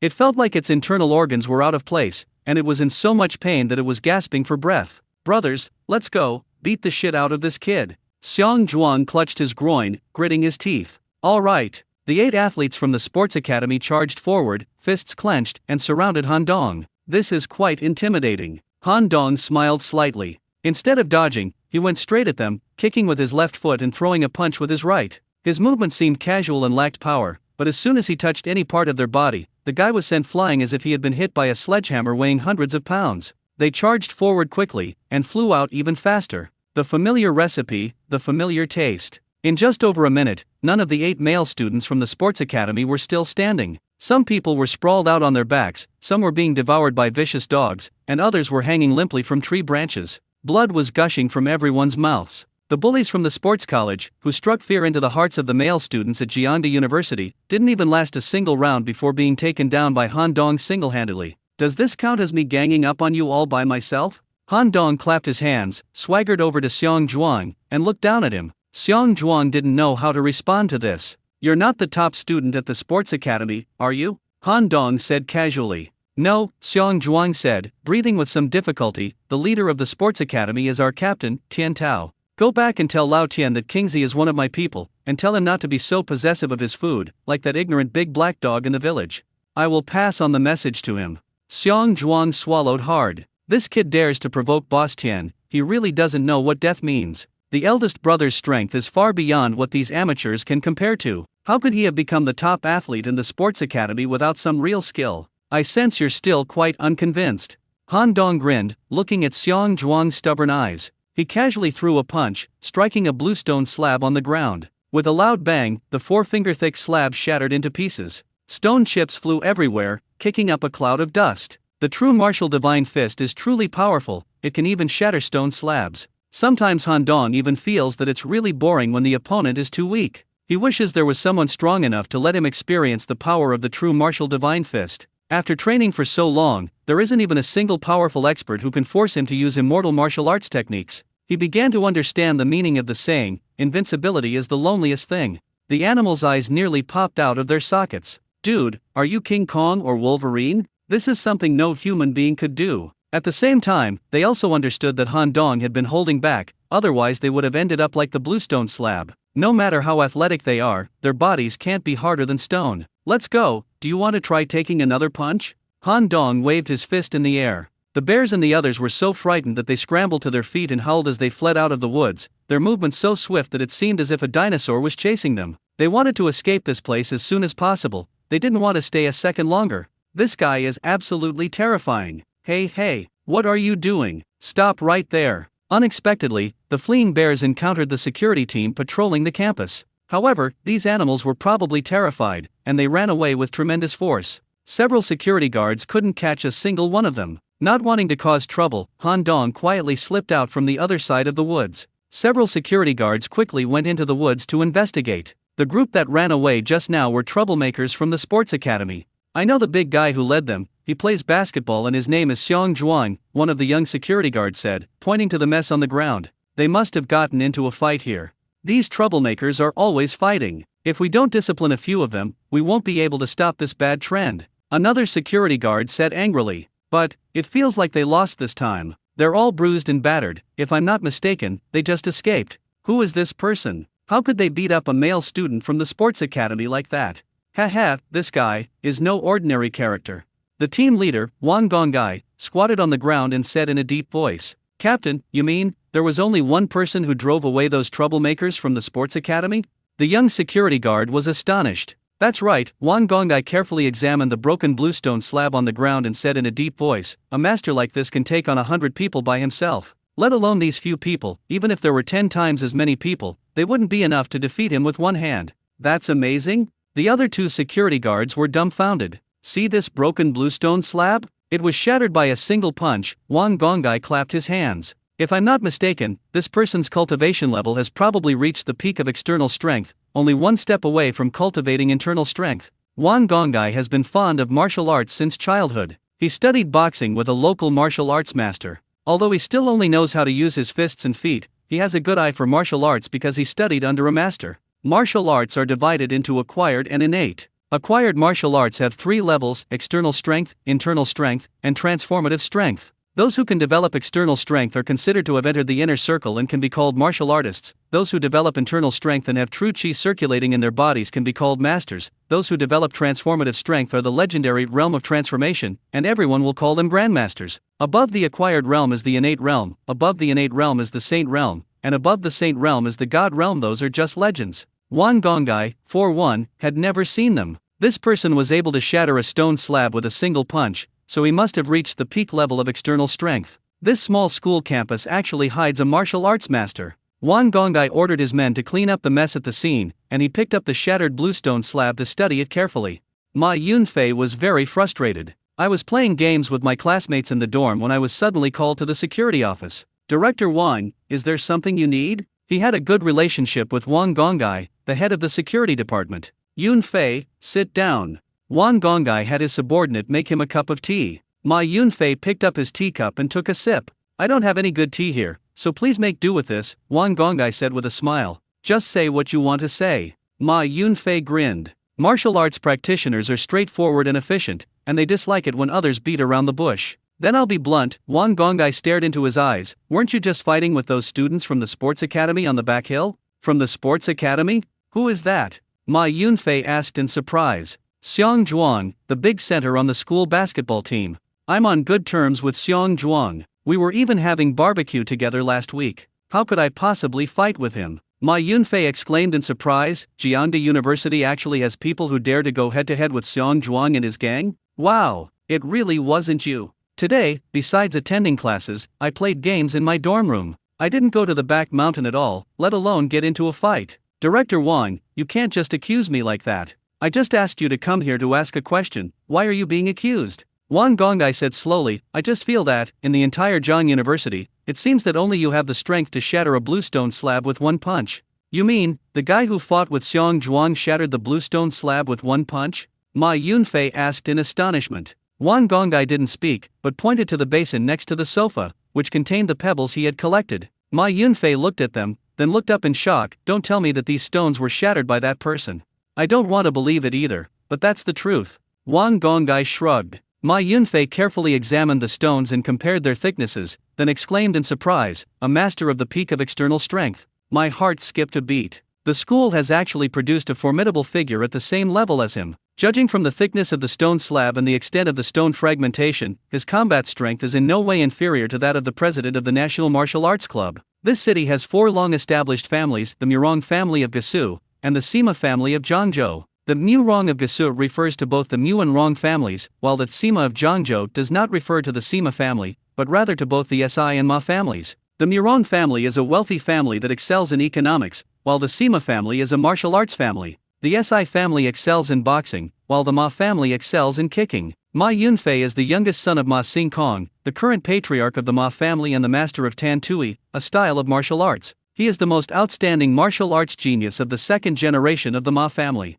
At the age of 18, he mastered external strength and entered the inner circle of the martial arts world. At the age of 21, he had already reached the peak of the first level of the acquired realm. He was only one step away from cultivating internal strength and stepping into the second level of the acquired realm. His martial arts club at Jiangda University was very popular among a group of passionate young people. He himself was a prominent figure at Jiangda University. This is why Wang Gongai first sought him out for advice. That's right, at first I thought it was you. Because only you at Jiangda can shatter such a thick stone slab with your fist, Wang Gongai said slowly. Of course it wasn't me. Tian Tao and I are brothers. Why would I fight with people from the sports academy? Ma Yunfei shrugged. Then we'll just have to ask Xiong Zhuang and the others. Those brats, they disappeared after the fight. I sent people to the dorms, the gym, the classrooms, but we can't find them anywhere, Wang Gongai said angrily. These places were obviously nowhere to be found, because Xiong Zhuang and the others had gone to a hospital outside the school to treat their wounds.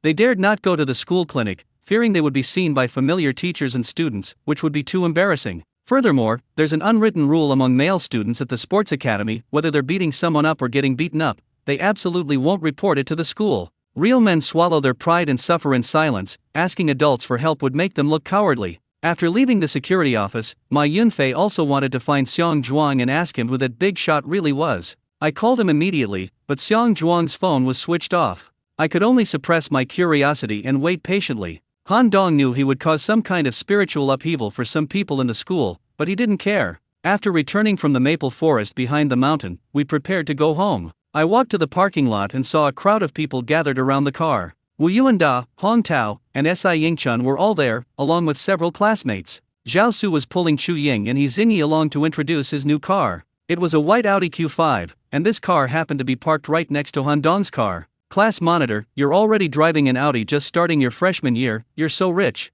He Xingyi said with envy. Chu Ying also began to look at Zhao Su with new respect. I heard his family received compensation for their land expropriation in the area. They seem to have some influence. Han Dong may be handsome, but he's not necessarily richer than Zhao Su. If Han Dong really doesn't know what's good for him, then accepting Zhao Su might not be a bad option. Ying, this is a gift from my dad for my college entrance exam. It just arrived today. The air is so fresh, and the autumn scenery is delightful. May I ask if you would like to go for a drive by Tato Lake? Zhao Su looked into Chu Ying's eyes with deep affection. Since our class monitor has a new car, let's celebrate and share in his success, right, Xingyi? Chu Ying smiled subtly. Yes. He Xingyi nodded like a chick pecking at rice. She came from a small town and her family was of modest means. She had never ridden in a private car before. Of course, she wasn't going to let a chance to hitch a ride slip by. Squad leader, we also want to congratulate you on your new job. Why don't you bring this along? Wu Yuanda said sarcastically.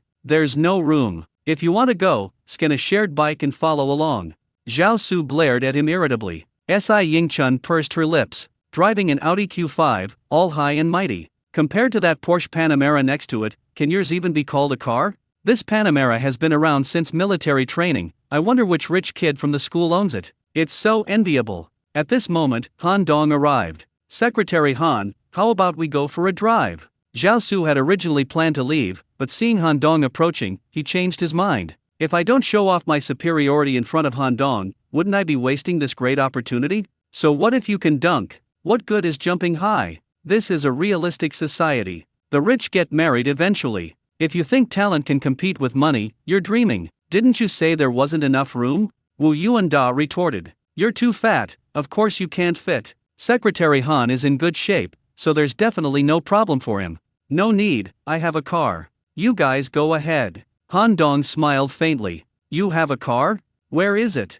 It's not that bicycle, is it? Zhao Su's gaze stopped on a Forever brand bicycle by the playground. With a soft beep, the Porsche Panamera's headlights flashed a few times. Han Dong walked over and opened the driver's side door. Zhao Su stared in disbelief. The other students in the class shared the same expression. Dongzi, this Panamera, is it yours? Wu Yuanda was the first to regain his senses. Wow, this is inhumanly extravagant.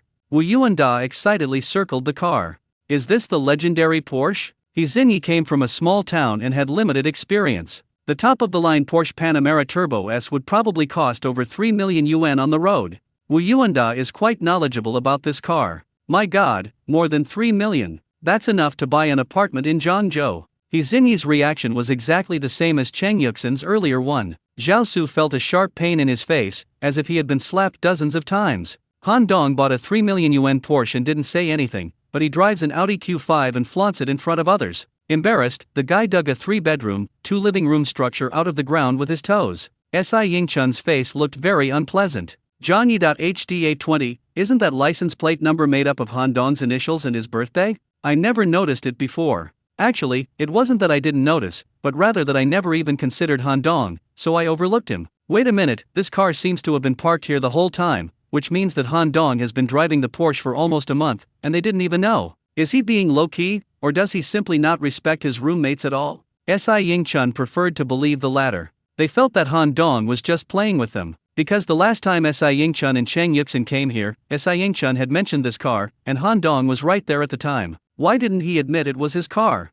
I told him it was my dream car, and this idiot must have been secretly laughing at me. Speaking of which, wasn't Han Dong from a rural area? Zhang Zikai said his family was quite poor, so where did he get the money to buy a Porsche? Did he use all of his 1 million yuan prize money to buy a car? That still wouldn't be enough. Various ideas came to mind, leaving Si Yingchun completely bewildered. Look everyone, Song, the school beauty, is here, a student exclaimed. Everyone looked in the direction of the sound and saw Song Xingchen, the school beauty on the 5 greats list, walking along the tree-lined path. Suddenly, a breeze blew by, her long hair fluttering and her clothes fluttering, as if she might fly away at any moment. A wave of ethereal energy swept over them, making everyone feel as if they were bathed in a spring breeze. My goddess, Fatty Wu exclaimed excitedly, even abandoning Pei Mei in his excitement. Song Xian's nickname isn't for nothing. Si Yingchun's eyes shone. There are actually girls this beautiful in the world. Even Hong Tao, who was only interested in games, widened his eyes in amazement. When the school beauty goes into battle, nothing grows. Hello, Junior, it's nice to see you again. Upon seeing Han Dong, Song Xingchen smiled and waved. The friends around were all stunned. What's going on? How does Senior Song know Han Dong? Especially Fatty Wu, whose small eyes blinked rapidly as he scanned Han Dong and Song Xingchen's faces. Hello, Senior Song. Han Dong smiled. I rushed over as soon as the bell rang, afraid that the younger students would have already left. Luckily, I made it in time. Senior, why are you in such a hurry? Junior helped me so much this morning, of course I have to thank you. Hey, that's no trouble at all, just a small favor. Don't worry about it, Senior. You think it's a small favor, but it solved my urgent problem. As the ancients said, a drop of water in need should be repaid with a spring of water. So, I'm very troubled about how to repay this favor. No need for repayment. I was just about to invite my roommates to my house to celebrate. If you don't mind, would you like to join us? Han Dong smiled. Ha! Wu Yuanda and the others looked at each other in surprise, and then looked at Han Dong at the same time. When did you say you were going to invite us to your house to celebrate? Dongzi, you mean, you bought a house in Zhangzhou? Fatty Wu swallowed hard and asked in a low voice. Han Dong said calmly. Where? Sky Garden. Thump! Fatty Wu nearly tumbled to the ground. The Sky Gardens are very famous, located not far from Zhangzhou University. All the students there know they are penthouses exclusively for the wealthy. Any one of the units costs over 50 million yuan. The three brothers looked at each other, and they could all see the shock in each other's eyes. The third child in the dormitory, who came from the poorest family, suddenly turned his life around a month later, catching them completely off guard. Moving to a new house is indeed a cause for celebration. Since we've made it, we certainly can't miss it. Song Xingchen stroked her hair at her temples and smiled sweetly. Welcome, senior, Han Dong said with a smile. Han Dong did indeed intend to invite his roommates to his home, and he didn't plan to hide the fact that he had a place to stay outside. It's impossible to hide it, isn't it? When you live in the same dorm room, there are no secrets. Moving to a new house definitely requires inviting some people to celebrate, and this gathering of friends and family was a perfect opportunity. Yingchun, what about you? Wu Yuanda looked at S.I. Yingchun, who had been silent all along. I'm going to the library tonight, so I won't go. S.I. Yingchun stared at Song Xingchen, her eyes shining. Does he want to go? He desperately wants to go. Song Xingchen's reputation for beauty is known to everyone at Jiangda University. On the campus forum, she was unanimously voted the most beautiful of the 5 beauties and the #1 campus belle of Zhang University. Because of her ethereal, qi inherent quality/temperament, she earned the nickname Songxian, meaning Song Immortal. I believe no male creature at Jiangda University would refuse to attend a party with Songxian, including the little male dog that Li Dasao in the cafeteria keeps. But, if the protagonist isn't yourself, then it's a bit heartbreaking. S.I. Yingchun didn't want to be Han Dong's supporting character, so she had no choice but to reluctantly refuse. But he was cautious. He told her he was going to the library that night, trying to project an image of a studious and ambitious person, to see if Senior Song would be impressed. In reality, he wouldn't go to the library at all.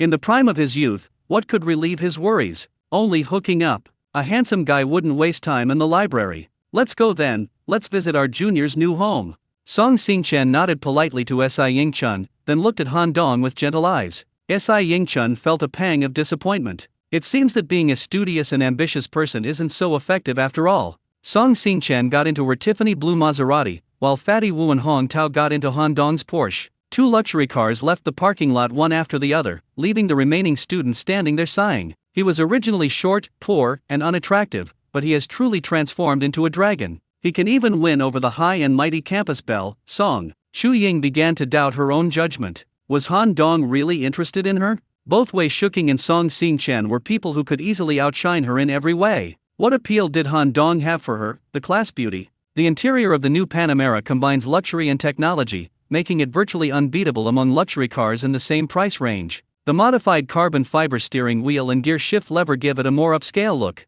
Wu Pangzi and Hong Tao sat in the car, constantly touching this and looking at that, their mouths full of exclamations. Ada, do you like this car?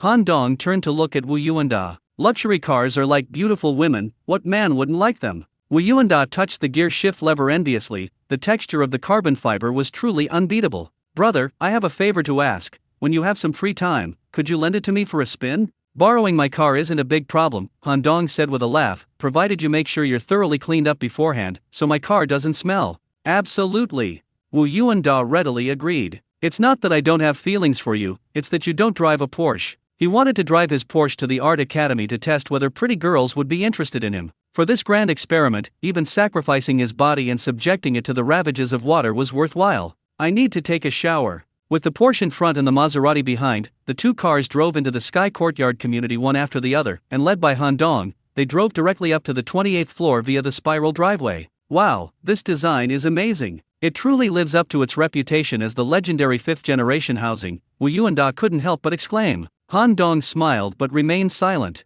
This is just the beginning, the most amazing things are yet to come. Upon arriving at the 28th floor, there was ample room for 2 cars to park side by side at the entrance. There was also a Lamborghini SUV parked in the next parking space. Brother Dong, is this your neighbor's car?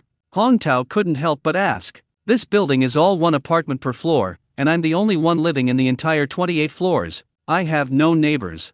Han Dong smiled. Silly boy, this car also belongs to Dongzi. Wu Yuanda tapped Hong Tao on the back of the head. Wow, a Lamborghini. That's way more expensive than a Panamera, right? Dongji, you're a tycoon now. Hong Tao exclaimed in surprise. I didn't buy it, it was a gift from someone. As soon as Han Dong finished speaking, the elevator doors opened, and Mu Wanzi walked out. This woman was dressed in a high-end business suit, with her hair piled on top of her head. She looked capable and wealthy, exuding a high-class aura. Han Dong. When Mu Wanzi saw Han Dong, she smiled broadly, like a blooming flower. Wu Yuanda and Hong Tao exchanged a glance, their eyes conveying a complex mix of emotions. Could Dongzi have really hooked up with a rich woman? He just said the car was a gift from someone. Could it be this beautiful older sister? If all rich women are like this, then I don't want to work hard anymore. Give me a dozen of the same style. Song Xingchen just got out of the car and made eye contact with Mu Wanzi. Wow, Han Dong, is this your girlfriend? She's so beautiful. Like a fairy. Mu Wanzi looked Song Xingchen up and down with admiration. Song Xingchen was also sizing up Mu Wanzi. This lady has such a great presence. She is gentle, elegant, and refined, somewhat resembling the actress who played the White Snake. She's not my girlfriend, she's a friend. Senior Song and my 2 roommates came to celebrate my housewarming. Han Dong smiled. Oh, okay. Then I'll order a few dishes from a private restaurant I know and have them delivered to you.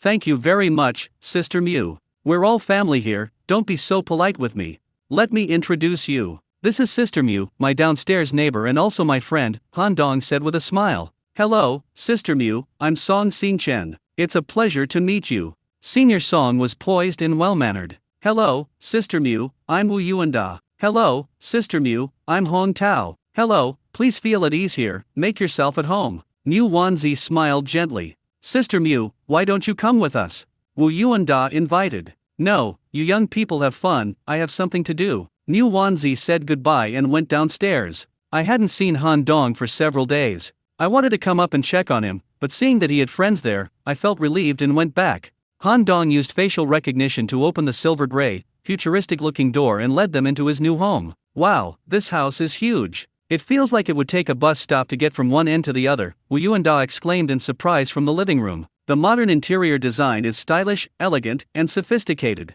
The entire smart home system can be controlled remotely, and it even includes a wheeled smart robot that provides butler-style service. Because the 28th floor is the top floor, it is actually a duplex structure. The living room has a high ceiling and a pure white chandelier hanging from the top ceiling, shaped like a blooming snow lotus, which is incredibly beautiful. The kitchen has both Chinese and Western styles, and there's a bar at the entrance with a wine cabinet behind it, a design that young people love. I love this rooftop garden so much. Song Xingchen stood in the courtyard, arms outstretched, eyes closed, enjoying the forest-like atmosphere high in the sky. Hong Tao and Wu Yuanda strolled around in this garden of over 100 square meters, feeling that every corner was ingeniously designed and breathtaking. Villas are nothing special, but villas built high in the sky are really something else, Hong Tao murmured. Having such a family makes my life worthwhile, Wu Yuanda said with a shake of his head and a sigh. Come on, I'll take you to the rooftop. Han Dong led the 3 of them up to the rooftop. Wow, have I arrived in Hawaii?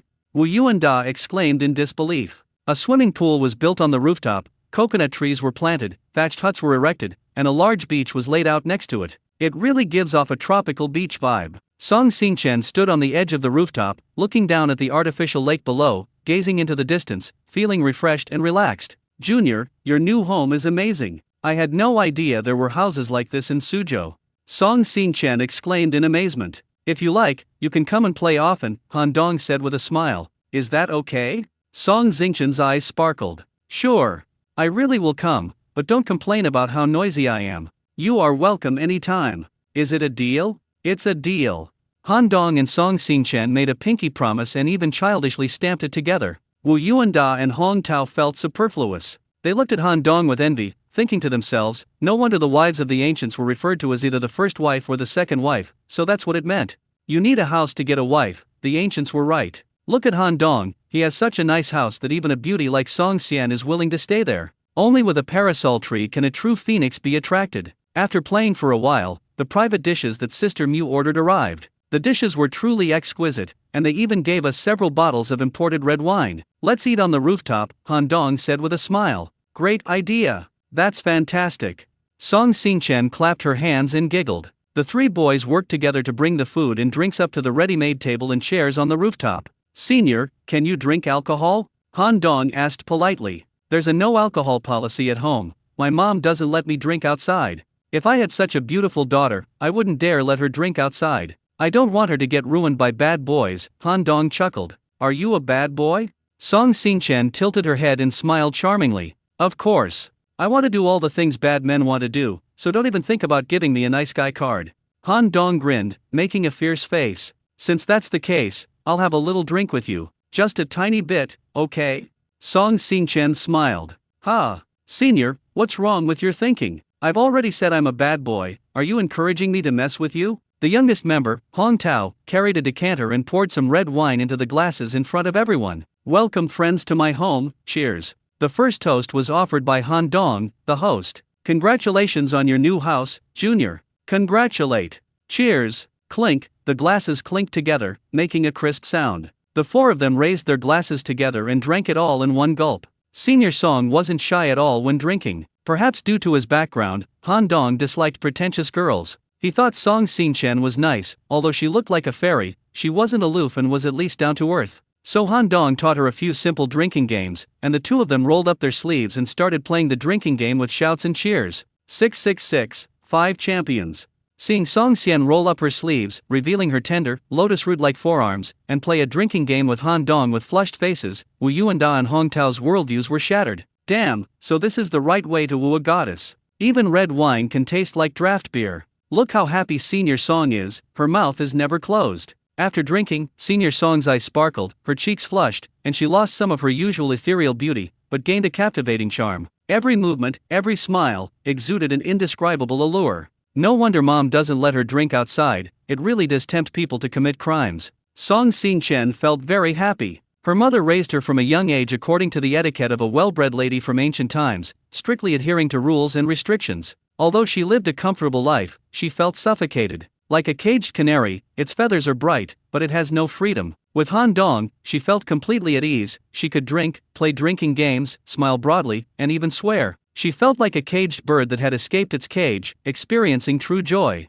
Her heart is soaring. Happy times always pass too quickly, and before we knew it, the night was deep. Wu Yuanda and Hong Tao had gotten drunk sometime earlier and were fast asleep, slumped over the table. Han Dong and Song Xingchen sat side by side on the edge of the rooftop, looking down at the lights of thousands of homes, neither of them speaking. They stood very close, and when their bodies occasionally brushed against each other, their hearts would flutter wildly. The two enjoyed this secret pleasure, neither willing to reveal it. This is the most beautiful moment between a man and a woman. Once that unspoken understanding is broken, it loses its charm. Just as they were enjoying the ambiguous moment, Song Xingchen's phone rang. This is the 13th phone call she's received from home. They've been urging her to come back. Senior, let me take you home. I don't want to go back. You'll have to drink with me some more. There will be plenty of time in the future to have a drink with you. You should go home now, it's too late, and your parents will worry. Didn't you tell me you were a bad boy? At a time like this, a bad boy shouldn't be trying to persuade me to go home.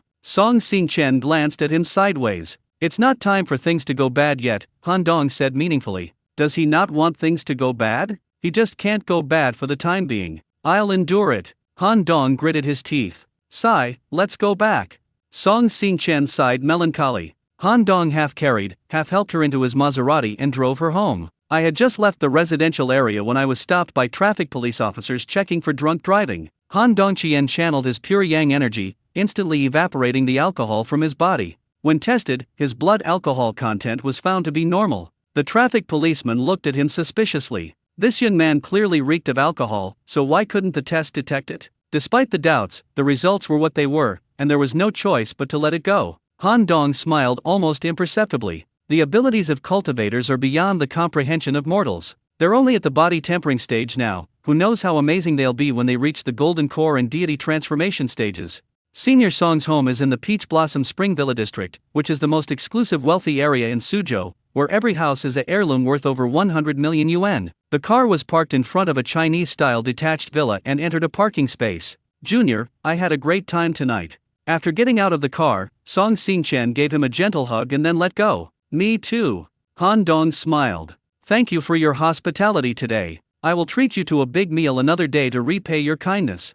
Okay, senior. The two waved goodbye, and Song Xingchen went inside. Upon entering the living room, she found a middle-aged lady sitting on the sofa waiting for her. Mom, you're still awake. Song Xingchen walked over and hugged her mother. Didn't I tell you not to drink outside? The lady smelled alcohol and her brows furrowed slightly. Mom, I'm an adult now. Drinking a little alcohol occasionally is harmless.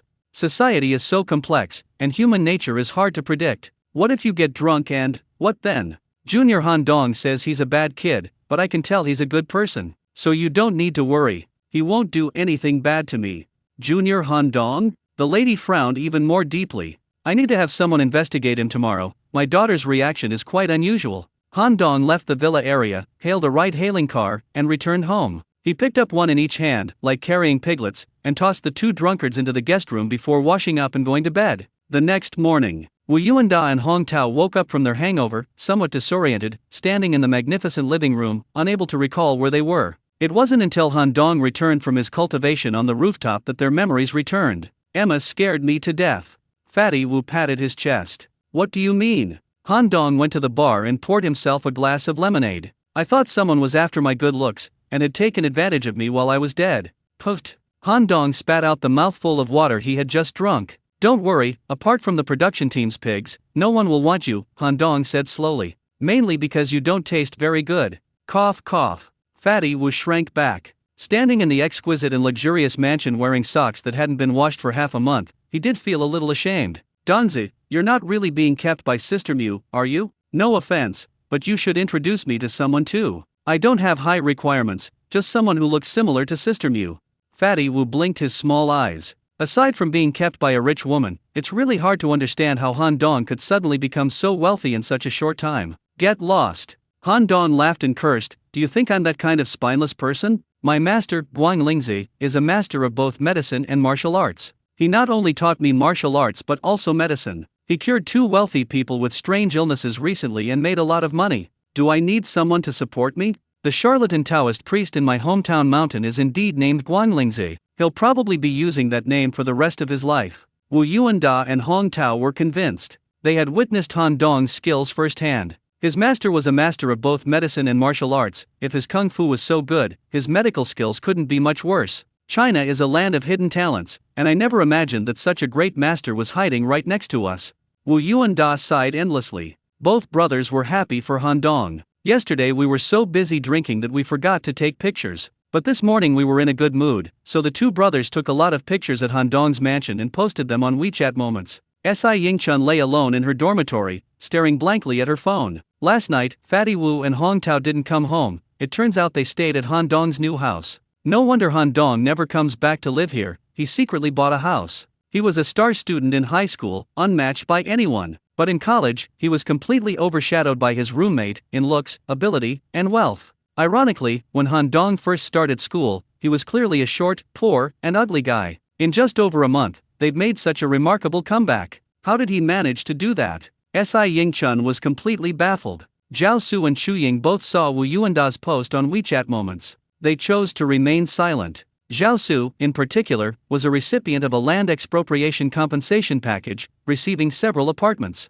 He often flaunted this to others, intentionally or unintentionally. Unexpectedly, Han Dong quietly bought a luxury villa in the Sky Garden. All his houses combined could probably only buy Han Dong's toilet. Why is there such a huge difference between people? Chu Ying, the prettiest girl in the class, suffered a further blow to her confidence. She began to doubt her own judgment. A guy of Han Dong's caliber probably wouldn't even look at her. After washing up, Han Dong ordered takeout, and the three brothers gathered at the restaurant for a delicious breakfast. Wu Yuanda and Hong Tao obediently washed the dishes, while Han Dong, like a wealthy landlord, sat in the living room with his eyes closed, resting. In reality, he was contemplating his next steps. Days passed, and his pure yang body was nearing completion, meaning the body tempering period was about to end, and the next step would be qi gathering. Only by successfully gathering qi can one break through to the next realm and enter the qi refining stage. The Golden Crow body tempering technique clearly states that the essence of the sun can at most help a cultivator reach the peak of body tempering. To advance further, one must accumulate spiritual energy in the danshan, remove impurities and refine it into primordial energy. Now that Earth's spiritual energy is depleted,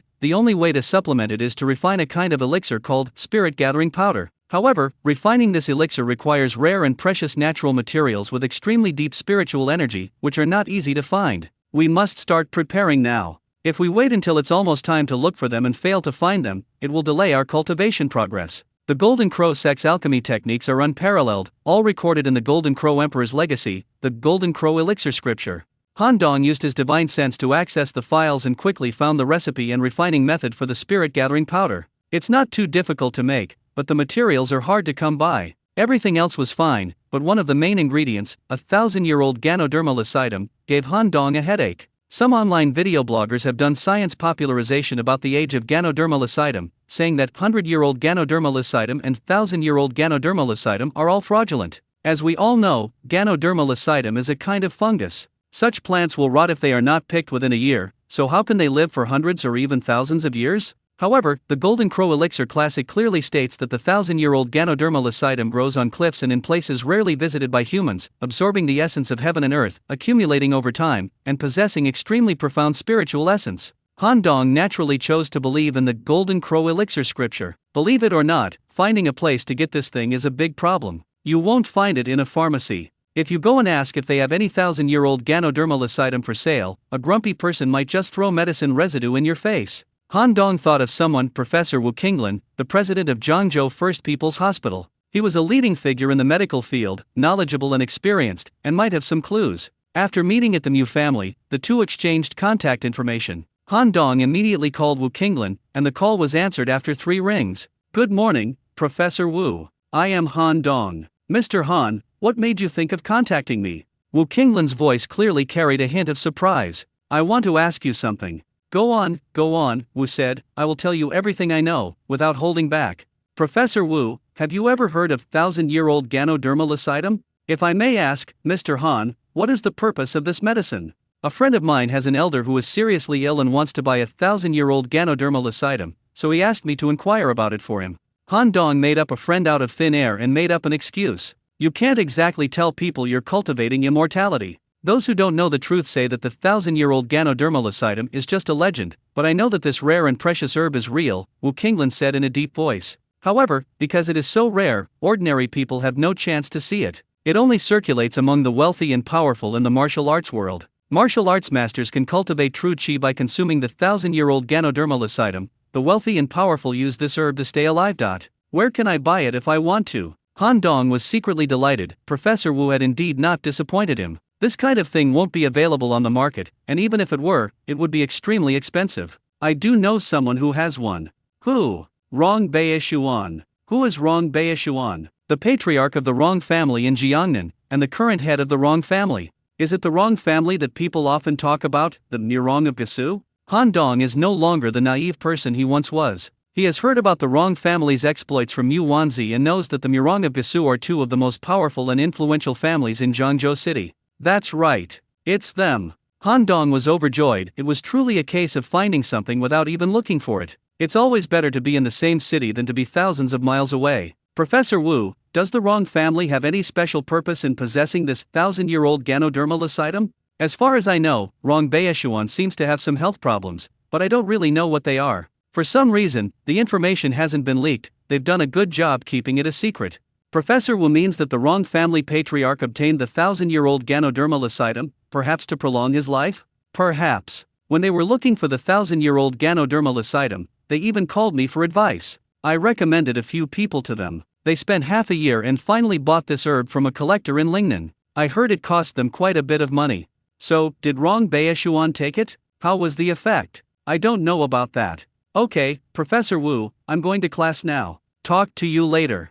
Knowing that the Rong family has the goods is enough, we need to contact them as soon as possible and see what the situation is before making any decisions. By the way, your medical license is ready. I'll bring it to you when I have time, Wu Qinglin suddenly said. Medical license? Han Dong was taken aback. He didn't remember asking Wu Qinglin to help him with this. Wanzi asked me to do it, didn't she tell you? No. Han Dong felt a warmth in his heart. Sister Mu was truly good to him. She was very considerate. The so-called medical practice qualification certificate is actually called a practicing physician qualification certificate. The state now has very strict control over this area. If you practice medicine without a certificate, it is illegal, and if serious consequences occur, you may even go to jail. Originally, you had to take an exam to get this certificate, but given Mr. Han's level, it didn't seem necessary. So I took a shortcut and applied for exemption from the exam on the grounds of inheriting traditional Chinese medicine. I found 2 senior TCM masters to endorse you, and with my personal recommendation, it was approved.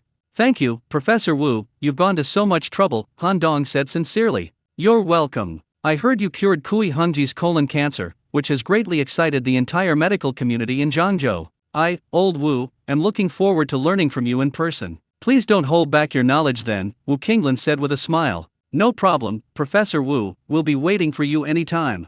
Han Dong readily agreed. He understood that Wu Qinglin insisted on personally delivering the certificate because he wanted to inquire about the cure for cancer. Otherwise, why would a high-ranking hospital director like him, with so many responsibilities, need to come in person? However, asking would be pointless. Han Dong thought to himself, old Wu is destined to make a wasted trip. There are some things in the world that only I can do. Giving you the treatment would be pointless. You don't know the Golden Crow body tempering technique and you don't have pure yang energy in your body, so how can you fight cancer cells?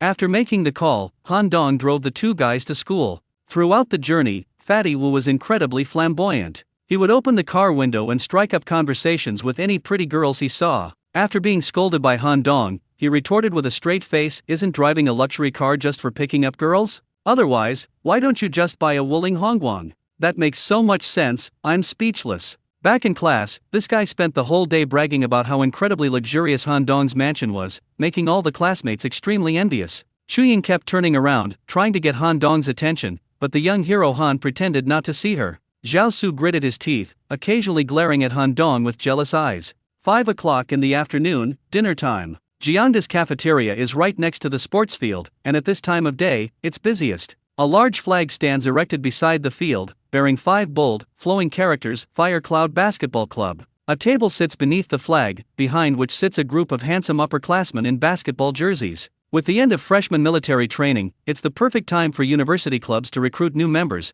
and the cafeteria entrance is the most crowded place, so all the clubs choose this spot to promote themselves. Today happened to be the day that the school's most popular club, the Fire Cloud Basketball Club, was recruiting cheerleaders. A group of freshman girls were attracted by the good looks of the upperclassmen and gathered under the big flag, all asking to sign up. Qiao Shi and her roommates, Shi Sishan and 2 others, were stopped before they even reached the cafeteria entrance. Several members of the basketball club, who were shouting outside, spotted Qiao Shi in the crowd and surrounded her with amazed expressions. With her stunning looks, Qiao Qian looks like a cute little white rabbit entering a wolf's den that's been starving for over 10 days when faced with this kind of situation. President Tian Tao was initially putting on airs, acting all high and mighty. But the moment he saw Qiao Qian's stunning beauty, he instantly transformed into a wolf in sheep's clothing. "Junior, I'm Tian Tao, the president of the Fire Cloud Basketball Club. I personally think you'd be perfect as the captain of the cheerleading team. You might want to consider joining us."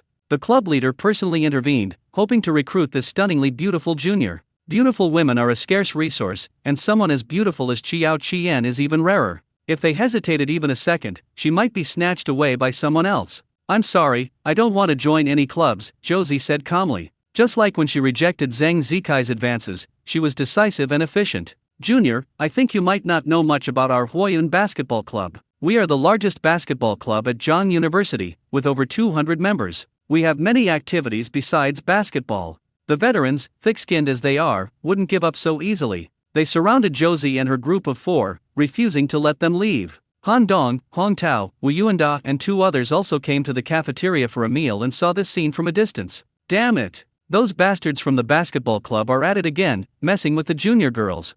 Hong Tao scoffed at this. University clubs are generally good, but there are also some scoundrels with ulterior motives who use their power to seduce girls. Freshman girls have just graduated from high school and have not seen much of the world, so they are easily moved by sweet talk and end up being tricked into having sex. Even if I never manage to pick up a girl in my entire life, I don't want to associate with these people. Wu Yuanda said with a righteous expression. "Your inability to pick up girls has no necessary connection to whether you join a club or not," Han Dong bluntly exposed him. "Why are you speaking such obvious truths?" Wu Yuanda said angrily. "Hey, look who's there." Hong Tao pointed at the girls surrounded by a group of veterans. "Who is it?" Wu Yuanda looked in the direction he was pointing. Josie stood out from the crowd, exceptionally conspicuous. Wu Yuanda roared, "You beast! How dare you provoke even the girls of our Steel 7th Company? I can't tolerate this." "Wow, it's true." Hong Tao nudged Han Dong. "Brother Dong, look. They're forcing us to buy something."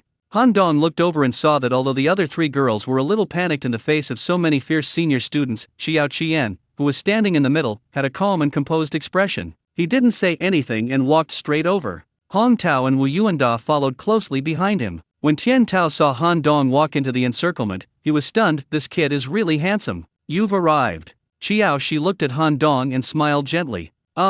Josie knew he had come to her rescue, and her heart warmed. Gentlemen, isn't this a bit too unseemly? Han Dong crossed his arms, a hint of sarcasm on his lips. Who are you? Tian Tao, the president of the basketball club, asked with an unfriendly expression. Han Dong, Class 1, Law. It's you? Tian Tao's voice rose 8 notes in an instant. After bandaging their wounds, Xiang Zhuang and the others returned to the Sports Institute and immediately told Tian Tao about their grudge against Han Dong. I was just about to settle accounts with you, but you unexpectedly came to me on your own initiative. Who are you? Tian Tao. Oh, you're the ace of Jiangda's men's basketball team, the big brother of the guys from the Sports Institute. You know me. According to Xiang Zhuang, he couldn't take the beating and betrayed you. I've never seen such an arrogant freshman like you before, daring to mess with even the people from the Sports Academy. Tian Tao laughed in anger. What's wrong with you guys from the Sports Academy? You think you can bully everyone on campus just because you're tall and strong, but you can't stand being bullied once? Who the hell spoiled you all? Kid, you're something else. Tian Tao's eyes narrowed slightly, and those who knew him well knew he was truly angry. We'll settle that score later, let's figure out the problem at hand first.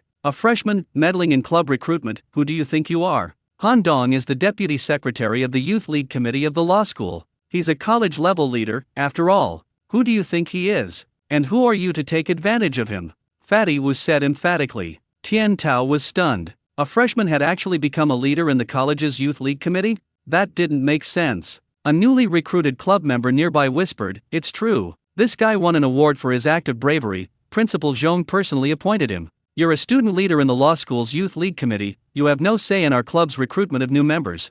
Tian Tao wouldn't back down easily. I don't care about anything else, but blocking my friend's way and preventing him from going to eat is a bit unfair. You guys go eat. We're a legitimate club, we won't force anyone, Tian Tao said to the girls, then suddenly turned to Han Dong. You have to stay. Oh, Senior Tian Tao is treating me to dinner. Han Dong smiled. Now that this matter is resolved, let's talk about our personal grudges. You publicly harassed a girl from our sports institute yesterday and also hit my brother. Let's put this matter behind us. Don't put it so harshly. I didn't flirt with any girls. When it comes to pursuing girls, it's all about individual ability. Kingza Senpai isn't your private property. Don't act like she has some kind of relationship with you. Whether it matters or not is none of your business. The point is, you've messed with the wrong person. Understand? I've already provoked them, and I'll keep provoking them. What can you do about it? Okay, awesome, Tian Tao gave a thumbs up. I saw the video of your free throw line dunk, it was pretty impressive. How about we practice one-on-one? Sure, how do you want to train? Let's play a game of bullfighting. A score of 10 is the winning hand. Are you in? Tian Tao exuded immense confidence. He wanted to humiliate Han Dong in front of everyone. Think you're all that just because you can dunk? Basketball isn't just about dunking. This kid dared to flirt with Kingsley as soon as he entered the school, and even beat up someone from the sports academy. Today, I'll collect some interest from him first, and then slowly teach him a lesson. You're a professional basketball player, and Dongzi is just an enthusiast. You're using your expertise to challenge someone else's hobby. Isn't that a bit shameless? I challenge you to a pig's trotter eating contest. Do you agree? Fatty Wu said indignantly. Yeah, let's have a PUBG competition. I'll beat you until you're covered in chicken eyes. Hong Tao snorted disdainfully. It's okay, I'll play with you, Han Dong said with a smile. The girls didn't go to eat. Han Dong stood up for them, and the matter wasn't over yet. If they left, it would be disloyal of them. Tian Tao is the top basketball player at Jiangda University and is very popular. When the news spread that he was going to have a one-on-one match, a crowd quickly gathered around the basketball court. Let's decide who goes first by flipping a coin, Han Dong said with a smile. No need, you go first. Tian Tao said confidently. Are you sure? It'll be too late if you get beaten up and start crying. Stop just talking, give us some real substance. Tian Tao casually beckoned with his finger. As you wish.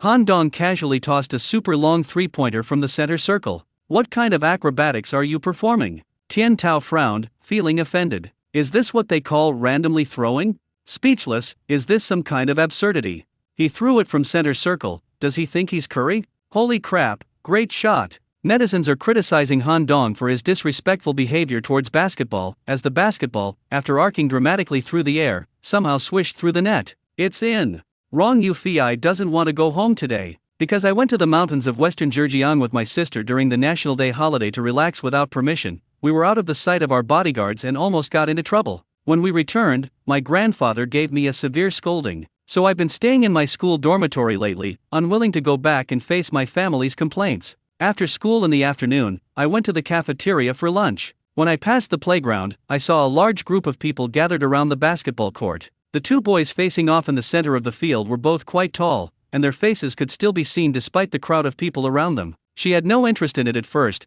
but when she caught a glimpse of the face of the slightly shorter boy, her heart skipped a beat. It was him? The guy I met at Makoa Waterfall? Although they didn't spend much time together, Han Dong left a very deep impression on her. I asked my sister for his WeChat, but hesitated several times before I was too embarrassed to add him. Although she was a bit more outgoing than her sister, girls still had their own sense of propriety. She had never proactively added boys' contact information. I often think about it. Jeonjo isn't that big, but it's not that small either. I wonder which university that amazing young man is studying at, and whether we'll ever see each other again. I never expected to run into him at school. He is also a student at Jiangnan University. This unexpected surprise made Rong Yufei tremble with excitement. Without hesitation, she squeezed through the crowd. At this moment, Song Xinchen also saw this scene. She was originally on her way home, but when she passed the playground, she saw Han Dong confronting someone, so she decisively turned around and joined the crowd of onlookers. Wei Shuking was practicing on another basketball court when she saw that interesting junior student was going at it with Tian Tao, so she immediately came over to watch. Song Xinchen, Rong Yufei, and Wei Shuking are the top 3 beauties at J University.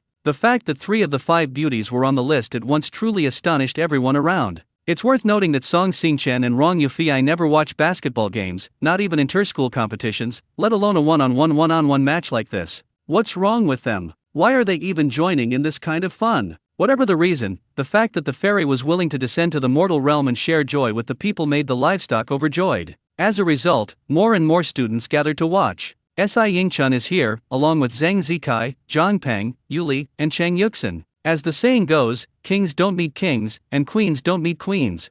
The 3 campus beauties noticed each other's presence and, intentionally or unintentionally, distanced themselves, each occupying a corner. Their fans also spontaneously and consciously clustered behind the goddesses, forming 3 distinct factions. Senior Sister Song.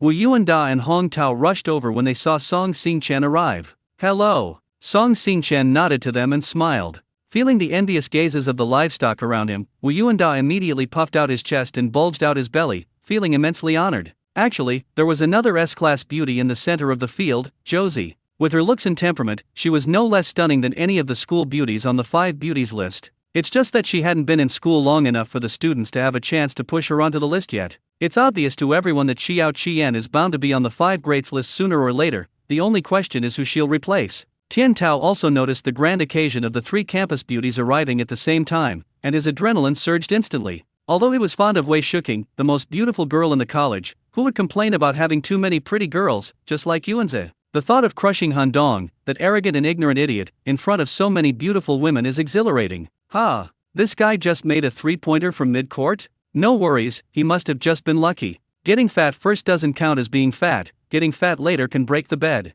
I'll strike back later, that's a better way to slap someone in the face. Han Dong also discovered 3 stunningly beautiful women. Song Xinchen and Wei Shuking could understand, but Rong Yufei's appearance was indeed somewhat unexpected. Unexpectedly, the elfin-like girl I met in the mountains of western Zhejiang turned out to be an alumna of our school. What a small world. So he smiled and nodded at Rong Yufei, greeting her. Rong Yufei waved her little hand and smiled. Yes, he recognized me. Rong Yufei was overjoyed, and her fair cheeks flushed slightly. This kind of small, blissful feeling, known only to the 2 of you, is truly wonderful. Song Xinchen and Wei Shuking both saw the interaction between Han Dong and Rong Yufei. Han Dong, my junior, ignored me but greeted Rong Yufei. It seems the 2 of them are quite close. Song Xinchen smiled self-deprecatingly. Wei Shuking, however, was not so calm. That jerk. He asked me to be his girlfriend yesterday, but now he's flirting with that guy surnamed Rong again. Humph, what a scumbag. A hint of murderous intent flashed in Haruko's eyes.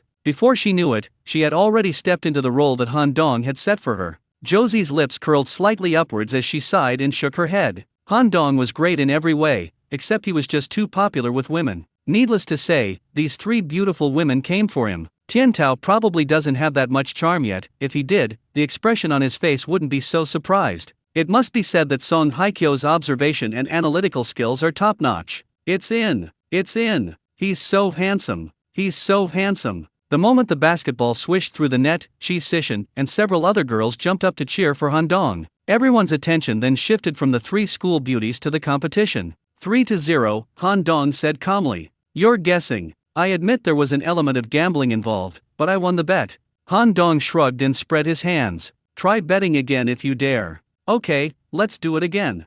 Han Dong calmly took a few steps forward and came to the three-point line. Tian Tao's defense level has clearly increased significantly. His previous contempt has been thrown to the winds, and he now regards Han Dong as an evenly matched opponent. However, he was a little too cautious this time. Han Dong lightly touched his toes, making a feint, and Tian Tao immediately flew up. As he fell, Han Dong suddenly jumped up, reaching a high point, and flicked the ball out with his fingertips. The hand shape and posture of this shot are textbook perfect and have extremely high aesthetic value. After being tempered by the Golden Crow, his physical attributes became incomparably strong, and his hand-eye coordination far surpassed that of ordinary people. Shooting a basketball was no challenge for him. Tian Tao turned around sharply, his eyes following the trajectory of the basketball. He didn't believe the ball would go in, but Han Dong's form was too beautiful and the trajectory was very straight. Judging from the experience of a professional basketball player, this ball really might go in. Everyone's eyes followed the basketball as it traced a parabola through the air like a rainbow after the rain. Swish, a crisp and pleasant sound, the basketball swishes through the net.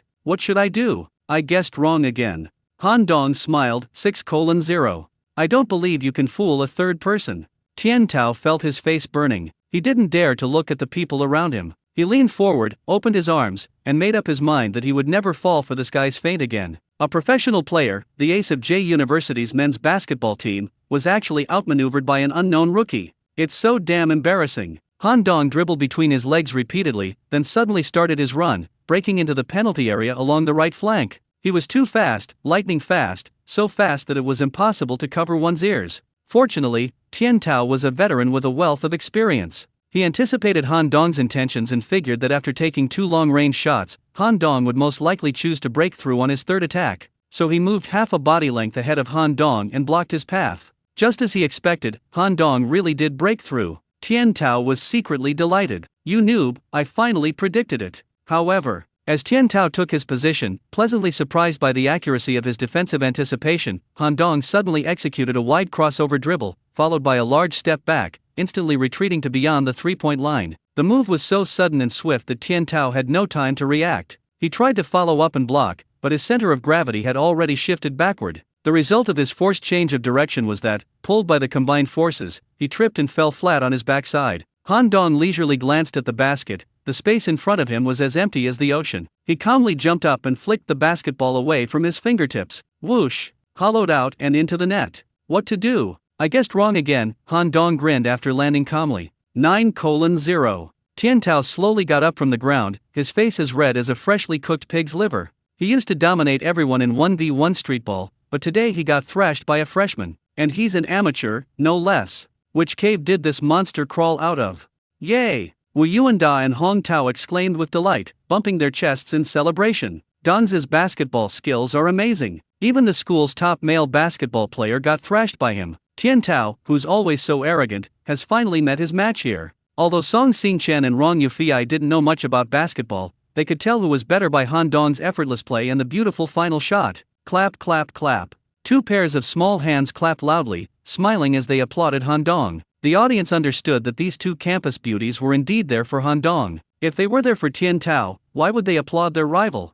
The way everyone looked at Han Dong was quite complicated. Especially the fans of the school beauties, or more precisely, their boyfriend fans, felt an indescribable pang of jealousy when they discovered their goddesses were staring at someone else. Therefore, their gazes towards Han Dong were like piercing arrows. If eyesight were like lasers, Han Dong's body would have been pierced 1,000,000 times over. Wei Shuking also wanted to applaud, but Tian Tao was, after all, her senior from the sports academy, so she couldn't do that. However, the skill level that Han Dong displayed left Haruko completely amazed. Being able to dunk from the free throw line only shows exceptional physical abilities. It doesn't mean someone is a good basketball player. There are plenty of amateur dunkers on TikTok who can glide and slam dunk, but if they played against professional basketball players, they would get absolutely thrashed. Never use your hobby to challenge someone else's profession. But Han Dong is clearly not a professional player, yet he managed to completely outmaneuver Tian Tao, a top player in Cuba. What does that mean? This means that this guy possesses unparalleled basketball talent. He can reach such a level just by playing around. If he were to receive professional training like Tian Tao, what would his future achievements be like? Si Ying Chun and the others arrived late and missed Han Dong's first three-pointer from the center circle, but they witnessed the next two goals. When they learned that Han Dong's opponent was Tian Tao, the basketball king of J University, the group of friends were dumbfounded. Han Dongzi, this special brew must have been modified by aliens. How can someone be so awesome? How can someone be so awesome? Especially Zhang Zikai, Han Dong's high school classmate, knew Han Dong's background quite well. They had played basketball together in high school before, and back then Han Dong was at best an enthusiast. He had a lot of theoretical knowledge, but when it came to actually playing, he was just so-so, not much better than Zhang Zikai. But, once he got to college, he was like he had a cheat code, capable of anything. Zhang Zikai even suspected that he might have obtained some kind of system for turning the tables, like in online novels. Upon seeing Qiao Qian, Yuli and Cheng Yuxin stared intently at Han Dong, cheering him on with joy. Zhang Zikai's eyes turned red with jealousy. Damn it, this bastard got incredibly lucky. Si Yingchun's mindset is not much different from Zhang Zikai's. As roommates, Wu Yuanda and Hong Tao were both cheering for Han Dong, while he stood stiffly to the side, expressionless, watching coldly. He even vaguely hoped that this was just Tian Tao's trick to lure the enemy, and that J University's basketball ace had a big move up his sleeve. He hoped that Tian Tao would strike back and give Han Dong a good slap in the face. Si Yingchun really wanted to see Han Dong lose face in front of everyone. That's human nature. You can be successful, but you can't be more successful than me. It's fine for strangers to thrive, but not for acquaintances. If you're too good, it makes me seem less capable. That won't do. So handsome. So handsome. Han Dong is awesome. Qi Sishan and a few other girls jumped up and down and cheered, their little hands clapping until they were numb. Although Josie remained relatively calm, the smile on her lips never faded. This battle was actually fought for her. Josie understood. She knew Han Dong could win, but the fact that he won so beautifully was truly beyond her expectations. Unexpectedly, Han Dong is not only good at fighting, but also incredibly good at basketball. Most of the students present actually looked rather unwell, because they hope Tian Tao can win. After all, as the ace of J University's basketball team, he has won countless honors for the school. He is an idol and hero in the hearts of most young basketball players. No one wants their idol to fall from grace or their hero to meet their end. Tian Tao clenched his teeth. He didn't want to lose, and he couldn't afford to lose. If he loses this game, it won't just be a matter of losing face, it could be a fatal blow to his confidence. He now regrets letting Han Dong attack first. He didn't expect the guy to be so strong, and he was too hasty. The score was supposed to be 10 points, but it's currently 9-0. If Han Dong scores another goal, they'll lose. Therefore, we must win possession of the ball no matter what. In the final round of offense and defense, the atmosphere on the field gradually became heated. Han Dong dribbled, looking for an opportunity, but Tian Tao clung to him like a leech, relentlessly pursuing him. There was a lot of physical contact between the two, and Tian Tao kept interfering with them using small movements. If this were a formal match, the referee would have blown the whistle long ago, but there was no referee in this match. Good job, brother Tao. Give him some more intensity. Tian Tao's fans cheered. Is this supposed to be increasing the intensity?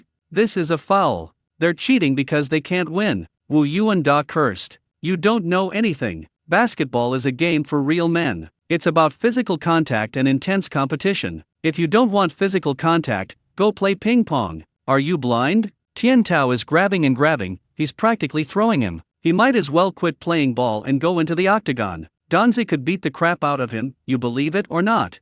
The two sides were exchanging insults on the sidelines, neither willing to give an inch. Fatty was single-handedly berated a group of people and didn't lose out at all. During one of Han Dong's dribbling runs, Tian Tao spotted an opportunity and poked the ball. Of course, Tian Tao had a subtle pulling motion with his left hand, otherwise, Han Dong would never have been able to touch the ball. After pulling Han Dong behind him, Tian Tao chased after him desperately and finally got the basketball in his hands. Yeah! Tian Tao's fans cheered from the sidelines, their shouts almost piercing the sky. The idols have been constantly being suppressed and beaten, and they've been feeling frustrated for quite some time now. Beep beep beep, foul. Foul. Wu Yuanda used his vocal imitation to give Tian Tao a foul. You fatso, get out of here. That's called a steal, not a foul. Shameless, absolutely shameless. If this is how J University's #1 basketball player earns his title, I am deeply ashamed. Wei Shuking couldn't stand it anymore. Whether it's a foul or not, a professional athlete like her can naturally tell.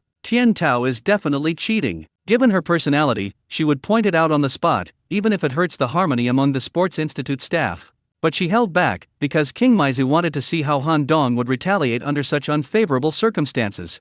I admit I underestimated you and shouldn't have let you attack first, Tian Tao said, his aura completely different now that he had the basketball in his hand. If I had been the one to attack, the game would be over by now. In basketball, defense is far more passive than offense, and besides, Tian Tao isn't particularly good at defense. Tian Tao's strength actually lies in the offensive end, especially in attacking with the ball. His arsenal is quite extensive, encompassing breakthroughs, mid-range shots, post-UPS, and long-range shooting. He excels in all of them and has virtually no weaknesses. J University's reputation as the best men's basketball player was earned through his offensive prowess. Come on, please begin your performance.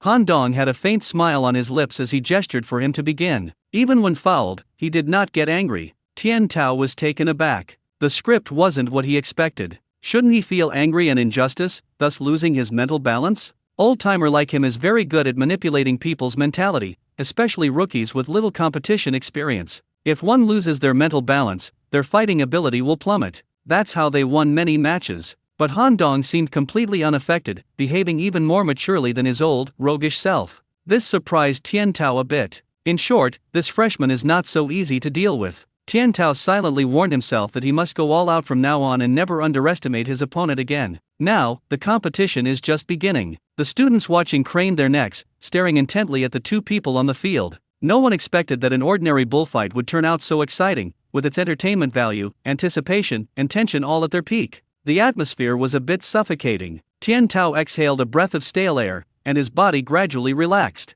Just like he did before winning countless games, as long as his mentality doesn't falter, few people can withstand it. Han Dong stood with his hands in his pockets, watching him with a smile. He didn't seem to be on defense, rather, he looked like a detached bystander. Tian Tao felt that the anger in his heart had been completely ignited. No one on the basketball court had ever dared to act so arrogantly in front of him. Kid, you'll be crying soon enough. For his first attack, he chose to break through. Possession of the ball is too precious, he must choose the safest approach. Although he also longed to do what Han Dong did, directly hitting a three-pointer from the midcourt line, an eye for an eye, a tooth for a tooth. But he wasn't very confident about such a long distance. Han Dong didn't take his hands out of his pockets until Tian Tao started dribbling. With a whoosh, Tian Tao swept past Han Dong and strode towards the basket. Han Dong didn't even defend properly. Tian Tao certainly wouldn't let such a good opportunity slip by. Whether you defend or not is your business, the important thing is for me to score first and catch up. He took a few steps to the basket, faced the hoop, and chose the safest option, a layup off the backboard.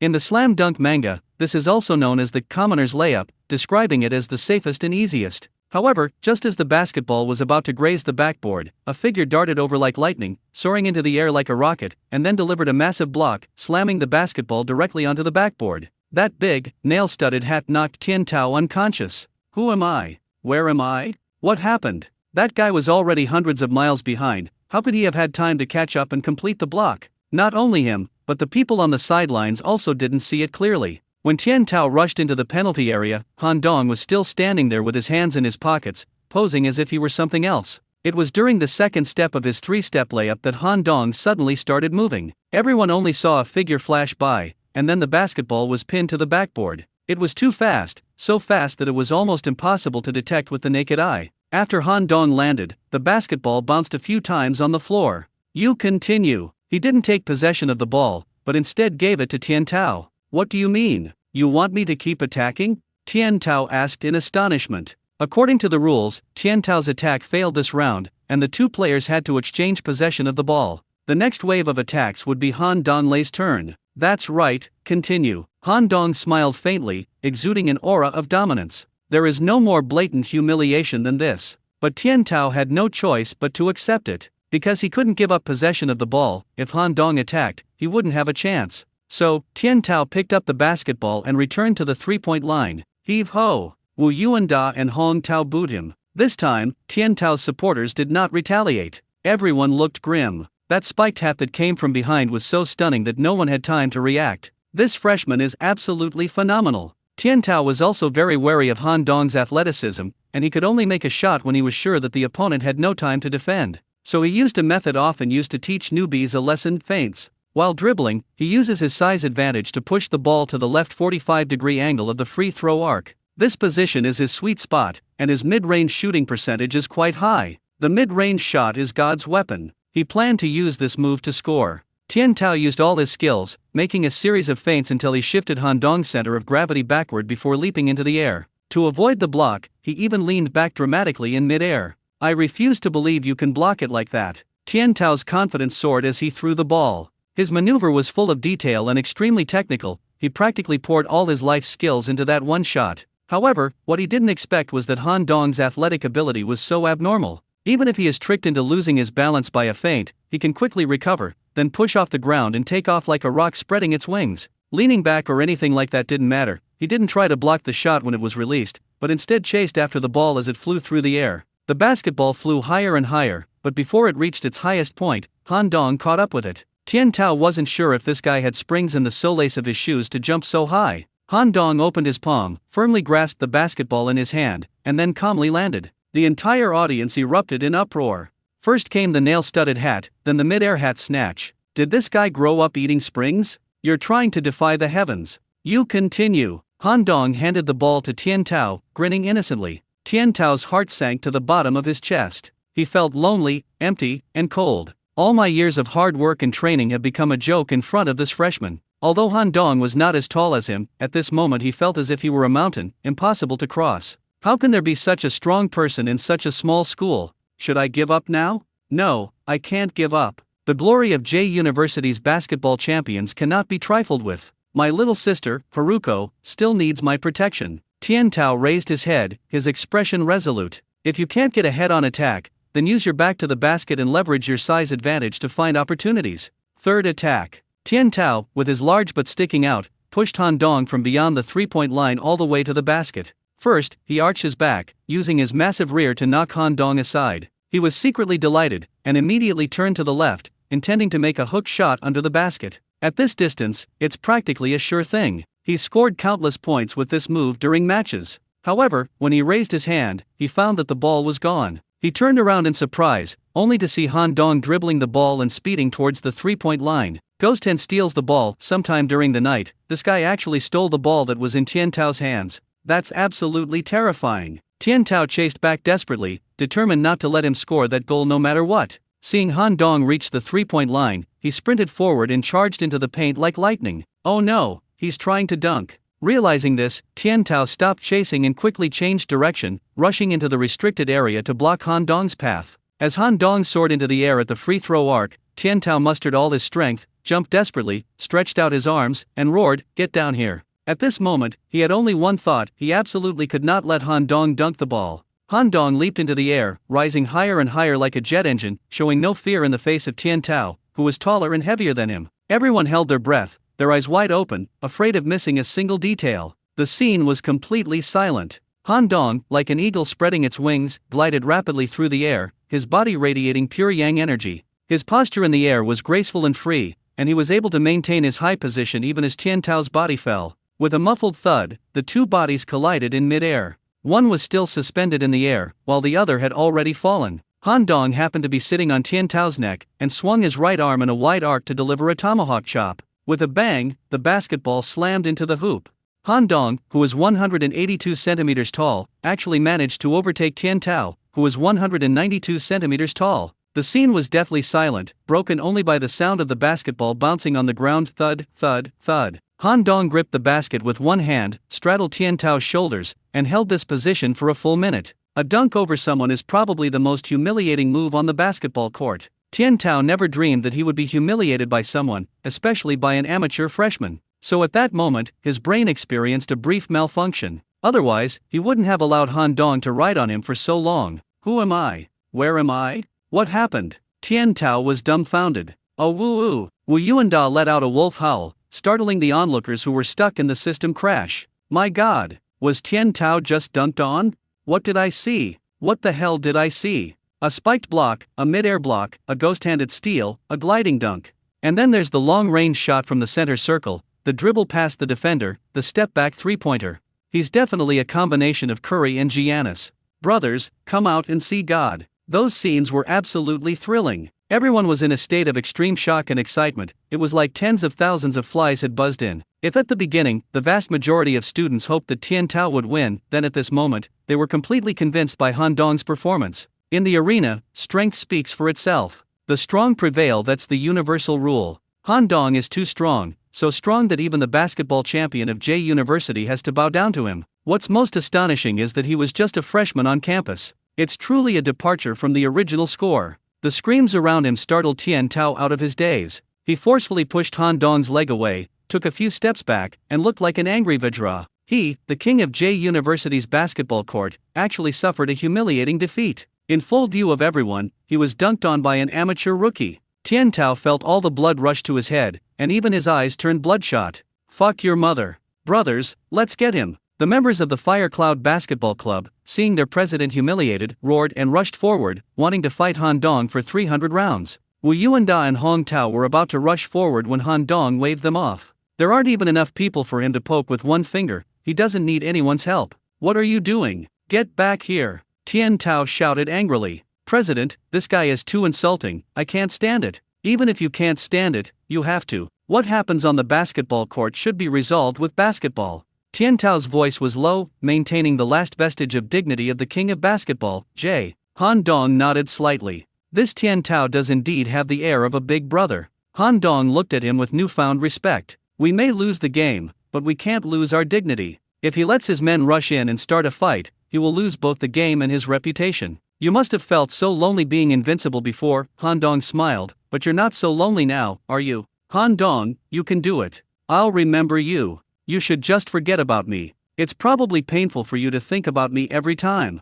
Han Dong smiled. Tian Tao left the field without saying a word. The commune members followed behind him, all looking dejected. The crowd parted like a tide, making way for them. We won. Dongzi is awesome. He actually beat J University's basketball ace. Wu Yuanda pounced on Han Dong and punched him, his big face beaming like a blooming cosmos. In other words, Dong Ge is the #1 basketball player at J University?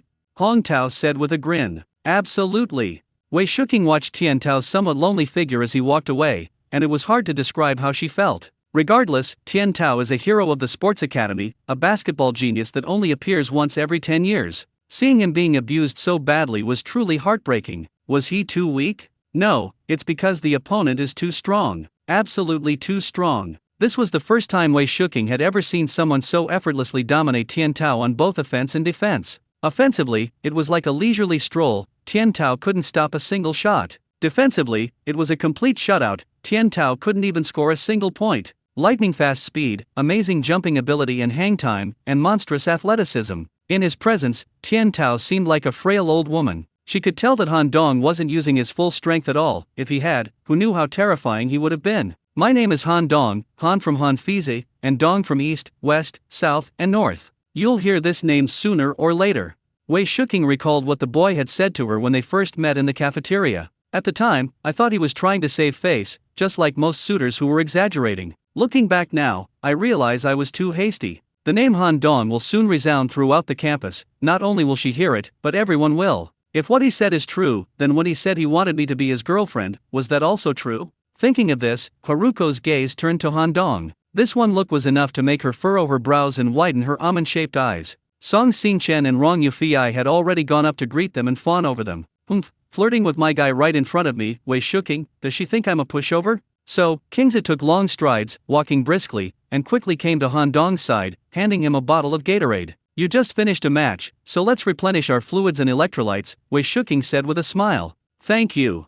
Han Dong took the drink. Although he didn't break a sweat at all, he couldn't let down the beauty's affection. Those fans of King Mei who were not far away saw this scene and couldn't describe the bittersweet feeling they had. If you blossom, butterflies will come. If a guy is good enough, you can't imagine how proactive a goddess will be. Song Xingchen and Rong Yufei were taken aback. On one hand, they regretted not having thought to prepare a bottle of water for Han Dong. On the other hand, they were unsure of the relationship between Wei Shuking and Han Dong. It had only been a short time since the start of the semester. How did the two of them know each other? I've never seen you guys on the basketball court before. Did the sun rise in the west today? Wei Shuking glanced at Song Xingchen and Rong Yufei sideways. Song Xingchen just smiled and didn't say anything. Rong Yufei, however, was not going to tolerate her and immediately retorted, "You're also a member of the sports academy. Shouldn't you be comforting your senior who's been defeated? It's not appropriate for you to come here and fawn over your opponent."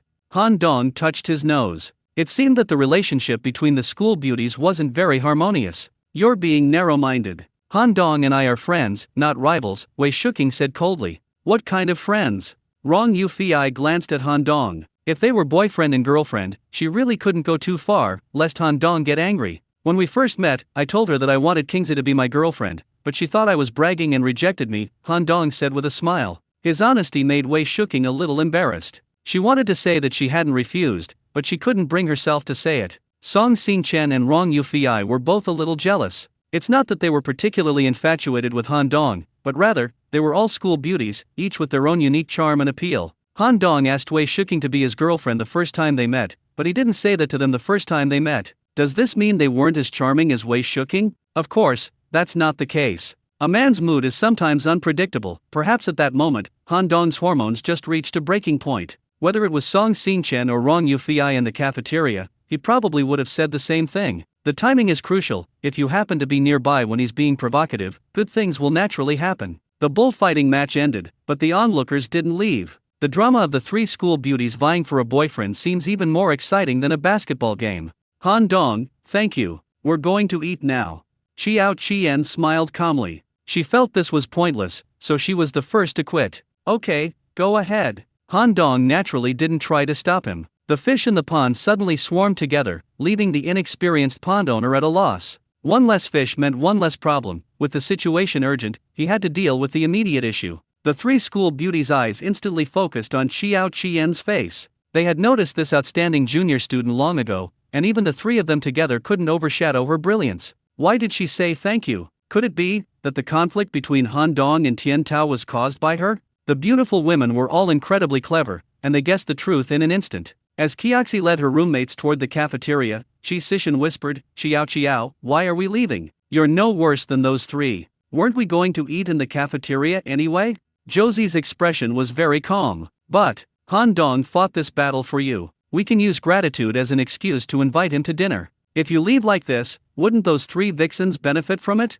Han Dong and I are just friends. You're overthinking it. You're great in every way, except you're too laid back. You never compete or fight for anything, which will cost you a lot in the future, Qi Sishan said with a shake of her head and a sigh. Han Dong is so outstanding and handsome, they witnessed it with their own eyes today. A guy like that is bound to have many girls eyeing him. Even the three most beautiful girls in school have fallen for him. If Qiao Qian continues down this laid-back path, will things still turn out well? Josie didn't say anything more. Will I suffer a loss? Maybe. But she really dislikes competing, and she has been like that since she was little. Even if it's a toy she really likes, she'll walk away if other children also like it. Besides, she wasn't anyone to Han Dong. Han Dong had never said he wanted her to be his girlfriend. It seems that even someone as composed as Qiao Mei is still quite bothered by Han Dong's active pursuit of Wei Shuking. She even took a closer look at Wei Shuking and found that this senior was indeed impeccable, especially her long legs, which were comparable to those of Victoria's Secret models and absolutely captivating. No wonder Han Dong fell in love with her at first sight.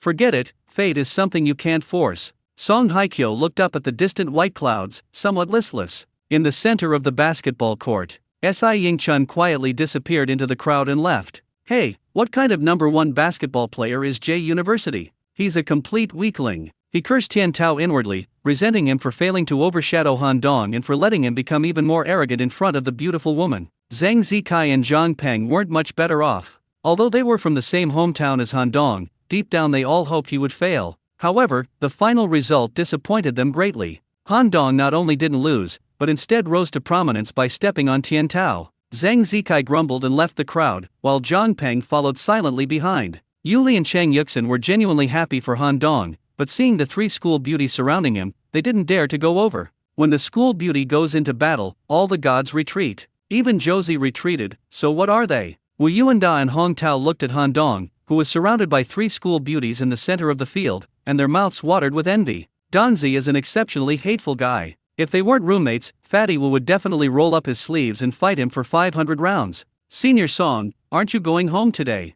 Han Tangzo could only choose to defeat them one by one. Letting the big fish gather together would be a fatal disaster. I was on my way home, but I saw you confronting someone at the basketball court, so I came over to show my support and thank you for your chivalrous help yesterday. Song Xian chuckled, making even the roadside flowers seem ashamed and bow their heads shyly. Han Dong, you're living such a tiring life. Yesterday you helped Senior Song out of kindness, and today you're furious over a junior. You're always fighting over girls, Wei Shuking said, not without a hint of jealousy. You're not Han Dong's girlfriend, what's it to you?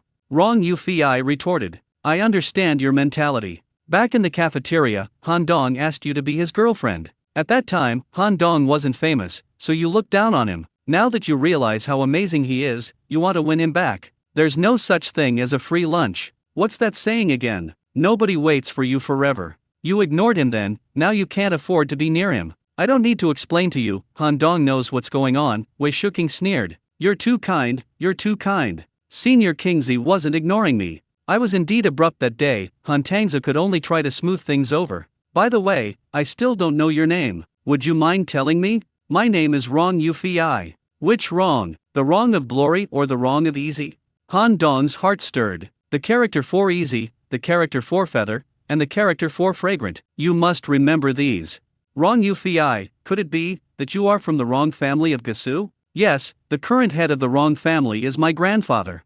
Rong Yufi smiled. Han Dong's heart nearly skipped a beat. Isn't this a coincidence? Just when he was wondering how to contact the wrong family, fate had already brought them to his side. Who would have thought that the twin sisters you met at Xianchuan Waterfall were actually two princesses from the wrong family? His younger sister is also a classmate of his. Han Dong initially wanted to smooth things over, but upon learning Rong Yufi's identity, he immediately solidified his choice. Senior Song, Senior Kingsley, I met Senior Yufi once during the National Day holiday. I was in a rush at the time and didn't even get to ask her name. I still have some questions that I need her to answer, so I'd like to invite her to lunch at the cafeteria. If you don't mind, shall we go together? Although Han Tangza didn't have much experience in raising fish, he knew that the more he tried to hide and conceal things, the easier it would be to make a mistake, and it would be difficult to explain when that happened. It's better to tell the truth. A gentleman is frank and open, while a petty person hides his true nature. No need, I promised to have dinner with my mother. You two chat,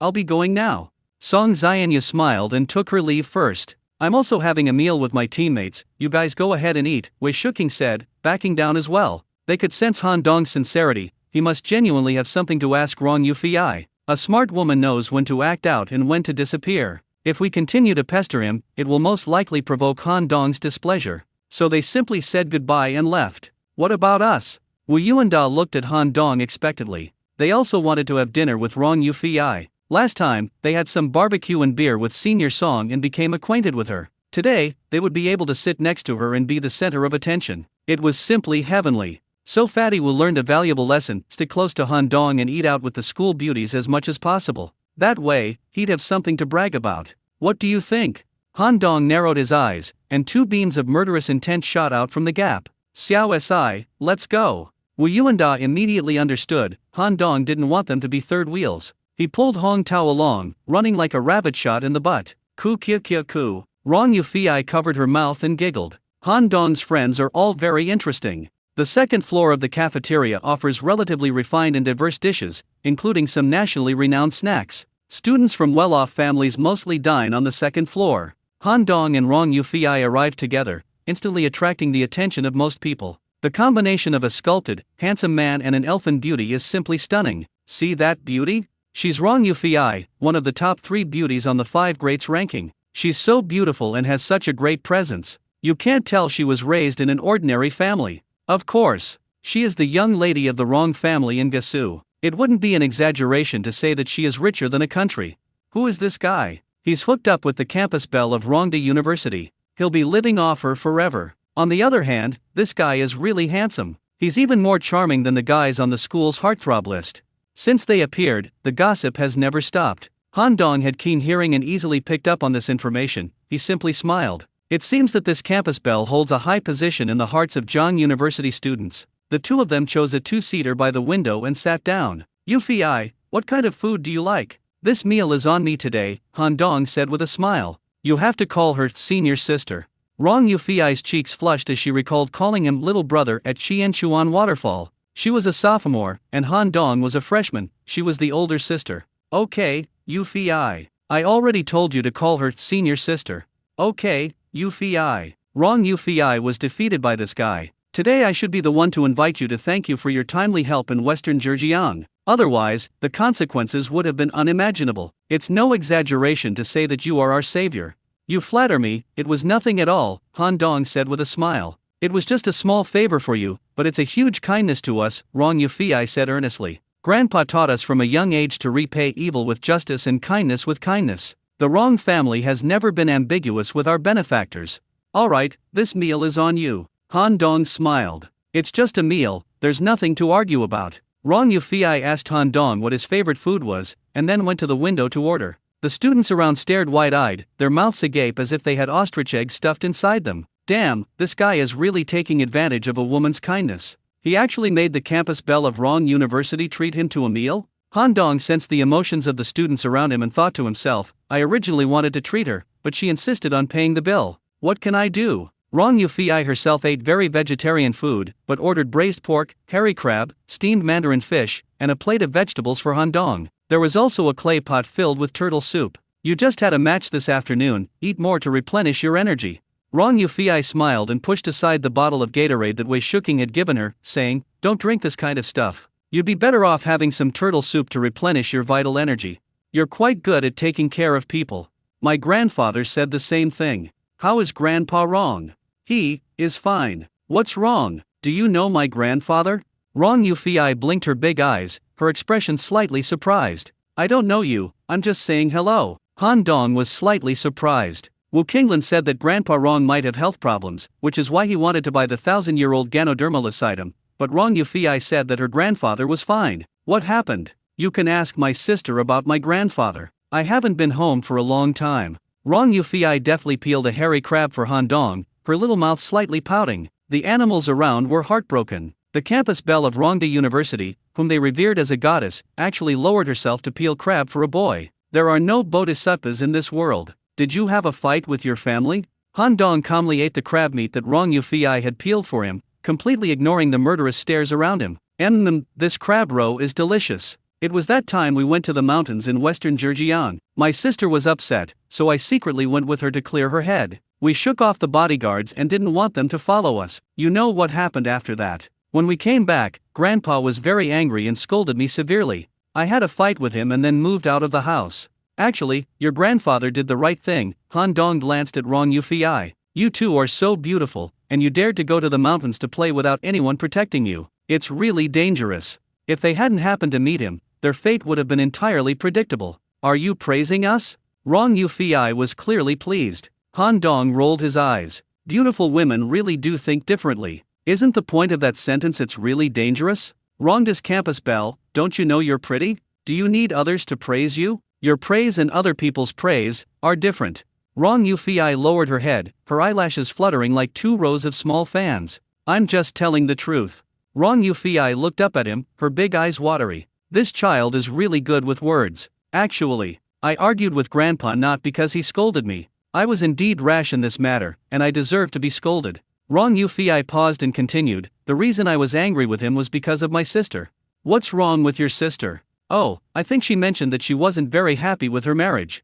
Not just not satisfied. Absolutely disgusting. Rong Yufei exclaimed indignantly. You must be wondering how a woman like my sister could throw herself at a guy she just met. If you think she's frivolous because of that, you're wrong. I don't think so, Han Dong said seriously. That's good, Rong Yufei said, her eyes narrowing slightly. My sister isn't actually my biological sister, she's my aunt's cousin. My aunt and uncle died in a plane crash, and my grandfather took her in and raised her in the wrong family. She was exceptionally bright from a young age and excelled in her studies. She was first in the city in elementary, middle, and high school. Later, my grandfather sent her abroad, where she studied until she earned her doctorate. At the age when others graduated from university, she had already graduated with a double degree.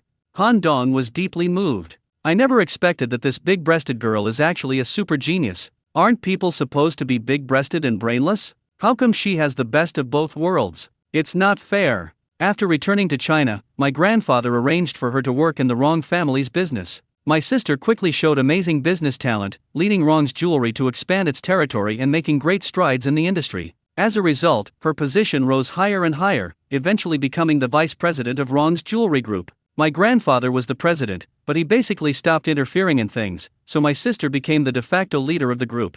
Han Dong had heard Mu Wanzi say that the Rong family started out in the gold and jewelry industry. Although such wealthy families are involved in more than one industry, the gold and jewelry industry has always been their core industry. The fact that Big Sister is able to manage the Rong family's core businesses shows she's quite capable. The thought that such an outstanding woman would actually extend an olive branch to him, and that he would actually refuse, is so frustrating that it makes him want to swear. It is the pure yang body that brings success, and it is also the pure yang body that brings failure. If you miss such a good opportunity, people might not be willing to hook up with you again in the future. Although the Wrong family is a long-established wealthy family, like other family businesses, it also faces the problem of having no successor. Wrong Yufei frowned slightly. Grandpa was such a capable man, but unexpectedly, none of his descendants inherited his business acumen. Neither the second nor the third generation can stand on their own. My sister perfectly meets Grandpa's expectations for an heir, but unfortunately, she is not a member of the family. When we first made her the vice president of the jewelry group, there was a lot of resistance within the family, and it was only by my grandfather overcoming all objections that the disputes were resolved. On the one hand, they benefit from the profits earned by my sister, and on the other hand, they are wary of her because she is an outsider. Everyone is worried that once my sister gets married and has her own children, will Wrong's jewelry still bear the Wrong surname? So someone gave my grandfather a terrible idea, which was, to keep her in the Wrong family. In modern society, direct cousins cannot marry, but wouldn't it be fine if they weren't direct cousins? We could choose a grandnephew from my grandfather's uncles and brothers, let him marry my sister, and that would solve the problem. If they have a son in the future, he would still have the surname Wrong. In my opinion, this idea is utterly absurd, reeking of the stench of feudal society. I thought Grandpa would object, but to my surprise, he agreed. What's most unacceptable is that the person they chose is my third uncle's eldest son, Wrong Boy Wan. Although he, like my sister, is a returned overseas PhD, his character and talent, compared to my sister's, are, to use a cliché, a firefly vying for the moon's brilliance. What's even more disgusting is that everyone knows Wrong Boy Wan is a scumbag with an extremely chaotic private life. Letting my sister marry him is no different from jumping into a fire pit. Of course my sister disagreed, but Grandpa reasoned with her and appealed to her emotions, using the Wrong family's kindness in raising her to morally blackmail her. And my sister is someone who values gratitude very much, so she couldn't refuse Grandpa's earnest face. I saw my sister was very depressed, so I thought I'd take advantage of the National Day holiday to go to the mountains with her to clear her mind. She's been a lady for so many years, and the thought of marrying a scumbag who's been with countless women is making her feel very resentful. So she decided to let loose and be a bad woman for once. She was a little hesitant at first, but then she met you. I have to say, you have a unique charm that makes people like you at first sight. My sister feels that if she does this bad thing with you, she won't lose out. Neither my sister nor I expected that you would actually refuse. And because of this, we look at you in a new light. Compared to that scumbag Wrong Boy Wan, you are simply a modern-day Lu Xiaowai with the integrity of the Wei and Jin dynasties. You're the real Lu Xiaowai, your whole family are Lu Xiaowai. I don't want to be a gentleman, I want to do everything bad men want to do. Han Dong gritted his teeth. What's your sister's name? It can't be Damon, can it? Her name is Xia Yunang. The reason her WeChat name is Damon is because of me. I was born on the day of Xiaoman, grain buds, and my nickname is Xiaoman. My sister is close to me, so she gave me the online name Damon. Wrong Yufei said with a smile. Han Dong suddenly understood, thinking to himself that it definitely didn't mean large and full. By the way, did she marry your cousin? Not yet. Because my sister is reluctant to get the marriage certificate, the wedding date has to be postponed. Han Dong nodded and said nothing more. This is their family matter, and he shouldn't comment too much. Let's not talk about those upsetting things anymore, Han Dong. I have a question for you, and I hope you can answer it truthfully. Wrong Yufei looked at him with her big, bright eyes. Go ahead and ask. Do you really like Wei Shuking that much? Do you want her to be your girlfriend? I think Senior Song has more class than her. There was something he didn't say, I'm no worse than her. How do you explain this kind of thing? Sometimes it's just the atmosphere that's right. For example, in the mountains of western Zhejiang, your sister took the initiative to invite me to spend the night together. If we met in Zhangzhou City, do you think she would still do that? I understand. This answer satisfied Wrong Yufei. It wasn't that Han Dong liked Wei Shuking that much, it was just that their DNA happened to be activated at that time, and Wei Shuking just happened to be there. If it had been her who appeared at that time, Han Dong would most likely have flirted with her too. I also have a question to ask, would you like to hear it? Han Dong smiled. Okay, go ahead and ask. Wrong Yufei seemed very interested in this question and answer session. Whether a game is boring or not depends on who you play it with. Have you ever heard of the 1,000-year-old Ganoderma lucidum? Han Dong stared into Wrong Yufei's eyes. I've not only heard of it, but I've also seen it. Wrong Yufei smiled. My sister recently bought one from a collector in Lingnan. It's much bigger than ordinary Ganoderma lucidum, and even though it's been picked for so long, it still looks fresh and hasn't dried out. Oh, Han Dong was secretly delighted. Do you know what your sister bought it for? I asked my sister, but she didn't give me a direct answer. I wasn't thinking about it at the time, so I didn't ask again. Wrong Yufei looked at Han Dong with a puzzled expression. Why did you suddenly ask this? Could it be that the 1,000-year-old Ganoderma lucidum has some special use for you? Yes, I have indeed been looking to purchase a 1,000-year-old Ganoderma lucidum recently.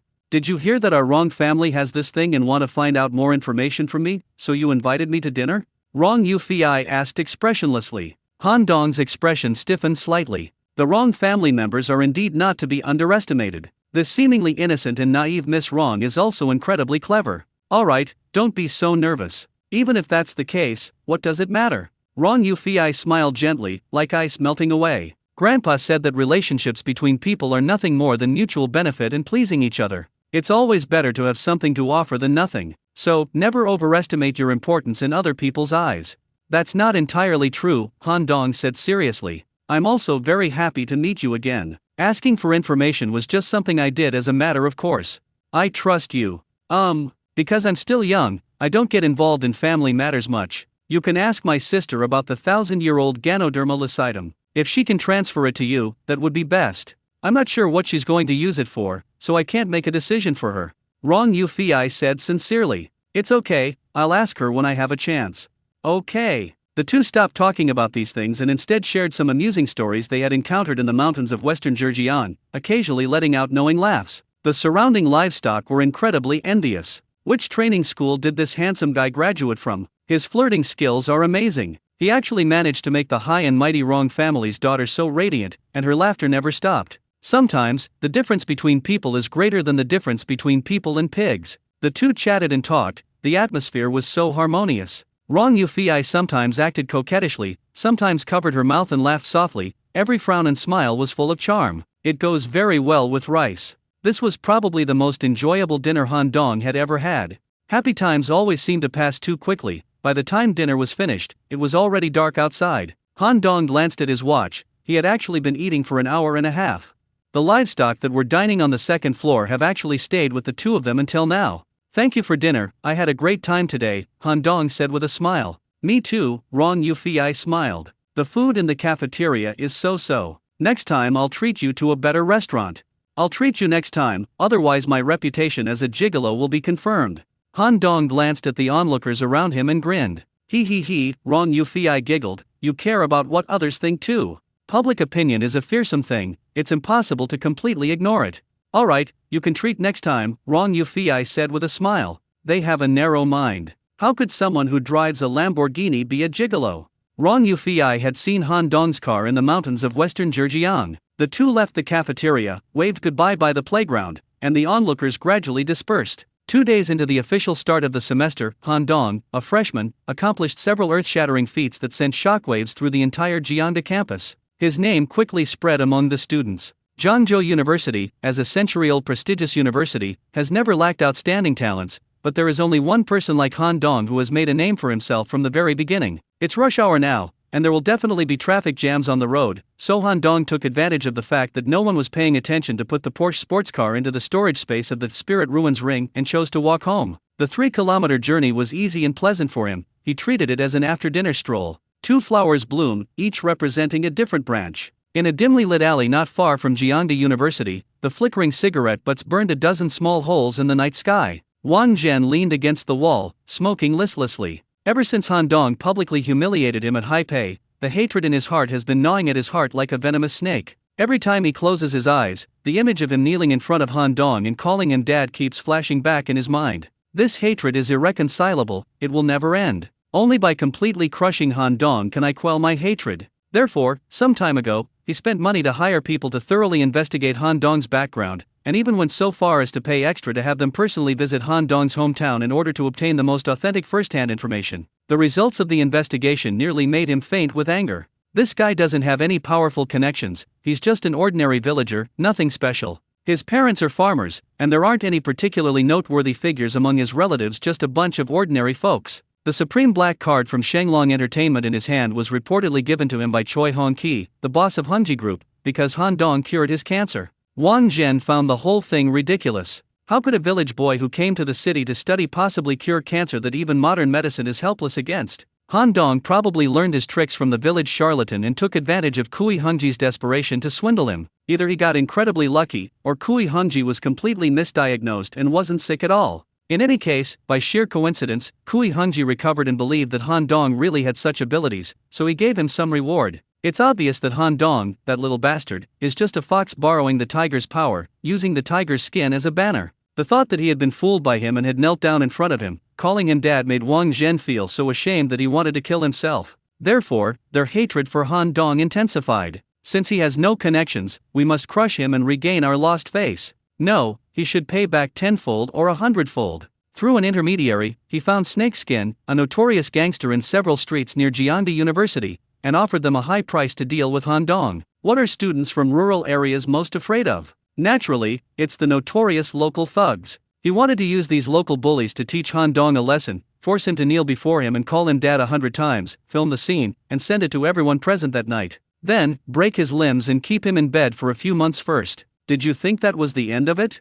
No, that's far from enough. This is just collecting interest. Next, he planned to find all sorts of ways to torment Han Dong, making it impossible for him to survive in the city, and ideally, for him to slink back to the countryside in disgrace. Of course, he wouldn't let him go back unscathed. Since he had offended this super-rich second generation, he was determined to leave behind some souvenirs, such as an ear, a tongue, or a few fingers. He didn't tell his father about his plan. Now that he was grown up, he should learn to take revenge himself. Snakeskin, acting like a lion, demanded 50,000 yuan from Wang Zhen as a service fee. He felt that this price was already quite considerable for dealing with just a student. It's not like we haven't done it before. Those students look glamorous on the outside, but if a few of us go up and scare them a little, or show off our muscles, the students will be scared out of their wits and will obediently kneel down and call us daddy. Wang Zhen learned from the private investigator that Han Dong often walked through this alley, so they lay in ambush there, waiting for him to come to them. The wait was unbearable, so everyone leaned against the wall, puffing out cigarette smoke. As it grew increasingly late, Snakeskin and his gang of henchmen were losing patience. Are you sure that scoundrel will pass by here? Snakeskin looked at Wang Zhen with an unfriendly expression. He lives outside, and this is the only way he can get home, Wang Zhen said confidently. It's already dark, maybe he took the bus home. Wang Zhen remained silent, and that possibility also exists. Just as he was hesitating whether to go back and try to catch him again tomorrow, Wang Zhen caught a glimpse of a tall, handsome young man walking towards him on the main road out of the corner of his eye, and his eyes lit up. He's here. The thugs perked up, threw away their cigarette butts, and peered outside. Is it him? Snakeskin asked again to confirm. Absolutely no mistake, I'd recognize him even if he were ashes. Wang Zhen gritted his teeth. Brothers, let's go get him. Snakeskin, carrying a baseball bat and with a cigarette dangling from his mouth, swaggered forward to meet them. The younger brothers behind him swaggered as they walked, each one of them a complete mess. A group of thugs arrived menacingly, instantly lowering the atmosphere on the entire street. Passers-by avoided them like the plague. Han Dong had exceptional eyesight and spotted the scumbags as soon as they emerged from the alley. He recognized the leader, the one with the snake's head tattooed on his arm. It was the same snake bro he had severely beaten up the night Zhang Zikai confessed to Qiao Qian. Needless to say, these guys were after him again. Han Dong was naturally not afraid of this group of scoundrels. Instead of retreating like an ordinary person, he strode forward to meet them. Brothers, give it your all. Snake was about to unleash his fury when the streetlights illuminated the man's face, startling him so much that he swallowed the rest of the words, nearly choking to death. 1, 2, 3, march! Snakeskin suddenly shouted, marching forward without looking to the side. Ha! The henchmen behind him were all completely dumbfounded. Didn't they say they were going to beat someone up? Why are they shouting slogans? However, since the leader did this, he must have his reasons. So the underlings followed suit, and everyone marched in unison against the flow of traffic on the sidewalk. Pedestrians on the street were all astonished, wondering what kind of fool these scoundrels were up to now. You, stop right there! He shouted as he was about to pass by Han Dong. Snakeskin was so frightened that it almost peed itself. Oh my, who is it? He looks so handsome and extraordinary that even the streetlights can't hide his brilliance. It's you, Mr. Han. Snakeskin man smiled like a blooming chrysanthemum. What are you doing? Han Dong asked him with a mocking look. I brought my brothers out to exercise. After your lesson last time, I'm determined to lead everyone to turn over a new leaf and add some positive energy to society. Snakeskin clenched his fist and waved it in the air, almost moving himself to tears. The henchmen behind him also saw Han Dong's face clearly. They were all victims he had abused last time, and they immediately understood their boss's intention. The scumbags unanimously and silently cursed the women in Wang Zhen's family, Malago Peter, and the tens of thousands of students at Jiangda University. Of all people to mess with, why did you have to mess with this scoundrel? Their biggest fear was Han Dong, but Wang Zhen was determined to get rid of him. Do you think I'm stupid? Han Dong's smiling face suddenly turned cold. Mr. Han, what do you mean by this? Seeing the evil star's change of expression, Snakeskin felt an intense urge to urinate. You came out to exercise, carrying baseball bats, batons, and watermelon knives? If I'm not mistaken, you're here to ambush me, aren't you? No, even if I had 10 times the courage, I wouldn't dare to block you. Of course you wouldn't dare, but someone else would. Han Dong glanced at the dark alleyway. Come out, stop hiding. You're not a rat that can't stand the light. Wang Zhen stepped out of the darkness, his hateful gaze gleaming coldly under the streetlights. So that's who hates me so much. It turns out to be young Master Wang from Anti-Home Furnishings.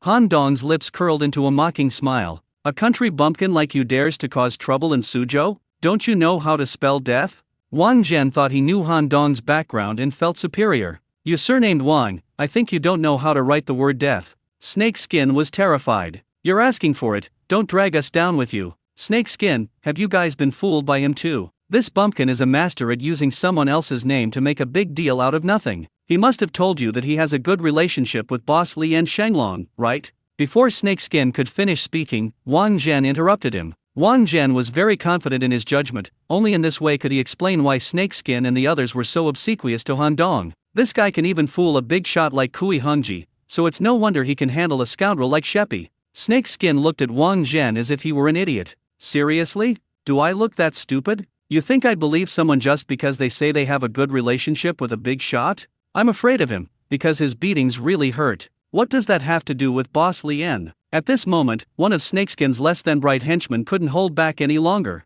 He was a newly added member and had not experienced Han Dong's previous beating, so he naturally did not know how formidable Han Dong was. They agreed to go out and kill someone, but when they saw their target, they hesitated and didn't dare to make a move, which made this hot-tempered henchman quite frustrated. He's just a college student. If you can't even beat him up, you might as well not be in the workforce at all. He had just transferred from another city and was eager to gain a foothold in the underworld. In addition, he had a bad temper and wasn't very bright, so he didn't think about the intricacies of the situation at all. You little brat, so arrogant, I'll kill you. This guy rushed out with a baton and slammed it down on Han Dong's head. Bang! After a muffled thud, the burly henchman suddenly vanished. Wang Zhen didn't even see what was going on. Ah! A shrill scream came from not far away. Everyone looked in the direction of the sound and saw the henchman lying on a trash can 10 meters away, his mouth wide open and blood gushing out. What's going on? What's going on? Wang Zhen looked around anxiously. Humans are bound to feel some fear when faced with things they cannot understand. Didn't see it clearly? Let me demonstrate it for you again. Han Dong's leg shot out like lightning, sweeping across Wang Zhen's buttocks. Wang Zhen shot into the air like a rocket that had been lit. Ah! He let out a sharp yet weak scream like a little girl, flailing his arms and legs in midair, drawing a beautiful parabola before crashing face-first onto the trash can like a starving dog. Two idiots, one lying on the dry waste bin and the other on the wet waste bin, were spraying blood all over each other's faces. Spring waves and green grass, in the deep chill of dawn, we bathe in red robes, facing each other. It's incredibly romantic. Wang Zhen felt as if his internal organs had shifted, and he felt extremely uncomfortable and restless in his chest and abdomen, to the point of feeling like he was dying. He felt nauseous and thought that vomiting out his liver, intestines, lungs, and stomach would make him feel better. If he still doesn't understand what happened, then he really should go back to school and start over. No wonder Snakeskin and his gang were like mice before a cat when they saw Han Dong. It turns out this guy is such a good fighter. He kicked someone 10 meters away, and the movement was so fast that it was impossible to even see the action. His fighting power was simply outrageous. But, why didn't the private investigators' files find any information about these things? Damn it, this society is full of scammers, just a bunch of trash who take money and don't do their jobs properly. There are 3 trash cans, one for dry waste, one for wet waste, and one for recyclable waste. How about, you go? Han Dong looked at the snakeskin and pretended to kick it. Boss, spare my life. Snakeskin grabbed Han Dong's outstretched leg and knelt on the ground, sticking his knees out. Your reaction was pretty quick. Han Dong glared at him. Tell me, how much did Wang Zhen pay you for your services? 50,000. Snakeskin dared not lie. Looks like my net worth isn't high enough. No, I was careless this time. I didn't ask the target's name. If I had known it was you, I would have asked him for at least 500,000. No, 1 million. You dare to come to me for $1 million? You've got some nerve. I was just saying that to describe Mr. Han's net worth. Even if you gave me 100 million, I wouldn't dare to cause you any trouble. Wang Zhen. Just as Han Dong called Wang Zhen's name, a figure suddenly sprang up from the trash can, swift as the wind and fast as lightning, and instantly pounced on Han Dong, grabbing his other leg and shouting, "Dad!" When everyone looked closely, it was Wang Zhen. Put. Han Dong spat out the bottled water he had just drunk. Here we go again. Snake Skin was also startled. The two of them each grabbed one of Han Dong's legs and stared at each other.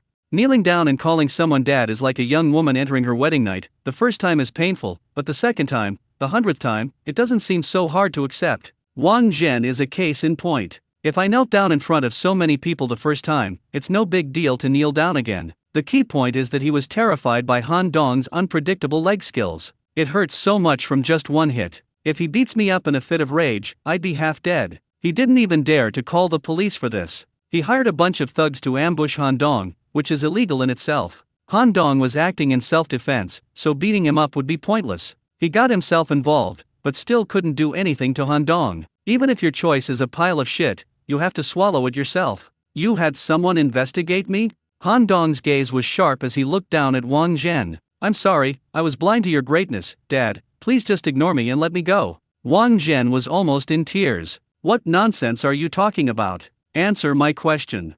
Han Dong glared at him. Yes, I hired a private investigator to visit your hometown. Wang Zhen could only tell the truth. So what? So I'm an idiot. Because I grew up relying on my father's connections, I thought everyone else was like that. I never imagined that you, Dad, had such extraordinary talent, carving out your own path entirely through your own abilities. Now I understand what the textbooks meant by heroes don't care about their origins. I'll never dare to cause you any trouble again, Dad. This is the second time. There's no third time's the charm. If it happens again, even calling your ancestors won't help. Do you hear me?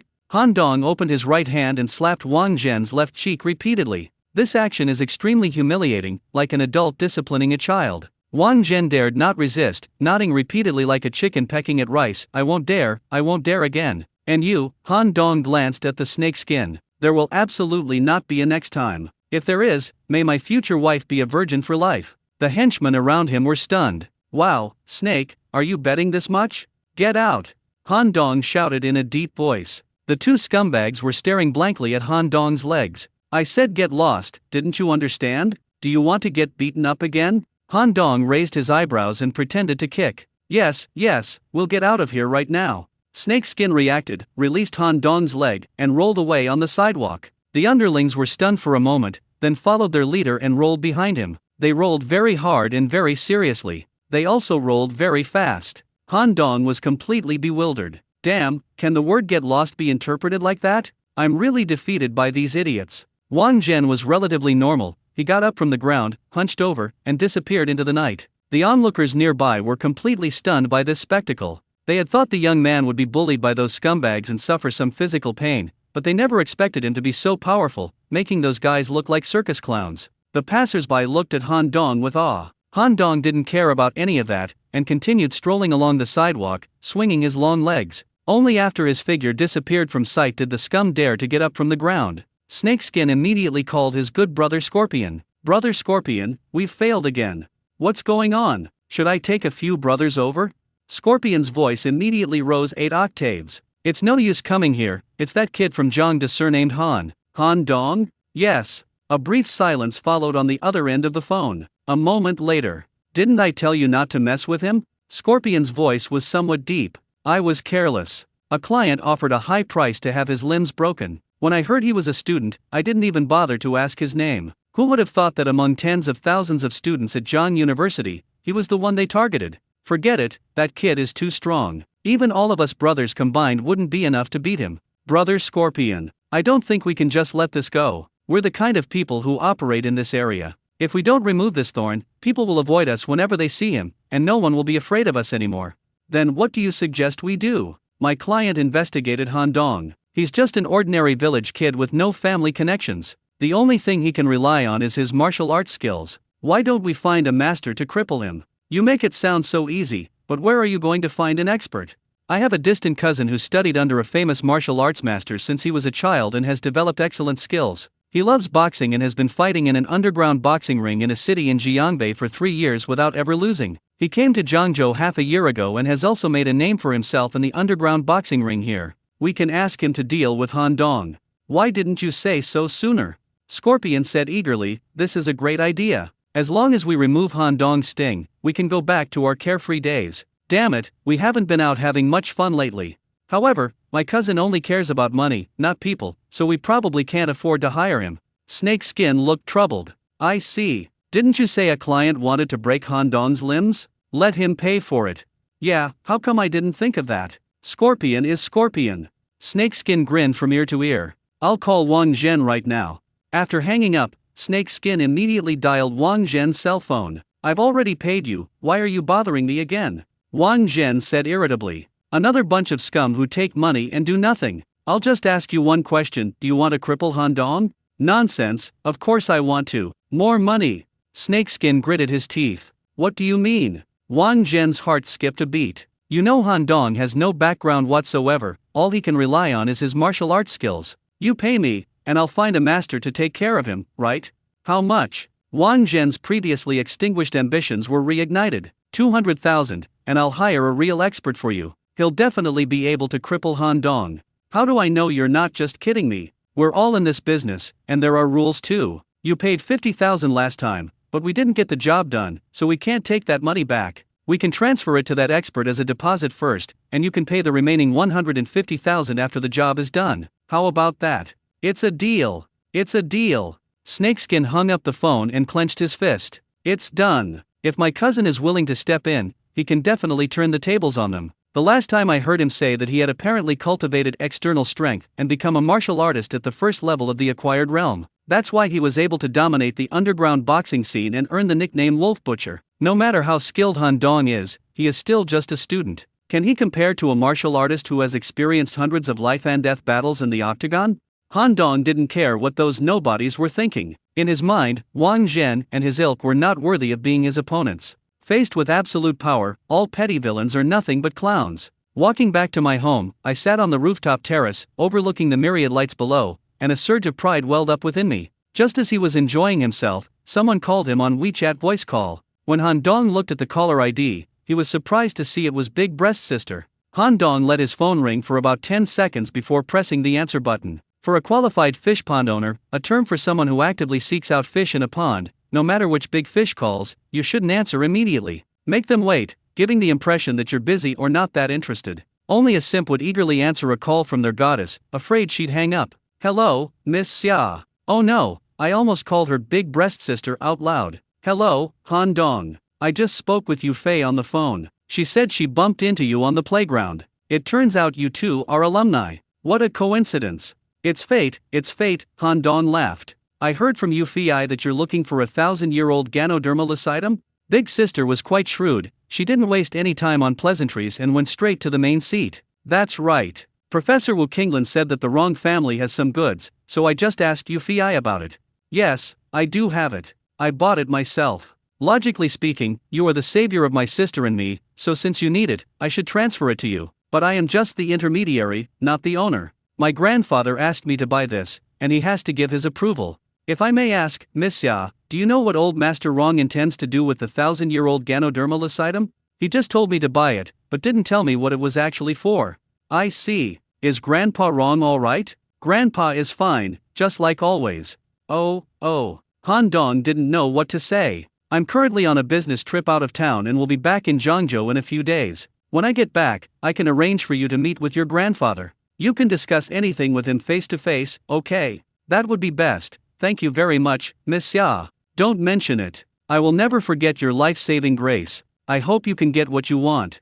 You must be tired from your business trip. Get some rest. Good night. Good night. Han Dong frowned as he exited WeChat. If old Master Rong is unwell, he is confident that his immortal medical skills can cure mortal illnesses. Once old Master Rong is cured, asking for the 1,000-year-old Ganoderma lucidum as payment will be a natural and logical step. But both Rong Yu Fei and Big Breast Sister said that Grandpa Rong was perfectly normal, which confused him. But if he's perfectly healthy, why is he in such a hurry to buy a 1,000-year-old Ganoderma lucidum? Could the old man also be a cultivator? That's also unlikely. Since I can't figure it out, I might as well stop thinking about it. I'll ask old Master Rong in person when I see him. Nothing happened that night. The next day, when Han Dong went to school, he found that many people were pointing at him and looking at him with envy. Needless to say, the story of him defeating the top basketball player yesterday, which attracted the attention of the 3 most beautiful girls in the school, has spread far and wide. Not too big, not too small, but already a campus celebrity. The day passed relatively peacefully. The athletes from the sports institute didn't cause any more trouble, probably because they had lost too much blood and hadn't recovered yet. When I got out of school in the evening, my cousin Hanshin called and invited me to dinner, saying that there was a happy occasion at home and we should celebrate together. Everyone has been very busy lately, and I haven't seen them in a long time. Thinking of his plump and beautiful cousin-in-law, Han Dong felt a surge of warmth in his heart. Oh my god, why do I think of my cousin's wife every time I mention my cousin's family? She's a beast. Han Dong cursed himself inwardly. After declining Wu Yuanda's invitation to have lunch together at the cafeteria, Han Dong drove his Porsche sports car all the way to Bai Yuan Garden. Standing in front of room 602, I rang the doorbell, but the door to room 603 next door was tightly closed. I didn't know if teacher Shan and sister Wu Yu were home. I haven't met sister Wu Yu in person or contacted her on WeChat during this time. The wonderful experience I had that night in the mountains of western Zhejiang feels like a dream. Han Dong wasn't sure what Wu Yu was thinking, so he didn't bother her. His cousin, Han Shan, came out to open the door and greeted him with a big smile. Danking, Donzi is here. It's ready, let's eat. My cousin-in-law, Ruan Danking, came out of the kitchen carrying a plate of sweet and sour fish. Wearing a headscarf on her head and an apron tied around her waist, this outfit gave my sister-in-law a unique charm. Some women can bewitch everyone, even if they're dressed in a tattered burlap sack. Clearly, my sister-in-law is one of those women. The table was covered with plates of fish, shrimp, meat, and seafood, a truly sumptuous feast. Wow, you've prepared such a big feast. This must be quite a happy occasion. Let me guess, could it be that I have a little nephew?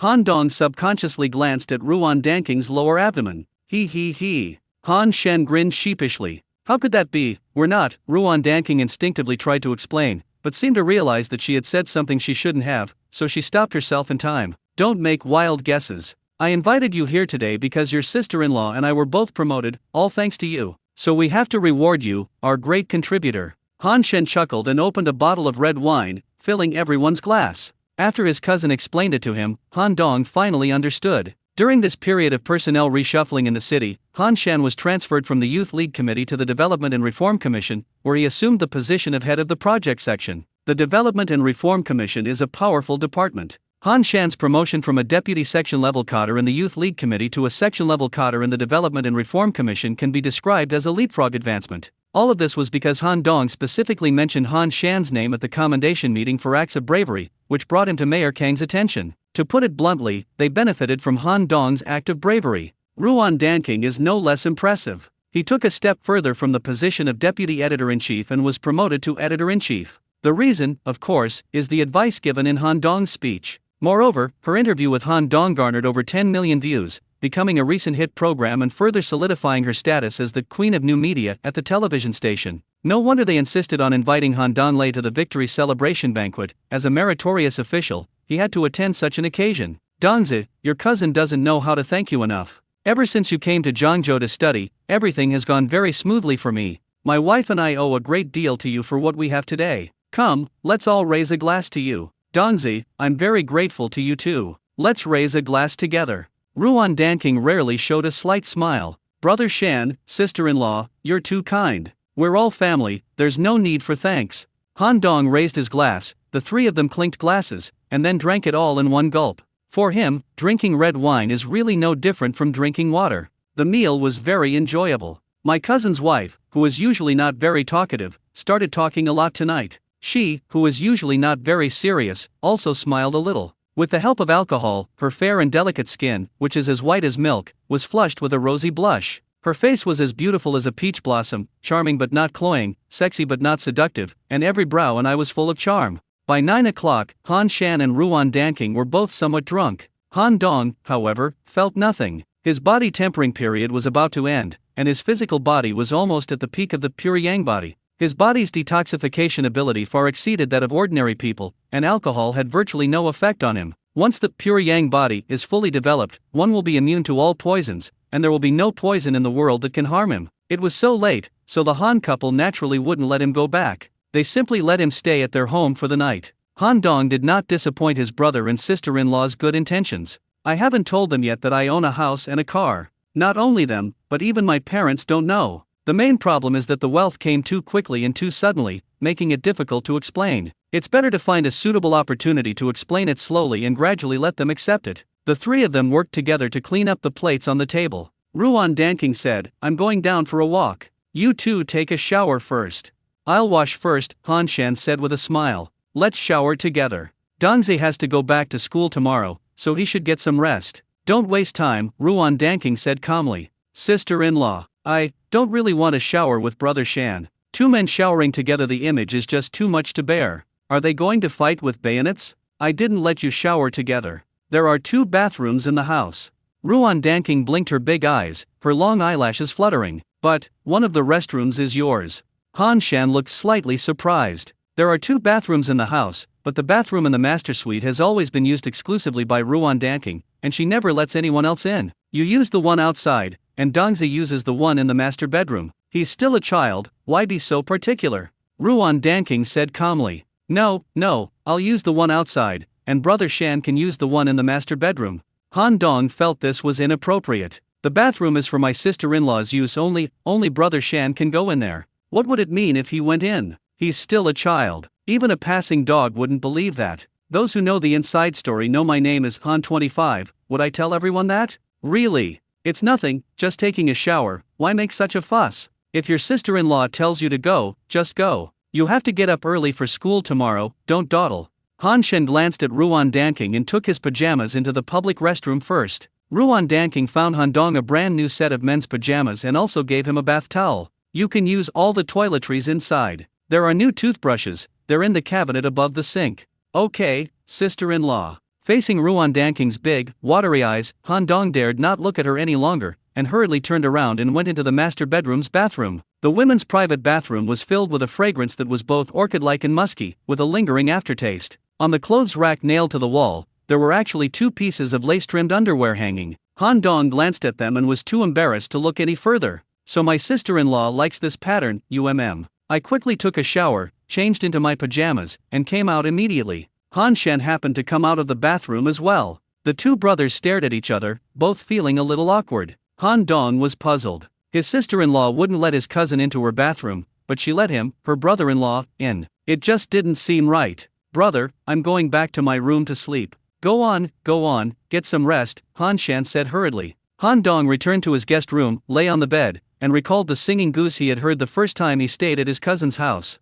His mind was filled with images of hanging lace, and suddenly his mouth went dry. I can't think about it, you beast. Han Dong reminded himself in time. In order to sever his delusions, Han Dong quickly shifted his attention and continued to study the legacy of the Golden Crow Emperor. I accidentally loaded a save file containing a set of spells suitable for beginner cultivators, and I found it quite interesting. This spell is called Purgatory Illusion, and it is a mental attack spell. For a high-level cultivator, their divine sense alone can create any illusion they desire. However, Han Dong is only in the body tempering stage. While his divine sense is certainly stronger than that of an ordinary person, it's still far from sufficient to unleash a high-level mental attack. The Purgatory Illusion spell can perfectly solve this problem. Using incantations and the Spirit Void Ring, one can imprison the soul of the target and subject them to an agonizing mental torture. The most amazing thing is that this spell doesn't consume real-world time. Even if the caster's soul is imprisoned in the illusion for 10 years, it will remain at the same point in reality. Not a single second is wasted.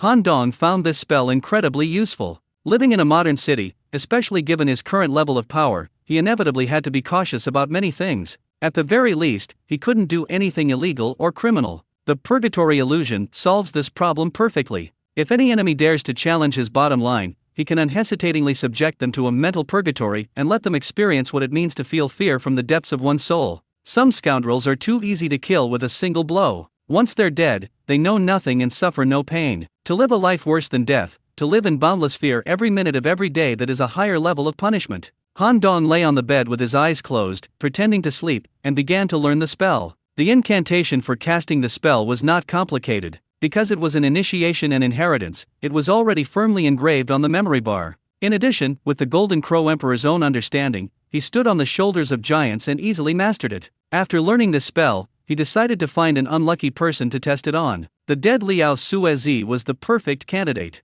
Han Dong's divine sense entered the spirit ruin's ring and condensed into a physical form. When Liao Suezi emerged from the dark and frigid Valley of Souls, he was shocked to see Han Dong grinning at him, which nearly made him lose his soul in anger. You little bastard, you actually dare to come see me? Why don't I dare to come see you? You've imprisoned me. This is illegal detention. I'm going to sue you. I'll sue you until you're rotten in jail. Ha ha ha, You think you're some young master from the Liao family of Shanghai Beach? You rascal! Liao Suezi was stunned for a moment. By the way, he's already dead. What's imprisoned is his soul. My body has already been lent to that poor bastard Lu Jun by this vicious fellow. Having been imprisoned for so long, he often forgot that he was already dead. Or rather, subconsciously, they refused to believe it. You'd better put me back right now, or I'll fight you to the death. A cloud of black mist filled the air, and Liao Suezi, with bloodshot eyes, flew menacingly toward Han Dong. With such strong resentment, if it were released, it would surely become a vengeful ghost. TCH, you're still not incorrigible. It seems the punishment wasn't enough for you. Han Dong sneered, uttering a series of incantations. Liao Suezi's soul suddenly vanished before his eyes. Ah, ah, ah. In an instant, a shrill scream echoed throughout the space, sounding somewhat eerie. The purgatory illusion can also be set to a timer like a microwave oven, and Han Dong promptly handed Liao Suezi a 3-year prison sentence. The dead Liao Suezi was tortured in purgatory for 3 years. This kind of mental attack technique is somewhat similar to the inner demon tribulation, which can quickly identify the thing that the target fears most deep in their heart and then launch a targeted attack. It means that whatever you fear, it will create for you, keeping you in a state of extreme fear at all times. Liao Suezi wasn't afraid of people, but he was terrified of ghosts. So, in his hallucinations, he created one terrifying evil spirit after another, chasing after him day and night, frightening him in all sorts of postures and positions. Thankfully, Liao Suezi was a spirit. If she were a real person, she would have been scared out of her wits countless times. After serving his 3-year sentence, Liao Suezi was finally freed from the illusion. Han Dong remained standing in the same spot, staring at him with a smile. For Liao Suezi, it was 3 years. For Han Dong, it wasn't a single second wasted. You are a demon. Han Dong's smile was warm and innocent, but Liao Suezi felt a chill run down his spine. Although he didn't know what was going on, he was certain that those nightmares were definitely Han Dong's doing. Oh, it seems the lesson wasn't profound enough. Continue. Han Dong waved his hand, and Liao Suezi was so frightened that he prostrated himself on the ground and cowed out vigorously. Ancestor, please, I'll call you Ancestor, okay? Please, just let me go. I admit I tried to harm you when we were in the mountains of western Zhejiang. That was wrong of me. But I'm dead now, all the grudges have vanished, please don't hold it against a dead ghost. At this moment, he finally bowed down to Han Dong's inn and could no longer muster any thought of resistance. This guy's methods are terrifying. He can make someone wish they were dead in an instant. Young Master Liao never wants to experience those scenes from the illusion again. Han Dong knew it was an illusion, but Liao Suezi didn't. In his eyes, those scenes were incredibly real, almost as if he were actually there. Seeing that the black aura on Liao Suezi's body had completely disappeared, and that he was as docile as a castrated kitten, Han Dong smiled like a little fox who had just eaten a fat chicken. The purgatory illusion really works. It even subdued a scoundrel like Liao Suezi, who was vicious to the core. From now on, anyone who dares to cause trouble will be given a few years of purgatory imprisonment, making them experience ecstasy and agony, dying and dying again. They'll be as submissive as a castrated donkey or horse. The key issue is that the realm of psychological attacks is a lawless zone. It's simply impossible to govern it. Cliff cutting is an essential skill for both home and travel, as well as for ambushing and defeating enemies. While Han Dong was studying magic in his room, something happened next door. Ruan Danking had just finished showering and changed into her pajamas when Han Shen pushed open the door with a forced smile. What are you doing? Get out. Ruan Danking's face turned cold. Wife, don't call me that in private. You know what kind of relationship we have. Danking, Han Shen stared intently at that face as beautiful as a peach blossom. We've lived together for 3 years, and haven't you been even a little bit moved by all the good I've done for you? I know our marriage is a contract, it's fake, but the whole world is changing, why can't your thoughts change too? No, Ruan Danking said coldly, I think it's better for everyone to have some sense of contractual obligation. I know that back then, you were the most dazzling campus belle at Jiangda University, with suitors lining up from Jinji Lake to Hanshan Temple. I came from a rural area and was the most inconspicuous one among them. You would never have been interested in me. When we got married, our classmates were all shocked, thinking that I had snatched the most beautiful girl in their hearts. They were also wondering why you would marry a poor boy like me who was neither handsome nor rich. But what they didn't know was that you really didn't like me. The reason you agreed to marry me was purely by chance, when I found out that your family was pressuring you to get married. I took the initiative to step forward and said I was willing to have a fake marriage with you, so that I could help you shield yourself from the pressure from your family. After 3 years, we can get a divorce, so you can choose the lifestyle you like and don't have to sacrifice your happiness for your family. Han Shen seemed lost in some kind of memory, his eyes unfocused. You don't need to repeat what we both already know. Get to the point. Ruan Danking's face was frosty. You agreed to marry me and signed a prenuptial agreement. Although this marriage is fake for you, it's the only chance for me to be close to you. I believe that sincerity can move mountains. Who knows what the future holds? Maybe one day you'll fall in love with me. Han Shan, I made it very clear to you from the beginning that there is no possibility between us. If I had known you had expectations, I shouldn't have agreed to a marriage of convenience. Yes, I was a poor boy back then, and I really wasn't good enough for you. But things are different now. Han Shan's face was shining. I've been noticed by Mayor Kong and promoted to a powerful section chief position in the Development and Reform Commission, with a very promising future. Soon I'll be promoted to department head, bureau chief, and even provincial/ministerial level, becoming one of the best. I believe your family won't look down on me anymore. Maybe one day they'll even depend on me for their livelihood. The biggest obstacle between us is gone, so why won't you change your mind? Han Shan, you still don't understand what the biggest obstacle between us is. If I really cared about your poor background, we wouldn't have agreed to a marriage of convenience in the first place. There's only one reason I don't want to be with you, and that's simple: I don't like you. But we're already married. Feelings can be cultivated over time. Many older people never even met before marriage, and they still have great lives. I don't know about others, but I can't, Ruan Danking said coldly. If I don't like someone from the start, then no matter how long we spend together, I won't be moved. Are you stupid? You've been together for 3 years. If you could have developed feelings for each other, you would have been together long ago. Why wait until now? You like Dongzi, don't you? Han Shan suddenly asked. What do you mean? Ruan Danking was taken aback. We've lived under the same roof for 3 years, and although we haven't consummated our marriage, I probably know you better than anyone else, Han Shan said casually. The way you look at Dongzi, the tone of your voice when you talk to him, it's all different from how you talk to others. Especially, you have a severe case of misophobia. You absolutely won't allow anyone else to touch the bathroom you've used, but you can tolerate him showering in it. If that's not love, then what is? I don't need to explain my emotional world to you, that's a personal matter. The prenuptial agreement clearly states that if either party falls in love with someone else during the marriage, the other party has no right to interfere and can choose to divorce immediately, Ruan Danking said calmly. Looks like I was right, you really have fallen for Dongzi, Han Shan said with a gloomy face. We're both poor kids from the countryside, and his family isn't even as well off as mine. Why can he do it, but I can't? Is it because he's handsome? Can he fight? Or is it because he's young, and you like older men dating younger women?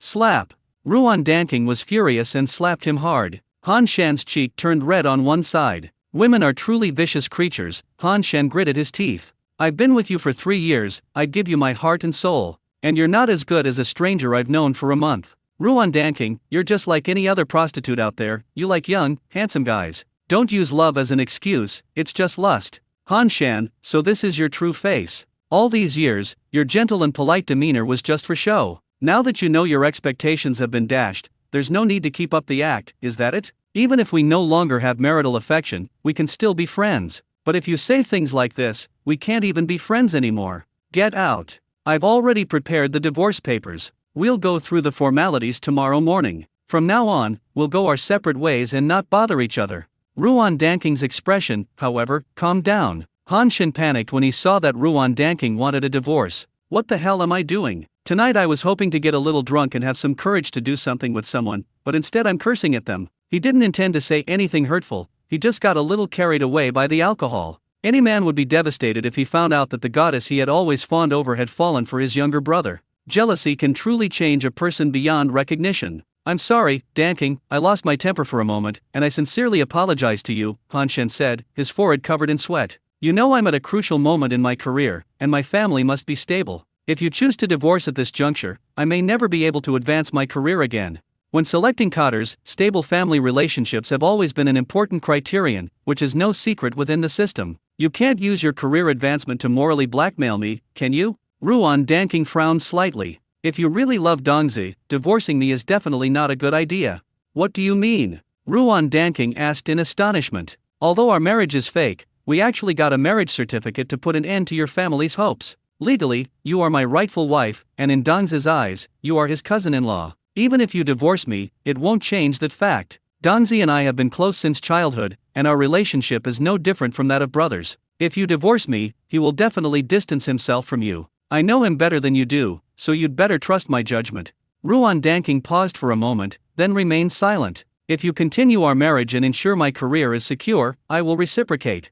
Han Shan had also thought it through. He had been with Ruan Danking for 3 years, and she hadn't fallen for him. He figured it was unlikely she would in the future either. For men, focusing on their careers is more important. Now that he's on Mayor Kang's bandwagon, his meteoric rise is just around the corner. He must seize this opportunity. A marriage should never end in divorce. He's just been transferred to such an important position at the National Development and Reform Commission. How many eyes are watching him? If he divorces now, what will his superiors think of him? They'll think he's too easily emboldened, wanting to change wives as soon as he gets a little advancement. Such a person is unreliable. They certainly won't consider him for future promotions. He knew Ruan Danking's personality. He knew that if he had said such harsh things tonight, she would leave without hesitation. Now it seems that the only person who can keep Ruan Danking is his cousin, Han Dong. How do you intend to reciprocate? Ruan Danking narrowed his eyes. I can talk to Dongzi and say that I am impotent, so I can only ask him to borrow my seat to continue our family line. In the countryside, this kind of thing is not common, but it does happen. Knowing him as I do, he should agree.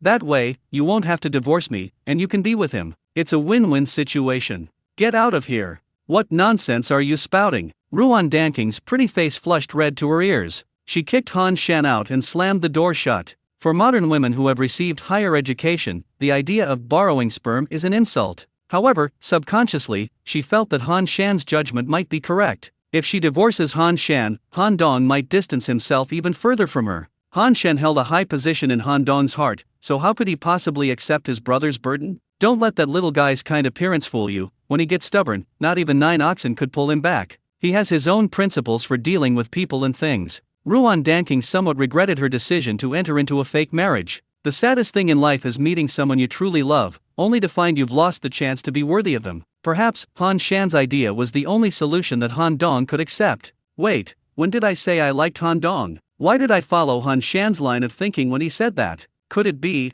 that I really... Ruan Danking collapsed softly onto the large bed, covering her burning face. Han Shan went back to his study to sleep, while Ruan Danking tossed and turned, unable to fall asleep, while Han Dong remained completely unaware of the situation. After taking Liao Suezi out and giving him a good beating to completely eliminate his resentment, they threw him back into the Valley of Imprisoned Souls. He was so excited to have mastered a brand new spell that he counted hundreds of sheep before he could finally fall asleep. The next morning, Han Dong returned from his cultivation on the rooftop and found that his cousin Han Shan had already left. My brother didn't eat breakfast? Han Dong looked at his cousin's wife sitting at the dining table in surprise. He has some urgent business at work and needs to take care of it, Ruan Danking said calmly. She knew that Han Shan had left on purpose to create an opportunity for her and Han Dong to be alone. Oh, I see. Han Dong, unsuspecting, sat down at the dining table. Ruan Danking pushed the peeled hard-boiled egg in front of him. You're still growing, so eat more eggs and drink more milk.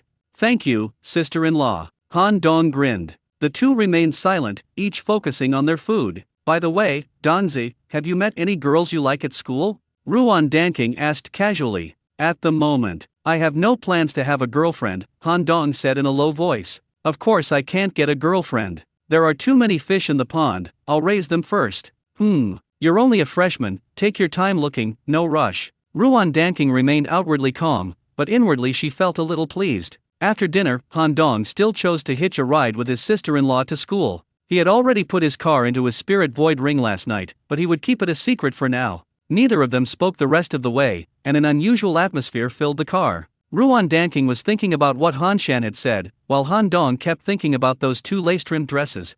There was some traffic congestion on the road in front of Jiangda University, so Ruan Danking had to take another small road to go around and park in front of Jiangda Affiliated Middle School. Han Dong had to walk about 500 meters back. For him, this distance is nothing. After getting off the car, I waved goodbye to my sister-in-law and was about to take a step when suddenly someone grabbed my arm. Brother Dong. A sweet, melodious voice, like that of a nightingale, appeared before her, revealing a pretty face that could be both angry and happy. With bright eyes and white teeth, and a charming smile, it was none other than Lin Rong. You're such a big girl, yet you still act like a little kid, all jumpy and easily startled.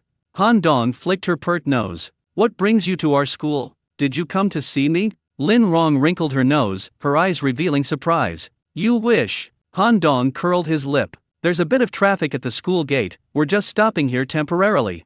Lin Rong glanced at Ruan Danking's Volvo, which had just started up, and pouted. Brother Dong, who's that beautiful driver? You're not being kept by a rich woman, are you? If he's coming to school at this time, he must have slept at her house last night. Lin Rong imagined many inappropriate scenes for a young girl, and her heart felt like it was stuffed with cotton. It feels like when I was a child, and someone took away my favorite toy. Get out of my way. Han Dong glared at her angrily. That's my sister-in-law. Nothing tastes better than dumplings, nothing's more fun than. Get out.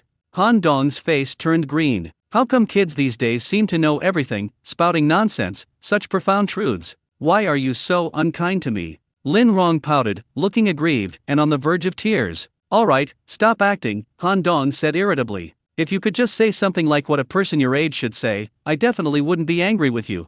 He. Lin Rong's expression changed in an instant, and she said with a smile, then let me talk about something normal. Brother Dong, recently there's been an older man following me. Do you think he has some ulterior motive? What kind of uncle? Han Dong frowned. Lin Rong's looks are so striking that she easily attracts all sorts of unwanted attention. It's said that beautiful women often have tragic fates. Being too beautiful isn't always a good thing. Look, it's over there.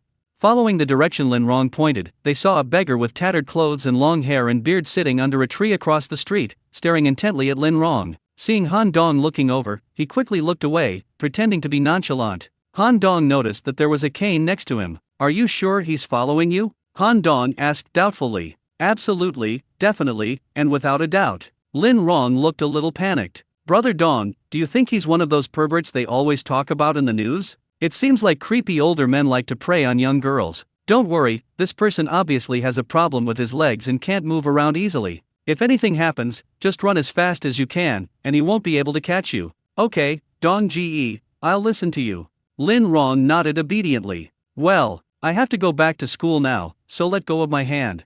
Han Dong raised his arm. People were coming and going at the middle school gate, and everyone was staring at the two of them, which made Han Dong feel a little guilty. Sigh, I haven't been a pond owner for long, and my skin isn't thick enough yet. Lin Rong clung to his arm, refusing to let go, and was about to say something to stay a little longer when a cold voice suddenly came from the side. Lin Rong, let go of me. Han Dong looked in surprise in the direction of the sound, and saw a girl also wearing the affiliated high school uniform staring at them with an unfriendly expression. This girl is also incredibly hot. With short hair and large, crystal-clear eyes, she made a deep impression at first glance. Even the oversized school uniform couldn't conceal her ample bosom, which was clearly much more developed than Lin Rong's. The legendary baby-faced giant. This girl is like a beautifully crafted porcelain doll. Compared to Lin Rong, with her bright eyes and white teeth, she's a completely different type. Han Dong felt she looked familiar, but couldn't quite place her. Lian Qiao, others may be afraid of you, but I'm not. Don't try to boss me around. Lin Rong retorted without any politeness. I told you to let Han Dong go, did you hear me? The porcelain doll's eyes were filled with rage. You know me. Han Dong looked at the girl curiously. Yes, I know you, the porcelain doll blinked her big eyes. You even touched my butt, you haven't forgotten, have you? Thump. Han Dong almost fell to the ground. These days, little girls dare to say anything. The point is, when have I ever touched your butt? You're being completely irresponsible with your words. If you keep talking nonsense, I might actually touch it. Lin Rong sneered, my brother Dong doesn't even know you. If you keep talking nonsense, I'll sue you for defamation. Han Dong, have you forgotten? Last time at the intersection of Renmin Road and Shiza Street, I challenged you to a race, and you beat me up. It's you. Han Dong's eyes nearly popped out of their sockets. The exquisitely beautiful porcelain doll in front of me is actually the same leopard print girl who wore heavy makeup and dressed like a delinquent last time? After removing her makeup, she looks like a completely different person. No wonder he looked familiar, but I couldn't quite place him. Seriously, you already look like this, why are you wearing such tacky makeup? What's the difference between this and smearing shit on a world-famous painting? Let me introduce myself. My name is Lian Qiao, and I'm from Class 9, Grade 12 at Jiangda Affiliated High School. The porcelain doll smiled. You investigated me? Han Dong frowned slightly. That day, I only gave her a scolding and didn't reveal my identity. Since she knew my name, she must have checked. I just looked up your name and phone number through your license plate number. I didn't mean anything by it, I just wanted to get to know you. Lian Qiao smiled. My brother Dong doesn't want to know you. Lin Rong glared at her. They were the two most beautiful girls in the affiliated high school, both in their senior year. Although they were not in the same class, they were always competing with each other. Lian Qiao quickly came over, deftly grabbed Han Dong's other arm, and made a face at Lin Rong. You, shameless. Lin Rong was so angry that she kicked him. You're the shameless one. Lian Qiao retaliated without hesitation, and the two of them scratched and clawed at each other like two little tiger cubs. It was rush hour, and traffic was moving slowly. Ruan Danking hadn't gone far when she saw two pretty girls clinging to Han Dong's arm and making a fuss in her rearview mirror. She felt uncomfortable and wanted to get out and see what was going on, but she was stuck in traffic and couldn't get away. Just then, the traffic light turned green, and the flow of traffic picked up suddenly. Ruan Danking sighed, stepped on the gas, and sped away. Well, Han Dong is so handsome and outstanding, he's bound to attract a lot of attention. How could she, as her sister-in-law, possibly manage it? The two girls, as if fighting over food with a kitten, clung to his arm and started a fight, leaving Han Dong standing in the middle, not knowing whether to laugh or cry. Alright, stop fooling around and get to school. Let go of me. My brother Dong is going to school. Lin Rong said angrily. I'll only release you if you release me first, Lien Qiao insisted without backing down. Han Dongqian channeled his inner strength and exerted a little force. The two girls felt as if an electric current was passing through their arms, making them feel numb and tingling. They quickly let go and stepped back. Wow, Dong-ji, did you just use the legendary internal energy? It's amazing, I felt like I was electrocuted. Lien Qiao clearly had some knowledge of martial arts. You know Kung Fu? Han Dong was slightly surprised. He used the power of immortal martial arts, which is far more advanced than the so-called internal strength of ordinary martial arts, but in essence they belong to the same category. I don't understand, but the way you exert force is very similar to my dad's. He's a master of internal strength. Lien Qiao's little mouth chattered, her voice as clear as a mountain spring. Han Dong nodded. It seems Lien Qiao's father is a big shot, no wonder she drives so arrogantly. A martial artist with internal energy, at the second level of the acquired realm, is definitely a top-tier expert in the mortal martial arts world. You're not allowed to call him Brother Dong. Brother Dong is mine. Lin Rong said like a puppy guarding its food. I'll call him, what can you do about it? Brother Dong, Brother Dong, Brother Dong. If you yell again, I'll beat you up. TCH, I'll give you a handicap. The two girls started fighting again. The students from the affiliated middle school who were passing by all stared wide-eyed at this scene. Are the two most beautiful girls at the prestigious high school fighting over a boyfriend? Good heavens! They're both about the same height, so why is one of them so much bigger, oh no, so much more handsome? We fawn over him all day long, but the goddess won't even give us a second glance, yet they argue fiercely over this guy. What a hateful piece of trash.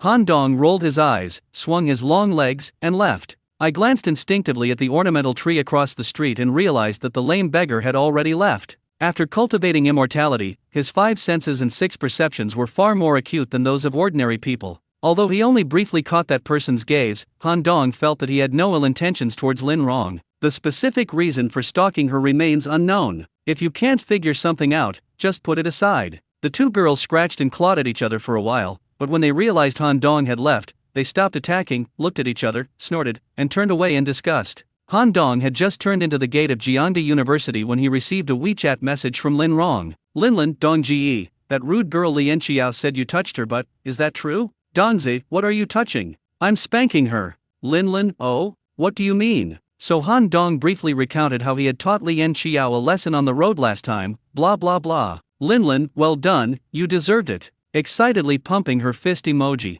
Dongzi, he. Linlin Lien Qiao's but is indeed quite perky, Dongji, it feels good, right? Dongzi, Linlin, I suddenly don't want to talk to you anymore, goodbye. Dongzi, women's thought processes are truly incomprehensible. It seems that becoming a top-tier fish pond owner is a long and arduous journey. Han Dong exited the chat interface and found a friend request message. He opened it and saw that it was from Lien Qiao, so he clicked to accept. Qiao, brother Dong, it's nice to meet you. Dongzi, he. The thinking of these rich kids is truly unpredictable. They beat her up badly, but instead of making an enemy of her, they even came to acknowledge her as their brother. Could it be that this girl has masochistic tendencies? Do I have sadistic tendencies? Han Dong tried hard to recall if he felt inexplicably excited when he spanked her that day. It seems there really is a bit of that. I'm going to die. Could it be that I have a freak gene? Don't be ridiculous. I'm the future pure yang true immortal, the second golden crow emperor. Would I do something as filthy as SM with you? I'd rather go to your, or even your house. Dongzi, you look much better today. Don't draw yourself looking like a ghost again. Qiao, doesn't today look like one of those schoolgirl photos on your hard drive? Baby face, huge, you know? Smirking emoji. Dongzi, why are you speaking such blunt truths? These days, young girls are all so cunning. How did she know what series I have on my hard drive? Qiao, okay, just kidding. I'm going to class now, talk to you later. Dongzi, let's chat later. Han Dong exited the WeChat chat and wiped the sweat from his forehead. It used to be said that lolis had 3 treasures: soft voice, gentle body, and easy to push over. But those are all outdated now. today's lowlies no more than even the most devoted fans of BL, boys love. After school in the afternoon, Shen Qingyun called him to tell him that she had to go to the small conference room in the college's administration building to attend a work meeting. As the deputy secretary of the Youth League Committee of the law school, he could not be absent. Han Dong has never been interested in these kinds of meetings, but being in that position, he has no choice but to go through the motions. When I arrived at the conference room, I found that the large round table was surrounded by people, and it was quite full. He habitually found a seat in the corner, and just as he was about to sit down, Shen Qingyun noticed him. Han Dong, what are you doing? Come sit here with me. Teacher Shen gestured for him to sit down. Everyone in the room turned to look at him. Han Dong rubbed his nose. It seemed he couldn't just coast along like before. Thinking about it, it made sense. Before, he was just a nobody, so he could get by. But now, as the deputy secretary of the Youth League Committee, second only to the leader, only Teacher Shen could keep him in check. He couldn't coast along anymore. There was an empty seat to Shen Qingyun's left, presumably reserved for him. Han Dong had no choice but to walk over and sit down. After being introduced by Teacher Shen, Han Dong realized that most of the people present were student union officers. It was autumn, and there were many activities on campus, such as the autumn sports meet, the autumn basketball league, the football league, the interschool competition, the campus top 10 singers competition, the welcome party, etc. The Youth League Committee and the Student Union had a lot of work to do. The Student Union, as a student self-governing organization under the leadership of the Communist Youth League, is in fact a subordinate agency of the Communist Youth League. This also means that Han Dong is the superior of the student council members. He was, after all, a freshman who had only been in college for a short time, yet he had already put himself on top of these veterans. So from the moment he walked in, everyone looked at him with a bit of hostility. Hey, Deputy Secretary Han, you're late for your first meeting. It's not very polite to keep so many people waiting, a tall boy with acne-covered face said coldly. Excuse me, who are you? Han Dong glanced at him sideways. Teacher Shen hasn't even said anything yet. Who do you think you are? Mu Zhenzu, the sports minister of the law school student union, the pimple-faced boy said in a muffled voice. He's also the main striker for our Jiangda football team. He's incredibly good at football, a female student union officer introduced. Minister Mu Zhenzu, I'd like to ask what time our meeting is. Facing such a group of seasoned veterans, Han Dong showed no fear. Teacher Shen sent the message at 4:50 p.m. It's 4:52 now. I came in at 4:49, so I'm not late. We could have started normally, but you deliberately caused a 2-minute delay. Don't forget, everyone came hungry, and we still have to go eat after the meeting. Inadvertently, you pushed back everyone's dinner time by 2 minutes. I think you should apologize to everyone. You, Mu Zhenzu's face turned as red as boiled pig liver. Shen Qingyun was having a hard time holding back. Yeah, I'm professionally trained. I absolutely won't laugh unless I can't help it. These seasoned student council members are all troublemakers, and she, as the teacher, is too young, often feels unable to control them. It's good to have Han Dong put their arrogance to a halt. Principal Zhong is amazing. Appointing Han Dong as the vice secretary is a stroke of genius. Mu Zhenzu, relying on his tall stature and past achievements for the school, looked down on everyone except Shilei, the president of the student union. Unexpectedly, he was rendered speechless by a rookie freshman. He was not good with words to begin with, and fell into Han Dong's linguistic trap in just a few sentences. It's as if he should apologize. Han Dong, right? I know you. The boy sitting to Shen Qingyun's right had short, choppy hair and wore trendy Chinese clothing, exuding a sharp and edgy aura. You are. Han Dong felt that he looked familiar. Shilei, president of the law school student union. You and Captain Shi from the municipal criminal investigation team. That's my dad, Shilei said proudly. He's the deputy director now. What Shilei didn't know was that his father's promotion was due to his clean and efficient cracking of the 9.10 armored truck robbery, which was actually thanks to Han Dong. That makes sense. Han Dong nodded. No wonder he looked familiar at first glance. Shilei and Shikuodong look exactly alike. Shikuodong was the team leader in charge of the armored truck robbery and had frequent contact with Han Dong. The two even exchanged contact information. He also attended the subsequent commendation ceremony for acts of bravery and gave Han Dong a bonus check, so he left a deep impression on Han Dong. It turns out that Shilei, a senior student, is his son. Shikuodong had just been promoted to deputy director and was in the prime of his life, so it's no wonder that Shilei was so arrogant. I've seen the video of you single-handedly taking down 5 ruthless thugs. You fought brilliantly. I often wonder if I could have done what you did if I were on the bus at the time. After countless simulations, I think I could have done it too. Shilei's eyebrows and eyes radiated strong confidence. He's not only the president of the law school student union, but also the president of our Jiangda Mixed Martial Arts Club. In terms of individual fighting skills, there aren't many people in the school who can beat him, Shen Qingyun whispered to Han Dong. This slightly intimate gesture only fueled Han Dong's hatred. Teacher Shen is universally acknowledged as a goddess by the student council members. Before she arrived, these guys would either find excuses to skip meetings or arrive late. But since Shen Qinyun joined the student council, they're always there faster than rabbits, and not a single one of them is ever late or absent. No one expected that teacher Shen would be so close to this new student. Shilei, in particular, frowned deeply, a hint of malice creeping into his mind. Others were only attracted to Ms. Shen's good looks, but he fell in love at first sight and truly fell for this goddess-like boss. Although Ms. Shen was a few years older than him, Shilei didn't care. Their teacher-student relationship couldn't be an obstacle to his pursuit of love. Shilei felt that he was a good match in terms of both family background and personal qualities. Therefore, he was determined to have Shen Qinyun. When Shilei saw his crush whispering in another boy's ear, his anger flared up instantly. Of course, this anger was directed at Han Dongfa. So, Han Dong's lips curled slightly. It's laughable that someone who's practiced mixed martial arts for a few days thinks they can face 5 armed robbers. If you actually encounter that situation, there are only 2 outcomes: either you'd be terrified and cower in your seat, too scared to move, or you'd recklessly charge forward and get your head blown off in a heartbeat. He was able to do it because he had achieved minor success in the pure yang body and his physical qualities had reached the extraordinary level. You, a mere mortal, dare to compare yourself to me? You're just dreaming. So, I want to challenge you. Shilei was brimming with fighting spirit. His father often praised Han Dong's skills and courage in front of him, which Shilei had long resented. Today, seeing teacher Shen being so close to him, Shilei could no longer hide his 40-meter-long sword. An uproar erupted in the meeting room. Is the first meeting of the new semester going to be this exciting? The president of Jiangda Mixed Martial Arts Club and the chairman of the law school student union actually wants to challenge a freshman? The story of Han Dong defeating a ruthless bandit and solving a major robbery is mostly known only among the freshmen. Many upperclassmen are unaware of it. Shilei only knows about it because he has the advantage of proximity. He heard it from his father. The student council members were unaware of how skilled Han Dong was. In their minds, a freshman like him was certainly no match for Shilei. You'd better not humiliate yourself, Han Dong said with a calm smile. Heh, you're something else, you really are something else, Shilei laughed in exasperation. I've never seen such an arrogant freshman before.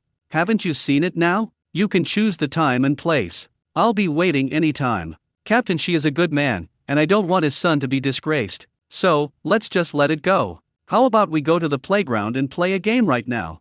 Shilei became even angrier as Han Dongya said this, and he was ready to roll up his sleeves and get to work. What are you doing? Shen Qinyun snapped. This is a youth league meeting. Do you think it's a gang of thugs gathering? You think you can just start a fight like that? Shilei took a deep breath and did not argue with Shen Qinyun. Han Dong smiled calmly as always. The student leaders in the room were impressed by this new secretary. He had actually come out on top in a 1-on-2 battle against the 2 most senior and highest-ranking members of the student union. Teacher Shen also seemed to favor him, whether intentionally or unintentionally, and their relationship was clearly unusual. Having known each other for so long, they had never seen teacher Shen be so close to anyone before. If people initially had reservations about this freshman being appointed as the deputy secretary of the Youth League Committee, after these 2 rounds of competition, many cotters have begun to look at him with new respect, especially the female cotters present. Shilei's position as the most handsome guy in the student council has clearly changed hands. Han Dong is far more handsome than him. This junior is no less handsome than those on the school's heartthrob list.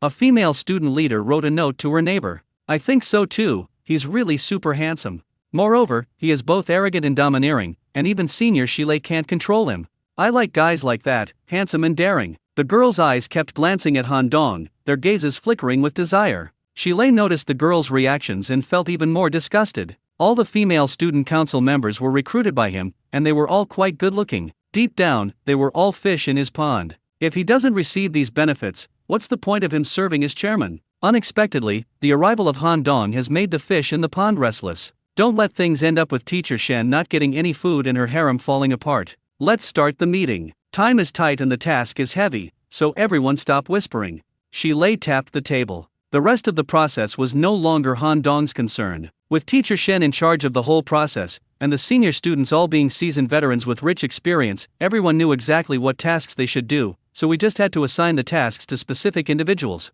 Han Dong was, after all, a freshman who had never done similar work before, and he was completely clueless about many things. He just sat there and watched, raising his hand when it was time to vote. In short, he agrees with whatever teacher Shen agrees with, and he opposes whatever teacher Shen opposes. He can't go wrong. It's obvious that the secretary and deputy secretary of the Youth League Committee are in the same boat. With Han Dong in charge, Shen Qingyun felt that her work went particularly smoothly, and the troublemakers in the student council became much more obedient, with no one trying to talk back to her anymore. Niu Zhenzu and Shi Lei didn't fare well, and the others were completely outmatched. Shen Qingyun didn't know when it started, but she felt very dependent on Han Dong. She felt at ease as long as he was around. If he wasn't there, she felt empty inside and uncertain about everything she did. This feeling made her uneasy, yet she also enjoyed it. With improved work efficiency, the meeting ended quickly.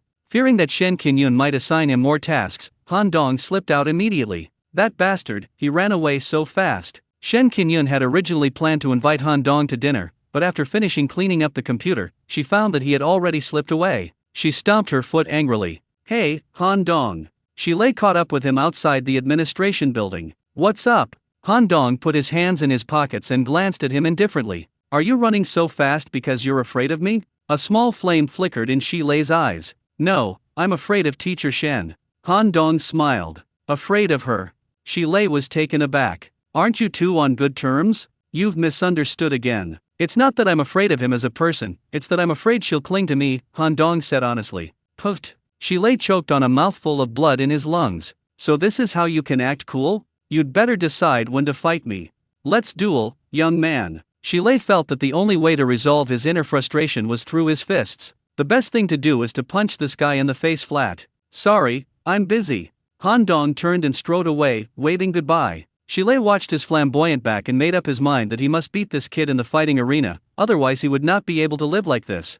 Wolf Butcher stood at the entrance of Jiangda University with his arms crossed, his triangular eyes flashing with cold light. His real name was Lang Zhenfa. He was born in a rural area north of the Yangtze River and studied Eagle Claw Kung Fu under Wang Zhenbei, a famous master of the Huaiyang Eagle Claw School, from a young age. This guy had exceptional talent and was a martial arts prodigy. He quickly stood out among the disciples of the Eagle Claw School. At the age of 20, he grasped the profound meaning of external force and entered the first level of the acquired realm, thus becoming a true martial artist. At 21, he fell in love with boxing and spent a year learning MMA, mastering various offensive and defensive techniques. He started fighting in underground boxing matches in a city in Jiangbei at the age of 22, fighting 47 matches a year and never losing. This guy was bloodthirsty by nature and ruthless in his attacks. Any boxer who fought him had only one fate: to spend the rest of their life in a wheelchair. That's why he earned the nickname Wolf Butcher. From then on, he dominated underground boxing rings in several cities in Jiangbei, making a great name for himself and earning a lot of money.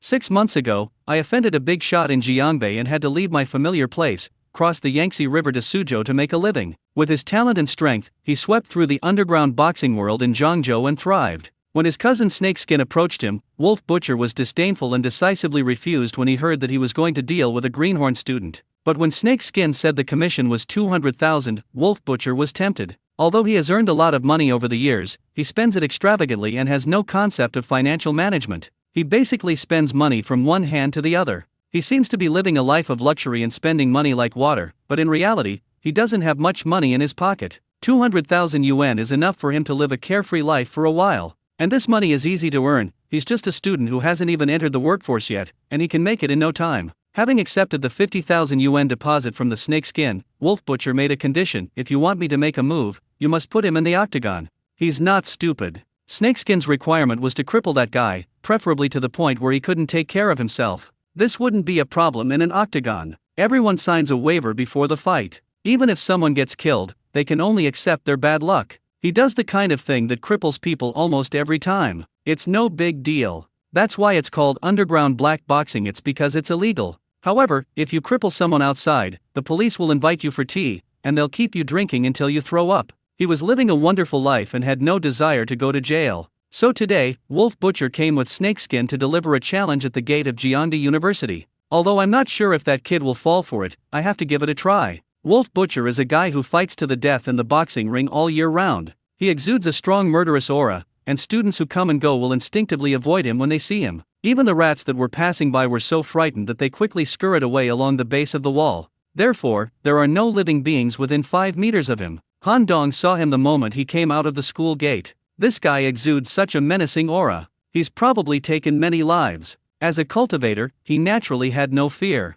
It is said that those who practice martial arts cannot defeat those who cultivate immortality. No matter how powerful a martial artist is, they are always at the bottom of his food chain. "Hello, Mr. Han." A young man in a suit and tie, wearing gold-rimmed glasses, greeted him with a big smile. You are. Han Dong felt that he looked familiar, but he was not quite sure. It's me, Snakeskin, the young man said hurriedly. Puffed. Han Dong almost spat out all the water he had drunk that day. What are you doing? I fear neither heaven nor earth, but I dread a scoundrel with culture. A hoodlum in a suit, even heaven and earth would be wounded. So you've given up being a thug and become a real estate agent? Han Dong looked him up and down, and the more he looked, the more he wanted to laugh.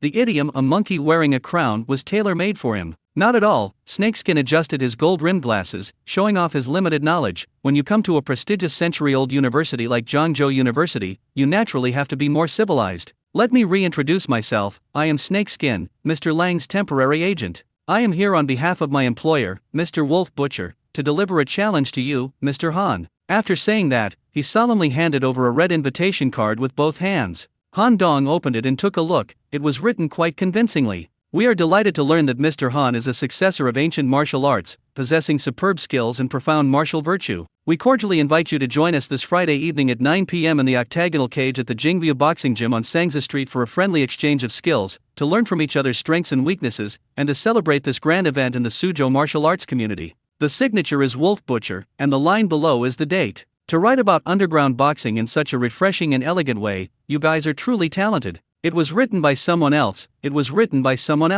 When dealing with a cultured person like Mr. Han, we can't be vulgar, can we? Snakeskin smiled obsequiously, afraid that Han Dong would refuse. Your name is Wolf Butcher. Han Dong looked at Lang Zhenfa with a mocking expression. This guy was short and stocky, with deeply muscular body, fierce eyes, and a menacing aura, just like a vicious wolf ready to devour anyone at any moment. Lang Zhenfa, a disciple of the Huayang Eagle Claw sect, is nicknamed Wolf Butcher by others. Wolf Butcher's voice was a little hoarse, sounding like a shovel scraping against a cement floor, which was very unpleasant to listen to. Han Dong calmly activated his spiritual eye and examined Lang Zhenfa's meridians. There was no true chi circulating in his danshan. It seemed he couldn't unleash internal strength yet, and was at most a martial artist at the first level of the acquired realm. In his spare time, Han Dong had searched online for various knowledge about martial arts for mortals, gaining a certain understanding of it. Combining this with the legacy of the Golden Crow Emperor, Han Dong came to the conclusion that martial arts cultivation was actually a simplified version of immortal cultivation, a helpless measure taken by human cultivators after the depletion of spiritual energy on Earth. The body tempering stage in immortal cultivation corresponds to the external strength stage in martial arts. The biggest difference between the two is the amount of energy output. Simply put, even though both are electrical energy, the energy output of high-voltage electricity and household electricity is vastly different. If a cultivator in the body tempering stage can output energy equivalent to 100,000 volts of high voltage, then a martial artist's external force is at most equivalent to 220 volts of household electricity. It's definitely a case of dimensional reduction. I accept your invitation. See you Friday night. Han Dong smiled and tossed the invitation card. Putting you in an octagon is great, they'll beat the shit out of you, and you won't have to go to the police station for a beating. It's such a cheap deal. Han Dong knew that Snakeskin and Wolf Butcher had the same idea in mind when they invited him to fight in underground boxing matches. Otherwise, they could have just found any place to fight. Why go through all this trouble? What a coincidence, that's what I was thinking too. You think I'm on the first level, but actually I'm in the atmosphere. Snakeskin and Wolf Butcher exchanged a glance, both seeing surprise in each other's eyes. Okay, hold it in, don't show too much excitement. I can't let this pretty boy see it, or I'll be in big trouble if he gets too scared to go. Let me see what invitation you accepted. A beautiful female voice, as melodious as a nightingale's song, rang out, and then she reached out and snatched the invitation from Han Dong's hand. Turning around, I saw Shen Qinyun. What do you mean, going into the underground octagon? You're going to fight in underground boxing? Shen Qinyun's expression changed after reading the invitation. She had just come out of the school gate, heading home,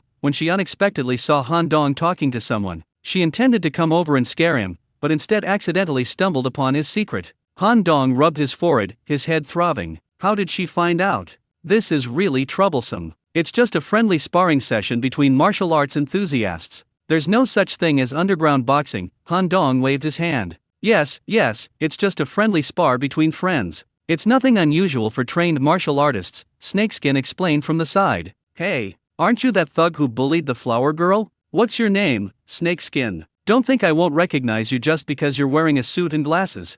Shen Qinyun widened her eyes and glared fiercely at Snakeskin. Han Dong's expression was priceless. Everyone says that every woman is a Sherlock Holmes, and I used to doubt it. Now I'm truly convinced. His snakeskin appearance had changed so drastically that even with his cultivator's keen eyesight, he almost didn't recognize him. Teacher Shen, however, saw through his disguise at a glance. Absolutely amazing. If anyone marries her in the future, and dares to have any affairs outside, they will definitely be caught red-handed in no time. This is a very dangerous big fish. Whether or not to add it to your fish pond is something you really need to think carefully about. We became friends after our initial misunderstanding, and now Mr. Han and I are friends, Snakeskin said with an awkward laugh. Don't give me that. Han Dong would never be friends with someone like you. Shen Qinyun glanced at Lang Zhenfa. I get it. You were beaten up so badly by him, so you hired a master to get revenge, right? But you were worried about hurting him and having to take legal responsibility, so you came up with this idea to trick him into the octagon. That way, even if he gets crippled, it's because he's not as skilled as him, and you can't blame anyone else. Wolf Butcher and Snakeskin looked at each other in bewilderment. Isn't it said that good looks come at the cost of intelligence? Why is this woman both beautiful and incredibly intelligent? Her guess wasn't entirely correct, but it was pretty close. Shen Qinyun knew she was right when she saw the reactions of Snakeskin and Wolf Butcher. See that, you silly boy? Shen Qinyun grabbed Han Dong's ear and scolded. They dug a pit for you to fall into, understand? You just stay in school and don't go anywhere. Fighting in underground boxing is illegal, and more importantly, it's very dangerous. Don't think you're invincible just because you've practiced kung fu for a few days. That's not a place for you, understand? Okay, I won't go, alright?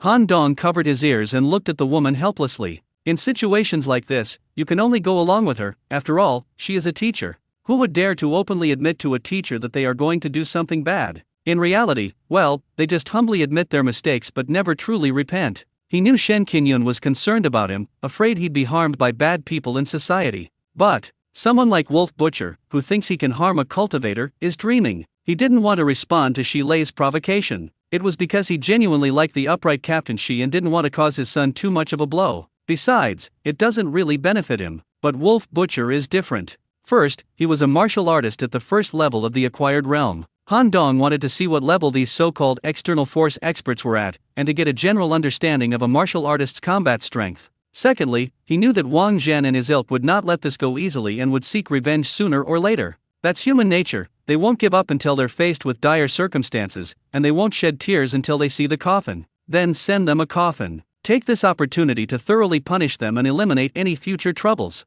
Third, and most importantly, Han Dong knew that the betting odds on underground boxing matches were very high, and many wealthy people like to seek thrills in such places. It's foreseeable that the vast majority of people will bet on the wolf to win, and basically no one has any faith in Han Dong, the student. In this way, his odds will be very high. If he bets on himself to win, wouldn't he make a fortune in one go? As for whether they can win, nonsense. When a cultivator faces a martial artist of the same realm, their bloodline absolutely suppresses the cultivator. There is absolutely no possibility of an upset. Thinking about all the leeks waiting to be harvested, Han Dong couldn't hide his 40-meter-long scythe any longer. Ms. Shen, you're blocking my path to wealth. If it weren't for how good-looking you are, I would be angry. You're really not going? A man's word is his bond. Shen Qinyun grabbed his ear and wouldn't let go. A real man keeps his word. Han Dong said with an upright expression. I don't believe you. You have to swear an oath. I swear, if I go there without permission, may I be cursed to never be able to marry a wife in my lifetime. He definitely can't marry one, he wants to marry many. Having many children and creating a large immortal cultivation family, isn't that wonderful? That's more like it. Shen Qinyun let go with satisfaction, turned her head and glared at Snakeskin. You two should leave now. If you don't want to go to jail, don't come back to Jiangda to scam people again. This, Snakeskin looked at Han Dong. You can't not go. If you don't go, our plans will fall through. Wolf Butcher grabbed him and turned to leave. Cousin, that kid said he's not going. Aren't we just wasting our time? Snakeskin said, somewhat unwilling. Don't worry, he will go, Wolf Butcher said coldly. How did you know? Intuition. Wolf Butcher has always had a beast-like intuition, and he has even used this intuition to escape several deadly situations. He has always trusted his intuition. His intuition told him that Han Dong would go. His intuition also told him that earning 200,000 yuan was not as easy as he had imagined. This student is no ordinary person. I always felt that he possessed some kind of terrifying power that I had never encountered before. However, Wolf Butcher remained confident in himself. Many powerful enemies have fallen beneath his iron fist. He refuses to believe he could lose to a young man who is not yet 20. Shen Qinyun breathed a sigh of relief once she saw the two people with Snakeskin walking away. You brat. Just as he was about to scold Han Dong a few more times, he realized that the guy had taken off with his long legs and was already 200 meters away in the blink of an eye. Here we go again. Shen Qinyun was furious. This guy runs away as soon as he sees me. What's the meaning of that? Does Han Dong think I'm too old and not interested in me? Shaw, what am I thinking? She's his teacher, after all. It has to be said that humans are a very despicable species. We don't cherish things that are readily available. We long for things that are out of our reach. The more Han Dong ran, the more she wanted to get closer. All I could think about was how to prevent him from slipping away the next time I saw him, and what methods I could use to keep him there. Before she knew it, this person had gradually taken over her heart.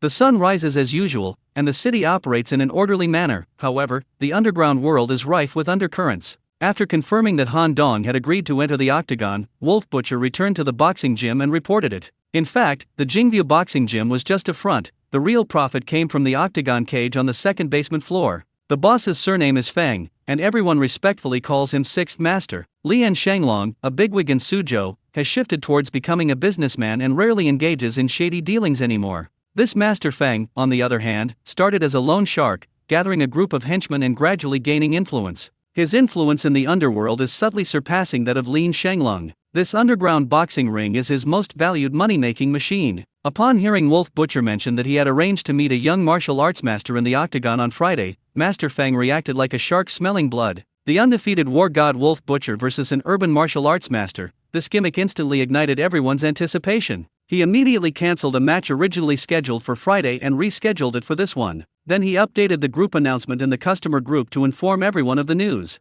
The group chat exploded instantly. Wolf Butcher's matches are so exciting. I still prefer watching him cripple people. Who is this master of ancient martial arts in the city? Can anyone tell me? His resume is in the group announcement. Take a look. Wow, his nickname is Eastern Emperor. Isn't that just too cringeworthy?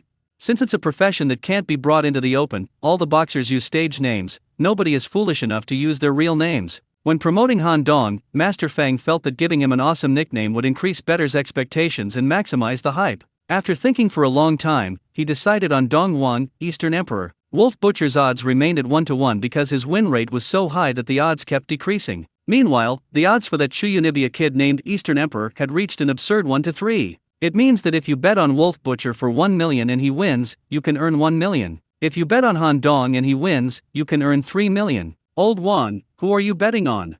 I definitely bet on Wolf Butcher. What about you? Nonsense, of course I'd choose Wolf Butcher. I'm not a spendthrift. Why would I give money to that old cunning Fang Laoliu? Essentially, the so-called customer base is a betting group, which includes high-net-worth individuals from several nearby cities. The people in it are all extremely wealthy and influential. If some of their names were revealed, it would certainly be shocking. Kui Hongji, the CEO of Hongji Real Estate, was among them. This guy is a womanizer and gambler, and he's obsessed with all kinds of sensory stimulation. I naturally had to join in the excitement of an underground boxing match. Seeing so many people actively participating in the group chat, he also wanted to say something outrageous, but then his phone rang. Upon closer inspection, it was Han Dong. Startled, he trembled and immediately pressed the answer button. Hello Mr. Han, this is Hongji. Is there a relapse in my condition? His health was his biggest concern. Your condition isn't anything serious, just take your medication on time. I'm here to talk to you about something else, Han Dong said slowly. Please say it, please say it. As long as it is within my power, I will do my best. You must have heard of the underground boxing matches at Jingview Boxing Gym, right? Yes, I've not only heard of them, but I'm also a member. That would be great. I'll be playing a match this Friday night against Wolf Butcher. I know that these kinds of matches always attract betting money from outside the betting industry, so I'd like to ask you to place the bets for me. Ah, the Eastern Emperor they're talking about is you. Mr. Han, how come you have the leisure to play with this? I have my reasons, you don't need to ask. Just do your own thing. Yes, I understand. Kui Hongji didn't dare to argue with Han Dong. He just found it strange that with Han Dong's medical skills, he didn't need to make money by rigging fights. Choi Hong-ki thought Han Dong had signed some kind of agreement to deliberately lose to Wolf Butcher so he could get a commission. He then secretly commissioned Han Dong to place bets on Wolf Butcher to win, so he could earn double the money. Would a miracle doctor ever lack money? That's really puzzling. I have 70 million in my account. I'll transfer it to you later. You can place all the bets for me and bet on myself to win. Ha, you mean, you bet on yourself to win? Choi Hong-ki's eyes nearly popped out of their sockets. That's what a miracle doctor is like, he really doesn't play by the rules. He had absolutely no idea what the other person was thinking. Nonsense, if I don't bet on myself to win, why would I bet on the other side to win? How could an ant like Wolf Butcher possibly beat me? Han Dong said irritably. You don't need to transfer money to me. I'm a Diamond VIP member, and they've given me a maximum betting limit of 200 million. I can bet directly using that limit without cash. So, you have 70 million, right? I'll advance you another 30 million to round it up. Also, I'd like to invest 100 million myself. What do you think, Mr. Han? Aren't you afraid of losing money? I believe Mr. Han. If you say we can win, then we definitely won't lose. Kui Hunji had blind faith in Han Dong. How could an ordinary person dare to offend a godlike figure who could cure cancer? Hee, that's settled then. Han Dong didn't say anything more and hung up the phone. Choi Hong Ki is a man of some intelligence. No wonder his business is so big. This time, we've found the right person. In shady industries like this, large bets require introductions from acquaintances. If you're not a member, no matter how much money you offer, they won't pay you any attention. Who knows if you're just trying to scam them? His original intention was to ask Kui Hunji how to place bets. He hadn't expected that Kui Hunji himself was a member and could even use his credit limit to place bets. That was perfect. Han Dong was certain that Kui Hunji would never dare to renege on his debt. The last incident had terrified him. After hanging up the phone, Kui Hunji quietly invested 200 million yuan to bet on Donghuang to win. On the other side of the screen, Master Feng's eyes were practically glued to his screen. Real estate tycoons are really rich. Choi Hong Ki, you're a complete idiot. No, there are too few people like him. There are too many people who join the wolf pack and then slaughter the leeks. How can he harvest the leeks like that? We need to do another round of operations. First, let's promote how powerful this Eastern Emperor is. He can shatter stone slabs with a single punch, making him an unparalleled genius in the martial arts world. Of course, the shattering of the stone slab was purely for advertising purposes. They didn't know that Han Dong could actually do it. Secondly, someone was secretly arranged to spread the news that Wolf Butcher had been in a car accident and was seriously injured. At the same time, several photos of Wolf Butcher with blood-soaked bandages wrapped around his legs were also seemingly unintentionally leaked through the hands of an insider. Normally, the vast majority of people bet on the wolf to win. Only a very few adventurous individuals with plenty of money would bet on an unconventional option to test the waters. But, as news of Wolf Butcher's injury gradually spread, more and more people started betting on Donghuang to win. Moreover, everyone thought they had inside information that others didn't know, and they were secretly pleased with themselves. Wang Zhen also felt that he had the inside information and victory was assured. After confirming that Han Dong had agreed to participate in underground boxing matches, he immediately told his father. You mean, Han Dong agreed to fight that Wolf Butcher in an underground boxing match? Yes, Dad. But, what gives him the right? Wang Antai asked, puzzled. Han Dong is a master of ancient martial arts. He once killed 5 armed robbers and helped the police solve a major bus robbery. A dozen or so of those professional thugs, like Snakeskin, wouldn't have been enough for him to take on alone. Wang Zhen told his father everything he knew. You mean he's just a country boy with no family connections, and he only relies on his amazing martial arts skills? Yes. He was a skilled fighter, so I paid someone even more skilled to cripple him, which is like pulling out a tiger's claws. Then I slowly dealt with him until he slunk back to his hometown in a wheelchair. Well done this time, Wang Antai nodded approvingly. I've heard of this boxer, Wolf Butcher. It seems he's never lost. Although Wang Antai didn't like watching boxing matches, he was a businessman with a wide network of connections, so he had heard about them to some extent. Yes, Snakeskin said he has maintained an undefeated record since his debut, Wang Zhen said excitedly. Dad, what I want to say is that we can make a fortune through this boxing match. Tell me about it. When it came to making money, Wang Antai was wide awake. No matter how skilled Han Dong is, he's still a student with little experience. Compared to a ruthless fighter like Wolf Butcher who has experienced hundreds of life-or-death battles, he has no advantage. Moreover, Snakeskin told me an inside story. They spread the news that Wolf Butcher was faked being injured, which fooled many people, causing them to bet on Han Dong to win instead. At this time, betting on Wolf Butcher to win is definitely a surefire way to make money. Wang Antai frowned, pondering the feasibility of the idea. He had heard of Master Feng, who was even more cunning than Lian Shenglong back in the day. Since he had spread the false news that Wolf Butcher was injured, he was definitely determined to win this bet. Following him shouldn't be a bad idea. As the saying goes, fortune favors the bold, if not now, when? Anti-Home Furnishings had just borrowed 100 million yuan from the bank, and he decided to take it all out and gamble it all. If Wolf Slaughter wins, he can earn 100 million this time. This is equivalent to 3 years' worth of their company's profits. Wang Zhen scratched his head in frustration, as if this small goal had already been put into his pocket. The father and son didn't even consider what would happen to them if Wolf Butcher lost. Wang Antai was not a member of the betting group, but Wang Zhen knew Shepi, and Shepi knew Langtu. With this introduction, he passed the qualification review and was added to the group. He bet 100 million yuan on Wolf Slayer to win. Seeing the betting amount rise rapidly, Master Feng remained calm and unperturbed. Judging from the current situation, there are clearly more people betting on Donghuang, indicating that the previous two moves have been effective. If Langtu wins, he will make a fortune. If Donghuang wins, he will lose everything, because Donghuang's odds are 3 times. However, how could the undefeated war god Wolf Slayer possibly lose to an 18-year-old student? That possibility is completely non-existent. So Master Feng wasn't worried at all. After placing his bet, Kui Hongji thought for a moment and then called his old friend Lian Shenglong. Even the big boss was playing chess with his daughter when he saw it was a call from an old friend and answered immediately. "What's wrong, brother? Something's up?" Lian Shenglong asked with a smile. "Is there an opportunity to make quick money? Are you interested?" "Of course it's good to make money, tell me what you think." So Choi Hongqi gave a general account of Han Dong's involvement in underground boxing matches. "You mean, he spent 100 million to bet on himself to win? He planned to invest 70 million, and I covered 30 million of that. If the odds are 1 to 3, if he wins, 100 million will instantly become 400 million. That's right.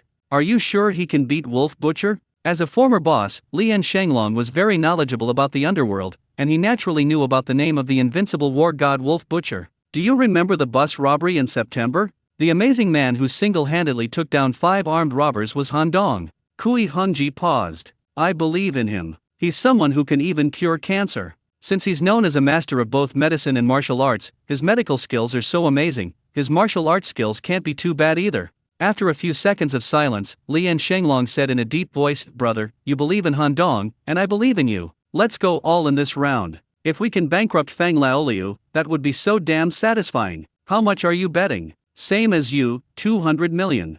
"Good." Kui Hongji was aware of the feud between Lian Shenglong and Feng Lu. As the original underground kings gradually withdrew from the scene, and the newly crowned kings were eager to take the throne, conflicts naturally arose. "Since we're certain Han Dong will win, let's get our old buddies together and give Feng Lu a good beating." Lian Shenglong was not a member of the betting group. He called Feng Lu directly and asked to place a bet, specifically betting on Donghuang to win. Feng Liu's sculptures were all laughing so hard they were crooked. What could be more satisfying than your arch-rival rushing to give you money to spend? And it's 2 small sums at a time. He was certain that Lian Shenglong would suffer a crushing defeat, and would most likely lose his title as the underground king of Zhangzhou as well. This is truly a double celebration. After finishing his phone call, Lian Shenglong noticed his daughter, Lian Qiao, looking at him with a puzzled expression. Qiao, what are you looking at?"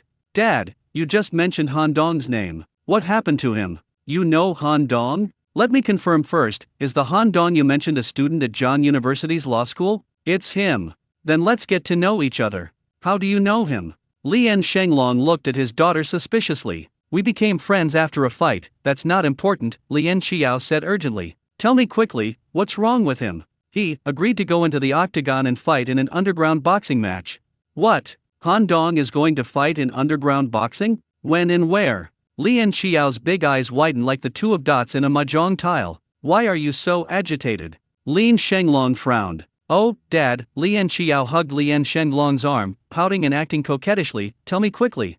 "Friday night, Jingyu Boxing Gym. I'll take you to see it live then." Lian Shenglong had no way to deal with his precious daughter. "Okay, thanks, Dad." Lian Qiao gave her father a quick kiss on the cheek. The powerful figure who commanded respect in Suzhou had an expression on his face like a Persian cat being petted, his eyes narrowed with a delighted smile. Lian Qiao's big eyes darted around, unable to understand why Han Dong would participate in an underground boxing match. Did he need money? Why didn't he just tell me? I'd support him. I wanted to send Han Dong a WeChat message, but I held back in the end. Forget it, women will slow down a man's speed in drawing his sword. With the big battle imminent, I won't bother him. I'll just go to the stadium on Friday night to cheer him on. Friday, 8 p.m. Jingyu Boxing Gym on Sangza Street. Shile was wearing only a sports vest and boxing gloves, and he was fiercely pounding the sandbag hanging in midair. He imagined the sandbag as Han Dong's face. They pounded harder and harder. Jingyu Boxing Gym is not far from the school, so Shile often comes here to practice boxing. In addition, there are exciting underground boxing matches to watch every Friday night. In this world, there is black and white, sunlight and shadow. What exists in reality has its reason for existing. Compared to formal boxing matches, underground boxing is more brutal, bloodier, and more exciting. The only rule is that there are no rules. Therefore, it attracts a large number of wealthy people who are empty, lonely, and indifferent, as well as passionate young people like Shilei with surging hormones. Although he was born into a police family, it didn't mean he couldn't tolerate wrongdoing. Some shady businesses are like weeds that keep growing back after being burned. Even if he told his father to launch a swift and decisive operation to wipe out that boxing gym, so what? A few days later, it will reopen in another location. Let's just watch quietly. Shilei knew that a boxer named Wolf Butcher would be fighting tonight. This guy came from Jiangbei half a year ago and quickly made a name for himself in the underground boxing scene of Zhangzhou. Everyone enjoys watching his matches because he is strong, ruthless, and bloodthirsty. Shilei had personally witnessed him break his opponent's spine by kneeling on him. The man's screams still echoed in his ears.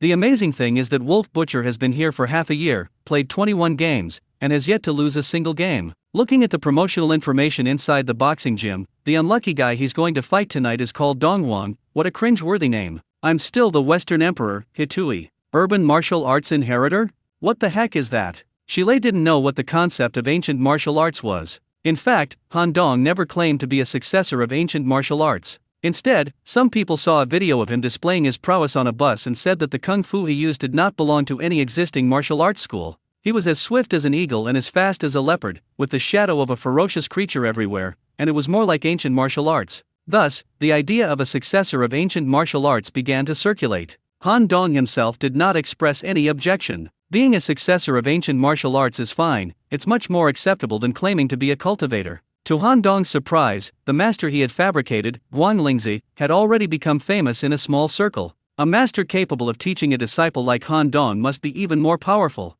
So, some people secretly went to Han Dong's hometown, to the Taoist temple on Qingfeng Mountain, hoping to bump into an ancient martial arts master. What if the master saw his exceptional talent and deeming him a one-in-a-million martial arts prodigy, and casually taught him some extraordinary palm technique? That would be amazing. The Taoist temple, which had been dilapidated, suddenly became very popular with worshippers. This was something Han Dong never expected. After finishing his boxing practice, Shilei took a shower, changed his clothes, and went down to the second basement level via the private elevator. This place was originally a parking lot, but it has been converted into an underground boxing ring. In the center is a huge octagonal cage, surrounded by tiered stands. When Shilei came in, there were already quite a few people sitting in the stands. The audience consisted mostly of well-dressed middle-aged men and women, but there were also quite a few young people, embracing their female companions and shamelessly showing their affection. Another group consists of street thugs. They have a natural love for this type of competition. There were quite a few people going in and out of the small room behind the boxing ring. Shilei knew they were there to place bets.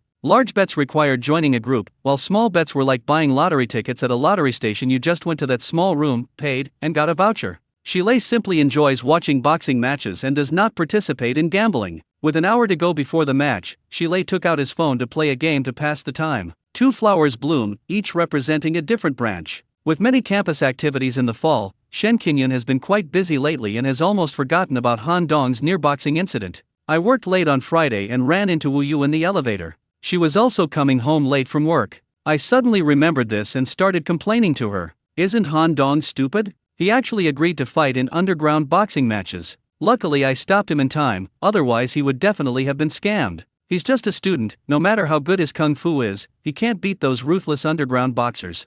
Are you sure he won't sneak off? Wu Yu frowned slightly, vaguely sensing that something was amiss. No, he swore an oath. Shen Qingyun waved her hand. What oath did he swear? He said that if he broke his promise, he would curse himself to never be able to marry a wife in his life. Oh no, Han Dong will definitely go. Wu Yu's face looked a little grim. Why? You don't believe me when I say you're a simpleton, but this kid is obviously playing tricks on you. What do you mean by, I can't get a wife in this life? If I can't get one, I can get a lot of wives.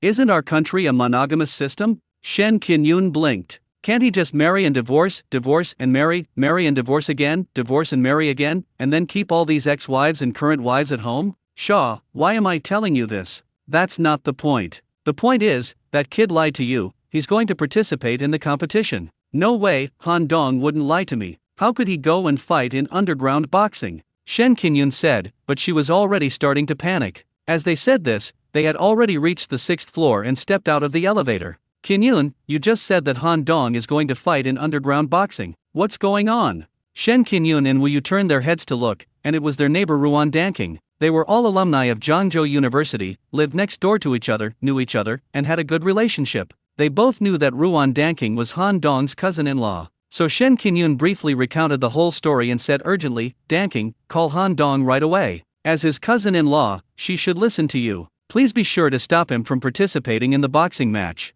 I've seen that boxer, he looks like a wild beast, incredibly fierce. He'll definitely suffer."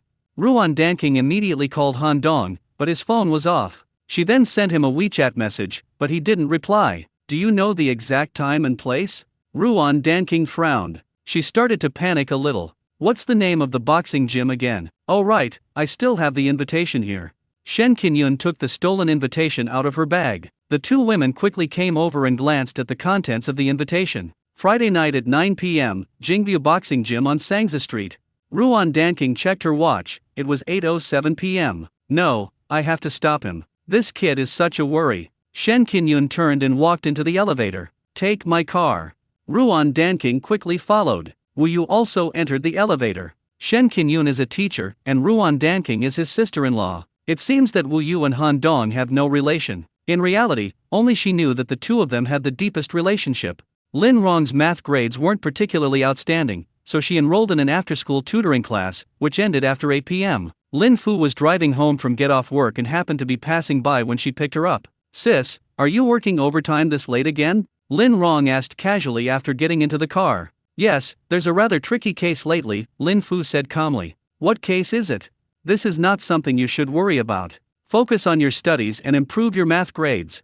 "Oh." Lin Rong made a face at her sister's back. Lin Fu focused on driving and stopped talking to her. Lin Rong was about to scroll through her phone to kill time when she turned it on and found an unread message on the WeChat icon. When she clicked on it, she was surprised to find that it was from Lian Qiao. Although the two girls were competing with each other from afar, they both had each other's contact information. Know yourself and know your enemy, and you will never be defeated. It's always better to check your old rival's social media posts to keep track of their activities than to be completely clueless. Lian Qiao sent a voice message, which Lin Rong listened to immediately. Lin typing, "Do you know that Brother Dong has a match tonight?" Because Lian Qiao's development was above average, while Lin Rong's was within the normal range, she was often ridiculed by her and even given the nickname Lin typing. "Lian Yorong, stop talking nonsense. What kind of match could Dong Ge have so late at night? The ocean embraces all rivers, a large breast is easily swollen." Therefore, Lin Rong also gave Lian Qiao a nickname Lian Yorong. Lian Qiao replied instantly, "Looks like Brother Dong didn't tell you, ha ha ha. Trying to mess with my mentality? No way. I don't believe a word you say, not even the punctuation." Lin Rong said this, but her actions betrayed her words. She quickly sent Han Dong a WeChat message. "Dong Ge, do you have a match tonight? When does it start, and where?" Han Dong did not reply. Try dialing the number immediately, but the phone is switched off. Lian Qiao then sent another message, "TCH, I'm too lazy to mess with your mentality. 9 o'clock, Jingview Martial Arts Gym on Sangza Street. Come and see for yourself, and you'll know if I'm lying to you." "Sister, let's change our route and go to the Jingview Boxing Gym on Sangza Street," Lin Rong said hurriedly. "I checked my phone, it was already 8:23. Time was running out." "What are you going there for?" Lin Fu asked, startled. "That brat Lian Qiao said that Brother Han Dong has a match tonight." "The match? Han Dong is fighting in underground boxing?" Lin Fu exclaimed. "Fighting underground?" Lin Rong was taken aback. Feng Lu, the owner of Jingview Boxing Gym, is the organizer of underground boxing matches. If Han Dong is fighting there, he is definitely fighting in an underground boxing match. Last time, the police arrested Bald Rong and several other drug dealers at Haipai. Following the clues, they have gradually uncovered their network. This Feng Lu should be Bald Rong's boss. The police had known for some time that Feng Lu was organizing underground boxing matches and engaging in illegal gambling, but in order not to alert him, they did not take action against him for the time being. This is why Lin Fu immediately deduced that Han Dong was fighting in underground boxing matches when Lin Rong mentioned that Han Dong was competing at the Jingview Boxing Gym. That won't do. Fighting in underground boxing matches is too dangerous. We need to stop him right away, Lin Rong said anxiously. Just as they reached the intersection, Lin Fu turned the steering wheel to the right, and the car sped off into the side road toward Sangza Street. During the bus robbery, Han Dong saved Lin Rong, and later he saved Lin Fu in the men's restroom at Haipai. Both sisters owed Han Dong a great debt of gratitude. Like Lin Rong, Lin Fu didn't want Han Dong to be in danger. Although his kung fu was indeed very good, the people who fought in underground boxing matches were all beasts, ruthless and cruel, fighting to the death every second.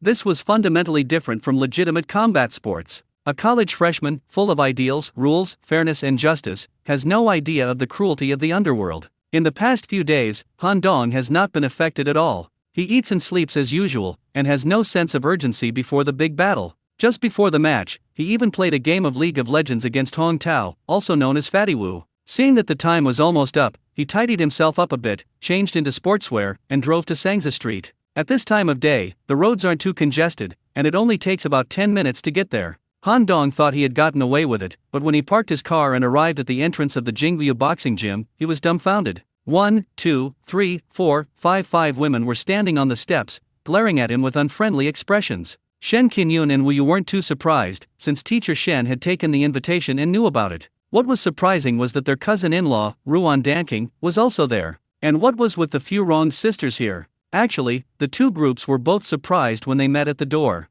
Wu Yu and Lin Fu were also quite familiar with each other. Forensic doctors and criminal police officers inevitably interact frequently. After exchanging a few words, they realized that they had both come for Han Dong. Ruan Danking gazed at the four stunningly beautiful women of different ages and temperaments, all of whom were exceptionally beautiful. On the surface, he remained calm, but inwardly, a wave of emotion surged within him. Danzi, this little guy, has only been in college for a little over a month and he's already hooked up with so many top beauties. What will he be like in the future? Her cheeks flushed slightly as she recalled Han Shan's proposal once again. Perhaps, we should really think about it carefully. Hi, good evening everyone. Han Dong grinned, revealing 8 small white teeth. We're not good enough, the beauties said in unison. The most important thing in life is to be happy. You don't look good if you have a long face.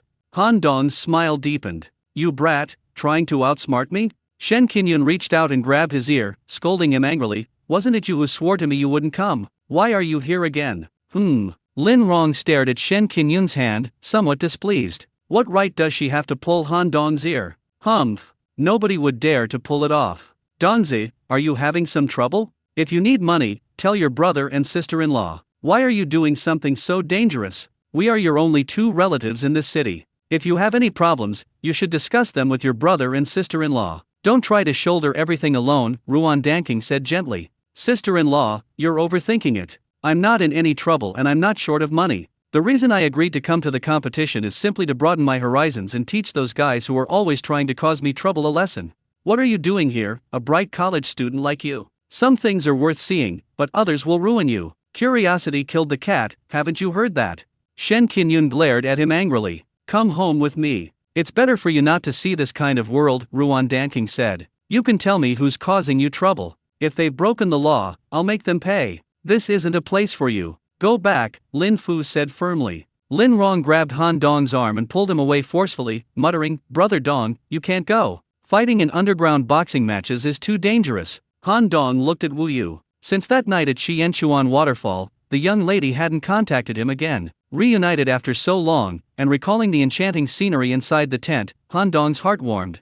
Wu Yu met his gaze, her eyes gentle, and shook her head softly. She didn't speak, but Han Dong understood what she meant. She said, don't go. Han Dong had a terrible headache. He knew, of course, that these girls genuinely cared about him. No matter how you die, the people on the street who don't want you to die are the ones worth keeping in your life. He couldn't tell them that those who cultivate martial arts can't beat those who cultivate immortality, and that Wolf Butcher couldn't defeat him at all. Just then, a woman's voice came over Lin Rong. Are you a barnacle? You might as well just grow on Han Dong. The crowd looked in the direction of the sound and saw 7 or 8 burly men in black suits escorting a man and a woman towards the boxing gym. The middle-aged man, who appeared to be in his 40s, had a 16 or 17-year-old girl on his arm, her skin delicate and fair, like a finely crafted porcelain doll. The middle-aged man, dressed in a tang suit and cloth shoes, exuded an air of authority and power. Although he is not tall, he gives off a strange sense of pressure. Han Dong recognized this person. It was Lian Shanglong, the Zhangzhou bigwig who had teamed up with Kui Hongji to outmaneuver him last time. And that girl was, of course, Lian Qiao. The group of men in black behind him must be Lian Shenglong's bodyguards. Brother Dong, my dad, and I came to cheer you on. Lian Qiao smiled broadly. Han Dong wasn't surprised that Lian Qiao was Lian Shenglong's daughter. In fact, he had vaguely guessed it when he learned Lian Qiao's name at the entrance of the affiliated high school last time. Mr. Lian, how have you been? Han Dong said casually. Young man, I owe you an apology for what happened last time, Lian Shenglong said with a smile. Later, Hongji told me that he had misunderstood you. I heard that his condition had relapsed, and in the end, you stepped in to save him despite our past grievances. Brother Han's noble character is truly admirable. No need for an apology. Choi Hong-ki has already paid the price he owed. Han Dong waved his hand. He's so joking. What lofty character and integrity. It's clearly because Choi Hong-ki has given him too much. What Dad and Uncle Kui did to you was really unfair. I've already criticized him, Lien Chiao said with a serious face. I hope Dong Ge can forgive my dad. Even if we can't be friends, at least we shouldn't become enemies. On the way here, Lien Shenglong told Lien Chiao about his grudge with Han Dong, which made the little girl very angry, and she scolded her father severely. Brother Han Dong can cure Uncle Kui's cancer, and at such a young age he is already a master of the second level of the acquired realm. Such an extraordinary person's future achievements are limitless. Dad, don't be foolish and make an enemy of him. Lien Chiao, despite her young age, has extraordinary insight, worthy of being a child raised by the underground king of Zhangzhou. How do you know Han Dong is at the second level of the acquired realm? Lien Shenglong asked in surprise. So Lien Chiao told her father about how she had been electrocuted by Han Dongfa a few days earlier at the entrance of the affiliated high school. To have cultivated internal strength at such a young age, he is truly an unparalleled genius in the martial arts world. Lien Shenglong exclaimed in amazement. Even someone as formidable as him only cultivated internal strength at the age of 40, becoming a martial artist at the second level of the acquired realm. Yet Han Dong achieved it at the age of 18. The existence of geniuses is truly a source of great suffering for ordinary people. No wonder this little guy dared to enter the octagon with Wolf Butcher. It turns out it's a crushing defeat in terms of cultivation level. Lien Shenglong knew that Wolf Butcher was at the first level of the acquired realm. Since Han Dong was at the second level of the acquired realm, his attack on Wolf Butcher was a clear case of bloodline suppression, a dimensional reduction attack. Fang Laoliu, you cunning devil, you'll still have to drink my foot-washing water. If I don't win this time and bankrupt you, I'm not a Lien. According to the comparison between the realms of cultivators and martial artists, Han Dong has not actually reached the second stage. It's just that there is pure yang qi flowing in his meridians, which can emit energy similar to internal strength, so they misunderstood. Han Dong, of course, wouldn't explain. This misunderstanding wouldn't do him any harm. It was precisely because of this conversation with his daughter that Lien Shenglong was so humble when he met Han Dong. That's just how the world is. When you're strong enough, you'll be surrounded by smiling people. When you're at your weakest, you'll be surrounded by the most bad people. Whether we can become friends or not, time will tell. As for enemies, I don't think we can be considered enemies yet, Han Dong said calmly. He certainly didn't see Lien Shenglong as an enemy. In the last conflict, the main culprit was Choi Hong-ki, and Lin Seung-ryong was at most an accomplice who was called in to help. With Choi Hong-ki paying the price he deserved, there was no longer any animosity between him and Lin Seung-ryong. As the saying goes, one shouldn't hit a smiling face. Since Lien Shenglong was sincere in making friends and had a good attitude, he wouldn't turn people away. Although he is a cultivator, he is currently only in the body tempering stage. If he wants to move freely in the city, relying on himself alone is far from enough. Cultivating and developing his own power will only bring benefits. Lien Shenglong is a good candidate. The key point is, there's also forsythia between them. Well, what's that saying again? Ever since we met your daughter, we've been brothers. A baby face with huge, well, you know, is a rare resource in a fish pond. Brother Han is magnanimous, Lien Shenglong said, giving a thumbs up. Let's just let bygones be bygones. I'll host a banquet at First Class Imperial Banquet another day, and invite Hongji along too. How about we all settle our differences over a drink? Let's talk about it after my match tonight. If I'm lucky enough to win, we can celebrate.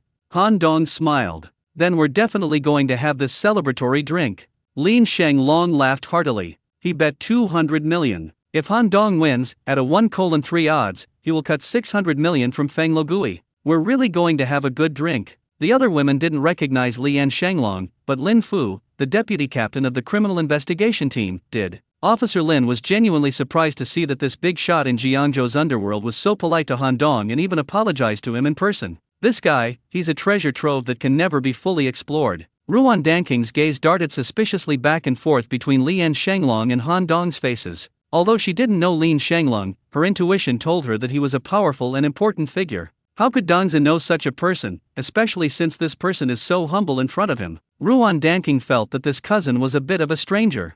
Thinking back to how he came to the city from his rural hometown a month ago, she felt as if she had lived through another world. Back then, Han Dong was very simple and honest, and he would blush when he looked into her eyes. Now look at me, standing next to a powerful and charismatic figure, I actually seem to have the upper hand. Sometimes Ruan Danking would be in a daze, wondering if the handsome and upright young man in front of her was really the same person as the simple rural boy from a month ago. Lin Rong, what are you doing grabbing Han Dong's arm? Get off me! Lien Qiao glared at Lin Rong. You naughty girl, all you do is encourage Dong Ji to take risks. From today onwards, I will protect Dong Ji. Lin Rong's big eyes were blazing with anger as she gritted her teeth. Ridiculous. With Han Dong's strength, does he need you to protect him? Lien Qiao's gaze swept over the other women's faces, a slight disdain on her lips. She said coldly, I understand. You're all here to stop Han Dong from playing, right? I don't know what your relationship is with him, but I have a piece of advice. If you want to be his woman, don't use your limited understanding to speculate about him. If you affect the speed at which a man draws his sword, there will only be one outcome, he will leave you.